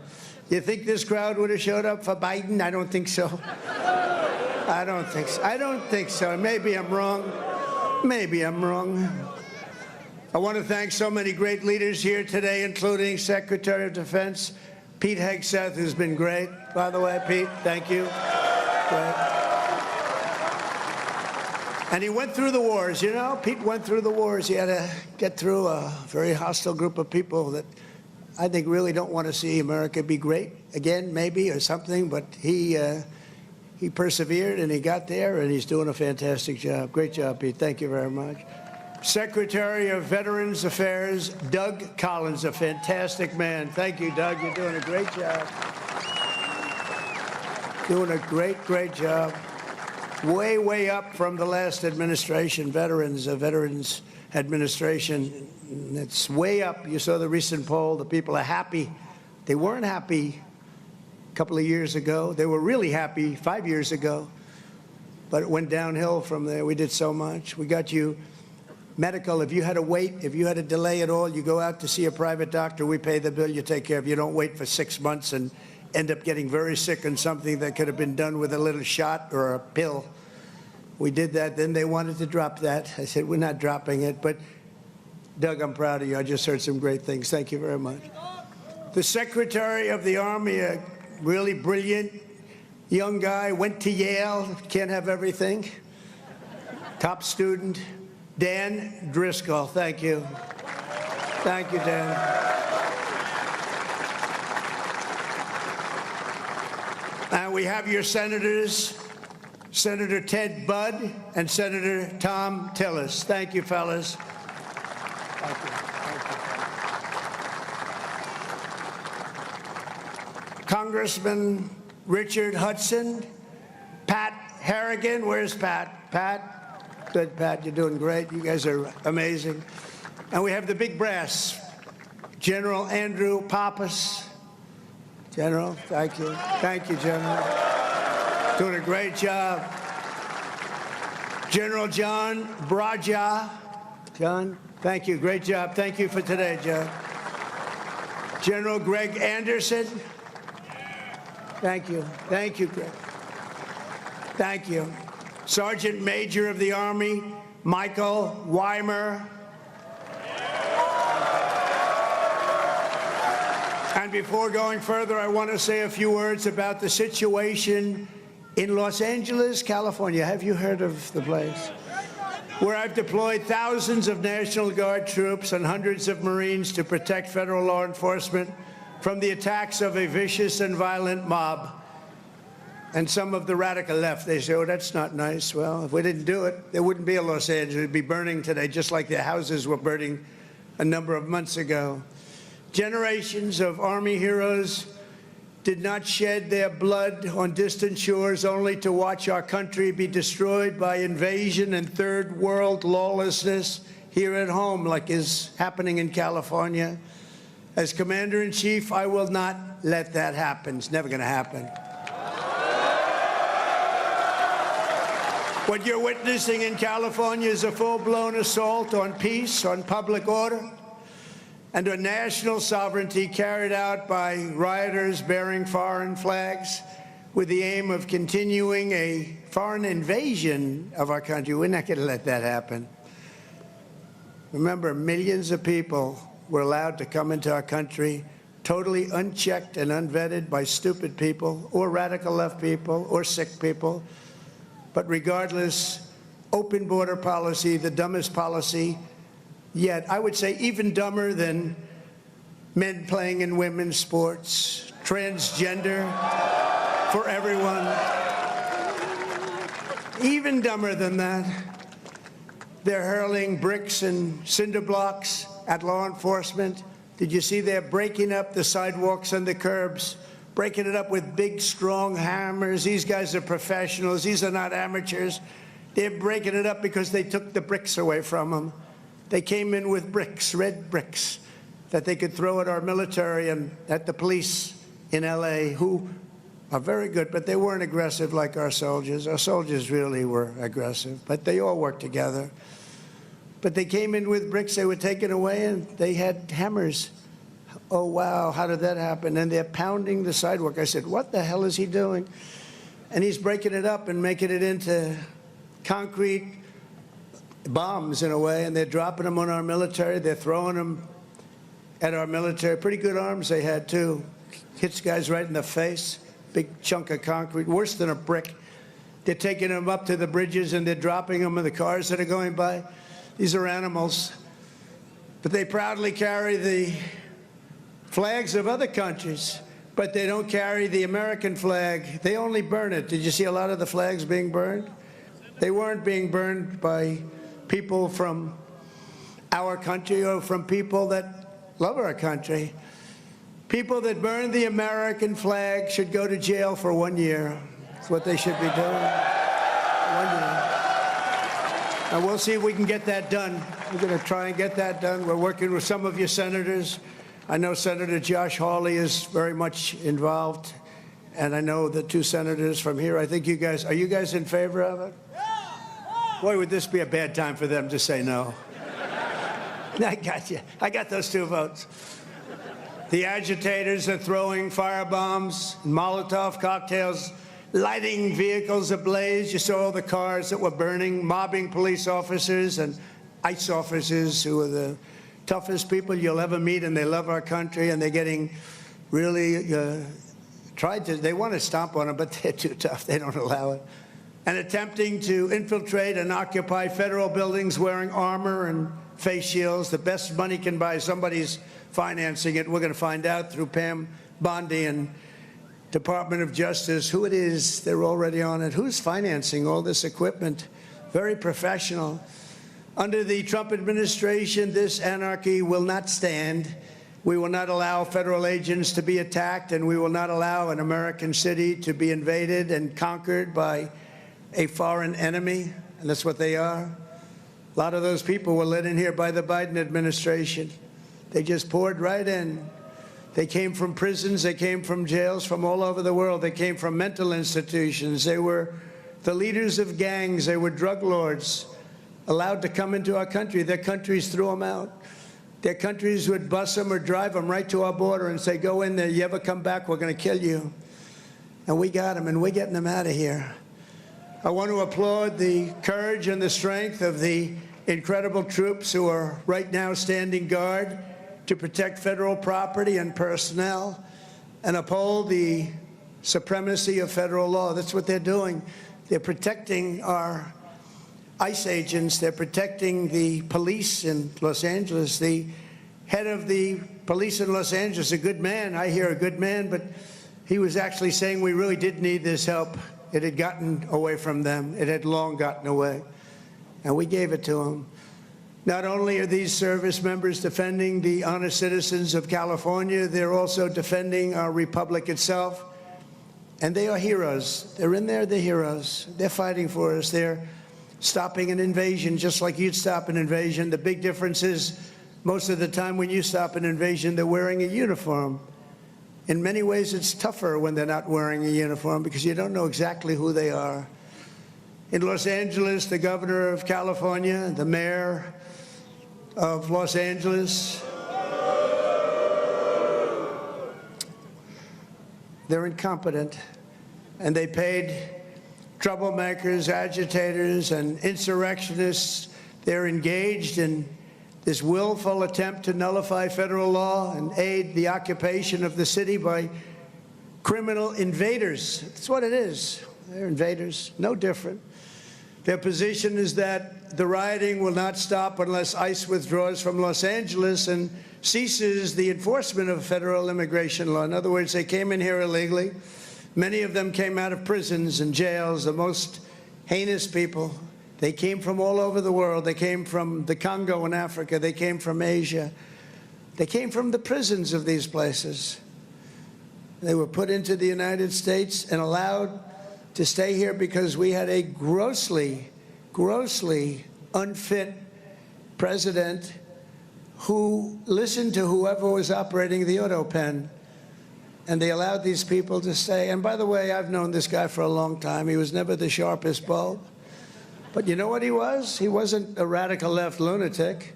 He never dreamt about open borders. He never said that when he was of sound mind, which actually was a very long time ago.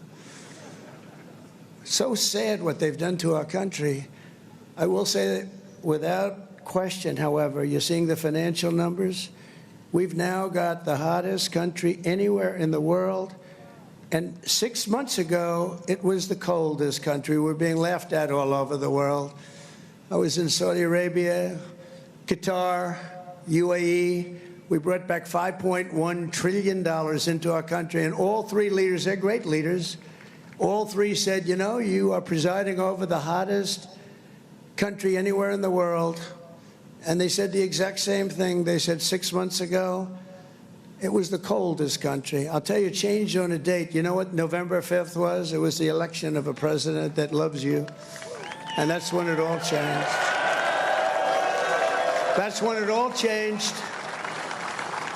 Within the span of a few decades, Los Angeles has gone from being one of the cleanest, safest, and most beautiful cities on earth to being a trash heap with entire neighborhoods under the control of transnational gangs and criminal networks. It's horrible what's happened so quickly. As the entire world can now see, uncontrolled migration leads to chaos, dysfunction, and disorder. And you know what? They have it in Europe, too. It's happening in many of the countries of Europe. They don't like it when I say it, but I'll say it loudly and clearly. They better do something before it's too late. Very simply, we will liberate Los Angeles and make it free, clean, and safe again. It's happening very quickly.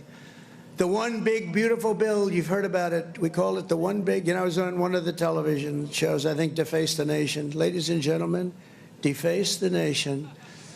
It's actually called Face the Nation for those of you that are smart enough not to know, because you're better off not knowing. But I was on one of the shows, and I said, we got to get a great bill. They said, would you like it to be one bill or would you like it to be 7 or 8 bills? They said, I want one big, beautiful bill. And the Republican Party liked that statement. They call it one big, beautiful bill. So that's good. And that's what it is. It's great. And it's currently before Congress. It provides all necessary funding for ICE, for Border Patrol, and for the Department of Defense. And I told you at a level that we've never had before, over $1 trillion. We better get that bill approved. Otherwise, your helicopters and your planes and your equipment's going to start to look a little bit old, General. You better push your favorite congressman. You better push these 2 senators. I think they're in good shape, however. But we got to get it approved. And those congressmen by you are all 100%. I don't even have to talk to them. They've been so great. So I want to sign this into law immediately. And with the signing, so many great things will happen to our country. No tax on tips. Think of that. No tax seniors on Social Security. No tax on overtime. They're going to pay for themselves. And if you get a car and if you borrow money to buy the car, we're going to let you deduct the interest payment if it's a new car made in America. Only if it's made in America. If it's made in Japan or China or any place else, we're not really interested in your deduction. I was elected winning all 7 swing states, the popular vote by millions and millions of votes in all counties throughout America by 2,750 to 525. That's what I call a big number. But this is a mandate from the people to restore the sovereign borders of the United States, and that is exactly what we're doing. Not only the borders, the financial institutions, and our country itself. We will not be deterred. And the mob in Los Angeles or anyone else, anywhere else, will not succeed. They don't even have a little chance. And I will be calling you early as I see this happening because, in theory, I guess you could say a governor could call, but they don't call. They let their city burn, like in Minneapolis with this guy who ran for vice president against J.D. That was a good debate, J.D. against this guy. Remember how bad he was? That was one of the, I said, J.D., there's never been a man like you're competing against. This is the worst. I think he's running for president, too. Can you believe it? But he's a radical left lunatic. And I'll never forget, in Minnesota, that city was burning down. Minneapolis was burning down. It was going to burn to the ground, and he wouldn't call the guard. And I waited for a long time, and I called the guard, and I saved it, but I wish I would have called it the first day. And I said, you know, if this ever happens again, because I was thinking about running because the election was rigged and stolen, we all know it. I said, we're going to run again, and if I win, which I hope, remember, we're going to make it too big to rig. But we did. We won by millions and millions of votes. So beautiful to watch. That was such a beautiful 9:02 in the evening. They said, ladies and gentlemen, Donald Trump is projected to be the winner. I said, well, you think that was easy? I don't think these ladies from North Carolina think it was easy. You know, they followed me. I don't know what happened to their husbands. They're married to very nice people. But they've been to, what, 138 rallies, they said more, and they're from North Carolina. It's nice that we have one nearby finally, right? They go all over the country. I don't know what the hell's going on, but they're great. They're North Carolina, beautiful, wonderful woman, and we appreciate it. Like 130 rallies or some crazy number. Are your husbands satisfied with that? Are they okay? Oh, here he is. He showed up. One of them showed up. That's great. Congratulations. Great women, actually. The great patriots. We will use every asset at our disposal to quell the violence and restore law and order right away. We're not going to wait 7 days and 8 days and wait for a governor that's never going to call and watch cities burn. And let me tell you, if we didn't do this, Los Angeles would burn. It would be burning to the ground right now, just like the houses burned to the ground just a few months ago. And the only flag that will wave triumphant over the streets of Los Angeles is the American flag. So help me God. The American flag is the one that's going to wave triumphantly over the streets. And now let's get back to the true reason we're here today, celebrating 250 years of unbreakable Army courage. This week we commemorate not just the starting point in Army history, but a turning point in the history of the world. That's how important it is. When the Continental Congress created the Army and appointed its first commander, name happened to be George Washington. Has anybody heard of him? George Washington. Are you okay, darling? Are you all right? Yeah, take your time, please. Doctor, please. Doctor. Doctor in the house. Thank you. Donald Trump at Fort Bragg there and pledging his continued support for the army, talking about LA, saying that it is being invaded, a foreign invasion there. Let me quickly sum up with our panel, Kurt Bardella, Carrie Sheffield. Kurt, what did you make of what we've heard there from Donald Trump? 30 seconds if you can.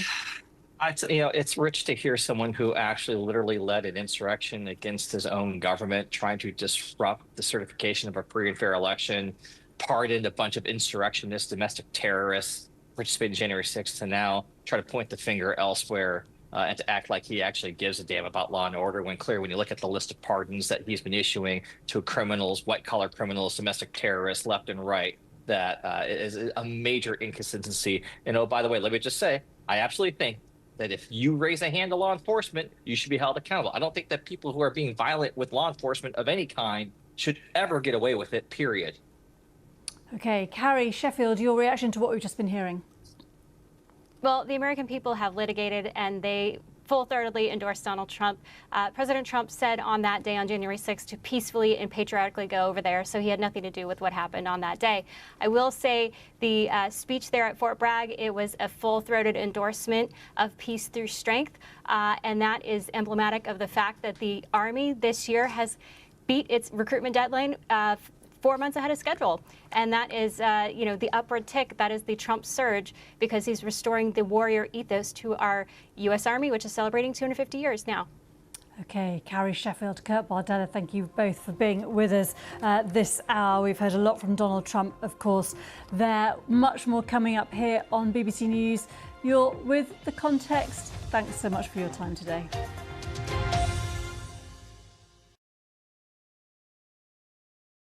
Hey, Howdy folks, Chris Coonahan here with Leaf Filter, America's largest gutter and gutter protection company. Leaf Filter has over 150 locations and has been installed on over 1 million homes. We've been protecting homes now for over 20 years. Our patented technology offers total protection for your home and comes with a lifetime transferable warranty. The process is simple. Give us a call to schedule your free gutter inspection. If you decide to move forward with the project, you put nothing down at all. 833 Leaf Filter or visit leaffilter.com today. Soaring into the skies and beyond. Burj Aziz.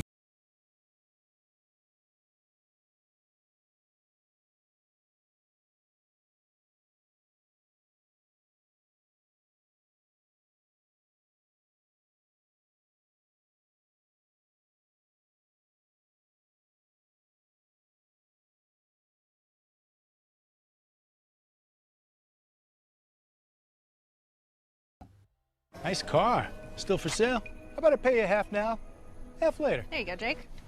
Thank you. Did you just sell your car to Carvana? Yes, I did. Well, that puts this location into context. I tried to tell you. Sell your car to Carvana today. At Avocado Green Mattress, we know that we all deserve a little rest. That's why we're promoting better sleep this season with our certified organic mattresses and bedding, all made with natural, luxurious materials for a healthier planet and a healthier you. Start your sleep trial today at avocadogreenmattress.com. I avoided the mirror. I felt alone for a long time. I remember going home and praying for it to go away, not thinking it was something wrong with me. I go into a lot of things thinking it's not going to work, and I thought muesli would be the same thing, but it actually worked. More than 700,000 patients have regained their confidence with Muesli's prescription treatments. When you're hopeless and then you find other women who are in the same boat as you, you suddenly feel okay. We're gonna get out of it together. That's what Muesli did for me.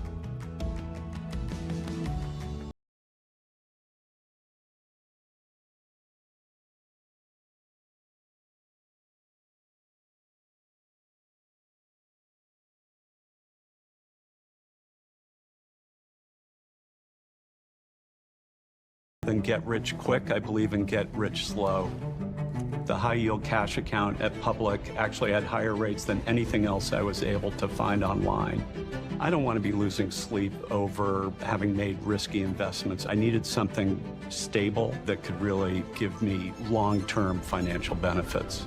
I know my money's working hard for me, and I know I can access it anytime I need it.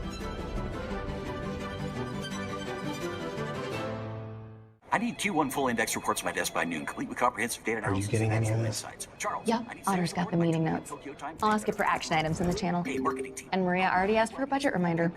Smart. By morning. Got it? Got it, boss. Otter, you got this. This is not your typical farm. This is one of the most incredible things I've ever done. Why are we so suited and booted for this task? I better not touch it anymore. I'm exhausted. Yeah. Tech Now on BBC News.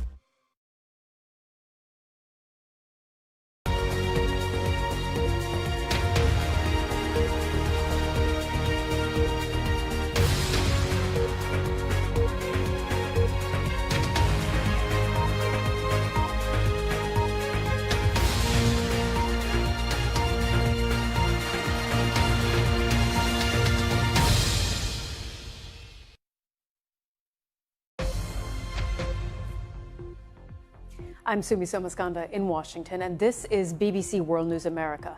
Officials in California try to block the Trump administration from sending thousands of troops to Los Angeles to deal with protests over immigration raids. I'm Carl Nassman in Los Angeles at the federal building here, where in just the last few moments we've seen authorities using stun grenades and pepper spray against protesters. Also coming up, the UK, Canada, and Australia announced sanctions on 2 far-right Israeli ministers for inciting violence against Palestinians in the occupied West Bank. And 3 days of mourning are declared in Austria after a gunman kills 10 people at a school. Police say the 21-year-old attacker took his own life.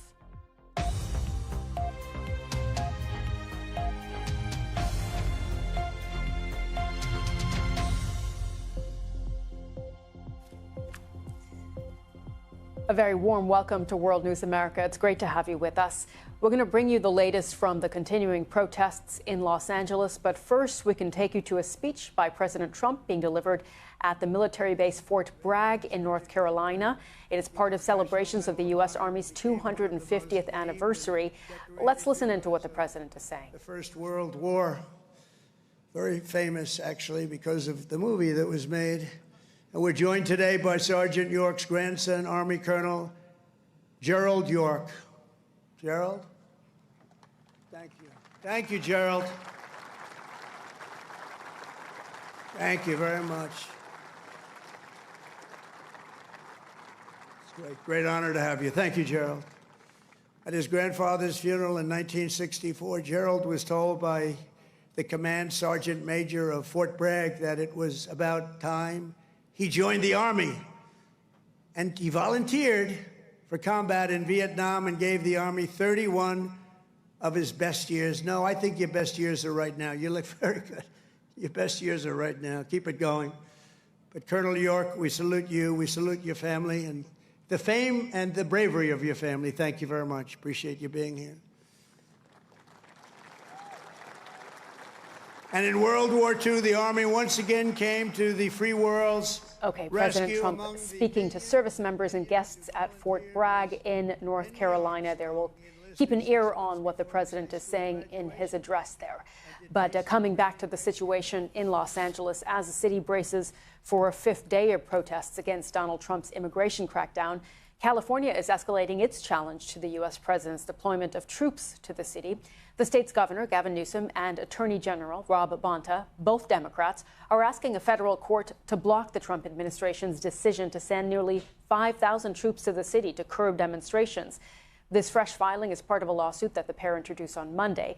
It says that the president violated California's sovereignty by deploying 4,000 National Guard and 700 U.S. Marines to the city.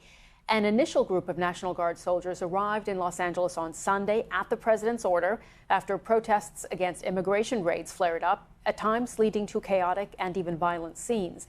Demonstrations against those raids by immigration agents have since spread to other U.S. cities, including San Francisco, Dallas, and Boston.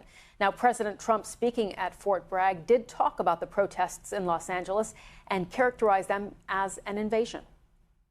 Generations of Army heroes did not shed their blood on distant shores only to watch our country be destroyed by invasion and third world lawlessness here at home, like is happening in California. As Commander-in-Chief, I will not let that happen. It's never going to happen. What you're witnessing in California is a full-blown assault on peace, on public order, and on national sovereignty carried out by rioters bearing foreign flags with the aim of continuing a foreign invasion of our country. We're not going to let that happen. We've also seen information about the cost of the deployment to Los Angeles. The U.S. Defense Department estimating a cost of $134 million to send the National Guard and Marines. California's Democratic officials are accusing the administration of manufacturing chaos with the deployment. They say that local law enforcement are able to manage the protests. Earlier on Tuesday, Los Angeles Mayor Karen Bass condemned the violent protesters and said that the administration's raids are meant to instill fear. Mayor Bass said that she is planning to put in a call to the president. I want to tell him to stop the raids. I want to tell him that this is a city of immigrants. I want to tell him that if you want to devastate the economy of the city of Los Angeles, then attack the immigrant population. We have our correspondents covering this story for us tonight. Carl Nassman is in Los Angeles, and our Chief North America correspondent, Gary O'Donoghue, is in New York City, where protests are expected as well. Carl, let's start with you on the ground there. Just tell us what's been going on today.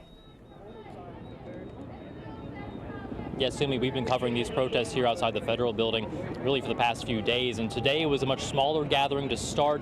Peaceful, fairly quiet.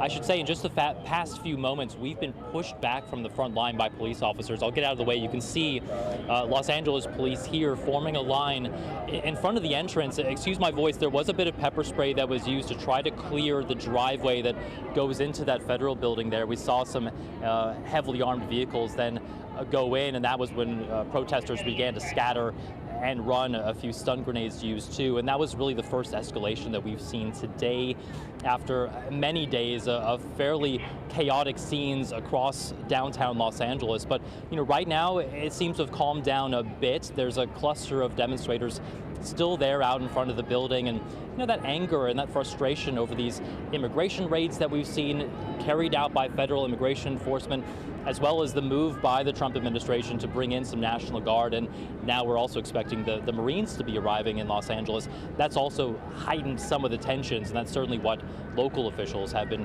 saying as well. But this is the scene right now, and this is really just developing, and I think it seems as if after the scenes that we saw yesterday, where authorities had to move hundreds, potentially up to 1,000 protesters away from this building around the afternoon time, maybe that trigger or that level of which they're going to start to act could be a little bit quicker today. Patience being lost. We actually heard from Mayor Karen Bass earlier today saying that they might consider some sort of curfew, at least for areas of downtown Los Angeles, just to try to prevent some of those larger gatherings from taking place, and just to make sure that those levels of chaos and volatility kind of stay away today. They're really trying to focus on cleanup efforts, getting the city back together. Around 6 o'clock, we are expecting a vigil, which at least is planned to be a much more silent affair where people really gather to focus on the issues at hand rather than some of the more violent scenes we've been seeing playing out. Okay, and Gary, what is the scene where you are in New York? Well, as you can see behind me, there's a reasonably sizable crowd, several hundred people gathered here. The organisers say here in Federal Plaza they're expecting a couple of thousand tonight. And the reason they're here in particular is because there's a building across the square from where I am where the ICE has its headquarters in New York. That's where the immigration court is. And there have been some reports of people being arrested while they've turned up for their immigration meetings in that building. We've seen a few protests across New York over the last few days and several dozen arrests. Also yesterday, some people found their way into Trump Tower, a couple of dozen, they were arrested as well. I think what people here are aware of is that Donald Trump has said that the kind of scale and the level of ICE raids that we've seen in California and in particular in the LA area will come to other cities, and that's certain to happen in places like New York as well, where 40% of people that live in the city were born outside the country. It's a huge migrant city, and of course it's a sanctuary city, which is also one of the targets for Donald Trump, because the history here is that the local authorities do not cooperate with immigration authorities and ICE in particular, and that is something that people are worried could change here, particularly with the attitude of the current mayor, Eric Adams, who of course was cleared of those charges, or those charges were removed by Donald Trump's Justice Department, and who has recently been talking about cooperating with Donald Trump in his deportation and immigration enforcement. Okay, and just going back to Carl in Los Angeles. Carl, I know you've been speaking to protesters. What do they make of the characterization by the president of these protests as violent foreign mobs? There have, of course, been some scenes of violence and vandalism. Yeah, we've been speaking with several demonstrators over the past few days, and what many of them say is that there's two groups of protesters. There's a much larger group of those are the people that are here to protest the issues at hand, that they're concerned about the immigration enforcement across the city, that they're concerned about the level of federal enforcement here in terms of the National Guard and the Marines, and they say that those pockets of vandalism, of looting, of chaos happening, especially in the evening hours here, that's a separate thing. And they think those are agitators that are out really just here to cause trouble and take advantage of the situation, where we hear today a lot of people chanting, this is a peaceful protest. There is somebody here with a megaphone who is trying to direct traffic, get the protesters out of the street and hold order here. So we've also heard a lot of calls from local officials all the way up to Gavin Newsom, the governor of California, saying, look, don't give Donald Trump what he wants. Those are his words, saying, don't cause trouble, don't be violent in the streets, because this is the characterization that we are hearing from a lot of people within the White House and allies of Donald Trump. And what we've witnessed, of course, are some of those scenes, but it's pockets of downtown Los Angeles. It's a very large city, and certainly this is just a very small part of it. All right, Carl and Gary, thank you both so much for that reporting there. Carl Nassman in Los Angeles and Gary O'Donoghue in New York. Let's get some more reaction now from Ken Cuccinelli. He was the acting Deputy Secretary of Homeland Security during the first Trump administration. Ken, really good to have you on the program today. I just want to start with getting your take on what we've seen from President Trump today. He is doubling down on this decision to federalize the National Guard and also send Marines to Los Angeles, saying Los Angeles would be burning if it weren't for these troops. What do you think of that? Yeah, I we'll never know the alternative history, but I think there's a case to be made that he's correct. And that case was made in 2020 when he did not use the National Guard and he did not use active duty military to bring peace to cities that were burning themselves down in 2020. So this is a change from his first administration, but it's a change that it's facilitated by having people who agree with him as the Attorney General, the Secretary of Defense, and so forth, where in the first Trump term, you know, Mark Esper resisted vehemently, the Secretary of Defense then, the use of the Insurrection Act, for example. The president has made it very clear already that is on the table here. And I think that if I were in the same position I was then, if I was the Deputy Secretary of DHS, I would definitely want the National Guard coming in to support my officers in this situation. It's a very dangerous situation when you have cities that essentially cooperate with the mobs, not literally, but darn close, with the encouragement of violence, and they let it get out of control. And in a city that's been underfunding its police for a decade anyway, they're not really well equipped to handle it. To be fair, it's important to note that the Los Angeles Police Department say that they did respond in due time and have been able to keep the situation under control. That's something the Los Angeles Mayor Karen Bass has said as well. But you mentioned the Insurrection Act, and I want to ask you about this because you've been talking about this, I know. It is something that Donald Trump has thrown out as a possibility to invoke this act. What bar do you think has to be reached? So don't fall for the name, the Insurrection Act. The Insurrection Act has 4 reasons that the president can utilize active duty military. Insurrection is only one of them. The inability of federal officers or resources to meet a federal mission, for example, to keep ICE agents safe and have them do their jobs, is all that's required. With some destruction going on, there has to be some upset going on, but that's clearly present in LA. For the president to invoke the Insurrection Act to utilize active duty military, he hasn't done that yet, but he's obviously moved the Marines into a position where it could be done very quickly.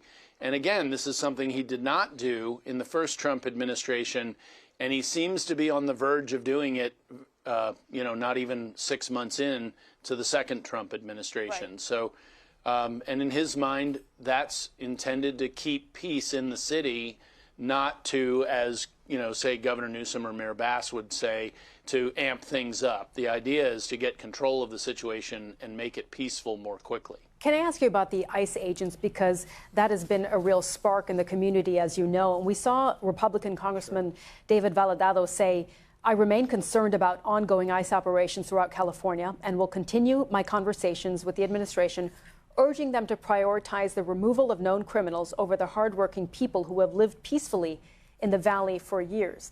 Is the problem the way that these ICE operations have been carried out?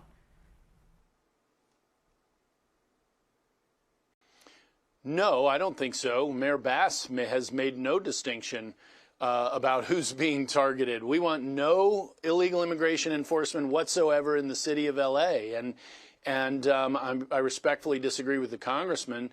Yes, you should prioritize public safety threats, but that's only about 1 in 20 to 1 in 40, somewhere in that range, of the people who are here illegally. We need to remove all illegal aliens, if for nothing else, the benefit of America's poor, so they can see their wages rise and their job opportunities expand. And the fact that other businesses have taken advantage of people who came across the border illegally and are now dependent on that is their problem. They shouldn't have done that in the first place, and if they have inconvenience or displacement because of it, they have themselves to thank for that. Okay, Ken, we have to leave it there for today, but thank you as always for joining us. Now, 2 far-right Israeli government ministers have been sanctioned by the UK government over so-called repeated incitements of violence against Palestinian communities in the occupied West Bank, as well as their comments about the war in Gaza. Israel's security minister, Itamar Ben-Gvir, and finance minister, Bezalel Smotrich, will both face a travel ban from the UK and see their UK assets frozen. The UK joins Norway, Australia, Canada, and New Zealand in imposing sanctions on them. Our diplomatic correspondent, James Landale, has a story. 2 ministers on whom Israel's coalition government depends, both hardliners, both on the nationalist far right, both now officially sanctioned by Britain, Australia, Canada, New Zealand and Norway. They accuse the 2 men of repeatedly inciting acts of aggression and violence against civilians in the occupied West Bank, encouraging the growth of illegal settlements, abusing the human rights of Palestinians. And for that, they're now subject to travel and asset bans. Today we are announcing sanctions against those individuals because we have been absolutely clear this has to stop, and we stand for a 2-state solution, and the settler violence that we've seen in the West Bank particularly is entirely unacceptable and must stop. Mr. Speaker, 2024 saw the worst settler violence against Palestinians in the West Bank. In part, the government's responding to political pressure. Echoed in Parliament this evening, MPs urging ministers to go further and formally recognise a state of Palestine. In Israel, there was fury. It is outrageous that elected representatives and members of the government are subjected to this kind of measures. We will hold a special government meeting early next week to decide on our response to this unacceptable decision. Today in Gaza, there were yet more funerals after yet more airstrikes near Khan Yunis. There were also reports of more Palestinians shot dead near a US-backed aid distribution centre. For its part, the US stood by Israel, saying the sanctions were extremely unhelpful. It's a huge shock, and I have a feeling the United States will respond appropriately. And I'm hoping that it will be a strong condemnation of this action on the part of these nations that really we would like to think are our allies. Those allies hope their sanctions may change Israel's behaviour in the West Bank, where today in Nablus there was another army raid. But without US support, they may be waiting some time. James Landale, BBC News. Israel calls the sanctions unacceptable. U.S. Secretary of State Marco Rubio says he condemns the sanctions as well. For more, I spoke with Michael Oren, who served as Israeli ambassador to the U.S. from 2009 to 2013. Ambassador, we've seen the UK Foreign Secretary David Lammy saying that Mr. Smotrich and Mr. Ben-Gvir have, quote, incited extremist violence and serious abuses of Palestinian human rights. What's your response to that? Well, let me first say, Sabi, that I'm not a spokesman for the Israeli government. I have no position, and I will never defend Mr. Smotrich and Mr. Ben-Gvir. I find many of their policies repugnant. However, and this is a big however, I think the British decision is anti-democratic, it's anti-Semitic, and it's anti-British. Why is it anti-Semitic and anti-British? Well, let's start with anti-democratic. The fact is that democracies are being challenged throughout the world.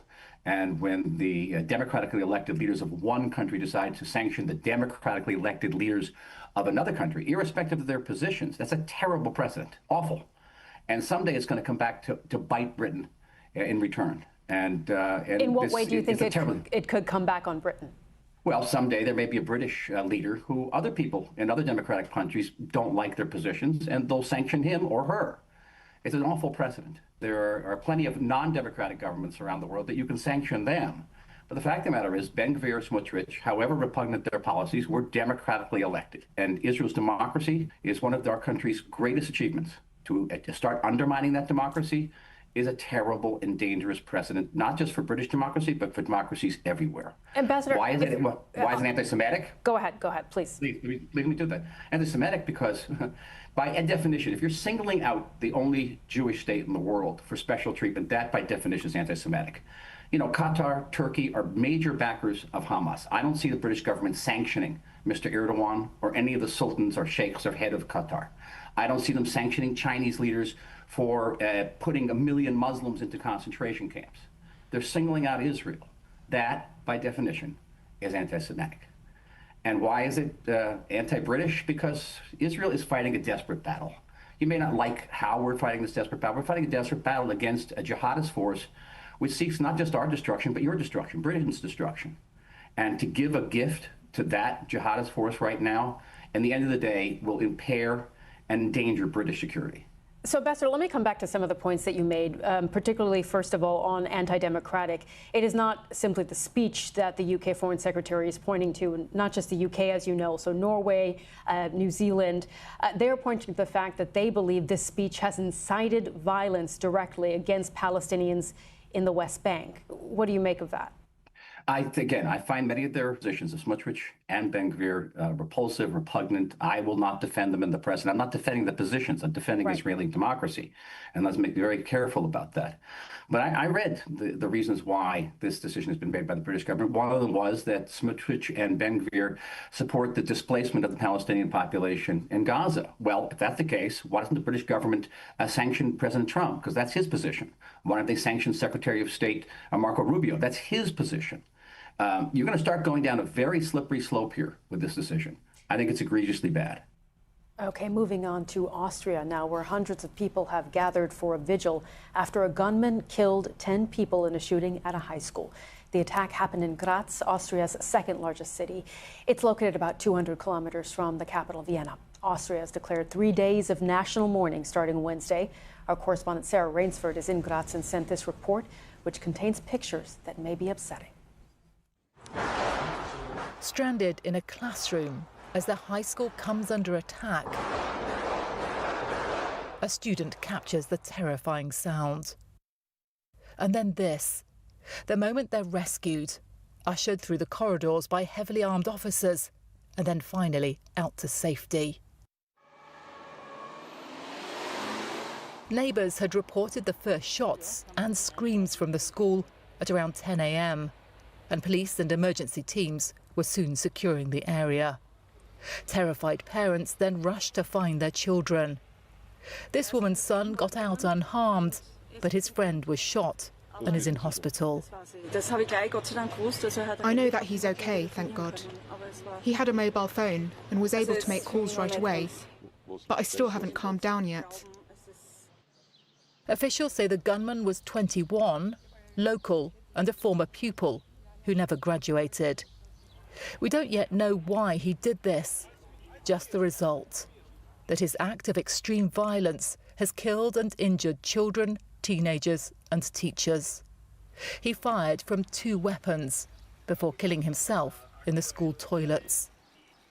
It is the worst shooting that Austria has known in recent history, and those who gathered to give details were in shock themselves. This day is the darkest day in the history of our country. The school shooting is a national tragedy that has deeply shaken us. There are no words to express the pain, bewilderment and grief. The entire Austrian nation is in shock. Locals have been queuing to donate blood for the injured. One person has died in hospital. Others are in a serious condition there. As police investigate, they say the gunman owned his weapons legally. They've asked people to share any information they have that could help understand what happened here. For now, it is all very raw. Austrians still struggling to take it in. Tonight, a candlelit vigil was held, and there will be 3 days of official mourning. In this community, this city, this country, there's no mood for anything else. Okay, that report from Bethany Bell there in Austria. We'll just show you some pictures from Los Angeles before we go. There you see some of the police response on hand there. Camera's a little bit shaky, of course, but a very fluid situation still on the ground. This as we see law enforcement there and also National Guard troops remain on the ground. The president, speaking at Fort Bragg in North Carolina, says he'll use every asset at his disposal to, quote, quell the violence and restore order right away. So we'll continue to cover that story for you. Thank you for watching World News America, and stay with us on BBC News.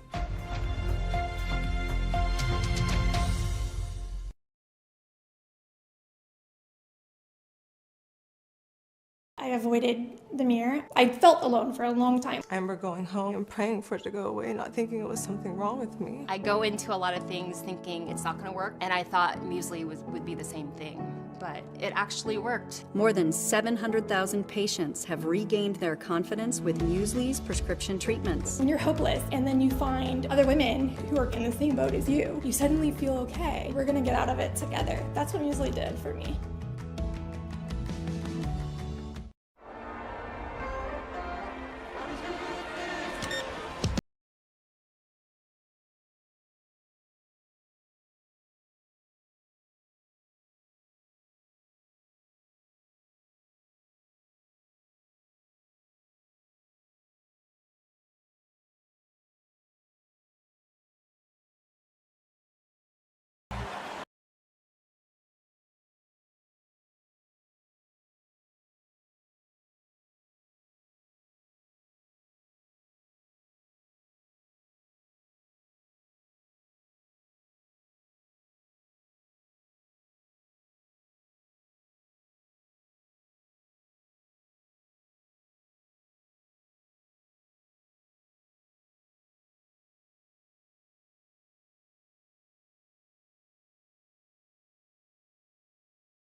Serious disorder for a second night tonight in Ballymena in Northern Ireland. Baton rounds have been fired by police at rioters. Officers have described it as racist thuggery. We'll be live in Ballymena. And tomorrow's spending review is being described as make or break for the Prime Minister. Newsnight will bring you the inside track from the Cabinet.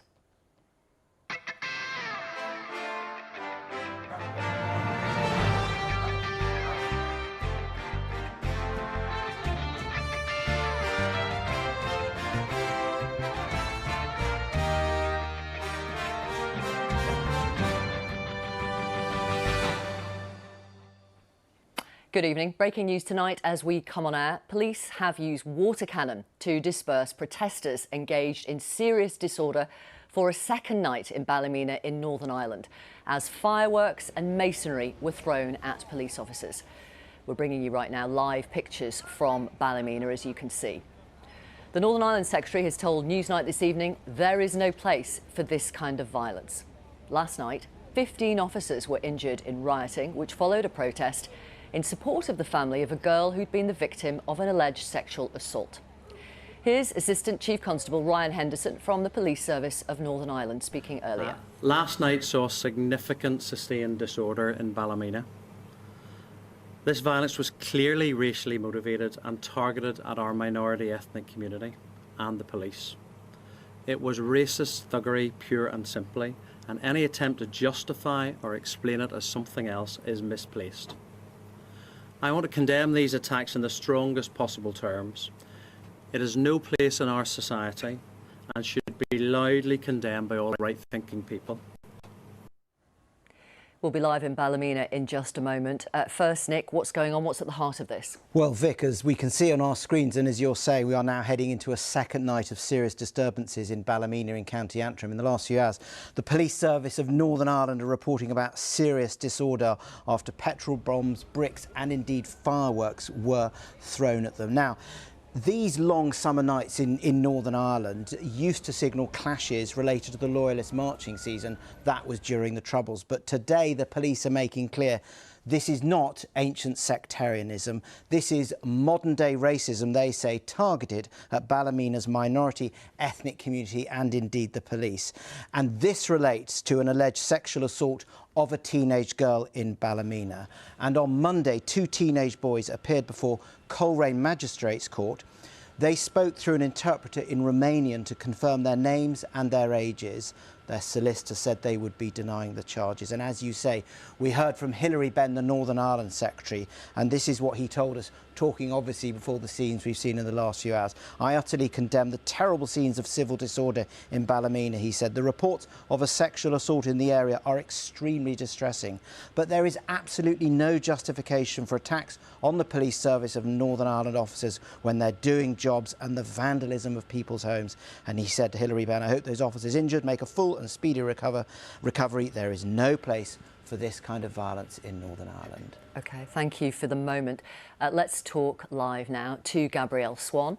She is from the Belfast Telegraph. She is in Ballymena. Gabrielle, I hope you can hear me OK. Tell us what's been happening there this evening.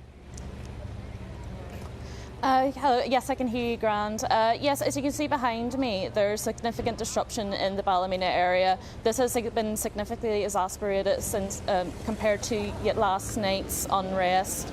Just like last night, petrol bombs and masonry have been thrown at police, and water cannons have been discharged this morning.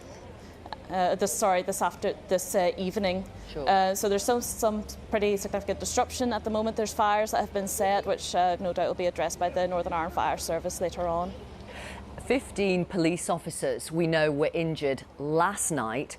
Why did violence break out? Well, the violence was sparked after a serious sexual assault against a young girl in the Ballymena area, and this was perpetrated by two 14-year-old boys who allegedly sexually assaulted this young girl. Of course, that they are denying the charges. This is all alleged. They are from non-national backgrounds, so this has further exacerbated racial tensions within Northern Ireland. At the moment, Northern Ireland has the highest hate crime statistics as it's ever seen. In last August, we've seen some significant racial riots in the Belfast and in the Belfast areas, and that resulted in a number of shops being burnt out. That was sparked by the Southport stabbings, but now this has been sparked by the sexual assault of this young girl. The latest sexual assault, of course. Yes, and what have people in the area, because you're from that area, I understand, you know it very well, what have they been saying to you today? Well, there's a lot of anger in the area after the alleged sexual assault, but there is a small amount of pity for the people who have been targeted in these attacks. There's pity against people who have been victims within their own homes. Last night there were 6 houses targeted in this area. 4 of them have been burnt out.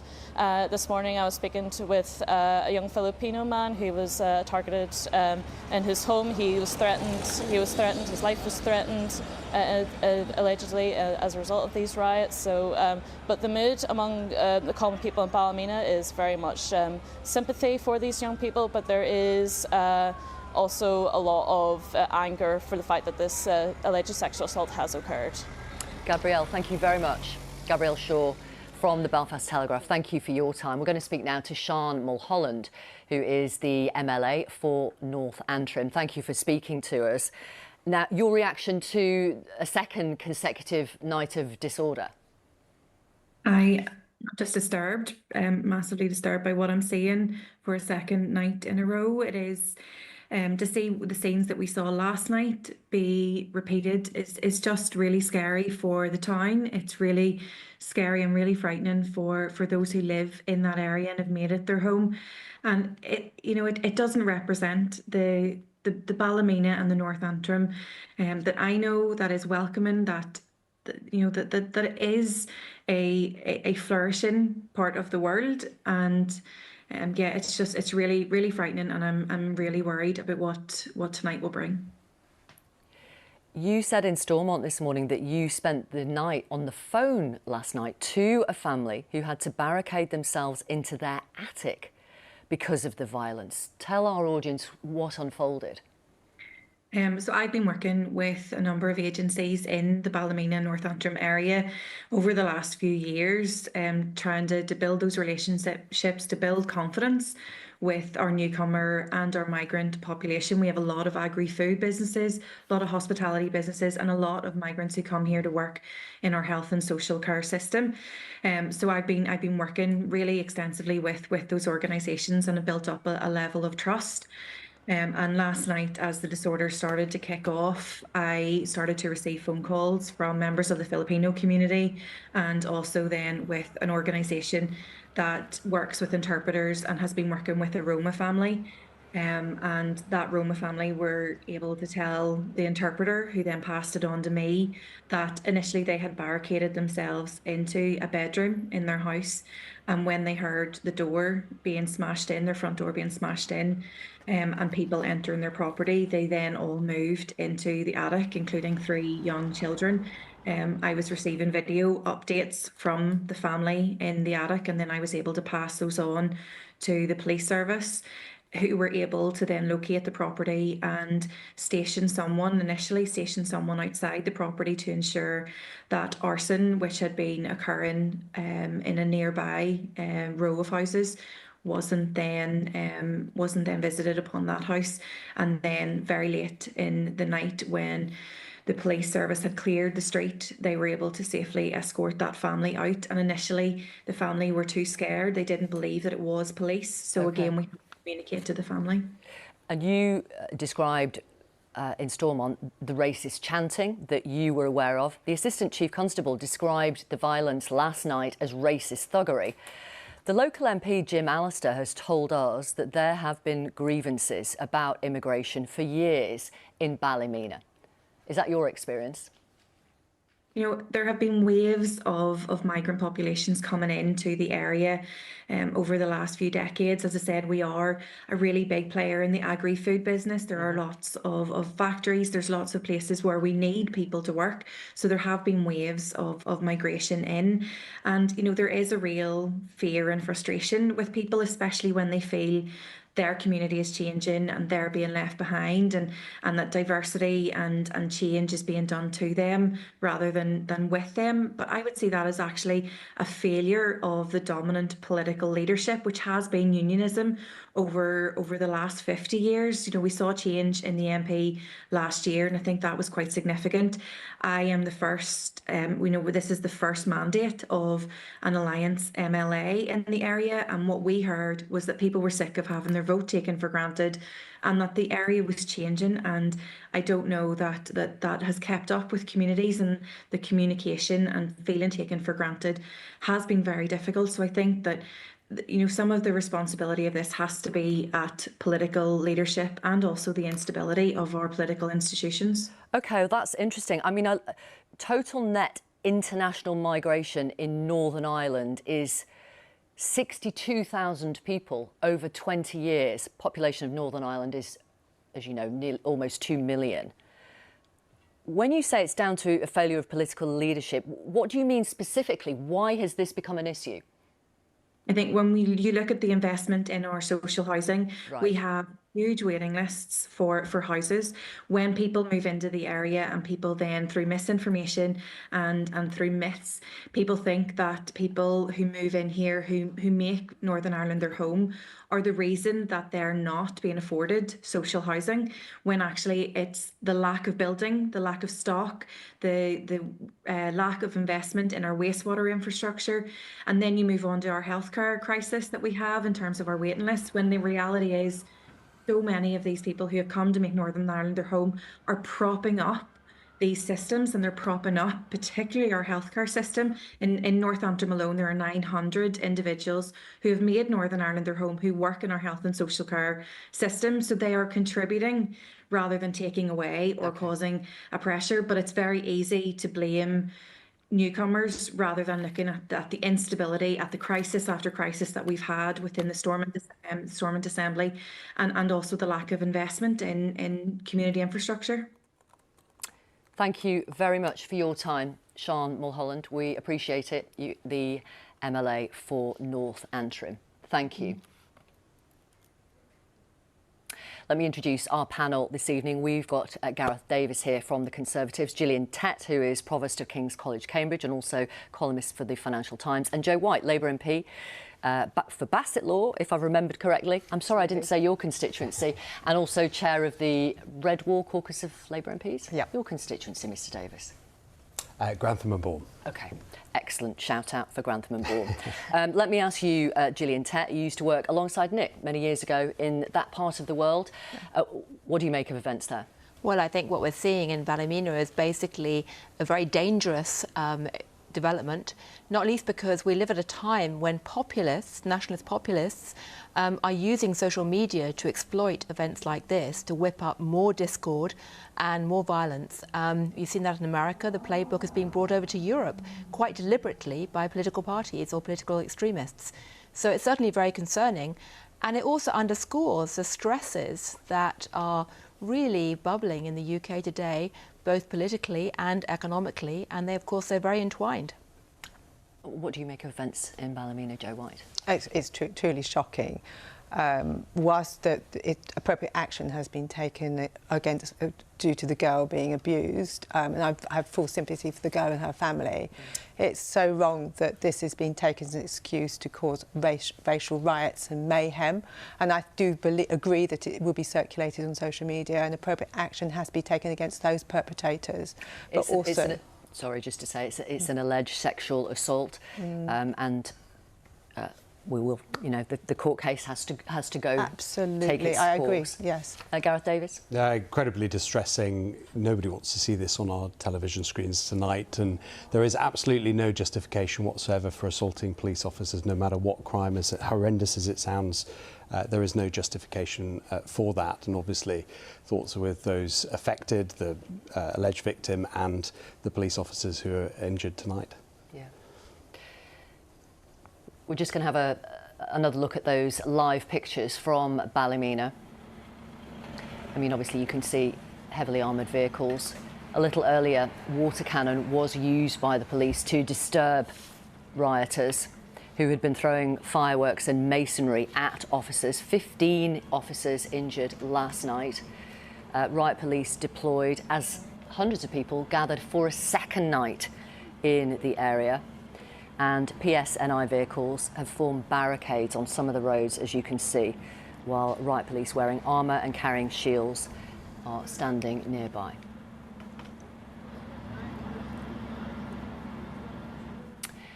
Tomorrow, Rachel Reeves will announce the Labour government's priorities right up to the next general election and promise, quote, to make all parts of the country better off. Her spending review will set out day-to-day expenditure for 3 years and investment spending for 4. I've already introduced our panel for this evening. Nick, tell us more about what we're expecting tomorrow. Well, in the last few minutes, we've started to get various announcements that will no doubt upset the Speaker about what we're going to be getting in the spending review tomorrow. And you heard about all those very tense negotiations with those cabinet ministers. The Yvette Cooper negotiations went down to the wire. So what do we have tomorrow? A joint op-ed in The Sun by the Chancellor and the Home Secretary on border security. We heard of very tense negotiations with Angela Rayner. What do we have from the Treasury? We have an announcement of £39 billion over 10 years to be confirmed by Rachel Reeves on an affordable homes programme, which will, as they say, turbocharge that target of delivering 1.5 million new homes in this country, and also the big announcement of the biggest ever local transport infrastructure investment in England's city regions. The significance of that was in the autumn, the Chancellor relaxed the way that she measures debt. That gives a lot more flexibility for capital investment. And I mean, just how significant, how big a moment is this for this government? It is a very important moment, and the hope in the Cabinet is, as one minister said to me, this will allow this government to turn the tide. They've had all the problems over winter fuel. We've had the U-turn on that. We've had Labour doing very, very badly in the local elections in England. So they hope that those big announcements on investment and the NHS will, in a sense, give a breathing space, but will also, as this cabinet minister said to me, so far we've had prudence, but prudence has to be to deliver a purpose, the purpose of a Labour government. And so what you'll be seeing, those difficult things on welfare, is in the autumn, it looks like that cap, two-child cap for benefits, universal credit, that will go. And that will mean, hopefully, in the Cabinet, there's more space to do the difficult things that we will get towards the end of this month, which is those cuts to disability benefits, the personal independence payments. Gillian Tett, how significant do you think this is for the government? Well, I think for Rachel Reeves it's very significant, because one of the remarkable things is that we have a piece in the Financial Times tomorrow pointing out her popularity or lack of popularity, popular trust in her to run the government's finances, is now almost as low as Kwasi Kwarteng was during the whole Liz Truss bond market debacle. So she's got a lot of work to do to build back public trust. And she's on a very slippery tightrope, because if she does too much, the bond markets are likely to panic and punish her. If she does too little, then the voters will punish her. So she's literally juggling this very, very nasty cocktail of pressures. And she's only got about 10 billion to play with in terms of the headroom between what she's planning and the rules she's created to actually rein in her own fiscal plans. What do you make of that, Joe White? Your Chancellor is almost as unpopular as the Conservatives' Kwasi Kwarteng around the mini-budget. Well, I believe we've had some difficult 9 months. She's had to deliver some very tough choices. We inherited an economy that's crashed, public finances where and I'm going to say it again, there's a 22 billion black hole, and she's had to make some very difficult decisions in order to fill that. But now we're in a place where we can start to deliver on our manifesto commitments, and that's what I'm really welcoming. The fact that we are completely fundamentally changing how the the Green Book operates, and so she's looking towards how she can invest in communities like mine that have been left behind for so long. The announcements have already started to be made. For example, in the East Midlands, there's 2.5 billion being invested in transport infrastructure, and today there's been huge announcements on future green energy and on nuclear, and that affects my area significantly. It absolutely does. And you have actually said about your government that your government has broken the trust of those who voted for Labour in 2024. So tomorrow's got a lot of heavy lifting to do to restore that trust. Would you accept that? Yes, I very much agree. I think the first step was the announcement on winter fuel payments this week. I think that's a huge announcement. And the next step is tomorrow, and the announcements that come tomorrow and beyond that. What we need to do is rebuild our economy. People need to have more money in their pockets, feel able to make those choices in life. And I think with the winter fuel payment, people can actually start saving money and spending money this summer rather than thinking about what's going to be happening in the winter. So things are changing, and I see this as the start for change.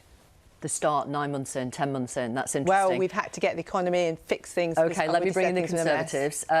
I mean, how important is tomorrow for the Conservative opposition party? We'll be looking very closely, as you'd expect, as the official opposition to the detail and what this means for people. We've already heard the overall envelope of spending, and tomorrow, as you rightly said, it's the allocation and prioritisation of that spending. But the bottom line, I think, from our perspective is that Joe mentions about the inheritance, and I don't think any metric I can think of off the top of my head is necessarily better than it was when they came to power. And so if you look at growth, that is stagnating. It is a positive quarter in the last quarter, but it has been very sluggish, and many have downgraded it. Inflation to be fair, is higher. As sluggish as it was under the Tories for almost 40 years. It was sluggish, but we did have a global pandemic and a war in Ukraine to contend with over that period, but I concede that. But, we've got higher inflation, higher unemployment. So they can't have it both ways. Either it was a terrible inheritance, or things are better now, and that's why they're doing the winter fuel U-turn. I'm not entirely sure what the argument for Labour is. We've got the highest rate of growth in the G7, and we're growing faster. The inheritance. No, we're growing faster than the USA, France, Italy. We've got three trade deals under our belt. We're much stronger. Gillian Tett, you pulled the face at that. Why are you laughing at that? What I'd say is, actually, at the end of the day, what really matters now, above all else, is how to unleash productivity in the UK. And, the winter fuel row is obviously very emotional and political. In terms of the actual numbers involved, it's not that big. It's not going to change the overall metrics. The really big question is, can we actually get more growth in Britain or not? And without that, we're going to see more stagnation, more social stresses, people squabbling over a shrinking pie, and more of the kind of political explosions and nastiness we're seeing, right now through the tragic events right now in Northern Ireland. But with the big infrastructure announcements that we are expecting tomorrow, would someone like yourself expect that to lead to some growth? They're absolutely the right direction to be going in. There needs to be capital investment, certainly.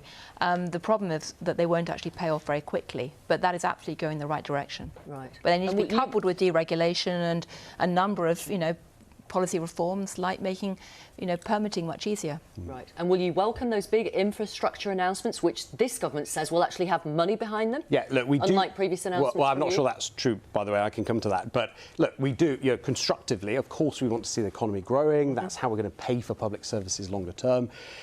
And we want to see the investment going in. Capital investment went up under our government, and we'll see it go up tomorrow. That is a good thing. Where I take issue is, one, the duplication of announcements is just kind of insane and crazy. You remember the £15 billion transport and infrastructure announcements a few days ago. That was a complete duplication of announcements that were already costed. I'm sorry, but the Conservatives definitely did that once or twice. Come on. I can't believe we would ever do that. Well, but they definitely did that a few days ago. And that was announcements that were already made and already paid for. So we'll see tomorrow how much is actually net new. But I think the overall concern I have, and Gillian is absolutely right about this, we've got to stimulate productivity. We were focused on workforce participation and stimulating business investment in our time. But you can't do that with a massive tax burden on businesses that have gone up unexpectedly. You can't do that with the levels of debt that this Labour government are increasing tomorrow.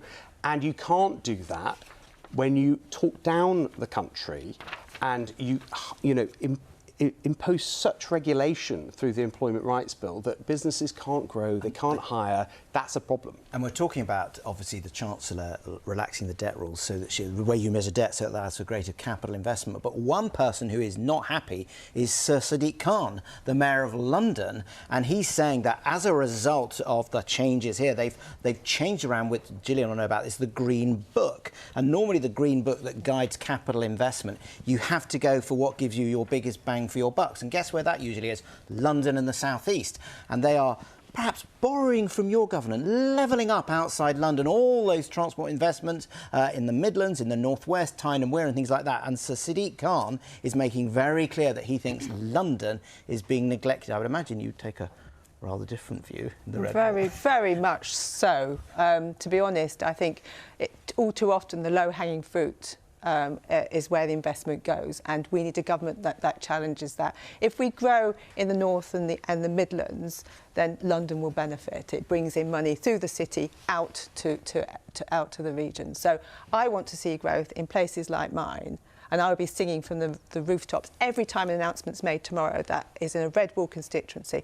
I will be cheering every single one. That's what we need. We need growth right across the country, not just in London. Can I just come back to day-to-day spending for a moment? Because you've spoken in the House about being tough on crime, about supporting the police. How concerned are you, Joe White, about reports that the police budget may face real terms cuts? I take your point about there's a joint article between Yvette Cooper and Rachel Reeves, did you say, in one of the papers tomorrow. But how worried are you about that? Well, the announcements I've seen coming through that they're going to have above inflation investment. We've got the Police and Crime Bill coming through next week. We need the funding to match those demands coming through the bill. I'm looking forward to what Rachel Reeves says tomorrow, and I believe that the negotiations that have been had with the Chancellor and the Prime Minister from the Home Secretary, I believe we're going to get a very good settlement. OK. I wonder, Gareth Davies talked about his assessment of the British economy. I'm going to suggest you're a neutral broker here. What's your assessment of the British economy right now? Is it Joe White's version or is it Gareth Davies's version? I'd give it a B- or a C+, to be honest. I mean, it's not falling off a cliff, but it's certainly not particularly vibrant. And the real concern is that in a world where investors in global financial markets are getting very nervous about debt levels, the real risk is that bond yields start to go up, partly because of what's happening in America, and that would dramatically raise the interest payments that the UK has to make. And that would be very bad. Are actually higher now, if I recall correctly, than they were around Liz Truss's mini budget. As anyone who's got a mortgage credit card knows, when the interest rate goes up dramatically, then you can potentially get engulfed by simply having to pay the interest on that debt and not doing anything productive. That's a real risk, and that's why the UK government desperately needs to have a credible story to show how it's going to get growth and productivity back on track. Do you think Labour has managed to get across its story, its narrative to voters?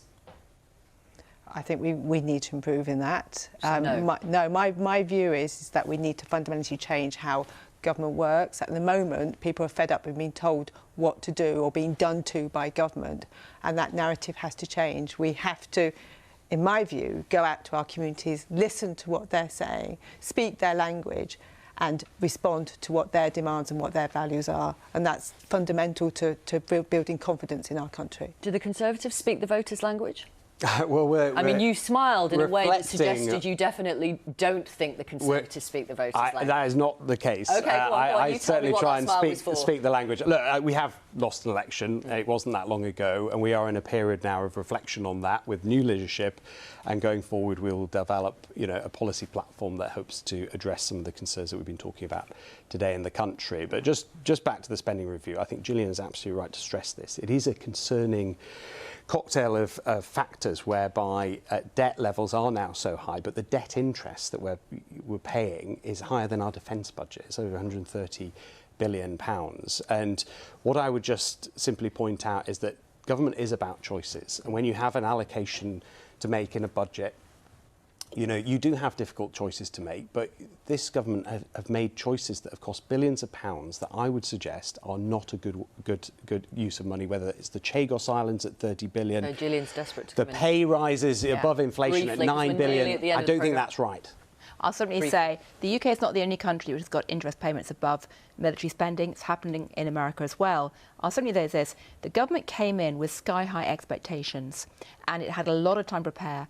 And the fact that, in fact, we've instead got, you know, what often looks like omni-shambles, to use a very retro word, is very disappointing.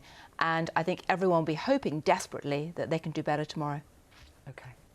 Thank you very much for your time. Gareth Davis, Gillian Tett, Joe White, Nick Watt. Nick and I obviously will be back tomorrow with the best analysis, it says here, on the spending review.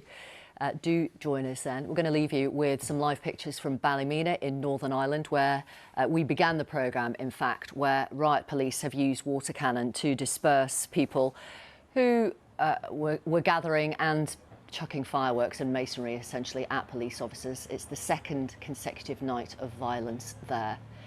And if you go to bbc.co.uk/news, you can get the very latest from Ballymena. Thanks for watching. Good night.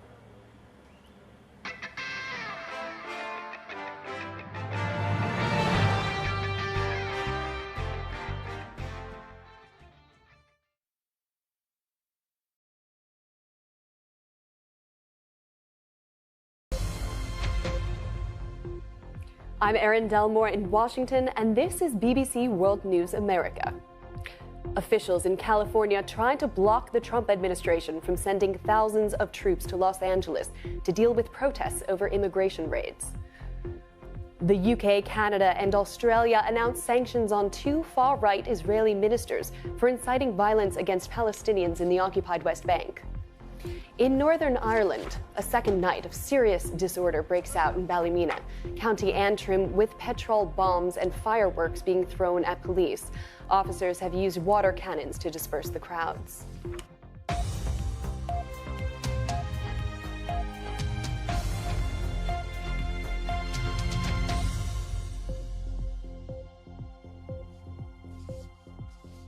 Welcome to World News America.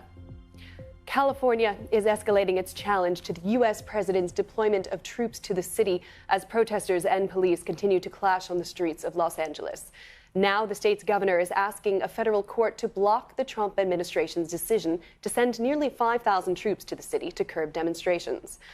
This fresh filing is part of a lawsuit that argues the president violated California's sovereignty by deploying National Guard and U.S. Marines to the city. An initial group of National Guard soldiers arrived in Los Angeles on Sunday at the president's order after protests against immigration raids flared up, at times leading to chaotic scenes. At a speech to soldiers at an Army base in North Carolina, Mr. Trump characterized the protests as an invasion. Generations of Army heroes did not shed their blood on distant shores only to watch our country be destroyed by invasion and third world lawlessness here at home, like is happening in California. As Commander-in-Chief, I will not let that happen. It's never going to happen.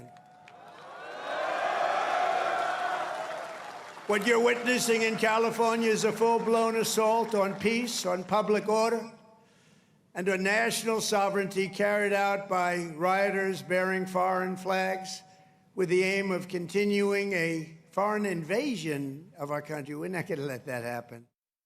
California's Democratic officials have accused the administration of manufacturing chaos by sending troops to LA, saying local law enforcement are able to manage the protests. Earlier on Tuesday, Los Angeles Mayor Karen Bass condemned the violent protesters and said that the administration's raids are meant to instill fear. Ms. Bass said that she's planning to put a call in to the president. I want to tell him to stop the raids. I want to tell him that this is a city of immigrants. I want to tell him that if you want to devastate the economy of the city of Los Angeles, then attack the immigrant population.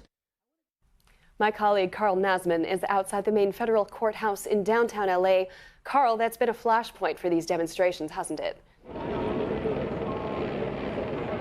It's been a flashpoint across these 5 days. It's a flashpoint again today, Aaron. In fact, behind me, you can probably see a very large gathering of police officers holding a line here outside of that federal building.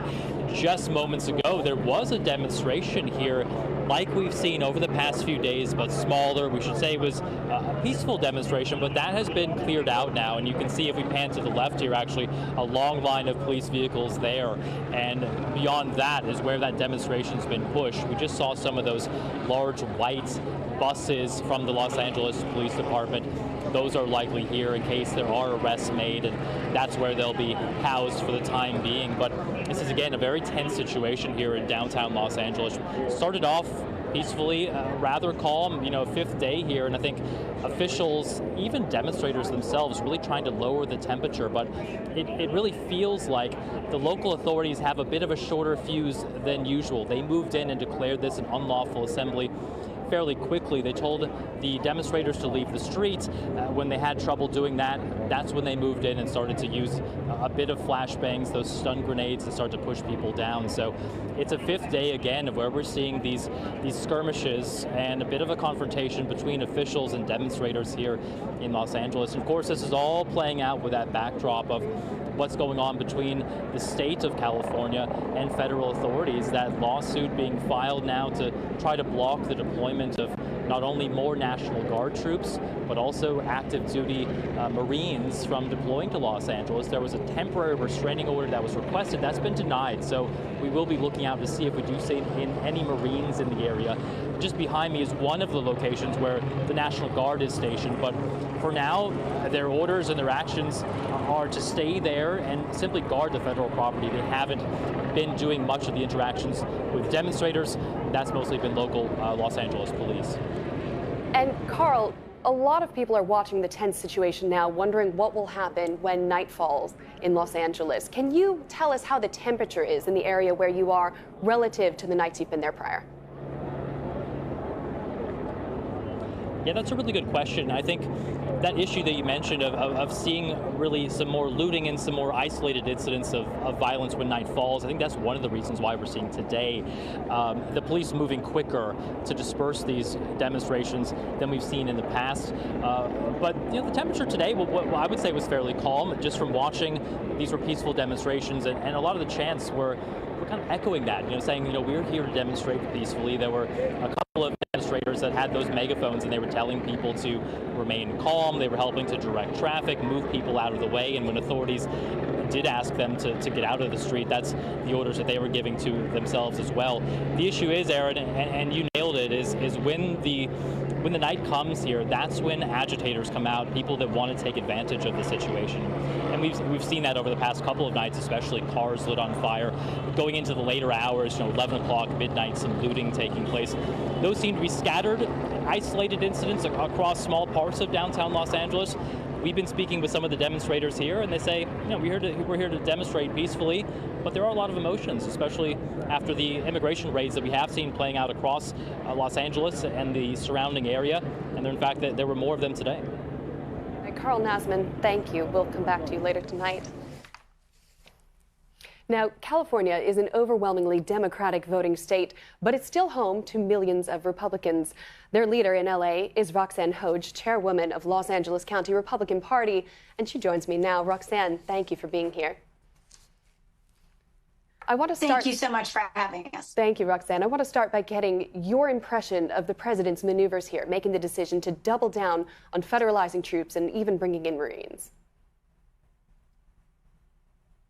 I think he had no choice. I'm an immigrant myself from the Commonwealth nation of Jamaica, and what LA has devolved into, and we just saw, by the way, with the fires, situations where lawlessness is encouraged and people are punished for following the rules, and our elected leaders, when something starts, whether it's a fire in Pacific Palisades or a reaction that a protest that gets out of hand, instead of taking care of it right away, they let it devolve into complete and total conflagration. And that's what we've seen here again. Well, once we talk about the president's tactics here, though, the decision to send in the troops as he had, how was California handling this in your estimation prior? And why is this such a marked turn from how the president handled this issue in his first administration? Well, what was happening before he sent in anyone was a complete disaster. I don't know if you think back to the Summer of Love, what happened with Tim Walz not controlling the protests getting out of hand about George Floyd, we can see that if you don't fix something, it completely spreads. That's true in disease, it's true in parenting, and it's true in governance. And California has no leg to stand on when it comes to taking care of business, whether it's the fires in Pacific Palisades and Altadena, whether it's the out of control homelessness, which is really just very sad, broken souls on the streets being encouraged to take more fentanyl and die by Democrats, or whether it's the complete state of disrepair of Los Angeles, which looks terrible. Well, let's focus on the immigration issue here. President Trump was elected to deal with America's immigration policies, and he did make clear in his campaign that he would be policing the border. But he also talked about going after hardened, violent criminals. What we're seeing now are raids on workplaces, in schools. This feels like a difference from what he campaigned on. What do you see? Well, you're not seeing raids in schools. That is people fomenting discords. There are no raids in schools. The part of the problem, actually, the reason for this problem rests squarely on the shoulders of the people who made the city of LA, the county of LA, and the state of California into sanctuary areas. What that means is they're not protecting abuelitas getting ice cream. Oh no, they're protecting felonious criminal aliens, someone who has already been arrested for drunk driving, for manslaughter, for armed robbery, for sexual assault. And they're saying, you know what? Yeah, we know there's an ICE detainer on them, but we're just going to let them go back into their community. So they made life much more difficult, not only for the people in that community who now have to deal with the criminal coming home, but that meant that when President Trump did as promised to go after those criminals, you're going to bump right up against the grandma he's living with and the people that go to school near him. And you represent Republicans in Los Angeles County. What are you hearing from them during this time, which is, of course, a very tumultuous time for the city? There's over 1 million registered Republicans in LA County. And I have to say, not just Republicans, everyone I hear from who doesn't like being stopped on the freeway and prevented from going anywhere or having their business looted or waking up in the morning, as friends of mine have, wee hours of the morning with a criminal gang member standing over them to rob their home. They're not having a problem with a little law and order. We love a little public safety here in Los Angeles. All right, Roxanne Hoge, thank you very much for taking the time to join us today. Thank you. Around the world and across the UK, this is BBC News. Seeking the meticulous, uncompromising perfectionists. Seeking those who aren't done making medicine until every dose is just right. For everyone who needs it.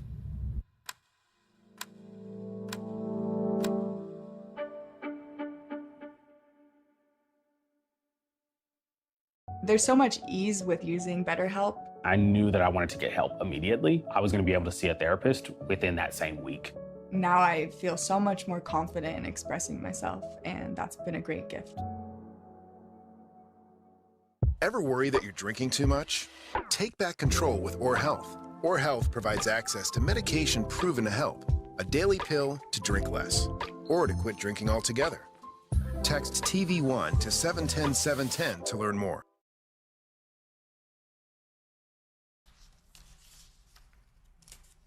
You're live with BBC News. There is unrest for a second night in Ballymena, in Northern Ireland. Last night, 15 police officers were injured after violence that police say they are treating as racially motivated hate crimes. Joining us now on the line from Ballymena is our correspondent, Sarah Gervin. Sarah, bring us up to date on what's happening. Yeah, absolutely. Well, this is still a very, very fluid situation here in Ballymena in County Antrim in Northern Ireland this evening. This is the second night of serious disorder. It is still ongoing, and there's still a very, very heavy police presence here now. While we've been here throughout the evening, we've seen young people wearing masks, all dressed in black, throwing masonry, petrol bombs and fireworks at police. And in response, the police service of Northern Ireland, they've been here with dogs. They have shot baton rounds, they've fired those, and a water cannon has been deployed as well. And actually we just had to leave our location because it wasn't safe. And travelling around Ballymena, some of the roads, fires have been set and there's thick black smoke rising into the air. And just to explain, all of this is happening in the same area of the town where violent disorder described as racist thuggery by police took place last night. And as you said, that saw 15 officers injured. I don't have any information at the moment if there have been any injuries this evening. And last night's trouble began when a peaceful protest turned violent, and that was a protest against an alleged sexual assault in the town of Ballymena.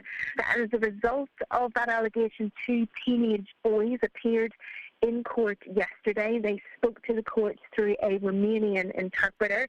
Their solicitor said they'd be denying the charge of attempted rape that they both faced. Now, several homes were damaged or destroyed last night. We spoke to many of the people, some of them Romanian, some of them Filipino, that had to leave their houses today. They said they didn't know if they'd ever be able to return to their homes.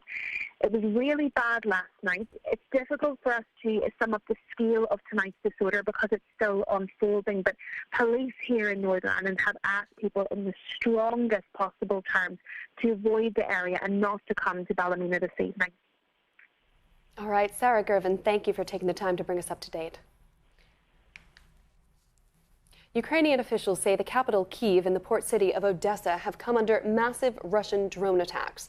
Moscow says the intensified bombardments are in retaliation for attacks by Ukrainian forces on Russia. Meanwhile, there's been another exchange of prisoners of war, with sick and wounded former combatants being released. President Zelensky called Tuesday's swap an important humanitarian act. Joining me now is retired Colonel Brendan Kearney, who was with the U.S. Marine Corps. He spent 31 years on active duty, and his last assignment was as Chief of Staff for U.S. Marine Forces Europe and Africa, where he had extensive interaction with NATO and the U.S. European Command. Let me begin by asking you to put into context for us, how concerning is this escalation in fighting?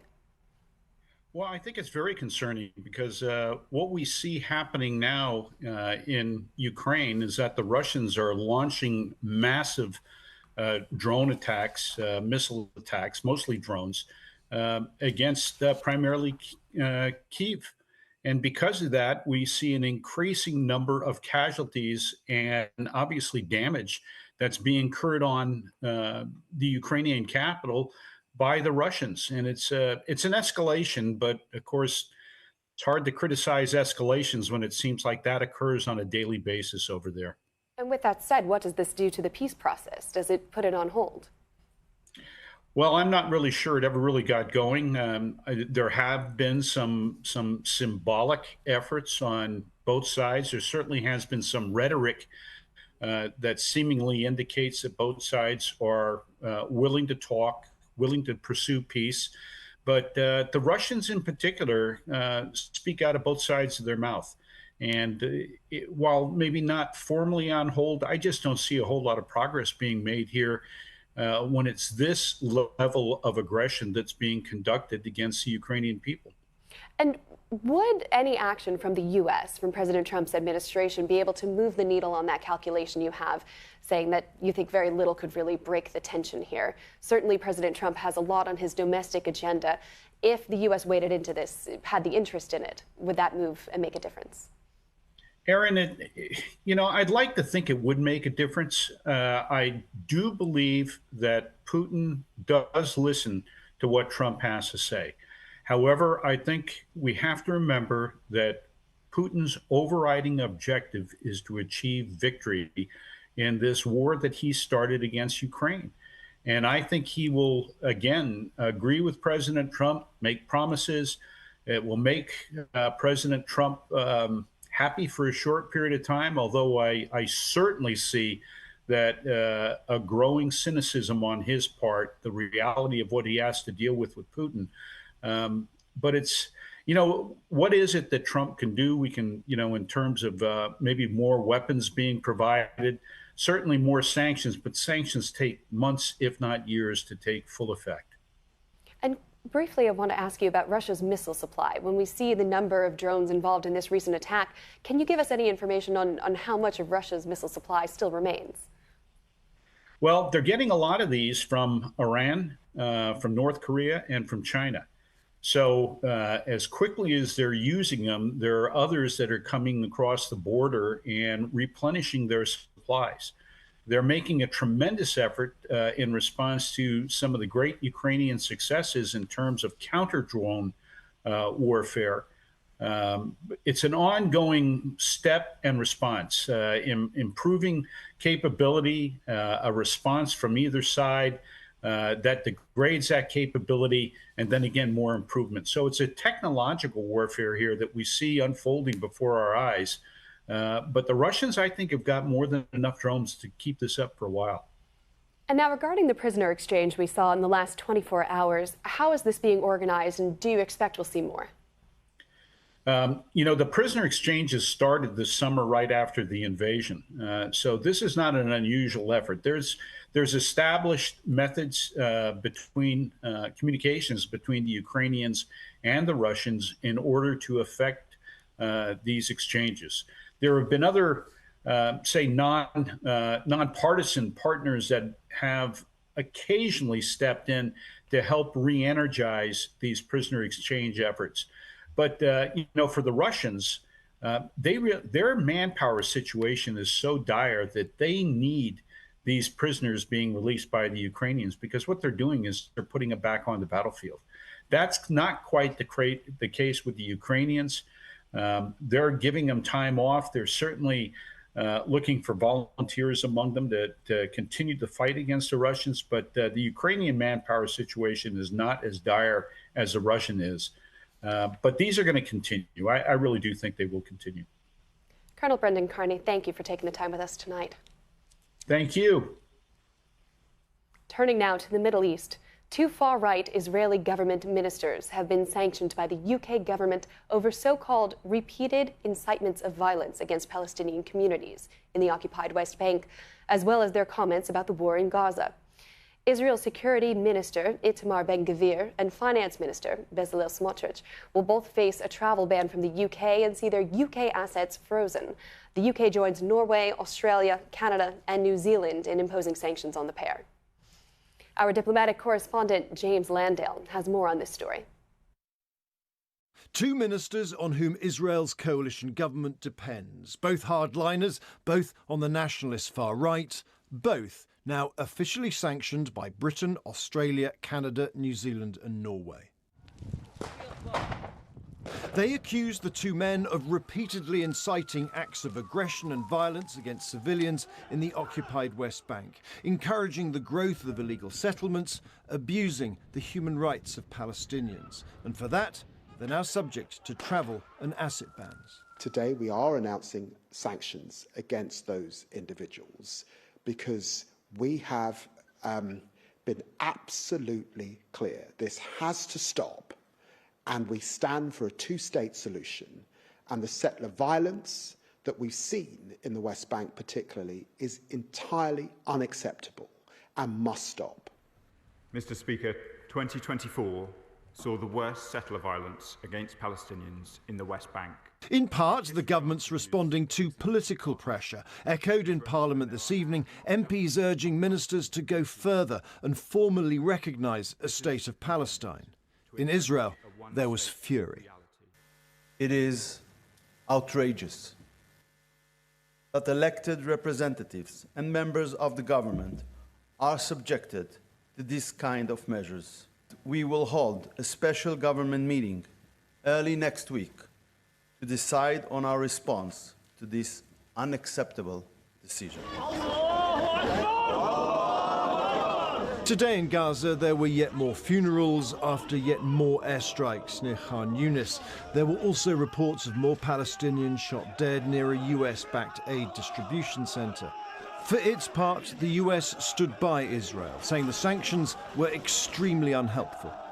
It's a huge shock, and I have a feeling the United States will respond appropriately. And I'm hoping that it will be a strong condemnation of this action on the part of these nations that really we would like to think are our allies.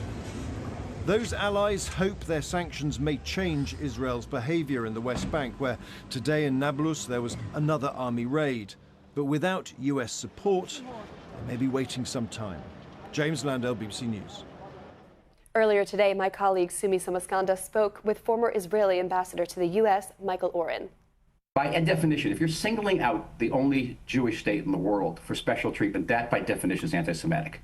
You know, Qatar, Turkey are major backers of Hamas. I don't see the British government sanctioning Mr. Erdogan or any of the sultans or sheikhs or head of Qatar. I don't see them sanctioning Chinese leaders for putting 1 million Muslims into concentration camps. They're singling out Israel. That, by definition, is anti-Semitic. And why is it anti-British? Because Israel is fighting a desperate battle. You may not like how we're fighting this desperate battle. We're fighting a desperate battle against a jihadist force which seeks not just our destruction, but your destruction, Britain's destruction. And to give a gift to that jihadist force right now, at the end of the day, will impair and endanger British security. I'm Erin Delmore. Stay with us here on BBC News.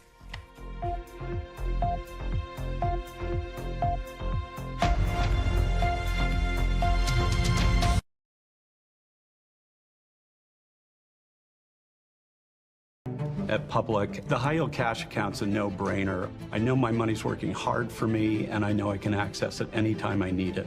It's very simple. Better rates mean faster growth, and that's exactly what I need.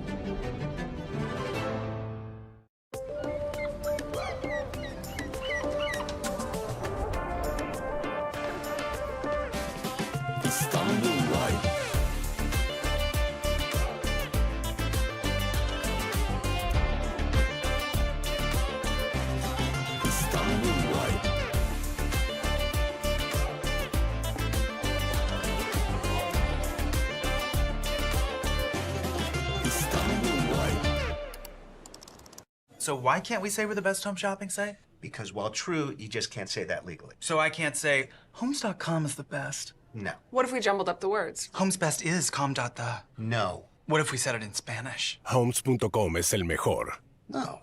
What if we whispered it? Homes.com is the best. No. Fine. What if he said it? Homes.com. It's the best. Mr. Freeman, I'm sorry, but we can't say that. Say what? Homes.com is the best. Aha! Homes.com. It's the best.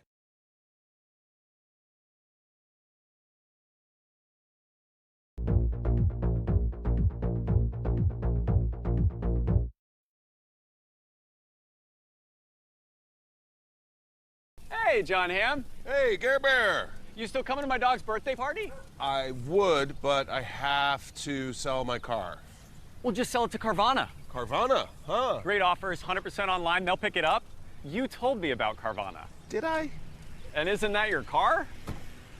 I mean, that could be anybody's car. Okay, fine, I sold it to Carvana. Thank you. Whoa. So you'll come? I just sold my car. What, are we gonna walk? Sell your car to Carvana today. Discover elevated design, quality craftsmanship, and timeless sophistication. Oasis takes many shapes, but the details remain the same. Elevated design for thoughtful living. Explore the collection at Thuma. I avoided the mirror. I felt alone for a long time. I remember going home and praying for it to go away, not thinking it was something wrong with me. I go into a lot of things thinking it's not going to work, and I thought muesli would be the same thing, but it actually worked. More than 700,000 patients have regained their confidence with Muesli's prescription treatments. When you're hopeless and then you find other women who are in the same boat as you suddenly feel okay. We're going to get out of it together. That's what Muesli did for me. Since 2007, Origin has been focused on the future. A future that helps you build passive income from real estate. One where we invest by your side without hidden fees or confusing structures. Build the future you deserve with Origin Investments. I need 2 1 full index reports on my desk by noon, complete with comprehensive data analysis. Are you getting any of this? Charles, Yeah, Otter's got the meeting notes. I'll ask it for action items in the channel. And Maria already asked for a budget reminder. Smart. Mom by morning. Got it? Got it, boss. Otter, you got this. Follow every slam dunk from the NBA on the BBC Sport website and app. To keep up to date with the latest basketball results, fixtures and tables, go online or download the app now.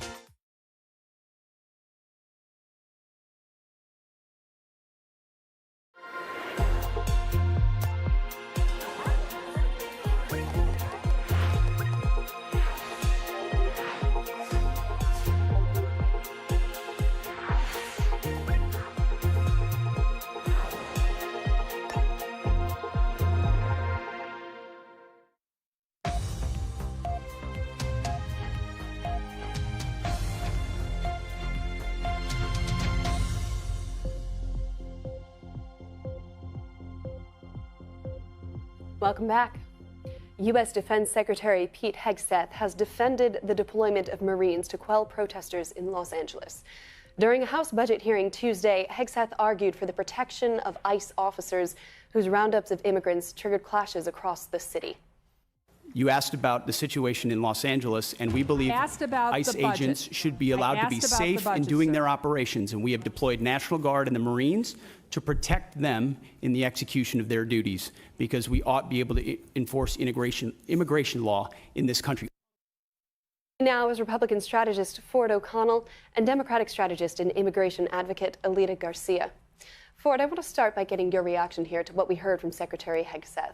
What do you think about the administration's actions in federalizing these troops and deploying them in Los Angeles? Well, we have to be very clear on that. They did this under what is known as 10 U.S.C. 12406. And what that means is you can actually authorize the National Guard and the Marines to backstop and protect federal buildings and federal agencies. In this case, ICE is a federal agency. This fallacy that Gavin Newsom is saying, you violated my sovereignty, that is not true. That's why he lost the temporary restraining order. And this is not the first time this has happened in American history. And the point is very simple. Democrats do not want to enforce federal immigration law, and essentially the law is the law. And this notion of not enforcing immigration law is going to lead to lawlessness. Well, guess what? Enforcing the law is the solution to lawlessness. But yet, when those troops have been brought into states, they've nearly always been brought in either at the request of the governor but they or don't with the have acquiescence to. of the governor. Correct. But you're talking about Title X. The president has said that he's willing to use the Insurrection Act. What makes this an insurrection? Well, that's the next step. He has not yet used the Insurrection Act. If he uses the Insurrection Act and he's being deemed legal, then you can have the military enforce domestic law, which would normally be reserved for California patrol and also LAPD. So did I hear you say that you think that any use of the Insurrection Act should be deemed legal before the president would? I did not say that. What I said is that a totality of the circumstances has to be determined. What he has done so far is completely legal, and it has been done before, and that is where we are. And the whole point is if you can quell this now, because this is not a peaceful protest, a mostly peaceful protest. This is anarchy and chaos. And you even have the police chief of Los Angeles telling you that it would be unable to stop this.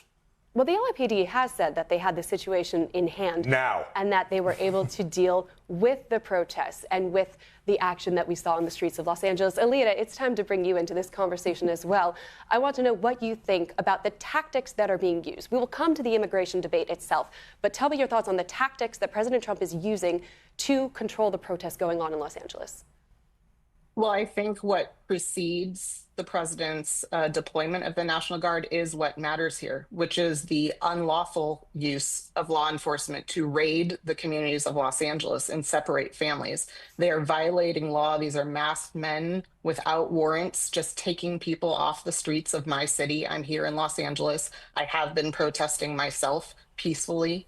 And those actions have heightened tension because if your father or your child or your mother is about to be taken from you and you know that your risk assessment is that they might be taken to El Salvador, you're going to have a heightened emotional experience. And what the president did by deploying the National Guard is to bring more chaos into our communities. The protests were, in fact, actually quite peaceful. It was when he said he would militarize them that emotions heightened. And so I think we need to be thinking about what leaders are saying and when they're saying it. And the sequencing and the importance here is that families and communities are being destroyed by these agents in Los Angeles because they're integrated into the fabric of our communities here. Now, Ford, we saw in 2020 that the president did not choose to deploy troops in this way during the Black Lives Matter protests. And that was a mistake. And he has since learned from that mistake. His defense secretary, Mark Esper, said that it would be inappropriate hold on, I want to address one thing. So. On Friday, you did not have the National Guard there, and you had car burnings, you had lootings, you had property damage. So this notion that somehow the military's caused property damage is absolutely insane. And something else. Coming into this country illegally is a crime. 8 U.S.C. 1325 and 1326. It does not matter if you've not committed murder. If you are in this country illegally, you can be deported under the law. If she doesn't like the law, then she can have Congress change that law. Ford, thank you. Alita, take a moment. Go ahead. The problem is that the use of the word criminal is being allocated on an entire population of people. And so what we are having are workers outside of Home Depots, mothers taking their kids to school, teachers who are on lockdowns at graduations in Los Angeles. The word criminal and blanket criminality on an entire population of people is a farce, and we need to challenge that when it is being used in these contexts to just put a target on an entire group of the population in the United States, of which I, as a Latina, identify as. They are racially profiling people on the streets at car washes, Home Depots, and neighborhoods across this country. And it is not about whether or not someone is an immigrant or not. They don't know that. Just on Friday, they detained a labor leader who is a United States citizen in the United States who was observing these protests. And so we have to really critically examine what is going on here. They are massively expanding their military apparatus to intimidate the American people, and they're using our fear of immigrants that they have created by calling immigrants criminals as their means of doing so.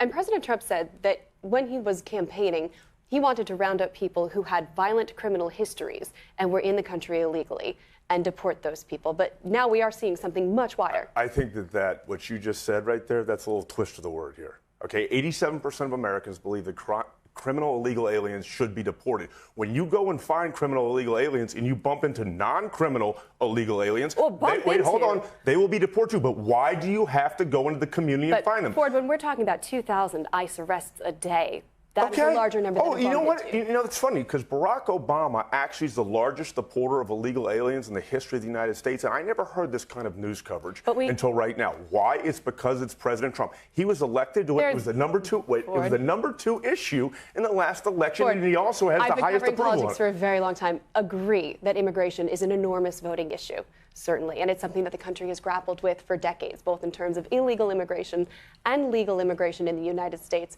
and especially how that workforce comes to bear on the country's economy. We need to leave it there, but I would invite you both back to continue this discussion. There's obviously very much to say. Thank you. Thank you.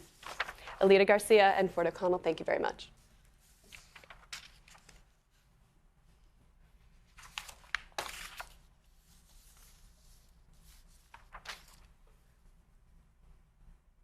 Now, thousands of demonstrators across the U.S. have joined Los Angeles protesters who are challenging President Donald Trump's immigration crackdown.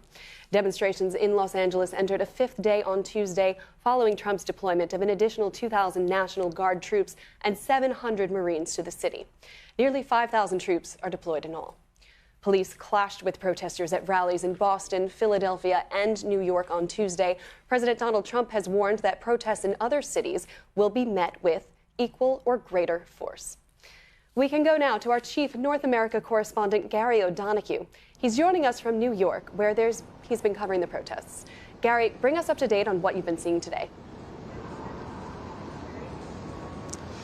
Well, really, for the last hour and a half, a pretty big protest here in Federal Plaza, and just across from where I'm talking to you is the reason they're here, which is the federal building where the ICE court is and the ICE offices are, and that's been a focus of the protests here today. This square was absolutely filled with protesters for about an hour and a half. There were lots of speeches, lots of criticism of ICE actions, lots of criticism of his administration, and just a few moments ago they marched off down the street and they had a chopper in the air. The police had a chopper up. There's still a drone buzzing in the sky above me while I'm talking to you here.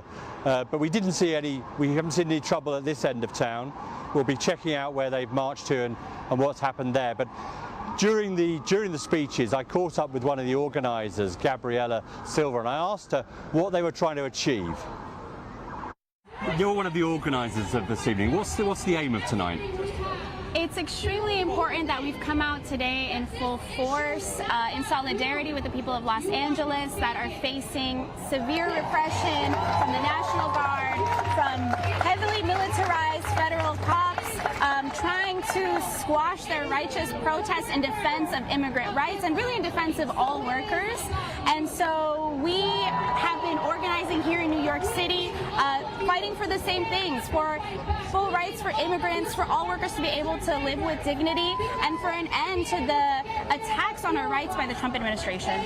Do you think the violence or the bits of violence we've seen in LA undermine the case, though? The people of LA are the ones being subjected to the violence of the state right now. The National Guard is the one shooting tear gas, flashbangs into communities of immigrant families, of workers. That's the violence that we need to be speaking about today. We need to talk about the violence of the Trump administration that's getting ready to slash lifelines for working class people across this country, that are terrorizing and separating families and holding people in inhumane detention centers. Okay, I think it's the LAPD that's firing the gas, but I take your point. But, yes, LAPD. But I suppose the question is, there's a legitimate concern here among immigrant communities, but when people see them throwing rocks or people throwing rocks at the police, you know, a lot of Americans don't like it. Well, what we see is that the mainstream media is trying to demonize the protesters at every turn. We've seen the Trump administration come out and say that they're rioters, that this is an invasion. The only invasion that we're seeing in our cities is ICE agents coming in and terrorizing our people and separating our people. We're seeing the military being sicked on people exercising their First Amendment right to protest. And so we cannot be distracted by the attempts of the mainstream media, of the billionaires in power like Trump that are trying to separate workers and make them feel like these protests are not calling for a righteous cause, which is full rights for immigrants and an end to this ICE terror that we're seeing across the country. And that was Gabriela Silva talking to me a little earlier. Well, the groups represented are quite striking. They're quite disparate groups. A number of groups that are campaigning at other times on other issues like Gaza, like low pay. It's a very disparate group of people that have been coming to protest here. And I think that's worried some of the organisers that perhaps some groups, you know, potentially, if these things get bigger, could start to cause trouble. That's certainly been expressed to me today. We haven't seen anything like that here today. But of course, Donald Trump has said that he plans to implement some of these more widespread, perhaps what you might call some more tougher ICE raids across the country in other cities. And New York has to be in line for that if that's the plan. Covering the protests, President Trump has called the protests an insurrection. Have you been witnessing an insurrection?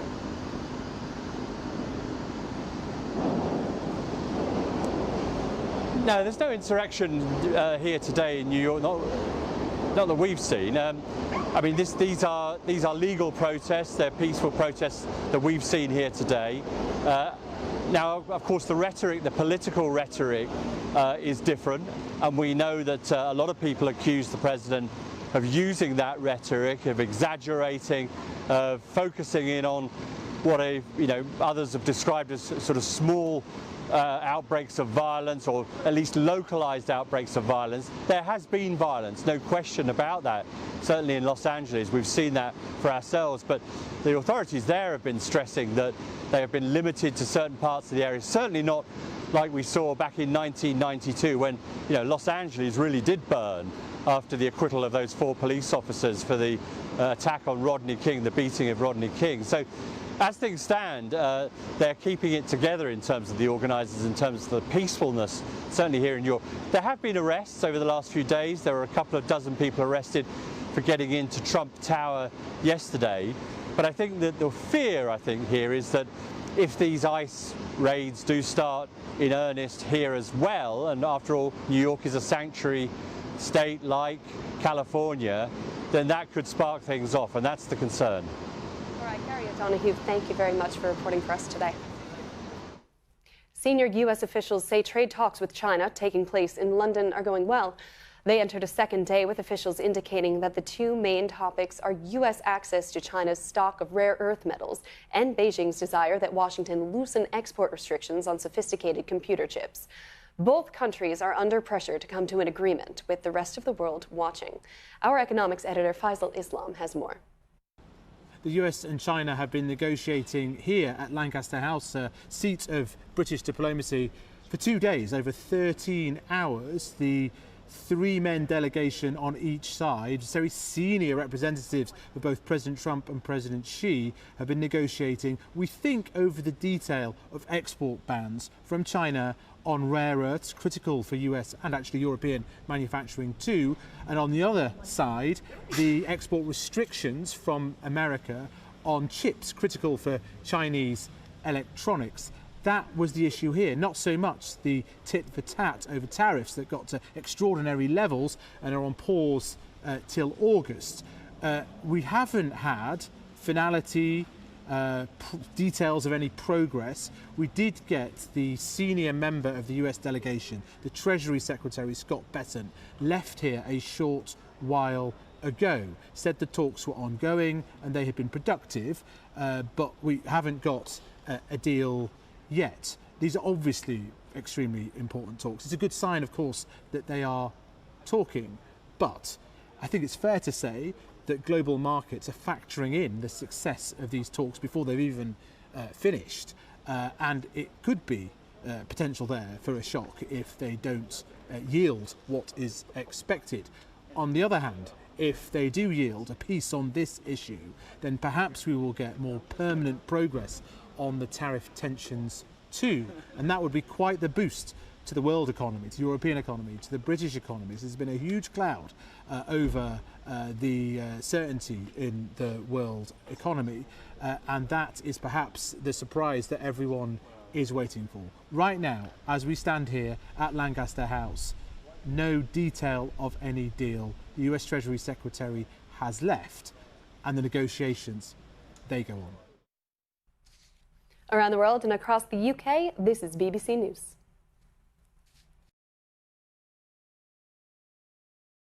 Soaring into the skies and beyond, Burj Aziz.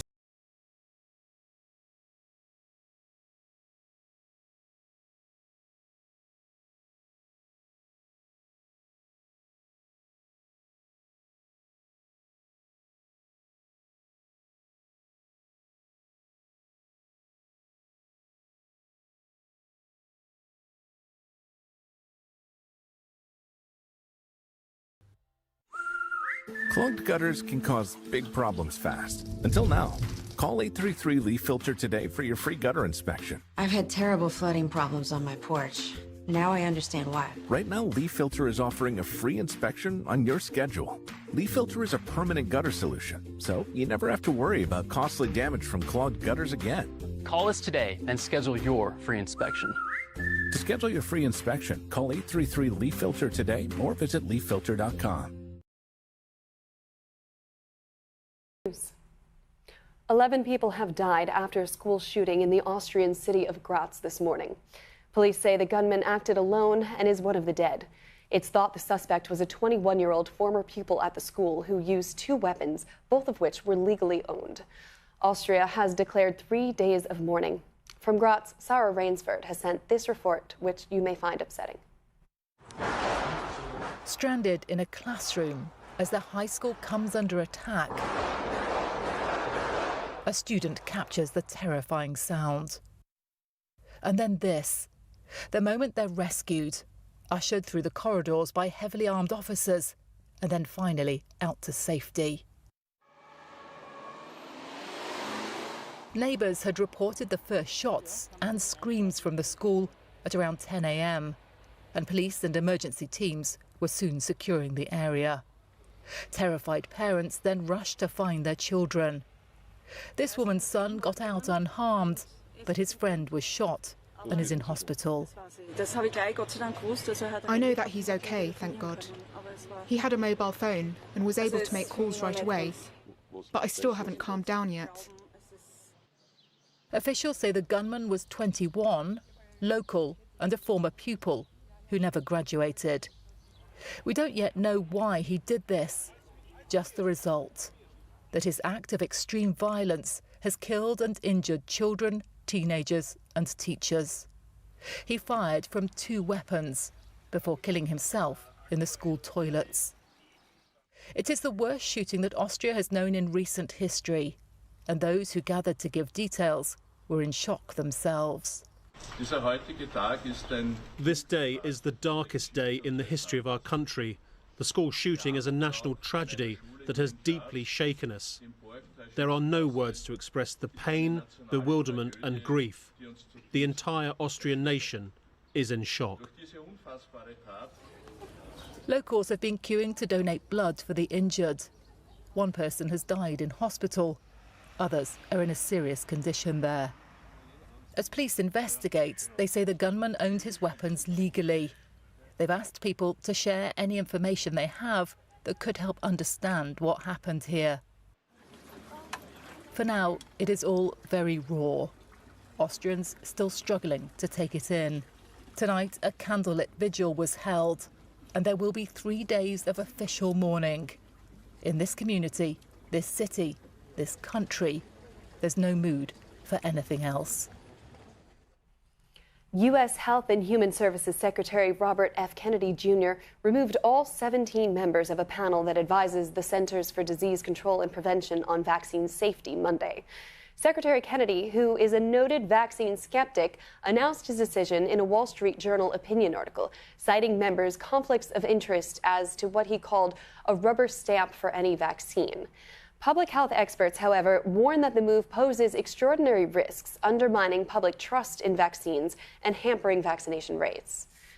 With me now is Professor Lawrence Gostin, Professor of Public Health at Georgetown University. He worked closely with the White House as well as the World Health Organization throughout the COVID-19 pandemic, and he's one of many public health leaders raising the alarm on the health secretary's recent actions. Now, one of the recently dismissed ACIP members said that they'd never seen anything this damaging to public health happen in their lifetime. Can I get your reaction to that, sir? Well, I don't know if this is the worst thing that's happened, but it's deeply concerning. We're talking about 17 of the best vaccine scientists in the entire world. Who've served America and served the globe. And it's just deeply upsetting that Secretary Kennedy would just simply fire them all. And he did so in a Wall Street Journal editorial and didn't even bother to inform the members and the brave scientists in advance. It really is a very sad day for science and public health. We often hear in the public discourse about vaccination being an individual decision. At the same time, the way the science works is that herd immunity is predicated on a critical mass of people being vaccinated. So speak from your expertise here on how a decision like this could affect people who even choose to continue a regular vaccination course. Well, it'll affect them because the CDC and its advisory committee will be no longer basing its vaccine recommendations on the best available science. That means that for measles vaccines, COVID vaccines, influenza vaccines, the recommendations may change, as they just did a couple of days ago for COVID vaccines for pregnant women and children.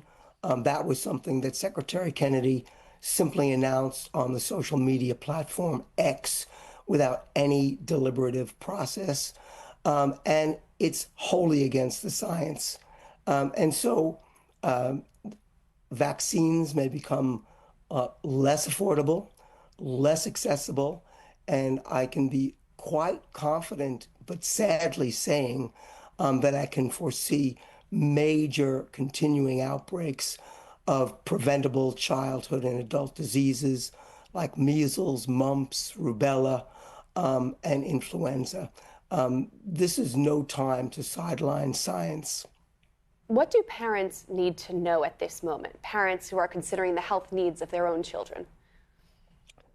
What parents need to know first and foremost is that there are no Biden scientists or Trump scientists. They're just scientists who use the best available evidence. And what that evidence tells us is that vaccines are the safest, most effective medical intervention that we know. They're safer than virtually anything in your medicine cabinet, and they're very highly effective. And they go through rigorous evaluation by the U.S. Food and Drug Administration and by the advisory board for the Centers for Disease Control and Prevention. These are really life-saving products. So my message is vaccines save lives. And what conversation do you think you and I are having 5 years from now, 10 years from now? You know, we'll either look back and there'll be no difference between science and falsity, truth and falsity, that everything will be a social media event rather than a thoughtful, considered process. Or we'll look back and we'll say, how could we have let this happen? How could we have let conspiracy theorists, anti-scientists, anti-vaccinationists get to the very highest levels of senior leadership? I hope it's the last and that we'll shake our head and say, this should never happen again. Professor Lawrence Gostin, we will have to leave it there. Thank you for sharing your expertise with us today. Sure. That's all for us for now. Stay with us on BBC News.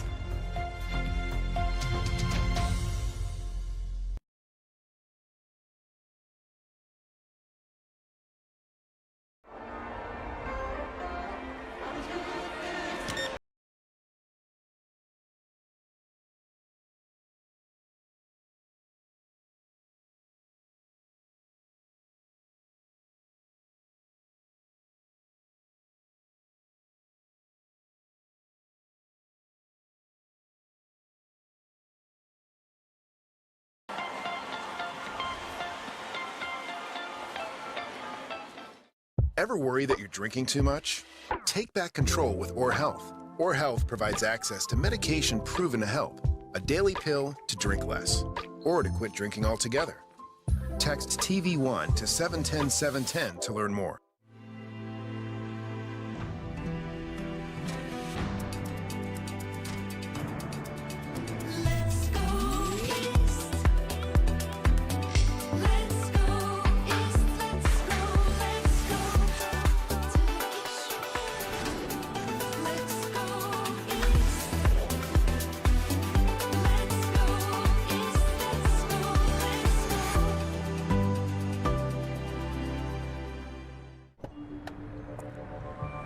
What is going on?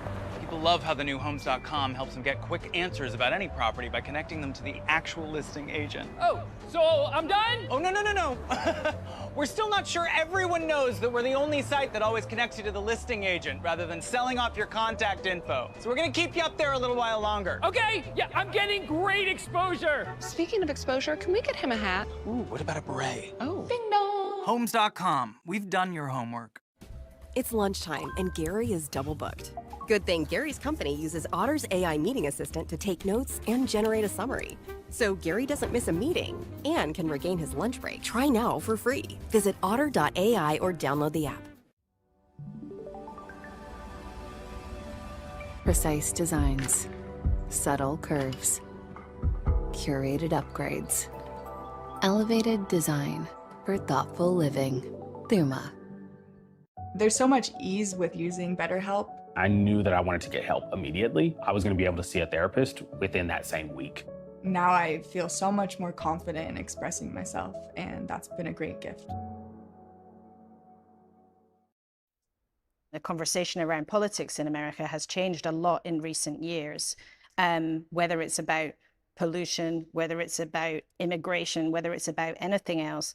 You warned in the run-up to the election that a Trump return to the White House would make America more angry and more divided. Do you think you were right? Well, look, it doesn't matter what I think. The fact of the matter is that the people voted, and I respect the vote of the people.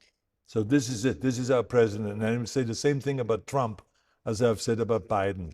He is now our president, and I will support the president because if he's successful, America's successful, and we're all successful. So do I agree with a lot of the stuff that he's doing? No, but there's a lot of things I don't agree with. The bottom line is we got to work together. He has done some good things, and he has done some things I don't believe in.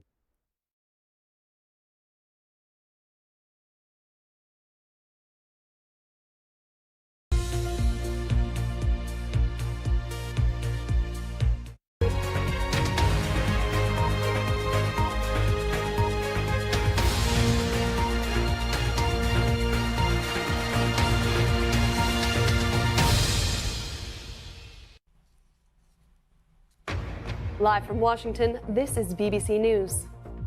A U.S. judge denies a request from officials in California to block the use of troops during immigration raids and the ongoing protests in Los Angeles. More chaotic scenes here in downtown Los Angeles as protesters for the second time in as many days try to retake the freeway here in Los Angeles. The UK, Canada, and Australia announced sanctions on two far-right Israeli ministers for inciting violence against Palestinians in the occupied West Bank. In Northern Ireland, a second night of serious disorder breaks out in Ballymena, County Antrim, with petrol bombs and fireworks being thrown at police. Officers have used water cannons to disperse the crowds.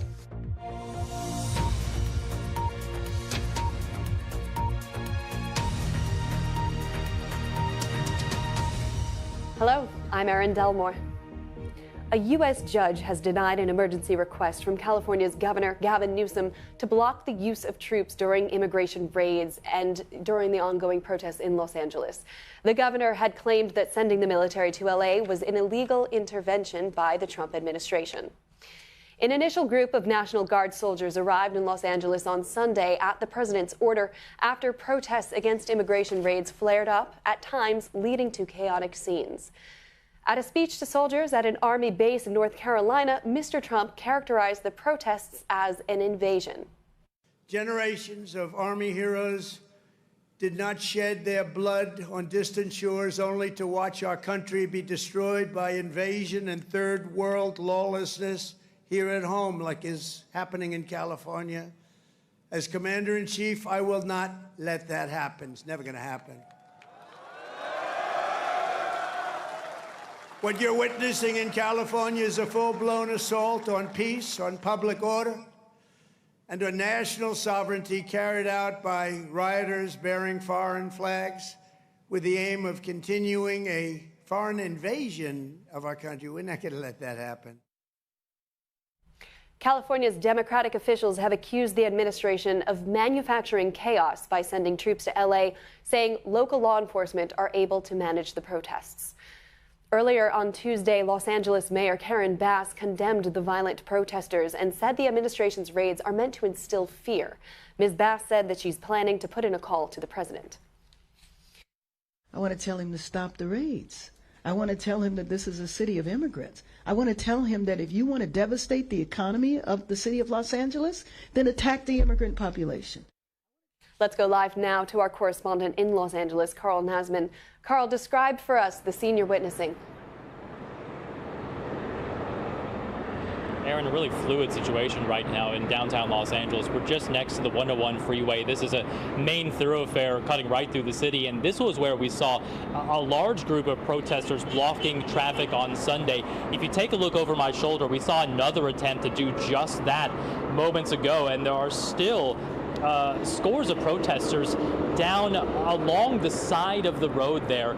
They were attempting to not only block traffic in one direction, but to cross over and block cars on the other side.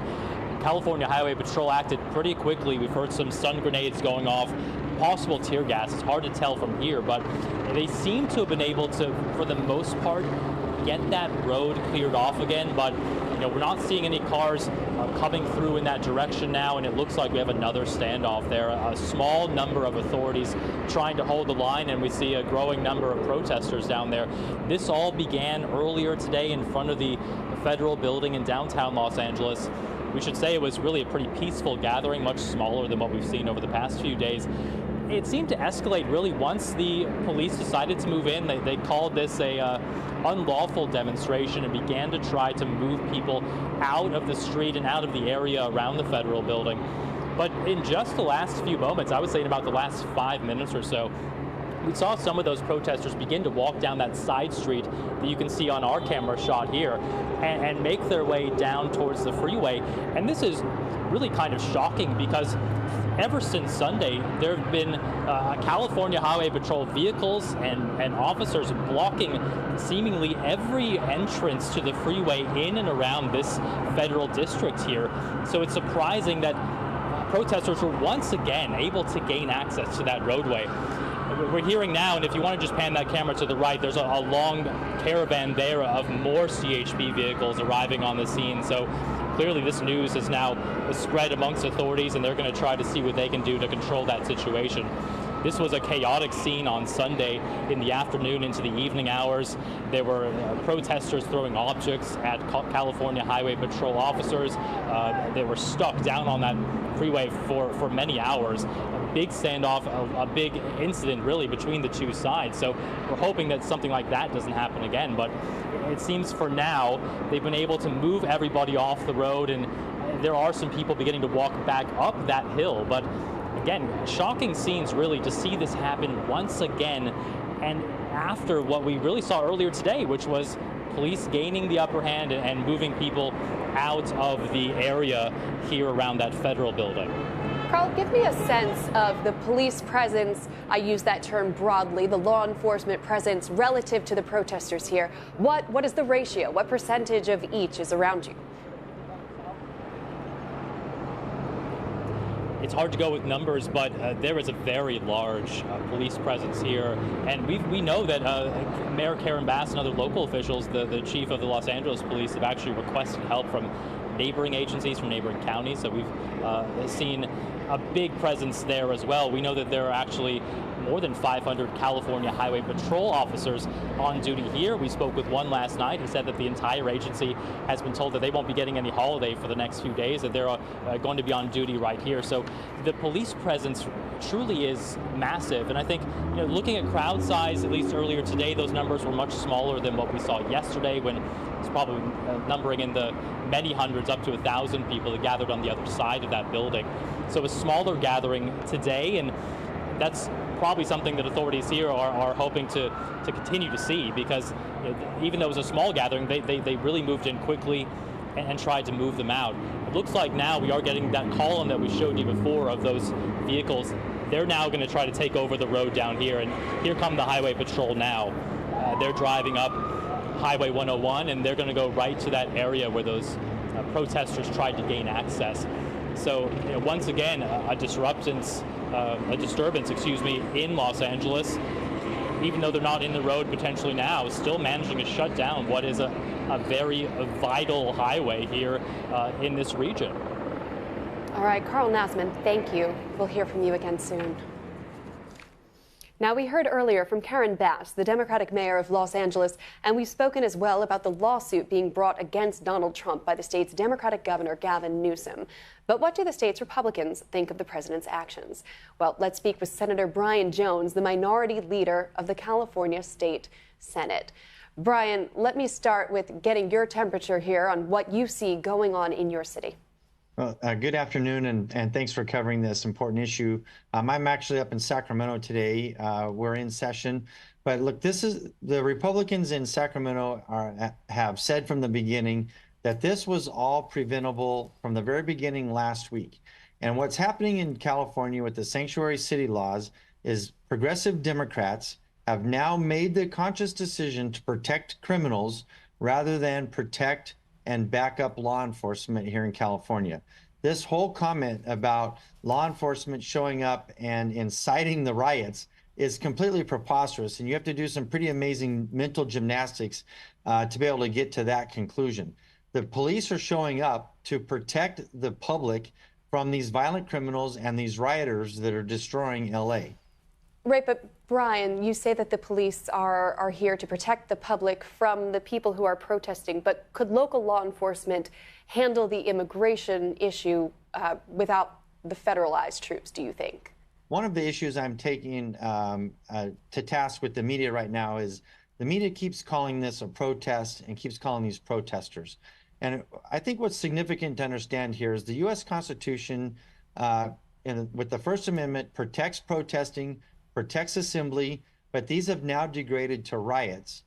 These are rioters, not protesters. To answer your question directly, these, and as your coverage showed earlier, that these people, these rioters, are continuously trying to attack and take over the federal buildings. So yes, it is appropriate for federal law enforcement and federal National Guard to come in and protect those buildings and protect that personnel. And do you think that the scale and the number of troops that President Trump has set is the number that's needed? I can't answer to that specifically because I'm not privy to the intel that the president has, or even the governor for that matter. But if there is a coordinated effort, and we're seeing now that this is coordinated with the face masks that are being dropped off, we've heard now that there's coverage of pallets of bricks being placed around the city as well. We've seen the coordinated attacks on law enforcement, the CHP, on the freeways from the bridges. So as long as there's this coordinated effort to infiltrate the federal building, the response is up to the president and the governor as well, which he is obviously not doing his job in this case by protecting the public and protecting private property. What does the Waymo cars have to do with immigration? And so this is now degraded into a full-blown riot where the president and the governor should be protecting private property and obviously government buildings and personnel. President Trump has called for California Governor Gavin Newsom to be arrested. Do you agree? I think Gavin Newsom is playing that up at this point in time. He's making a big spectacle of that offhanded comment from the president. I've said yesterday, I'll maintain today, that the governor absolutely should not be arrested.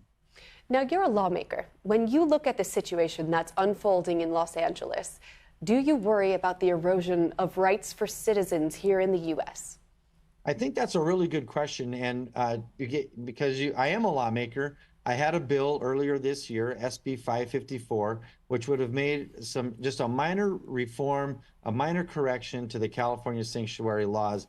And when I say this was preventable from the first place, my bill would have required local jurisdictions such as LA, the LA jails, the LA courts, to cooperate with the federal agencies when they have a violent convicted criminal in custody, that they cooperate with ICE and give them the information they need to apprehend and put that person in custody. What's happening in California now is these violent, illegal felon criminals that are convicted are now, instead of being released to the federal agencies, are now being released back into the communities, back into the neighborhoods that they victimized in the first place. And these federal agencies are now having to go into the neighborhoods and the communities to find them. And we're getting what has happened last week. And when they're doing these broader sweeps, other people are being caught up in those sweeps as well that aren't violent criminals, but are still here illegally. Brian Jones, California State Senate Minority Leader, thank you. Thank you. Around the world and across the UK, this is BBC News. If you're an executive, this shirt is a must-have in your closet. I was tired of floppy collars and shirts with sweat stains, so I got this shirt I saw on TV, and now I don't have to worry about any of that. I got it shipped in no time, and I switched from regular polos to this immediately. The brand is called Collars & Co. They make a regular stretchy golf shirt, but the top has a firm collar on it. I got rid of so many problems by upgrading to this. No dry cleaning needed anymore, and I'm free from uncomfortable long sleeves, and the collar stays stiff all day. Get 20% off using code TV at collarsandco.com. At Avocado Green Mattress, we know that we all deserve a little rest. That's why we're promoting better sleep this season with our certified organic mattresses and bedding, all made with natural, luxurious materials for a healthier planet and a healthier you. Start your sleep trial today at avocadogreenmattress.com.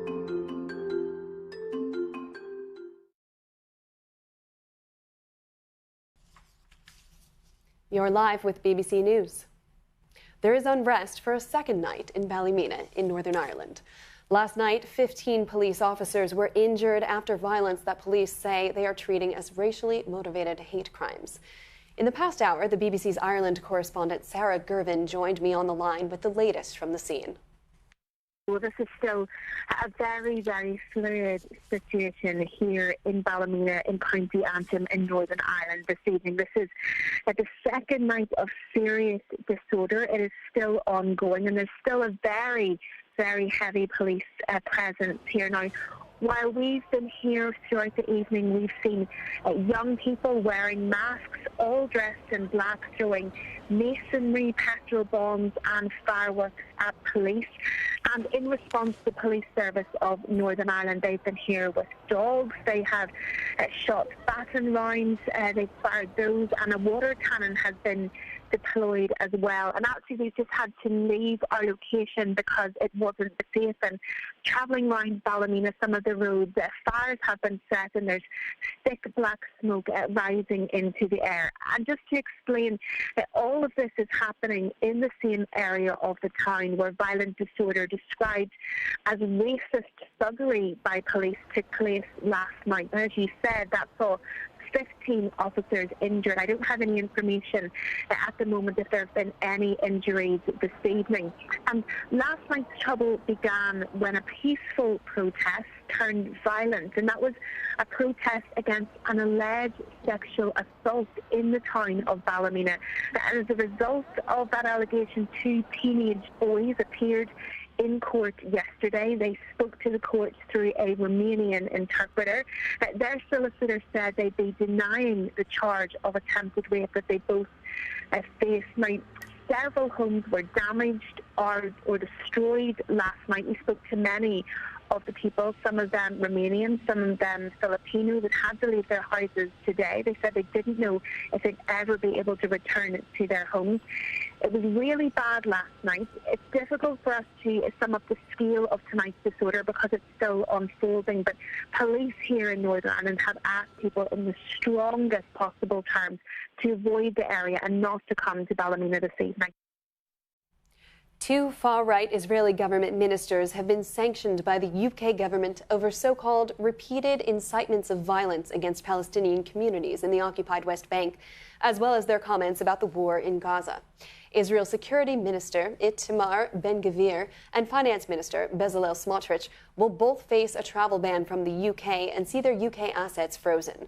The UK joins Norway, Australia, Canada and New Zealand in imposing sanctions on the pair. Our diplomatic correspondent James Lansdale has this report.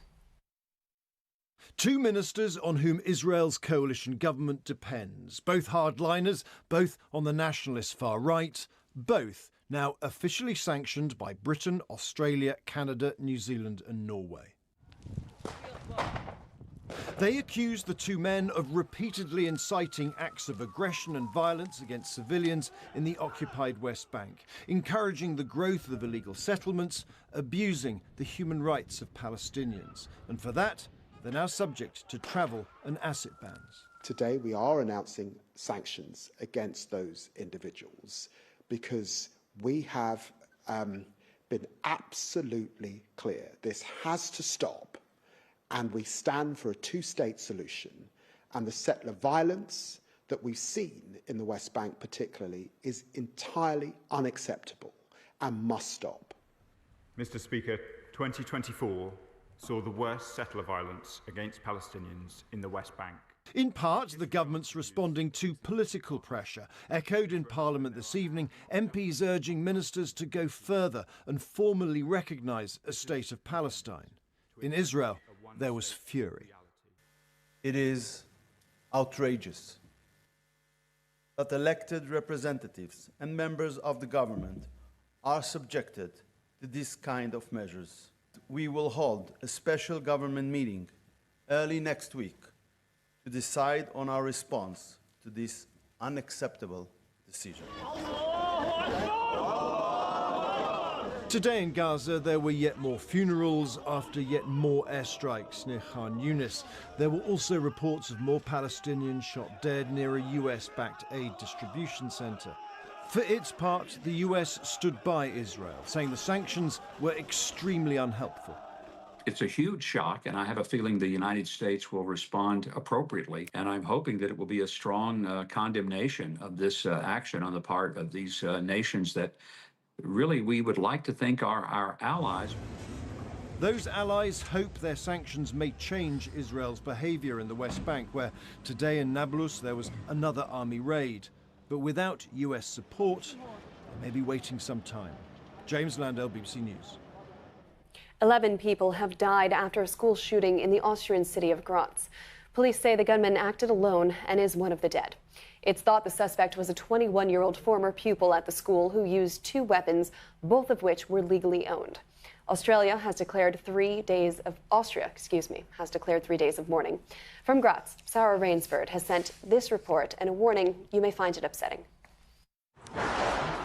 Stranded in a classroom as the high school comes under attack, a student captures the terrifying sound.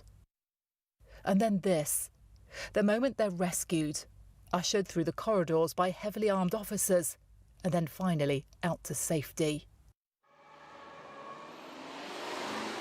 Neighbours had reported the first shots and screams from the school at around 10 a.m, and police and emergency teams were soon securing the area. Terrified parents then rushed to find their children. This woman's son got out unharmed, but his friend was shot and is in hospital. I know that he's okay, thank God. He had a mobile phone and was able to make calls right away, but I still haven't calmed down yet. Officials say the gunman was 21, local and a former pupil who never graduated. We don't yet know why he did this, just the result, that his act of extreme violence has killed and injured children, teenagers and teachers. He fired from 2 weapons before killing himself in the school toilets. It is the worst shooting that Austria has known in recent history, and those who gathered to give details were in shock themselves. This day is the darkest day in the history of our country. The school shooting is a national tragedy that has deeply shaken us. There are no words to express the pain, bewilderment and grief. The entire Austrian nation is in shock. Locals have been queuing to donate blood for the injured. One person has died in hospital. Others are in a serious condition there. As police investigate, they say the gunman owned his weapons legally. They've asked people to share any information they have that could help understand what happened here. For now, it is all very raw. Austrians still struggling to take it in. Tonight, a candlelit vigil was held, and there will be 3 days of official mourning. In this community, this city, this country, there's no mood for anything else. Senior U.S. officials say trade talks with China taking place in London are going well. They entered a second day with officials indicating that the 2 main topics are U.S. access to China's stock of rare earth metals and Beijing's desire that Washington loosen export restrictions on sophisticated computer chips. Both countries are under pressure to come to an agreement with the rest of the world watching. Our economics editor Faisal Islam has more.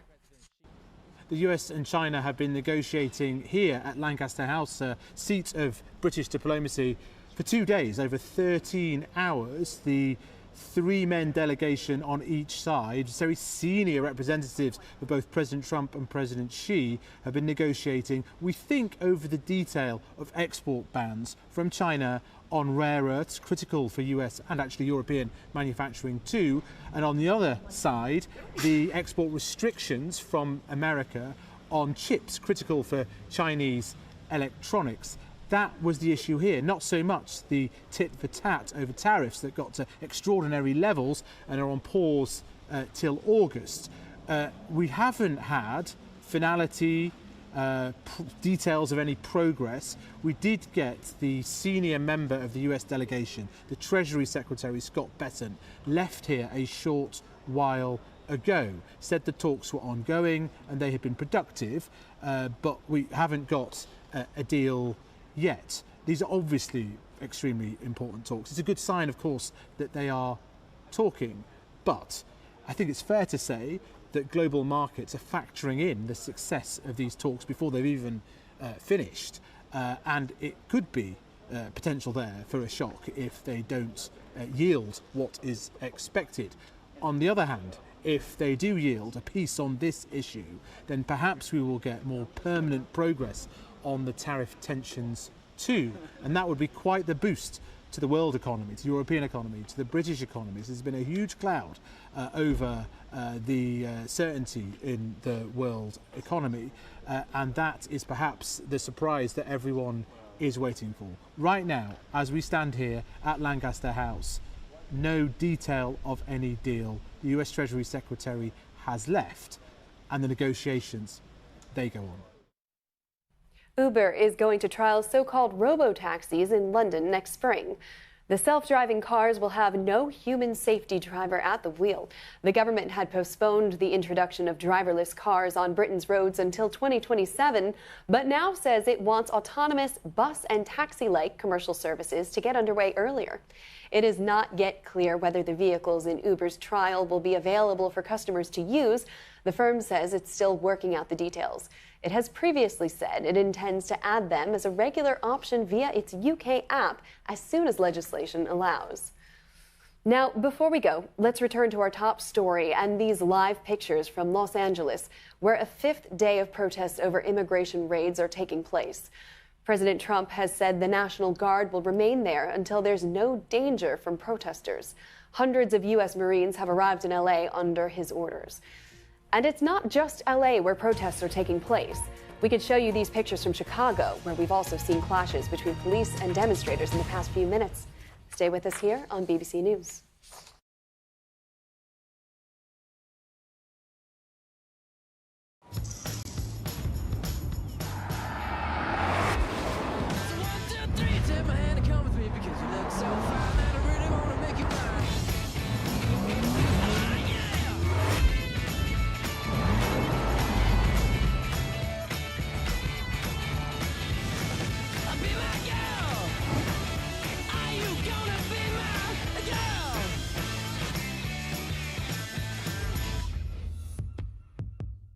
So why can't we say we're the best home shopping site? Because while true, you just can't say that legally. So I can't say Homes.com is the best? No. What if we jumbled up the words? Homes best is com.the. No. What if we said it in Spanish? Homes.com es el mejor. No. What if we whispered it? Homes.com is the best. No. Fine. What if he said it? Homes.com. It's the best. Mr. Freeman, I'm sorry, but we can't say that. Say what? Homes.com is the best. Aha! Homes.com. It's the best. Seeking those who aren't done making medicine until every dose is just right. For everyone who needs it.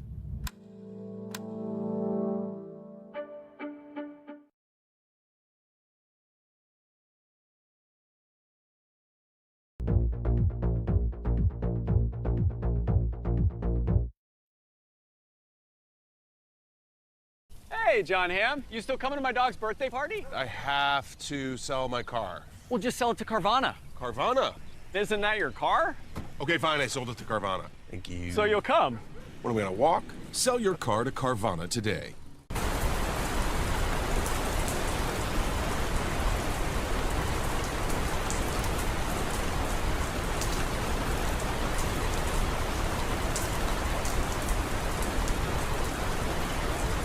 My melasma made me feel really ugly. I didn't recognize myself in the mirror. I just hated taking photos. How am I ever going to get rid of it? Stop suffering from melasma. More than 600,000 people have regained their confidence with Muesli's prescription treatments. In the first 2 weeks, I was amazed. I looked at myself in the mirror and I just thought, I'm back. I've been telling everybody about it. It's been life-changing. Find the real you again. Go to muesli.com/TV.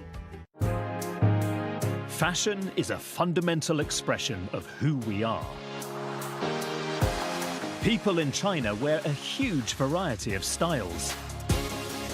So much so that they're now the biggest consumers of fashion on Earth. At this time of the day, seemingly this part of Beijing becomes a public fashion show. This thoroughfare is an impromptu catwalk people like to be out and about here doing their thing in amazing outfits. But fashion isn't all about the latest look. Today, fashion-forward young Chinese are inspired by their extraordinary heritage. It's become a way for them to celebrate their national identity.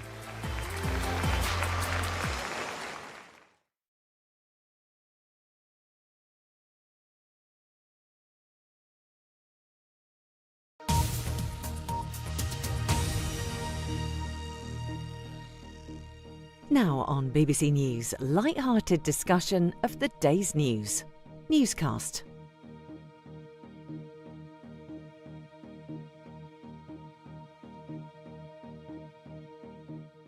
Programme. What we are seeing now is a culture war, essentially, teetering on the brink of being a real war. That's the verdict of top podcaster Gabriel Gatehouse on the political battle and the actual battle going on in Los Angeles over immigration. We'll discuss the implications on this episode of the BBC's daily news podcast, Newscast. Well, let's discuss it now because we're joined from Washington by BBC News chief presenter Sumi Sumiskanda. Hello, Sumi. Hi, Adam.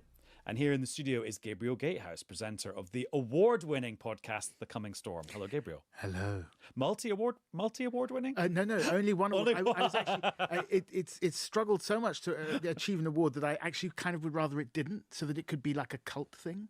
Oh, it's more than colours. It's got a wide listenership. Oh, it does have a wide. So anyway, right, we digress. Right, Sumi, I have to. I hate saying, "Oh, I'm a bit confused about what's actually happening," but such as the kind of fog of confusion around what's happening in Los Angeles, could you just spell out for us what has been going on over the last few days? Who's kind of fighting who here over what? Yeah, it is pretty complex. So, I mean, the confusion is warranted, but I mean, we have to go back a few days. On Friday, we saw Immigration and Customs Enforcement agents, ICE agents, carrying out enforcement operations in Los Angeles and a few different locations, but particularly in neighborhoods with a heavy Hispanic population. For example, Paramount, which is in LA County. It's not even in Los Angeles City proper. Carrying out enforcement operations to detain people who are undocumented in the country. And when word spread that these operations were taking place, people came out to protest. Now, the backdrop against this, of course, is that President Trump has vowed to speed up and step up deportations of undocumented migrants in the U.S. Well, Los Angeles, of course, has a long and deep history of particularly Latino immigrants, but also Asian American from all over the world. If you've been to Los Angeles, you'll know. So, the community reacted quickly. There were some skirmishes and scuffles with these ICE agents on Friday that continued into Saturday. From what we know from Los Angeles police, from the governor, from the mayor, Karen Bass as well, things had calmed down mainly on Saturday. But the images of those scuffles or reports of those scuffles prompted President Trump to say he's sending the National Guard in to, quote, quell unrest and also to bring law and order back to Los Angeles. That was an order that he made without the explicit consent of the governor. In fact, Governor Gavin Newsom said, we have things under control. So on Sunday, things really started to kick off. You can imagine, there had been some limited and isolated, and if you guys have been to Los Angeles, you'll know Los Angeles is a massive city. So we're talking about a small part of Los Angeles where you'd seen these kind of limited protests against ICE agents. On Sunday, things developed pretty quickly with the news that National Guard troops were being deployed. They were there to protect a federal building and federal personnel. That's their remit as National Guard troops there. But over the course of the afternoon and into the evening, the crowds of protesters just grew and grew. And there were what the mayor, Karen Bass, has called, some agitators, some opportunists, who took advantage of the situation into Sunday night. And there was violence. And those are the pictures that you have likely seen. So Waymo cars being set on fire. That continued into Monday. And this really escalating rhetoric between the president and the governor of California, which has been really interesting to watch. And now we've seen that 700 active duty Marines have also been deployed. They're also there in a helping capacity to protect federal personnel and buildings, so they're not engaging directly with protesters. Regardless, this has escalated very quickly. Super clear. Thank you, Sumi. We should just say, for people who've not been to LA, a Waymo, Gabriel, is a self-driving car. And there are a lot more of them on the streets of in the US than there are on the streets of the UK. Are there any on the streets of the UK? I think there's a few sort of trials. Really? But anyway. I've never seen one. Right, there's loads of things. Well, there's loads of things to unpick here. First of all, these big institutions that we're talking about here. ICE, for example, has got a kind of real mystique around it, hasn't it? It's a real sort of lightning rod. Yeah, I mean, ICE is the federal agency that basically kicks out undocumented. Enforces immigration rulings, basically, but at the moment they're kind of these very high-profile raids to kick out undocumented immigrants, people who the government, for one reason or another, has decided should be gone. And then the other big institution with the real mystique here is the National Guard. Just explain to us who they are and how they sort of fit into this. Well, the National Guard, I mean, are usually deployed within the United States in sort of response to natural disasters, and since the 1960s have not been deployed against the wishes of the state governor, as is the case today. I think the last time this happened was during the Civil Rights era, in order to protect Martin Luther King and the Civil Rights Movement and the integration of schools in the American South. So this is undoubtedly a huge deal, and the symbolic imagery of seeing the military on the streets of one of America's most iconic cities, not in response to a disaster, so Hurricane Katrina in New Orleans, but in a law enforcement role, is quite chilling, I think. And Sumi, just explain why this political battle between Donald Trump and the California governor, Gavin Newsom, is turning into just such a battle. They've had plenty of tussles before, Gavin Newsom and Donald Trump. And, you know, Gavin Newsom, as the governor of California, you will know, has been considered perhaps one of the front runners for the 2028 presidential race. You know, he's certainly a star of the Democratic Party. So that adds perhaps to some of the tension that we've seen here. But, you know, President Trump has said he likes Gavin Newsom, but thinks that he's a grossly incompetent governor. And if you go back to the LA wildfires, that's when this conflict we saw in Donald Trump's second term began again. We saw Donald Trump say that, you know, there were questions about whether state aid would be delivered to Los Angeles. He's criticized the way that the governor has dealt with water management issues, for example. I'm mentioning this because when asked this time about these protests, he talks about the Los Angeles wildfires and previous what he calls mismanagement issues by this governor. And this war of words has been truly spectacular to behold, because it really has played out, as often these battles do now, on social media. So Governor Gavin Newsom has said that he told Donald Trump to stop, to not send troops, that the Los Angeles police has it under control. On the other hand, we see Donald Trump on social media say these are violent migrant riots and that they have to be essentially put down and the city has to be brought back under control. And on Monday, interesting, President Trump's border czar, Tom Homan, had been asked about whether he thinks the mayor, Karen Bass, and the governor, Gavin Newsom, whether they should be arrested. He was asked about whether elected officials should be detained if they are obstructing ICE agents or obstructing federal operations. And he said, you know, no one's above the law. That was taken to mean that he was saying, you know, that the governor of California could also be arrested. President Trump was asked about this, and he said, if I were Tom, I would do it. And that led to Gavin Newsom saying in an interview with MSNBC, okay, tough guy, you know where to find me, come arrest me. And we've just seen this continue to escalate on social media, battles between Governor Newsom and some of President Trump's allies, like his Deputy Chief of Staff, Stephen Miller, where Gavin Newsom is pointing out that the January 6th riot, where the National Guard was not called in, January 6th, 2021, the attack on the Capitol. And so it has clearly gotten very heated between the two. And we can hear a bit of Gavin Newsom responding to that. The fear, the horror, the hell is this guy? Come after me, arrest me. Let's just get it over with. Tough guy. You know, I don't give a damn. but I care about my community. I care about this community. The hell are they doing? These guys need to grow up. They need to stop. And we need to push back. And I'm sorry to be so clear, but that kind of bloviating is exhausting. So, Tom, arrest me. Let's go.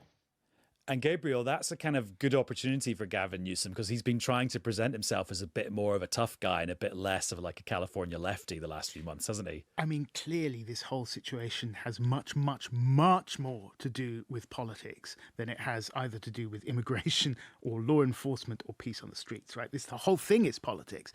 And it's interesting, Sumi, you referenced January the 6th, the riot at the Capitol. Of course, many on the liberal centre and left accuse those people involved in that of being insurrectionists.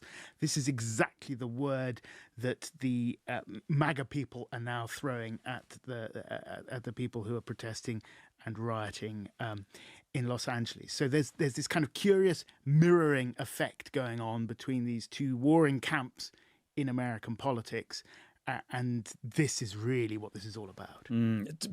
Does it actually have any meaning then? I mean, yes, it does, because I think that what we are seeing now is a culture war, essentially, teetering on the brink of being a real war. You know, people are talking about civil war in America, and I think it is that mood that, frankly, Donald Trump is trying to tap into. He is trying to portray himself not as the man who is sending in competent officials and agencies who can control a street disturbance. He is portraying himself as the man who can save America and everything it stands for from an internal enemy, a hard left internal enemy that is bent on destroying the United States. And Sumi, is it your sense that this is morphing from an LA thing to a whole of America thing? You are seeing protests pick up in other locations. There were protests, for example, in Dallas, protests in New York today, also announced here in Washington, D.C.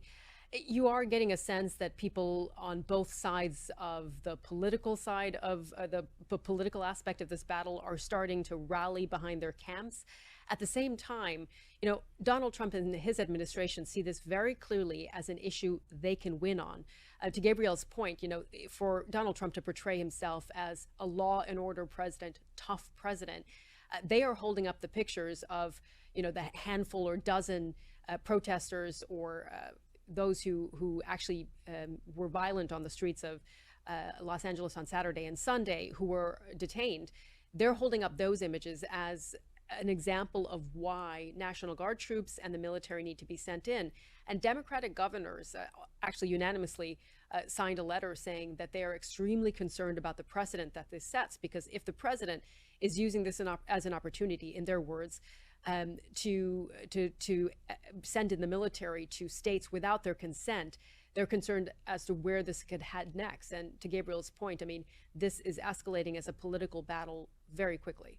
And there are also, I've noted in the last 12 hours or so, military veterans, veterans of the National Guard, very high-ranking officers, also expressing their fear about the politicization of the use of the military on American soil.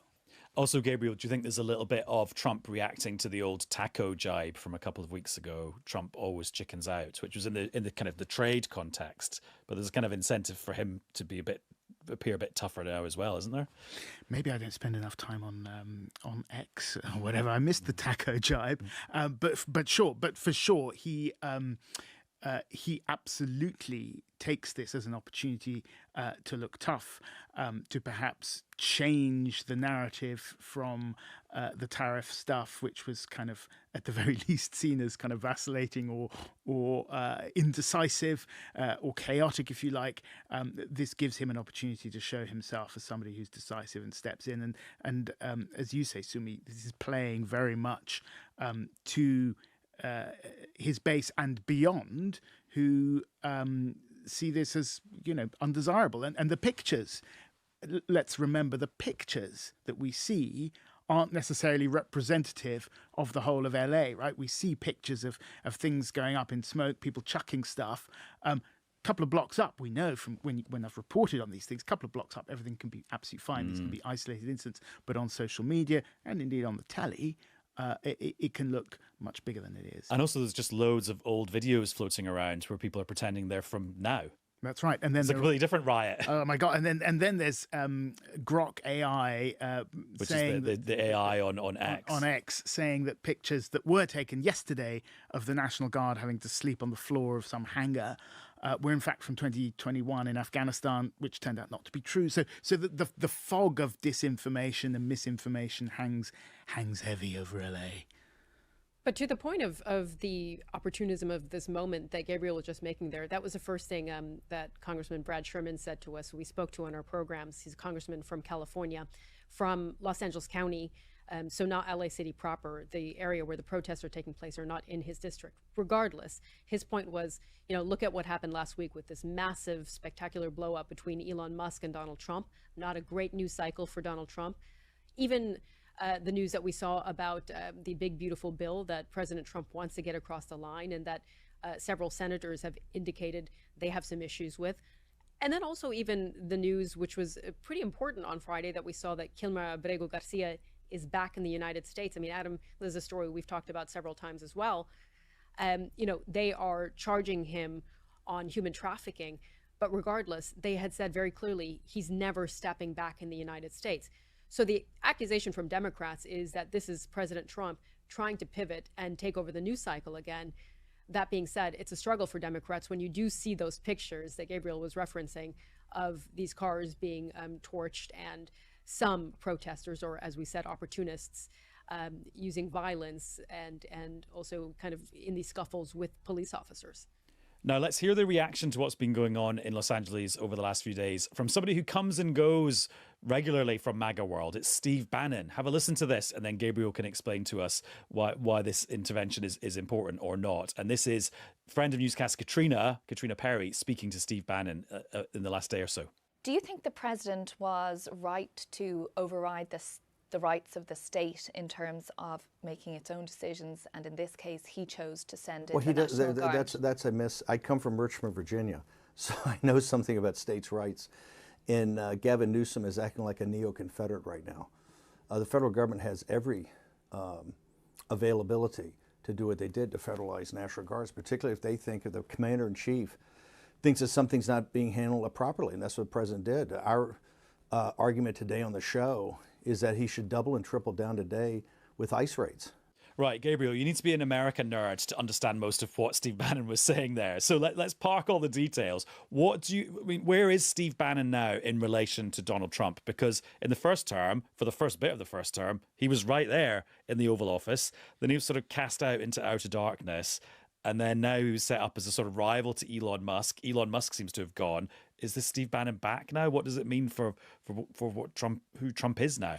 Well, I think you pretty much hit the nail on the head there. I mean, basically, MAGA is a coalition, and Steve Bannon heads the nativist wing of it, if you like, the wing of MAGA, the kind of classic America first. Yeah, that sees Make America Great Again as Make America 1950s America again, right? Where there are, jobs for life in the Rust Belt, or not the Rust Belt, the gleaming steel belt, as it were, the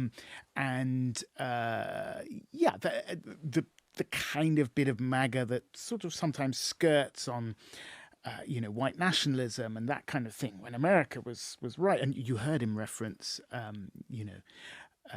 the Confederacy, accusing Gavin Newsom of being a neo-Confederate in that clip there. Very interesting. It's kind of flipping the narrative on its head. And again, this is the language of civil war. This is the language of very, very... Because the Confederacy was the southern states. Right, right. So we're beyond kind of making politics here. Now, so Steve Bannon heads that wing of MAGA, which is Make America Great Again, with like jobs for life and big protections and kind of prosperity for blue-collar workers.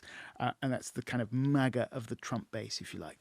There's the other wing of MAGA, which is like the tech bro, Silicon Valley oligarch wing of the movement that perhaps was most embodied by Elon Musk, but has various other kind of quite high-profile Silicon Valley types in it. such as Peter Thiel and various others.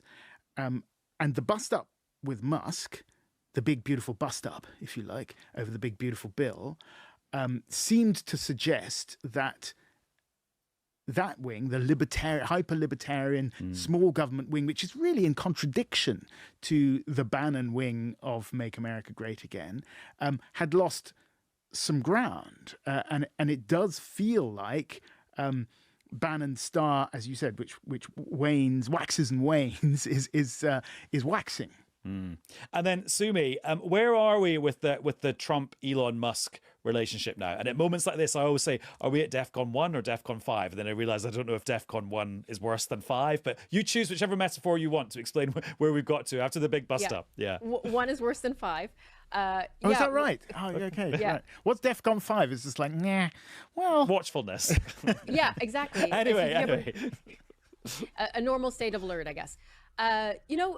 It's interesting. President Trump has, in several conversations, said he's just ready to move on. And I was talking to Bob Costa, who's CBS's chief Washington analyst and knows President Trump well, has covered him for years. I had a phone call with him on Friday after this entire dust-up with Elon Musk and said, look, the president doesn't actually seem to be thinking that much about this. He's a little disappointed in Elon. And when President Trump was asked again about it, he said, well, if he calls me, let's see what happens. It seemed to open the door a little bit to the possibility of these two men talking again in the future. We know that President Trump really liked having the world's richest man by his side and did think that Elon Musk is brilliant as a businessman. I mean, so there might possibly be some opportunity for them to at least connect again in the future. But as of now, it seems like President Trump has kind of written him off as an ally in the short term.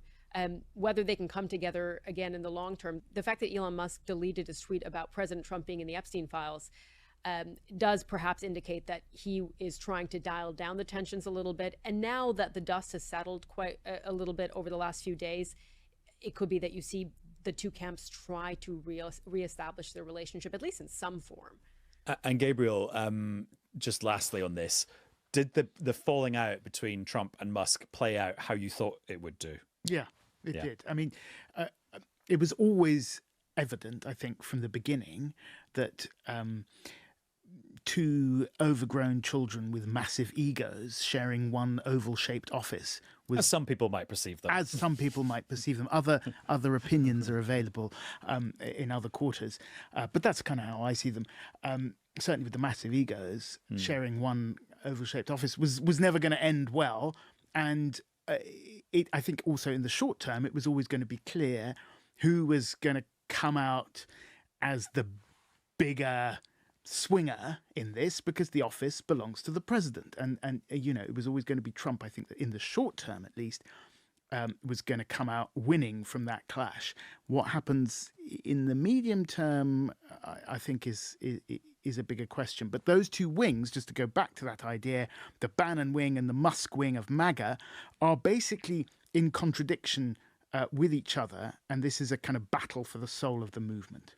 And Gabriel, while you were talking there, I was listening, but I was multitasking because I also looked up what DEFCON 5 is, and according to, well, actually, this is the AI answer, so I should probably double check it when we're reading it out. It says DEFCON 5 represents a state of peacetime readiness, which is considered the normal and sustained level of preparedness. Right. So there we go. It would be interesting to are they what DEFCON are they actually at in LA right now? Maybe somebody can tell us. I don't know if it's on a state, but I think it's a national thing rather than a state-by-state thing. Anyway, there's a whole series of podcasts we could do about that. Gabriel, thank you very much. My pleasure. And Sumi, good to catch up with you too. Great to talk to you. Now, one of the themes in the build-up to the spending review has been the government previewing some big infrastructure investments they're going to make. Do you remember the extension of the metro to Washington in Tyne and Wear last week on Newscast? Well, today, the Energy Secretary, Ed Miliband, did another one. He announced £14.2 billion of government money to build the Sizewell C nuclear power plant in Suffolk. The government says this new nuclear reactor will generate enough power to heat 6 million homes and will create 10,000 new jobs. And, well, it's a lot of money. So, why is the government doing this, and what does this mean for our future energy needs? We can discuss it now with Adam Bell, who's the former head of energy strategy at the Department for Business, Energy and Industrial Strategy, and is now director of policy at the consultancy Stonehaven. Hello, Adam. Hello, happy to be here. Lovely to see you. Two ads is better than one. I thoroughly agree. Well, let's find out, shall we? Right. What has the government actually announced today? So what the government has announced today is a very large package of funding for Sizewell C. Sizewell C, as the name implies, is the third nuclear plant that is now going to be built at Sizewell in Suffolk. It is not an announcement of what's known in the trade as the final investment decision. That will happen later on. But what it is basically an announcement that it's going to happen. There's enough cash to bring in other cash to build the plant. Right, so we actually can't say that the price tag of this is going to be 14 billion. This is just a sort of a bit of seed money. Well, I describe it less seed money and more and literally planting trees in the ground money. It is a lot of cash and it'll bring in more, but it's not the final price tag. That will be determined by the amount of investment they need to construct and to build and to operate the plant, which will be a higher number. Only the government currently knows that number. And when do we think this final investment will all be sealed up? I would assume, if not by the end of June, then certainly early July. It'll happen before recess. Right. Oh, and then it'll get announced again. Well, obviously, 2 announcements for the price of 1. But we don't know which companies will be involved in the actual next bit of the building. No, so, the way in which it will work, there's a consortium, the Sizewell C consortium, which is now essentially half owned by government. Investors will take a stake in that consortium. They'll put in cash. The contracts for construction will then be let, and we will then know who's going to start building it. But it will be a mix of different major infrastructure contractors who, quite frankly, have worked in nuclear before, have worked in Hinkley C, and have the skills we need to build the plant. And that's all for this episode of Newscast. We recorded way more than we could bring to you just now, and you can hear all of that on the podcast edition of Newscast, which is available right now on BBC Sounds. Bye-bye.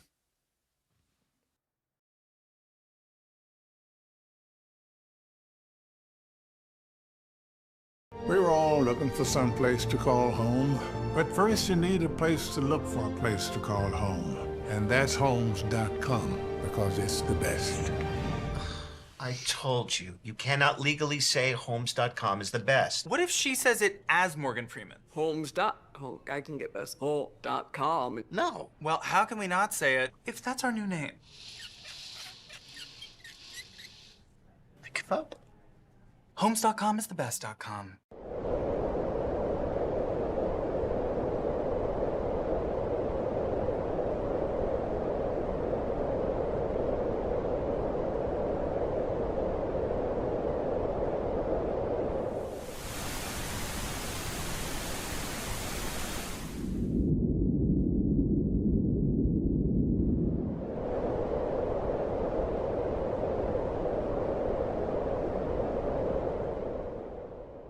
There's so much ease with using BetterHelp. I knew that I wanted to get help immediately. I was going to be able to see a therapist within that same week. Now I feel so much more confident in expressing myself, and that's been a great gift. Being single for years, what would it do to you? Would it make you sad? Would it make you lose hope? Would it make you feel disconnected? I wouldn't know, because I'm using datemyage.com. Grab your phone or laptop. Go to datemyage. Get started for free. Join datemyage.com today.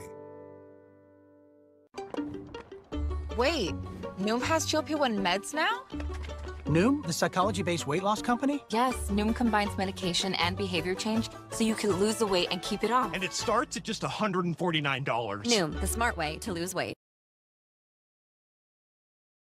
Nearly 20 years of being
Live from Washington, this is BBC News.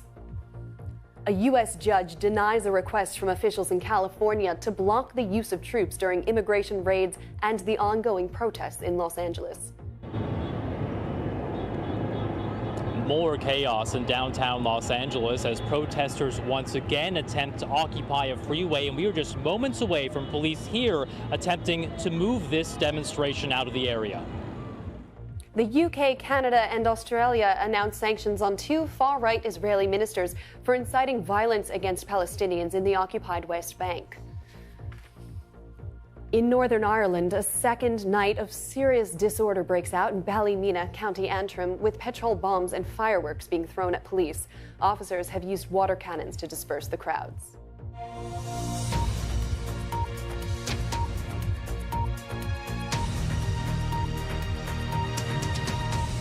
Hello, I'm Erin Delmore. We begin in Los Angeles, where a U.S. judge has denied an emergency request from California's Governor Gavin Newsom to block the use of troops during immigration raids and the ongoing protests in Los Angeles.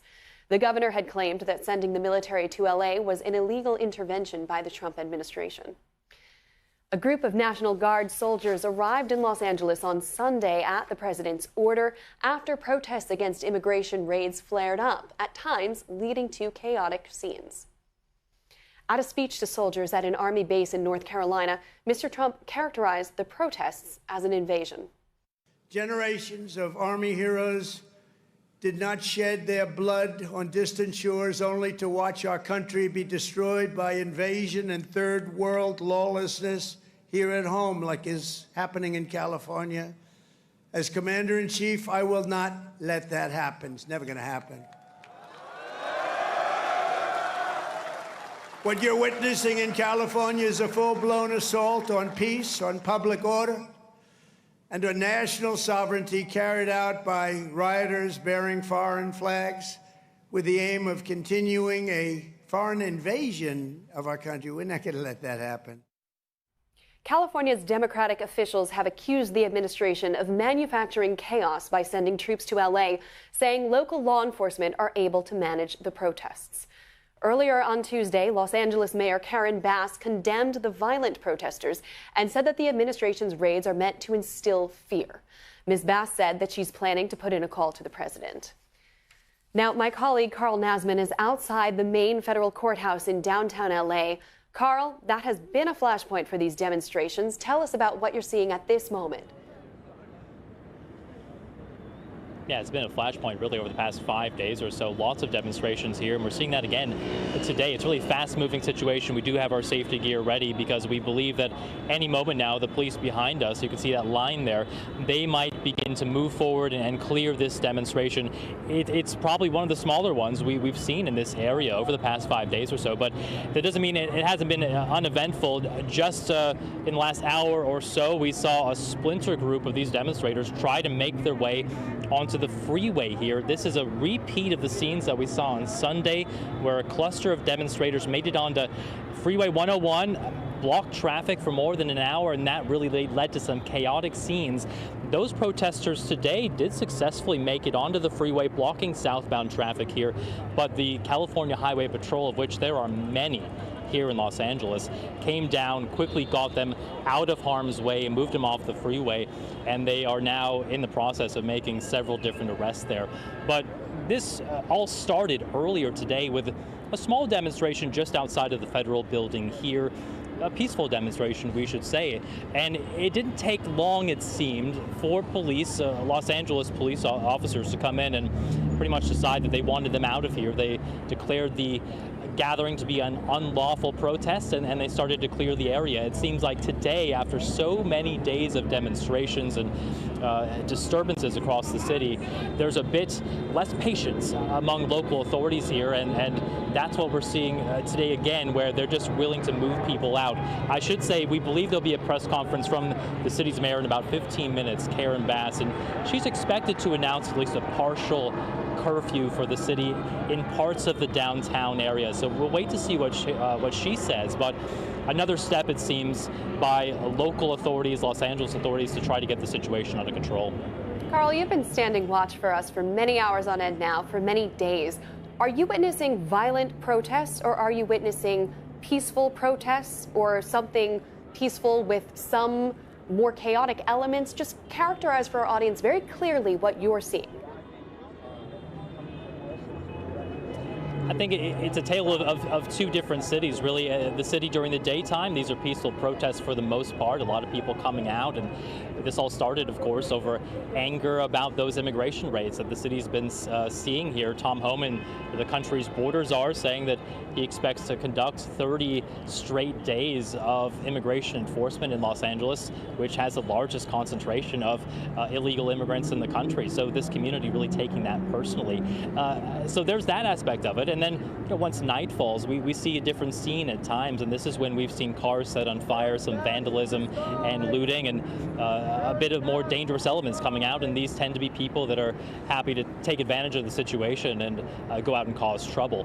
I think the feeling is right now is they don't want to get to that point, because we saw similar scenes last night, a bit calmer than Sunday night, but getting people off the streets, and if they do indeed put a curfew in place, that might help the authorities gain an upper hand and just make sure that those pockets of violence really don't sprout up anymore and do any more damage here across the city. Carl Nassman, thank you. Republican Abel Maldonado was California's lieutenant governor from 2010 to 2011. He was nominated by then Governor Arnold Schwarzenegger. And he is here with me now. I hope you were able to hear the report from our correspondent Carl Nassman just now. Throughout my journalism career, I've covered protests like what we see Carl in now, but I've never seen the Marines activated. So can you begin by telling me why this moment is different? Well, I think why it's different, first of all, Aaron, thanks for having me. I think what it's different here is that we have a situation where let's begin where it started. Under the Joe Biden administration, 11 to 12 million people came into America. We're talking about anywhere from 8 to 9,000 illegal aliens every single day for 4 years. So all of a sudden, we have a situation. We have a new president. He campaigned on cracking down on illegal immigration, and here we are. He is moving forward with his deportations as promised to the American people. And he probably doesn't trust Gavin Newsom. I know Gavin Newsom. I know Karen Bass. President Trump doesn't trust them to allow them to do their work. Tom Homan wants to go to jails. He wants to pick up the criminals, but they're not allowing him to, because California, obviously, is a sanctuary state. And Los Angeles is a sanctuary city where they are prohibited by communicating with federal law enforcement when it becomes a deportation. So that's kind of where we're at, Aaron, at this point in time.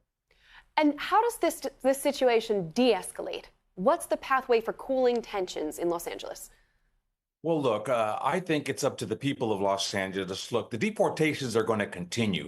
As I stated earlier, 11 million people came into America. We don't know who they are. They're not all Latinos. They're all not Hispanics. People from all over the world came in here. So Tom Homan and Kristi Noem, the Department of Homeland Security, they're going to continue with their operation. I think we de-escalate by having some of these folks who, frankly, don't have a job. They're protesting during the day. I don't believe, and if you look at what's going on, Hispanic Americans and Hispanics with green cards, they want these deportations to go forward.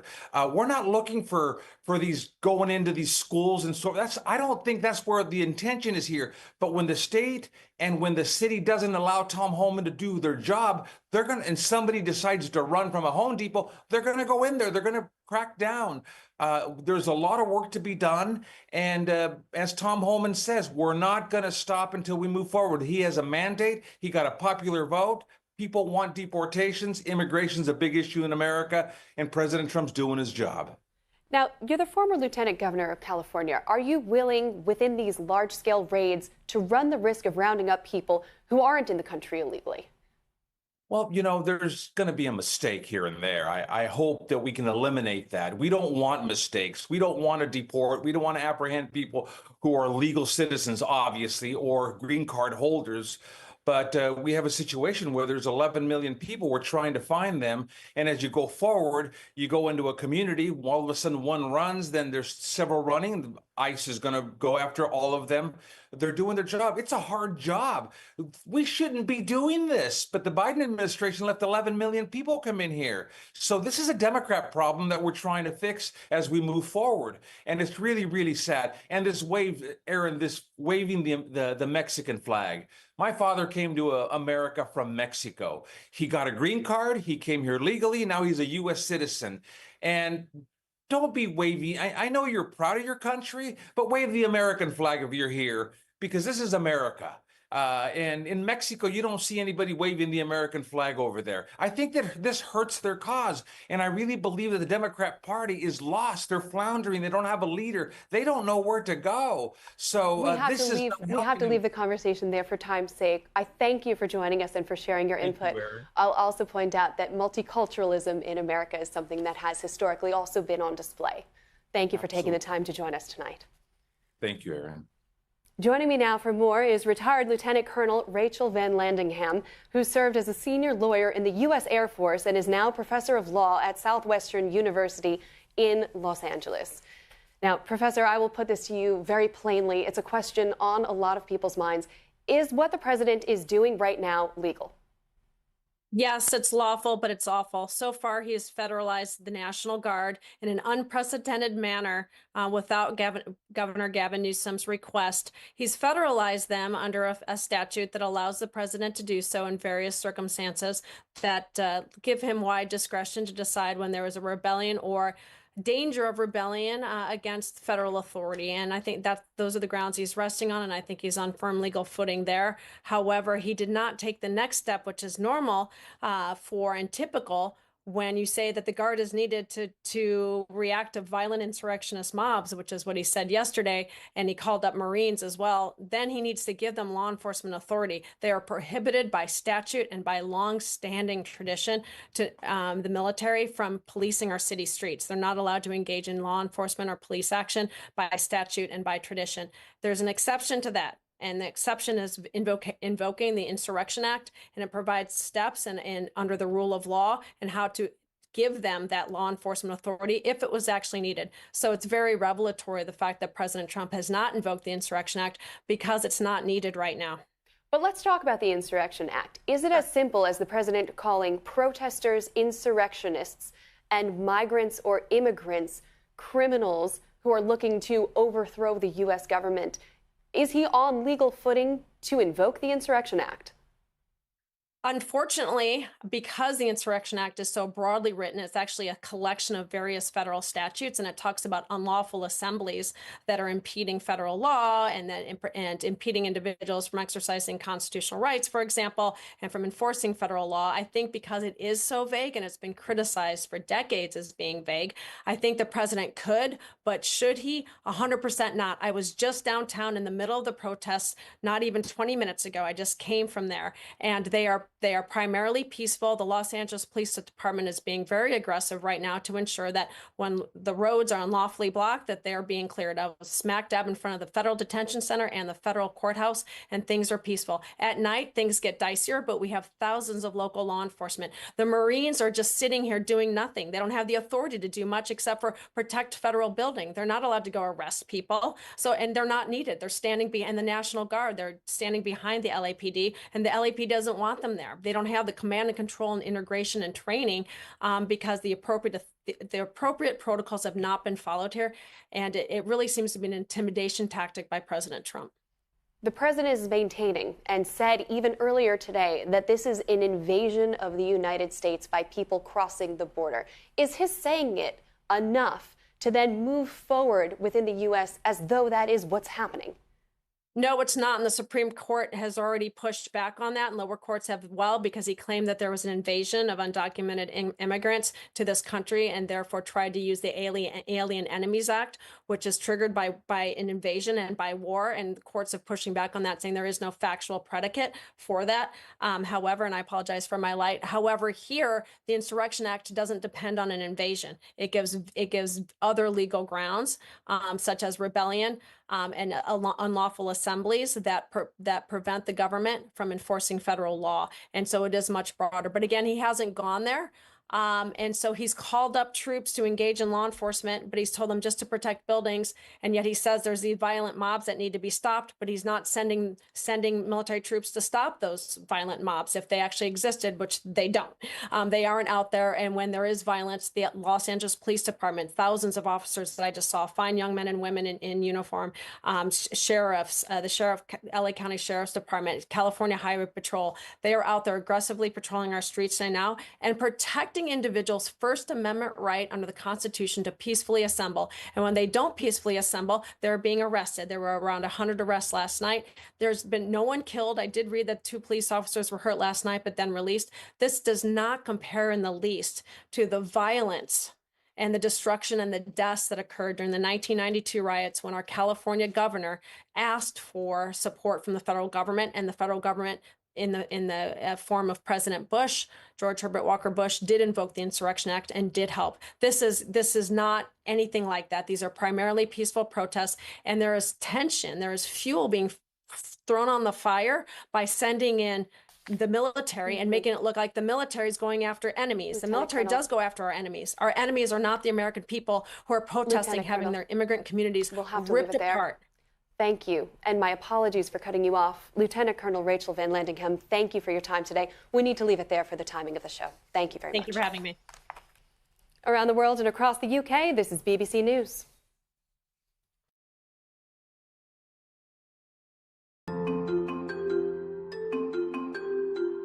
At Avocado Green Mattress, we know that we all deserve a little rest. That's why we're promoting better sleep this season with our certified organic mattresses and bedding.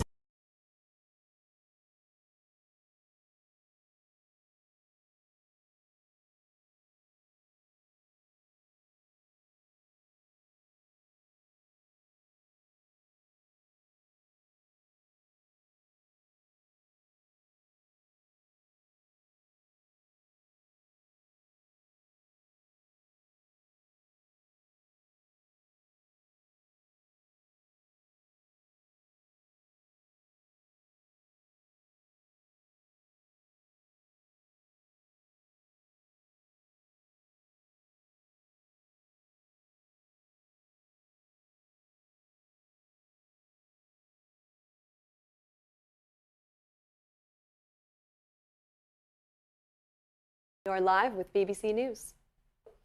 There's unrest for a second night in Ballymena in Northern Ireland. Last night, 15 police officers were injured after violence that police say they are treating as racially motivated hate crimes. In the past hour, the BBC's Ireland correspondent Sarah Gervin joined me on the line with the latest from the scene.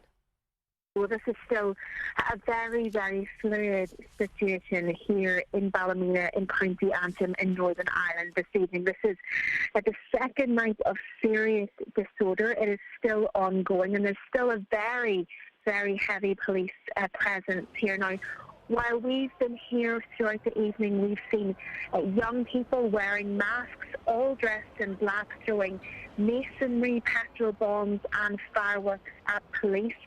And in response, the police service of Northern Ireland, they've been here with dogs. They have shot baton rounds, they've fired those, and a water cannon has been deployed as well. And actually, we've just had to leave our location because it wasn't safe. And travelling around Ballymena, some of the roads, fires have been set, and there's thick black smoke rising into the air. And just to explain, all of this is happening in the same area of the town where violent disorder described as racist thuggery by police took place last night. And as you said, that saw 15 officers injured. I don't have any information at the moment if there have been any injuries this evening. And last night's trouble began when a peaceful protest turned violent, and that was a protest against an alleged sexual assault in the town of Ballymena. And as a result of that allegation, 2 teenage boys appeared in court yesterday. They spoke to the court through a Romanian interpreter. Their solicitor said they'd be denying the charge of attempted rape that they both faced. Now, several homes were damaged or destroyed last night. We spoke to many of the people, some of them Romanian, some of them Filipino, that had to leave their houses today. They said they didn't know if they'd ever be able to return to their homes. It was really bad last night. It's difficult for us to sum up the scale of tonight's disorder because it's still unfolding, but police here in Northern Ireland have asked people in the strongest possible terms to avoid the area and not to come to Ballymena this evening.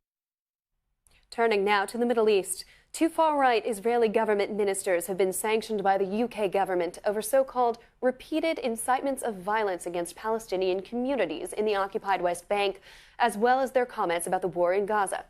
Israel's Security Minister Itamar Ben-Gvir and Finance Minister Bezalel Smotrich will both face a travel ban from the UK and see their UK assets frozen. The UK joins Norway, Australia, Canada and New Zealand in imposing sanctions on the pair.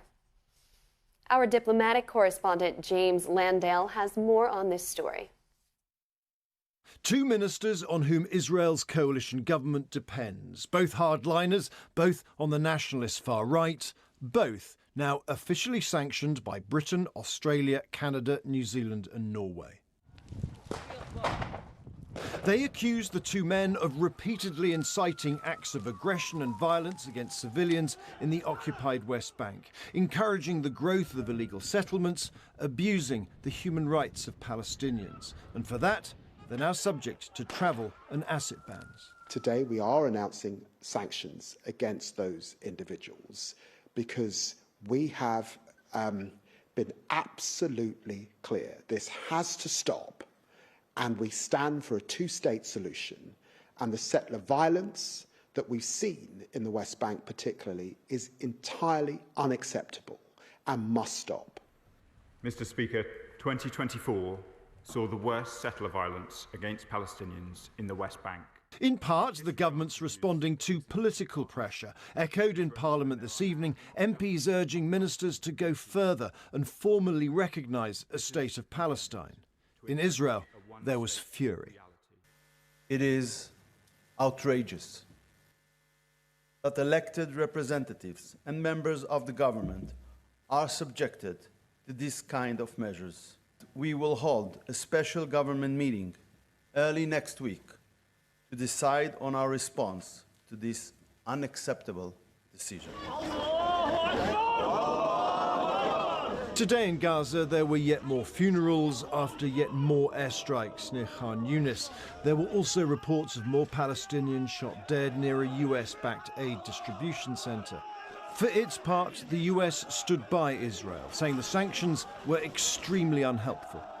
It's a huge shock, and I have a feeling the United States will respond appropriately. And I'm hoping that it will be a strong condemnation of this action on the part of these nations that really we would like to think are our allies.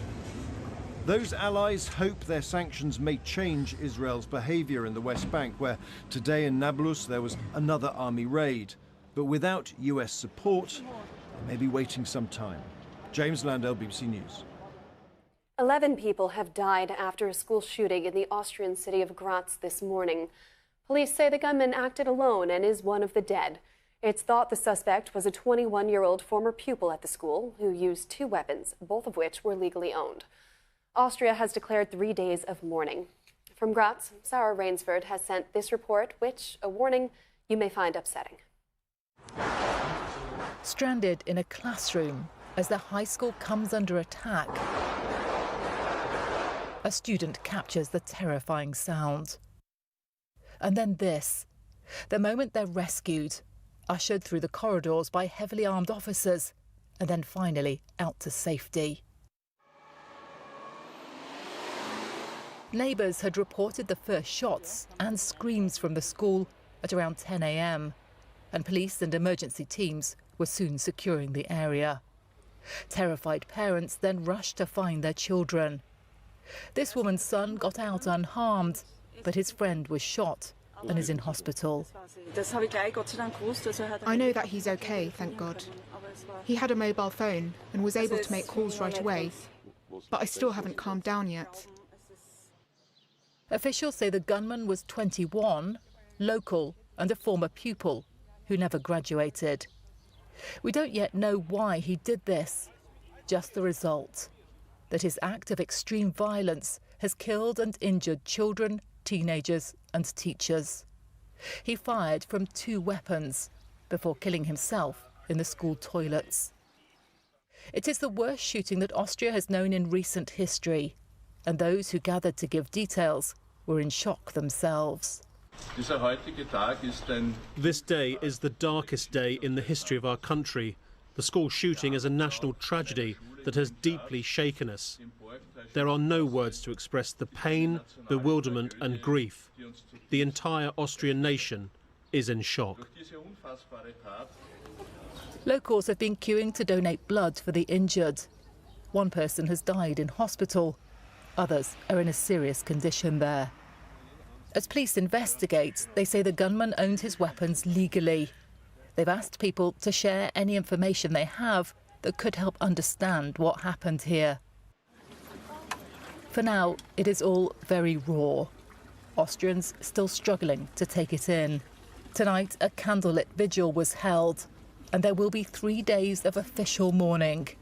In this community, this city, this country, there's no mood for anything else.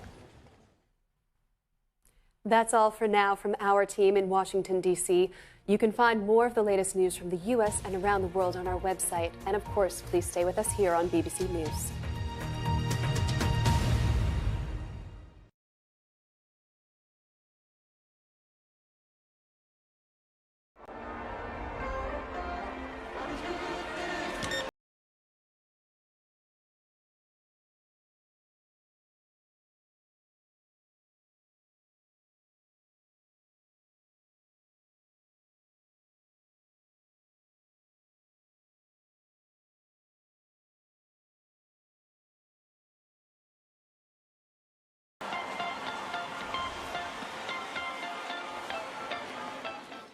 Ever worry that you're drinking too much?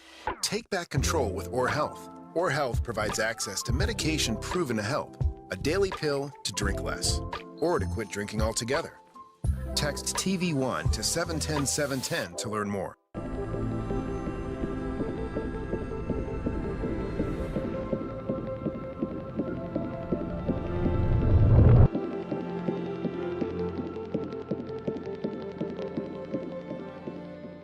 In this collection, we have 3 new styles of leggings that have never been done before. All the leggings are going to give you the butt you've always wanted. No squats required. Get any 2 leggings for just $24 when you sign up and become a new Fabletics VIP member.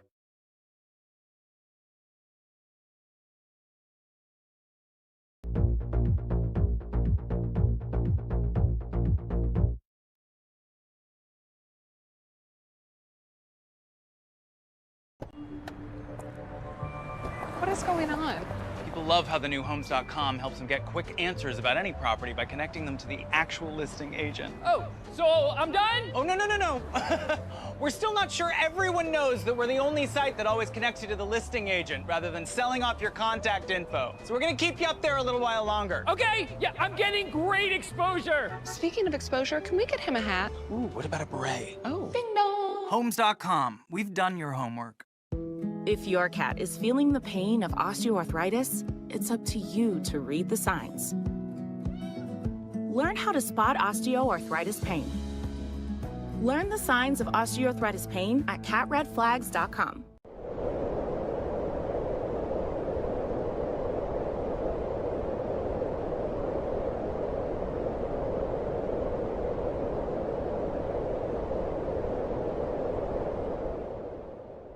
We all need a little help sometimes, but 62% of people struggle to ask for it. Here's a little secret. Help is all around us. Here, there, in places you'd never expect. That's the power of therapy, and it's some of the best help you can get. That's why we've made it easier for over 5 million people worldwide to find. Because when help gets better, we all do too. When my hair started thinning, I didn't want to hear the wisecracks. I was ignoring my hair because I was a full-time working mother, but luckily I found Nutrafol.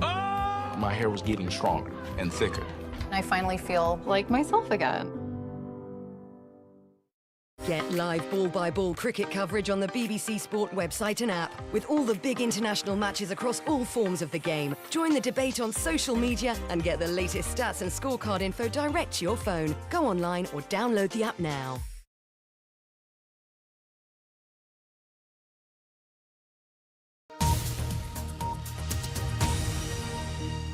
Now on BBC News, exploring the latest innovation and technology shaping our lives, and with the inside track on global trends and advancements in the tech space today. From AI and robotics to health, climate, transport and gaming. Tech Now.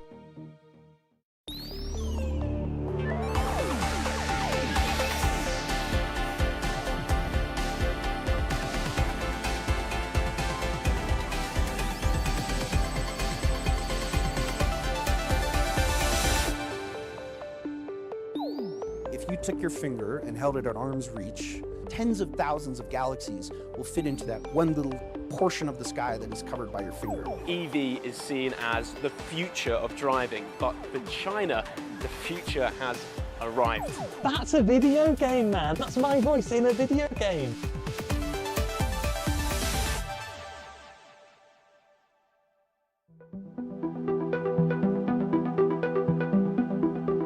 From high on a mountaintop in the Chilean Andes, scientists will soon be able to see the universe like never before and better understand where it came from.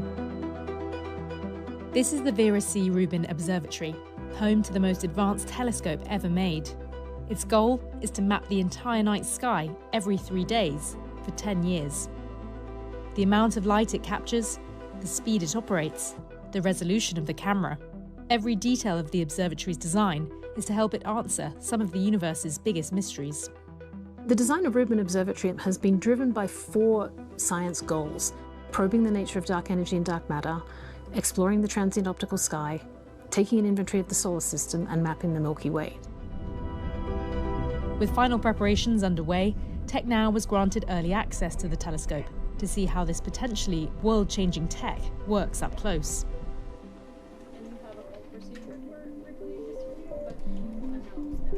First plan is to take a sweep through wavelengths, and the goal here is to do a few different pointings so that we can get different filter angles and different positions on the mirror. One of the system's unique elements is the compact design of its mirrors. And essentially it has 3 mirrors. The light comes into the primary mirror, and then that light gets reflected and goes onto the secondary mirror, and then that reflects the light onto the third mirror. After the third mirror, it goes onto the camera, which sits in the middle of the secondary mirror. The optical system really lets us collect a lot of light, which is really important because we want to go really deep and observe things that are from really far away, which essentially means in astronomy that they're from earlier times. All of this is made possible thanks to the observatory's camera, which is the largest digital camera ever built. 1.65 meters tall and weighing 2,800 kilograms. At 3,200 megapixels, it is so high resolution it could capture a golf ball on the moon. This camera has a field of view that is 3 times larger than the largest camera that was previously constructed at a nearby observatory. If you took your finger and held it at arm's reach and put it up to the sky, and you took an image with LSST cam, potentially, depending on where you're looking at, tens of thousands of galaxies will fit into that one little portion of the sky that is covered by your finger. And now imagine that over the entire southern sky, we're getting an unprecedented data set, not just of galaxies, but of variable stars and near-Earth objects as well. Watch your step on this box. The telescope sits inside a dome. It must be kept pitch black when it's time to open it to the night sky. But today the team are calibrating the camera, essentially testing it out. So for now, they can use dim red lights to move around in the dark. There's a whole engineering unit dedicated to making sure this dome is dark.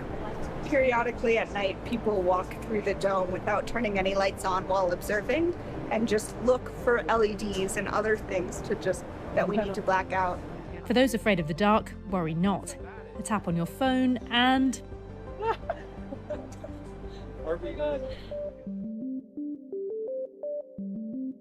Compared to other telescopes, Rubin is incredibly compact.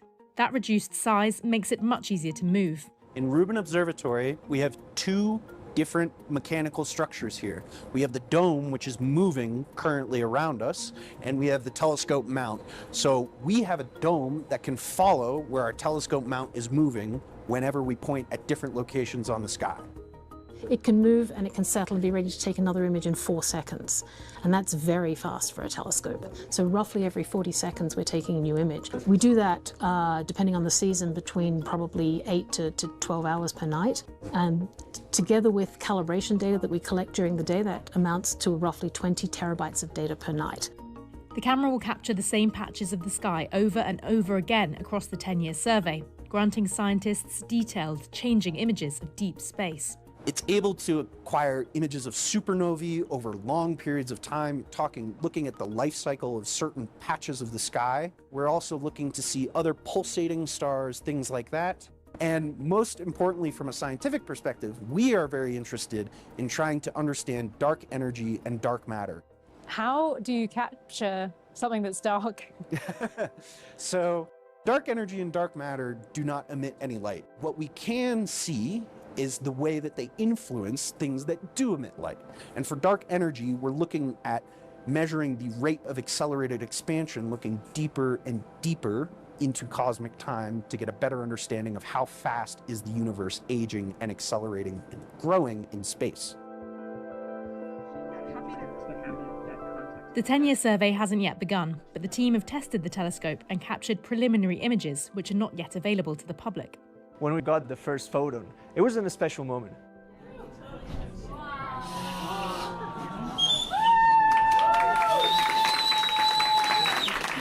It does really give you the perspective of this entire project, right? When I first started working with this project, I met with someone who had been working on it since 1996, and I was born in 1997. So it's really humbling on one side, but also it makes you realize that this is like an endeavor of a generation of astronomers.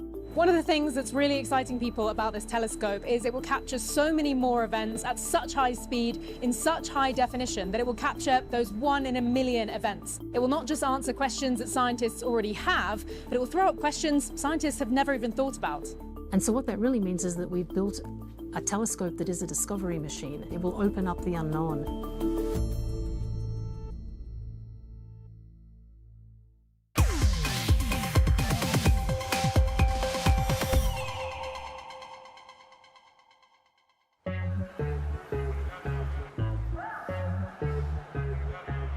This giant warehouse in northwest Germany contains a robotics surprise. These robots are collectively known as Vulcan. Specifically, Vulcan Pick and Vulcan Stow. What makes them special is that Amazon claims they are the first warehouse robots to have a sense of touch. Sense of touch is really important for interacting with clutter, where you have to contact a lot of different items. Most robots you've seen before have probably moved only through free space, and so they're maybe doing pick and place tasks.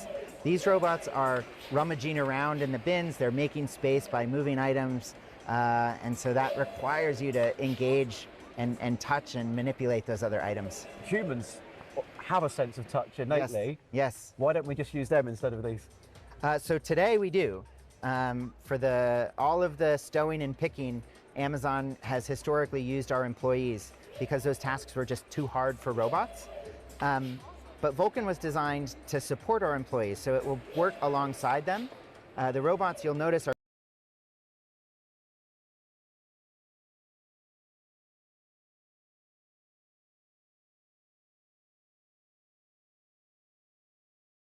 So the robots prioritize those actions to make the job less physically demanding and safer for our employees.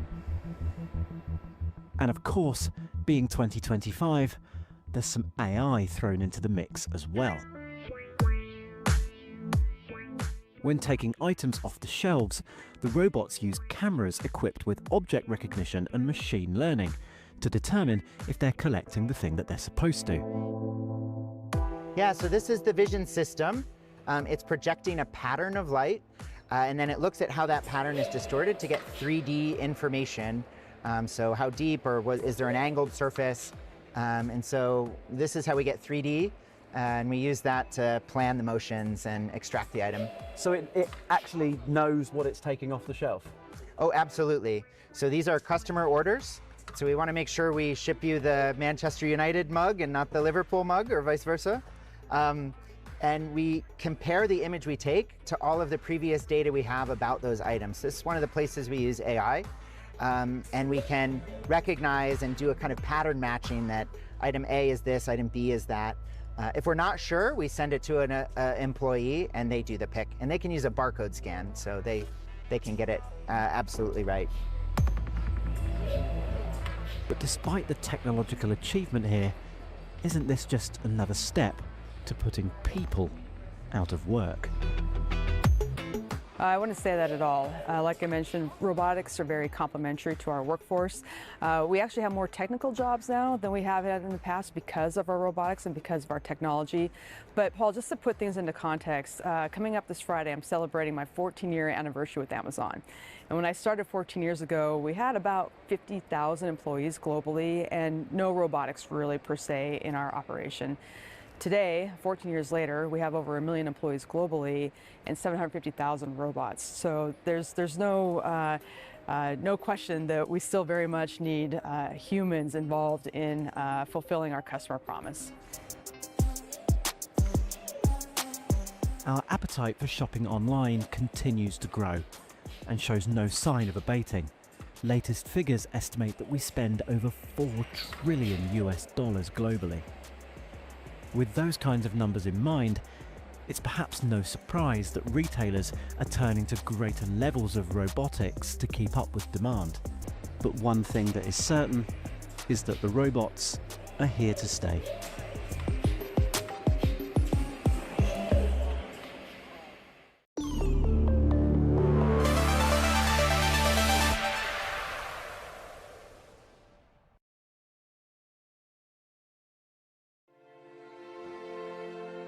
Soaring into the skies and beyond, a new architectural marvel beckons.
This is Guangzhou.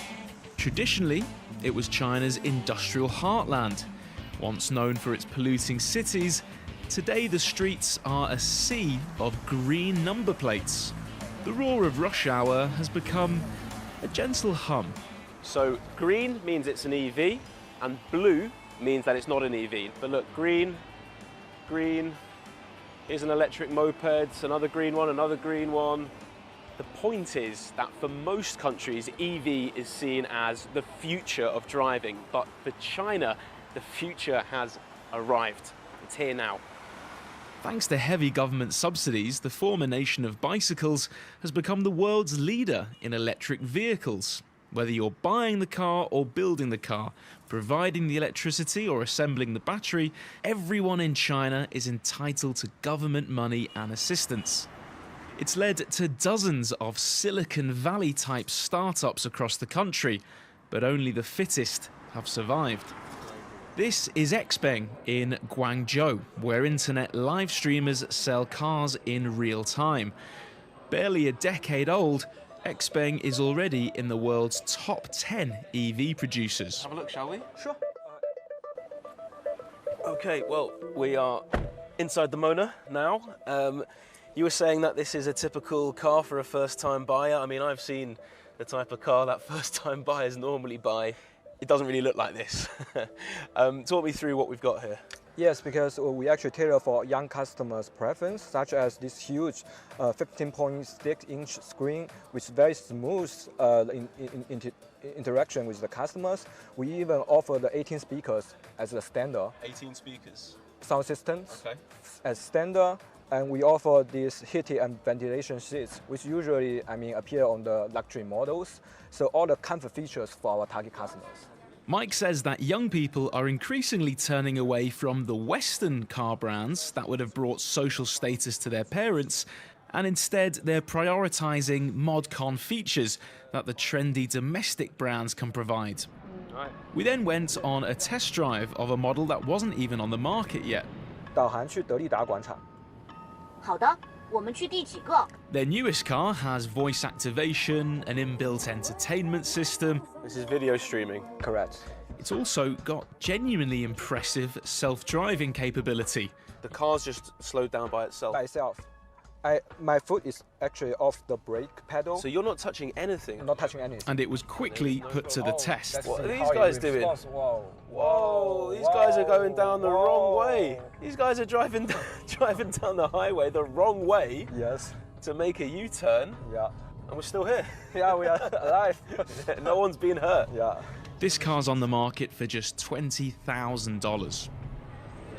Having already fought off fierce competition within China, Xpeng is now looking internationally. We're selling well in Europe. We just launched in UK in March.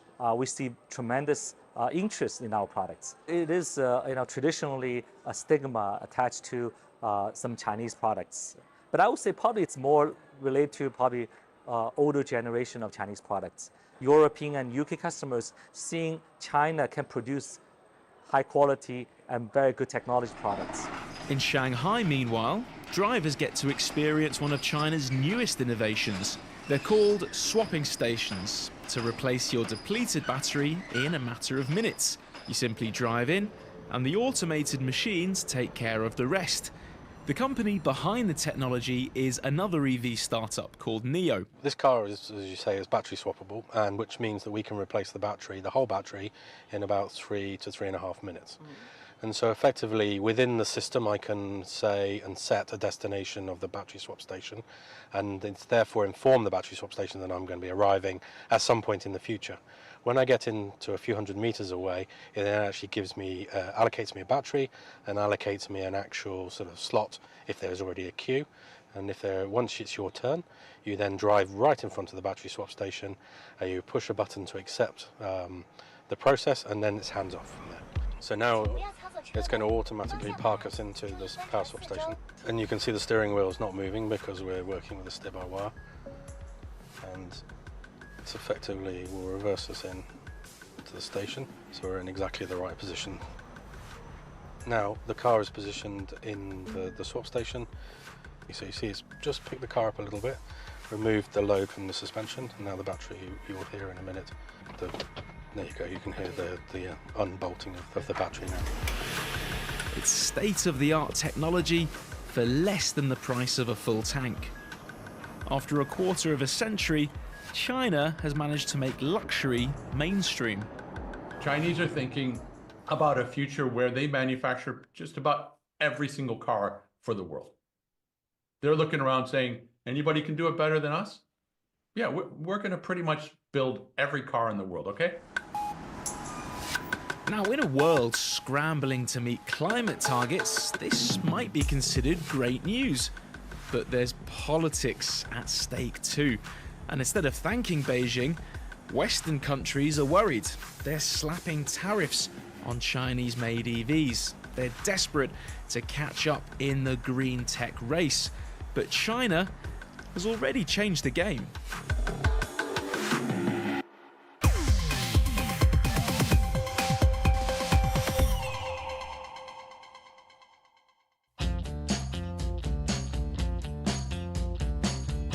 I can sort of hear my voice though. I can sort of hear it, you know what I mean? But it's actually there. That's a video game, man. That's my voice in a video game. Yep, that's me. You're probably wondering how I ended up in this situation. Well, it all started with David Bradburn, the legend who made Elite, one of the first truly 3D games, and since then, many more. The sort of game where you have something which has repeatability, you can get better at it, and those are the sort of games that I really love. And the original Elite, completely open-ended, Planet Coaster, open-ended. Look at Planet Zoo, you're creating things that you can be very proud of. Do you like Planet Zoo? You could say that. The thing that's really coming through, more than anything else, is the creativity here. All of those things that, you look, dinosaurs, tick, zoo animals, tick, spaceships, roller coasters. What we've really done is we've gone through the toy box. But I'm actually at Frontier Developments to talk about their next big thing, dinosaurs. Jurassic World Evolution 3 is a creative management simulation game in which players get to build their own Jurassic World. So for the first time, you'll be able to synthesize male dinosaurs, and they will breed the female dinosaurs and create juveniles. When you think of dinosaurs in the original film, I don't think cute is the word that possibly comes to mind, but baby dinosaurs, it sounds like that might be quite cute. They can be adorable. This is literally our juvenile interacting with an adult. Oh, wow. So she'll come in, she kind of gets investigated, starts wondering about the frill, and then starts going underneath, see if she can find anything under there. And then obviously the mum here will get fed up and walk off. What's really great about the juvenile dinosaurs is the interactions they can have with other dinosaurs. So they'll, their parents will call to them and they'll follow them, they'll play chase with each other. Their parents might protect them if they're in danger. Whole new levels of kind of interaction and behaviours that they can add to the game. So you've seen how a dinosaur looks, how a dinosaur gets made, but the thing is, how do you actually make a dinosaur sound, right? I mean, we don't know what dinosaurs sound like, so how do you do it? Come on then, how do we make a dinosaur? Well, you're going to go in there and do it. What? Suddenly, I found myself in a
Notice that it doesn't really sound glued together, right? No, it sounds like two different things at once. Exactly, so what we can do is almost fake like your voice is coming from a resonant chamber of beep.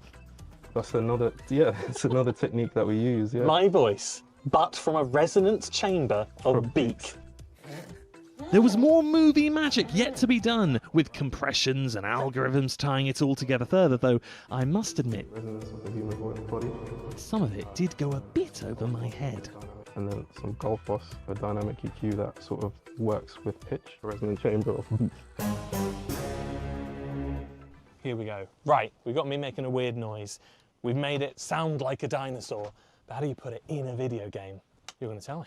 Yes. So we've imported the sound you made into the game, and we're just going to have a quick listen. Oh my God, that's me. That's you, and then we combine it. No way. With the other sounds it makes. I'm meant to be a journalist and ask you questions, but that's me making a dinosaur noise in a video game. What else do you want? That's how you make a dinosaur.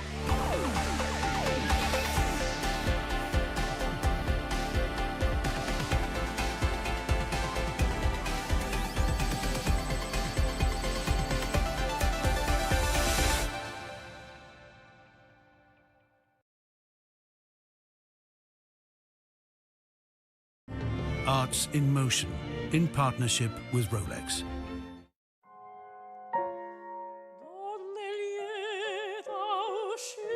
For me, every single time the curtain goes up is a testing or proving ground for the Opera House. Each performance is our opportunity to win them over. So many young singers coming from all around the world really wants to be part of this world of opera, which is the last form of arts that doesn't require technology.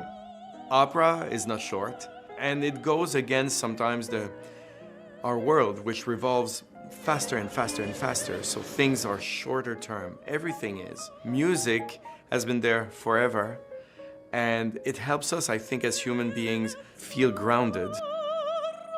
Potentially, this is a new golden era for opera.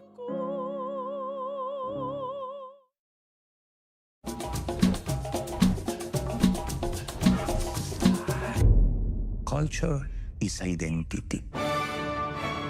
It has the power to transform the people. New artistic visions for the future generations.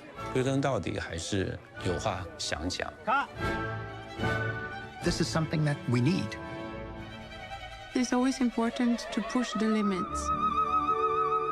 You must keep the same passion. There's only darkness around us. So what do? We light a fire. Music has been such an integral part of my being and my soul. These artistic places have to be the place for the people.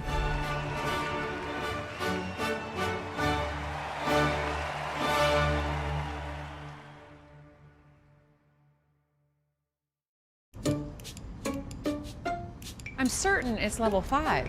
Are you for imprint certain? I'm certain it's level 5.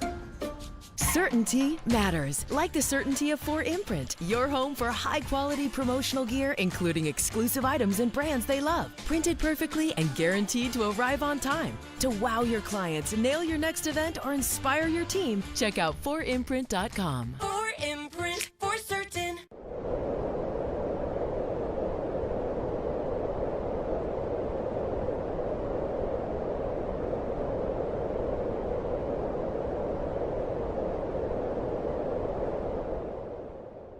I avoided the mirror. I felt alone for a long time. I remember going home and praying for it to go away, not thinking it was something wrong with me. I go into a lot of things thinking it's not going to work, and I thought muesli would be the same thing, but it actually worked. More than 700,000 patients have regained their confidence with muesli's prescription treatments. When you're hopeless and then you find other women who are in the same boat as you suddenly feel okay. We're gonna get out of it together. That's what muesli did for me.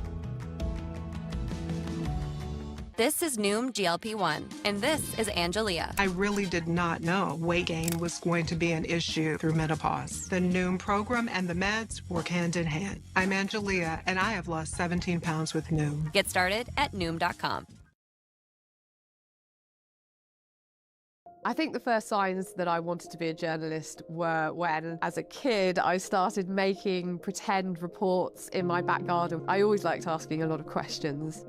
But as I grew up, I wanted to be part of trying to explain why things happen. I've had a lot of different jobs in journalism. What I've learned is that it's always about the people that are at the heart of these stories, how they're affected.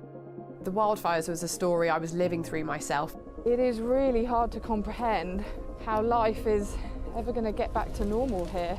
Overwhelming for so many people in the city, and it was affecting everyone's day-to-day lives. And I was going to bed at night not really knowing what I was going to wake up to the next day. The fires were burning right around us, so we were having to take split-second decisions about how to gather pictures and tell this story. There's helicopters flying just above us, just dropping water now, trying to keep those flames at bay. It was tearing through everything. I knew thousands of people were leaving their homes and were probably never going to get to go back to them. And in the middle of that chaos, I had to find ways to talk to people about what they were experiencing. That was my house. It's all gone. I think hearing one person's story helps viewers trust what they're hearing. Because when you can empathise with one person's experience, it helps you get an understanding of the bigger picture.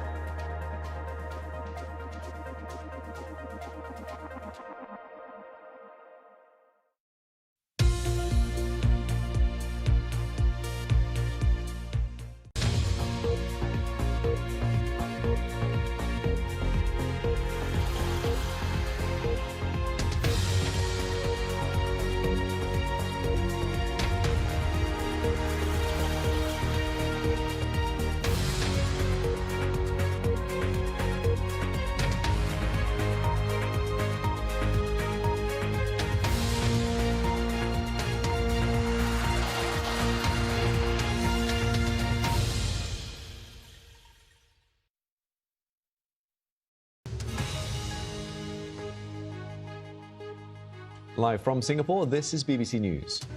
The LA mayor enacts a curfew in part of the city as protests continue for a fifth day. And I'm Carl Nassman live in Los Angeles, where at least 67 people have now been arrested today alone on the streets of downtown. 5 countries, including the UK and Australia, sanctioned 2 far-right Israeli ministers for inciting violence against Palestinians in the occupied West Bank. A second night of a serious disorder breaks out in Northern Ireland, with petrol bombs and fireworks being thrown at police following a protest over an alleged sexual assault. And coming up in Business Today, the US and China have agreed to a framework on trade after 2 days of high-level talks. We'll be live in Beijing with the latest.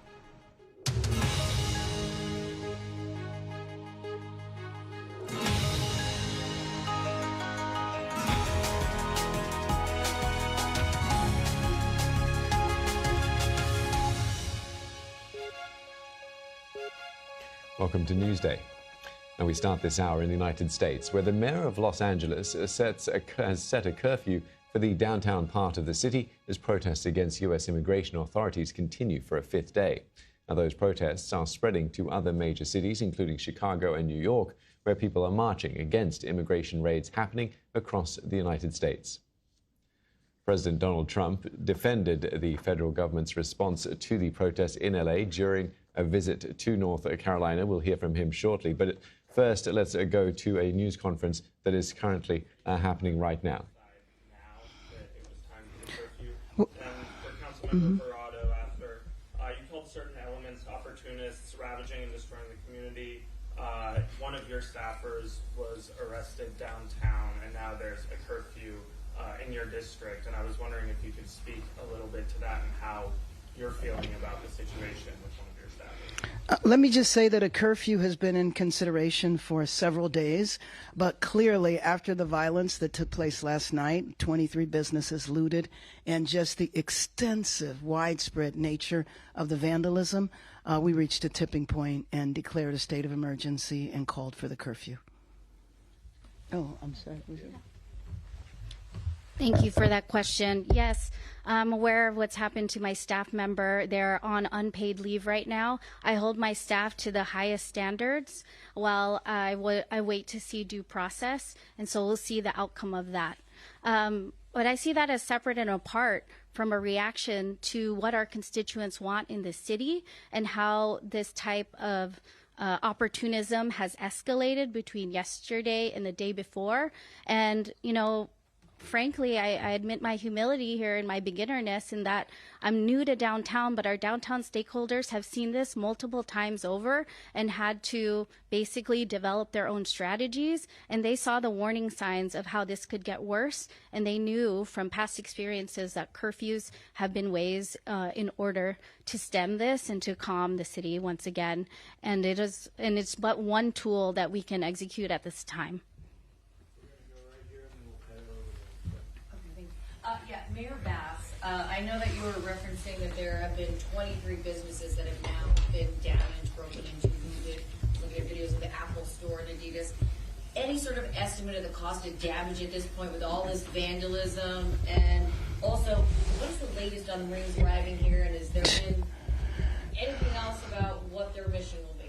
So there is not a financial estimate right now, unless Nella has one. Do you want to?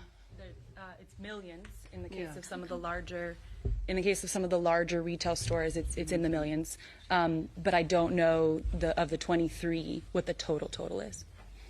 And I think it's really hard to estimate the vandalism from the graffiti. It's just widespread. I know that you have seen it. And as far as the Marines arriving. Oh, I'm sorry. You did ask that question. Who knows? I mean, I don't know if you know, Chief. I mean, the bottom line is that we're not told. Basically, we have to operate on rumors. So rumor has it that there's 700 Marines that are going to come here.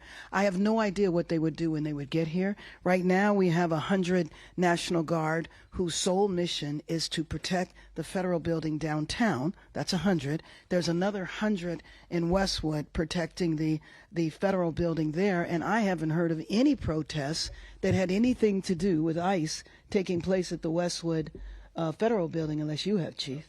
Right. So we just don't know. And I think that's a problem with the administration, because to come in such a massive way and to make the announcements that all of this was going to happen and then not communicated with the local jurisdiction as to when, what, how, why, is really problematic.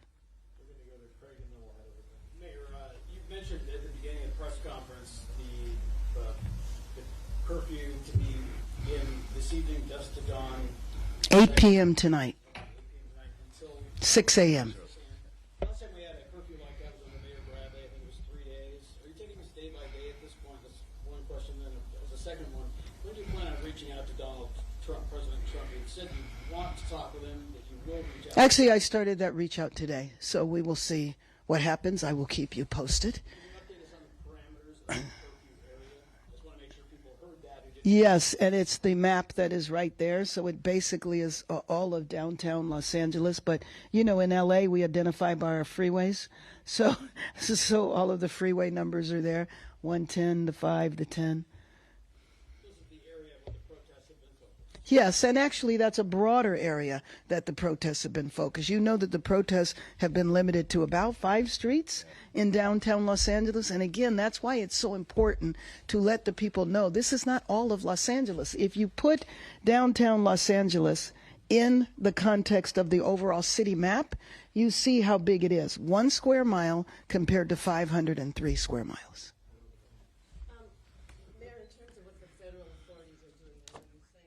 That's LA Mayor Karen Bass there answering questions from the media about the curfew that has been put in place from 8 p.m. to 6 a.m. in downtown LA. She was at pains to point out that downtown LA does not constitute all of Los Angeles. Well, we can cross now to my colleague Carl Nassman, who's on the streets of LA, to get more on this. Carl, we've just been hearing from the Mayor Karen Bass talking about a curfew being put in place. Something that you think is also necessary given what we've been seeing over the last few days. Is that right? Well, we've been hearing those rumors, Steve, that they might be considering putting in a curfew, at least for parts of downtown Los Angeles. And we heard some officials there at that press conference saying that they do consider that one tool in their toolbox that they can use to try to calm some of the more chaotic scenes that we've seen really breaking out at nighttime around downtown Los Angeles. It was interesting, too, that they were very specific in wanting to mention that it's only going to be about a 1 square mile radius in terms of the area that will be under this curfew that begins at 8 p.m. tonight. So yeah, it's a matter of a couple of hours or so, a little bit less, until 6 a.m. in the morning.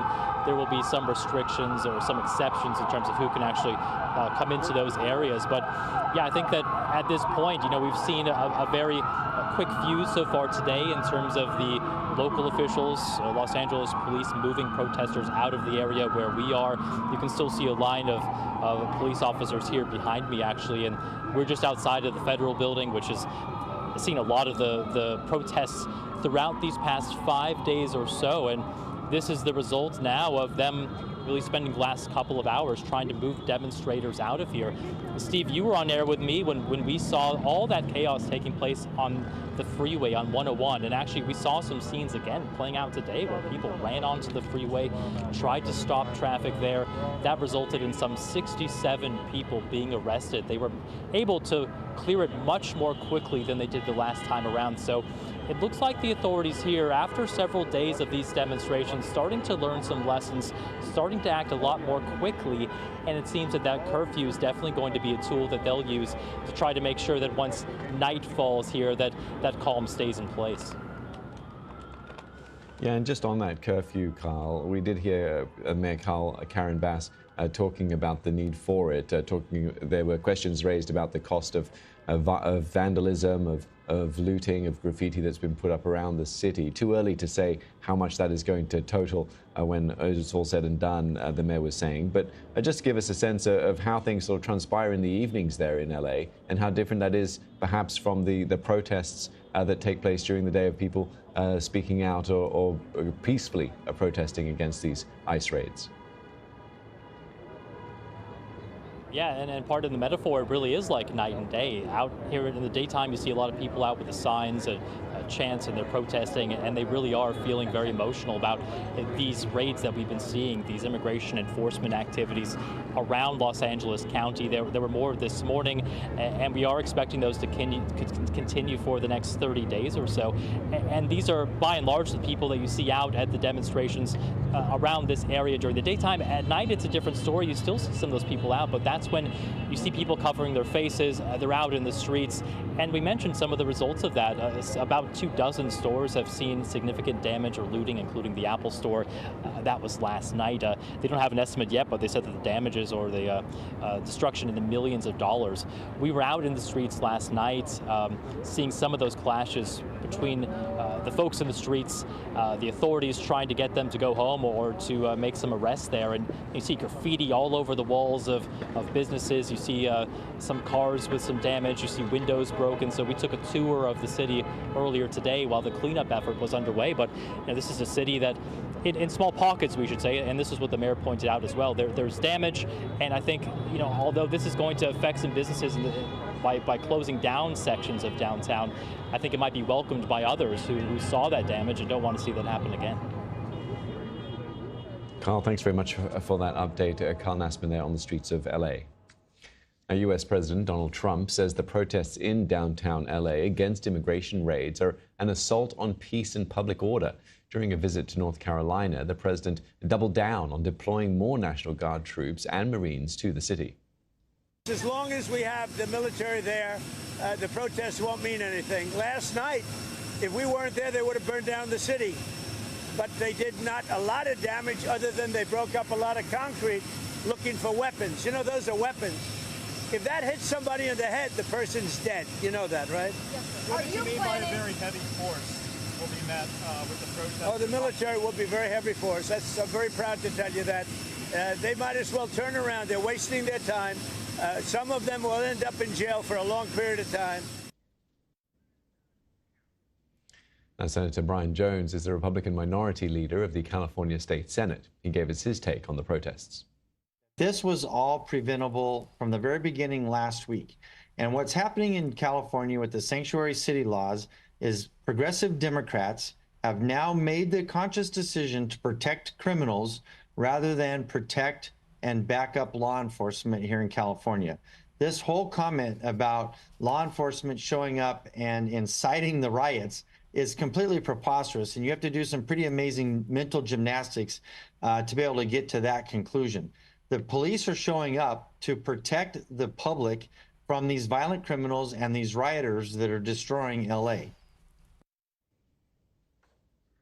Well, for more on this, I'm joined by William Enyart, a former Democratic congressman and retired general who led the Illinois National Guard from 2007 to 2012.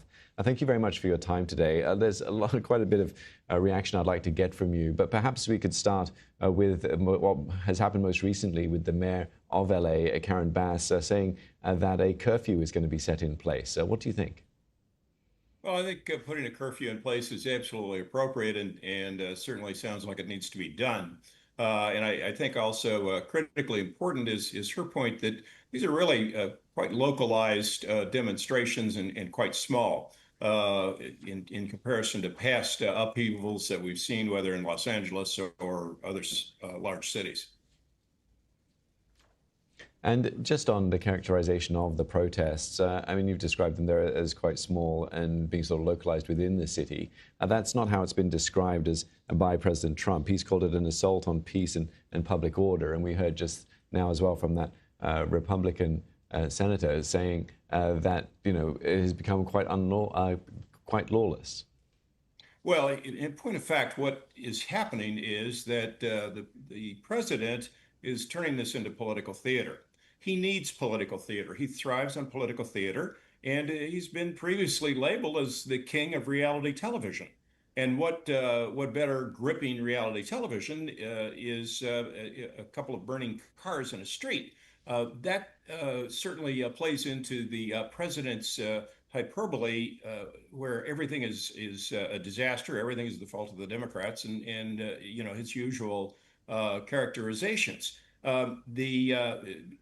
Trump has some very, very real problems with the tariffs and what the tariffs are doing to the economy, and what his tax bill in the Congress is preparing to do to the American people. He knows he's losing desperately on those issues, so he needs to what those folks in Washington D.C. describe as a pivot. He needs to pivot. He needs to distract the American people from the reality of his administration, the failures of his administration, and selectively portray this as some kind of a disaster, when in point of fact, it's really fairly well contained. The mayor said her folks had it under control. The governor said they had it under control. What Trump has done is he has entirely disregarded the playbook of how the National Guard responds to civil disorder. We've had decades of experience in the National Guard responding to civil disorder. There's a very well laid out plan on how we proceed. The local chief executive is in charge of that municipality. She's elected by the people there. It's her home. She knows what her resources are in that municipality. If her resources are overwhelmed, the next step is to go to the governor. The governor has the authority to bring in the National Guard on his own, or he can send in state police, or he can send in other local law enforcement to assist. And the reason for that procedure is because the local people know the needs and the resources. Donald Trump jumping in from 3,000 miles away, he has no idea of what's really going on the ground, but what he does want to do is make political theater, and he's succeeding brilliantly at making political theater. Well, if he is making political theatre, as you say, then it could come at quite a cost, couldn't it? We're seeing more demonstrations grow into other cities. Is there a risk that this could almost be self-fulfilling and that there could be more trouble ahead? Well, I will tell you that I'm very concerned about that. I think Donald Trump is itching to declare the Insurrection Act. He is itching to take all power essentially unto himself. You know, James Madison said prior to the American Revolution that when you concentrate all power, that is the legislative, the judicial, and the executive, in one hand, one set of hands, then you have a dictatorship. What Donald Trump has been doing with his executive orders, which is legislation effectively, with his complete disregard of the judicial process and disregarding due process, taking people, throwing them on airplanes and deporting them to foreign prisons, is asserting control of the judiciary. And then, of course, he already has the executive branch, which he has been in the process of decimating through with his consortium with Elon Musk. So I think that we need some James Madison folks in the legislature to stand up to Donald Trump. Unfortunately, we don't see that with the current. We'll have to see if that does happen. Yeah, William, we'll have to leave it there. Thank you very much for your thoughts today and your perspective. William Enyart there, former Democratic congressman and retired general who led the Illinois National Guard from 2007 to 2012. Now to the UK, where there is unrest for a second night in Ballymena. In Northern Ireland, police have used water cannon after bricks and fireworks were thrown at them. Last night, 15 officers were injured in similar violence. The trouble broke out following a protest about an alleged sexual assault. Vincent McAvenny reports.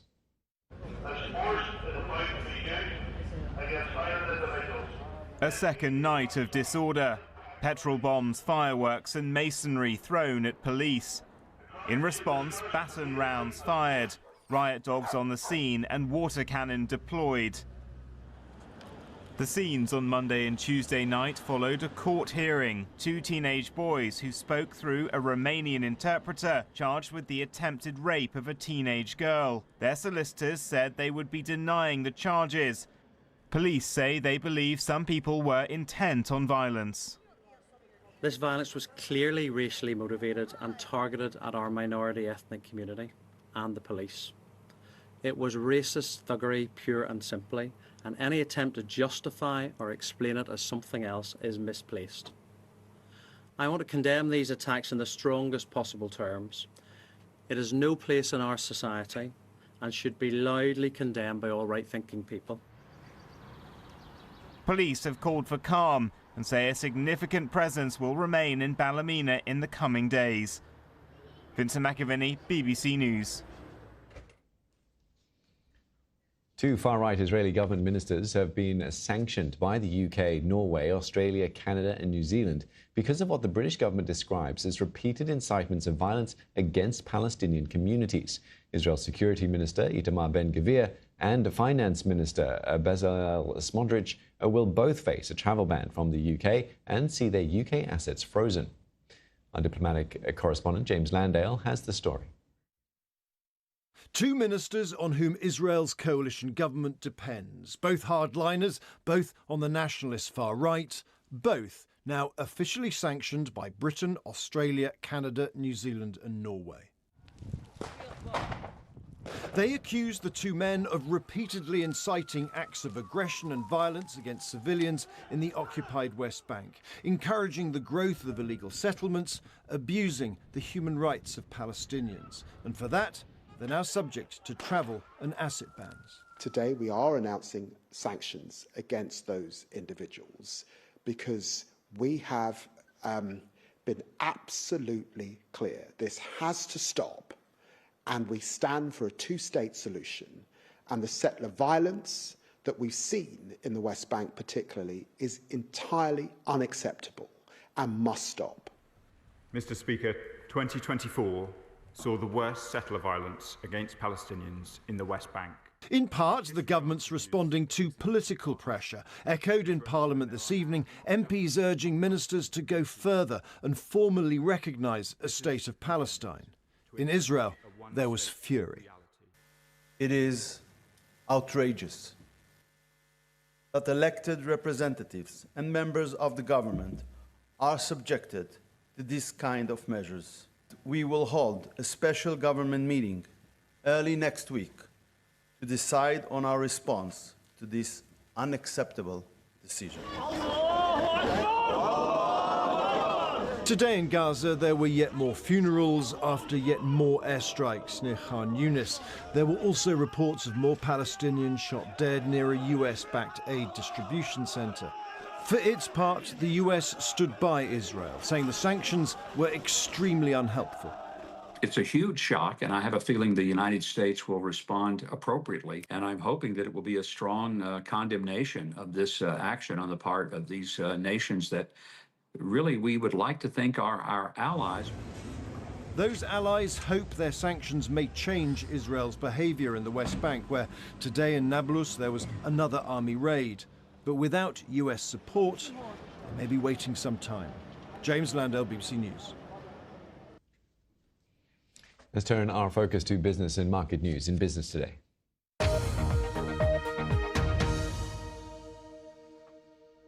Top officials from the United States and China say they've agreed to a framework to move forward on trade after 2 days of intense high-level negotiations in London. While details were limited, this does mark a step forward to resolving the ongoing tension between the world's top two economies. Well, let's see if we can get some more details from these talks with our China correspondent, Stephen McDonnell, in Beijing. Stephen, looks like this framework still needs approval before being implemented. Yes, it seems so. I mean, perhaps I could start by saying what this is not. It is not a big deal which is going to end the trade war between China and the US.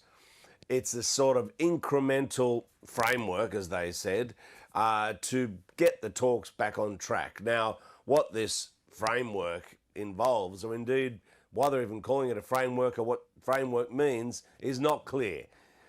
But it does seem to provide for more rare earths to be supplied from China to the US, and the US to unblock some supplies of microchip technology to China. It's a sort of a goodwill gesture on both their parts to, as I say, get these sort of broader discussions back on track so they don't, pile back into this trade war we saw, which was unleashed following the devastating tariff program that Donald Trump announced earlier this year.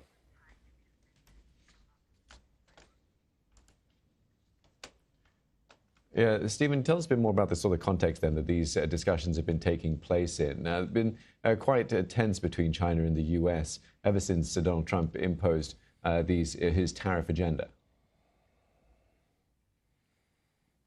Yeah, so people will remember the chaotic tariffs were sort of flung onto the world by Donald Trump. All these other countries were wondering what to do, and China essentially stood up to the Trump administration and said, we're not going to cave in to you on this. In fact, we're going to put our own tariffs on you. And they were both going up and up and up and up till it got to this preposterous beyond 100% tariff rate between both sides. Then they had a sort of a pause on this, like an agreement to have a 90-day ceasefire in the trade war, if you like. Then the mud started flinging between the two, and so Donald Trump and Xi Jinping had a phone call in an attempt to sort of ease this tension, and that's what resulted in these talks that have taken place in London over the last few days. So Stephen, we'll have to leave it there, but thanks so much for giving us that context. We'll have to see how this continues to play out. Stephen McDonald there speaking to us from Beijing. We're at time for this edition of Newsday. We will be back shortly, though, with more of those protests in Los Angeles.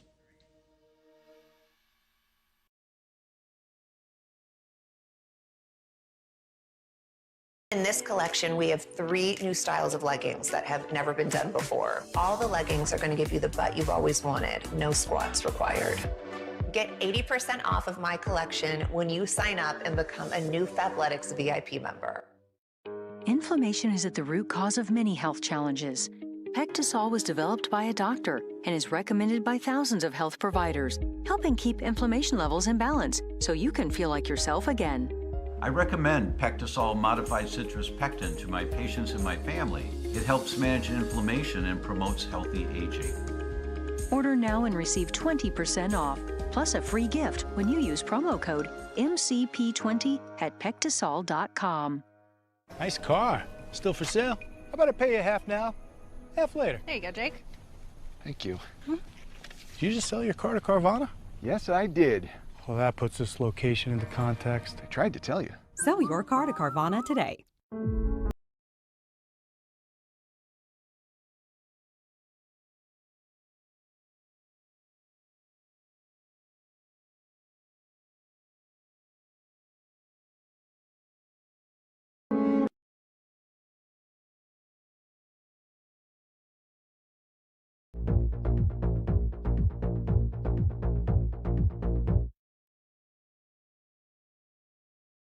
We were all looking for some place to call home. But first you need a place to look for a place to call home. And that's homes.com, because it's the best.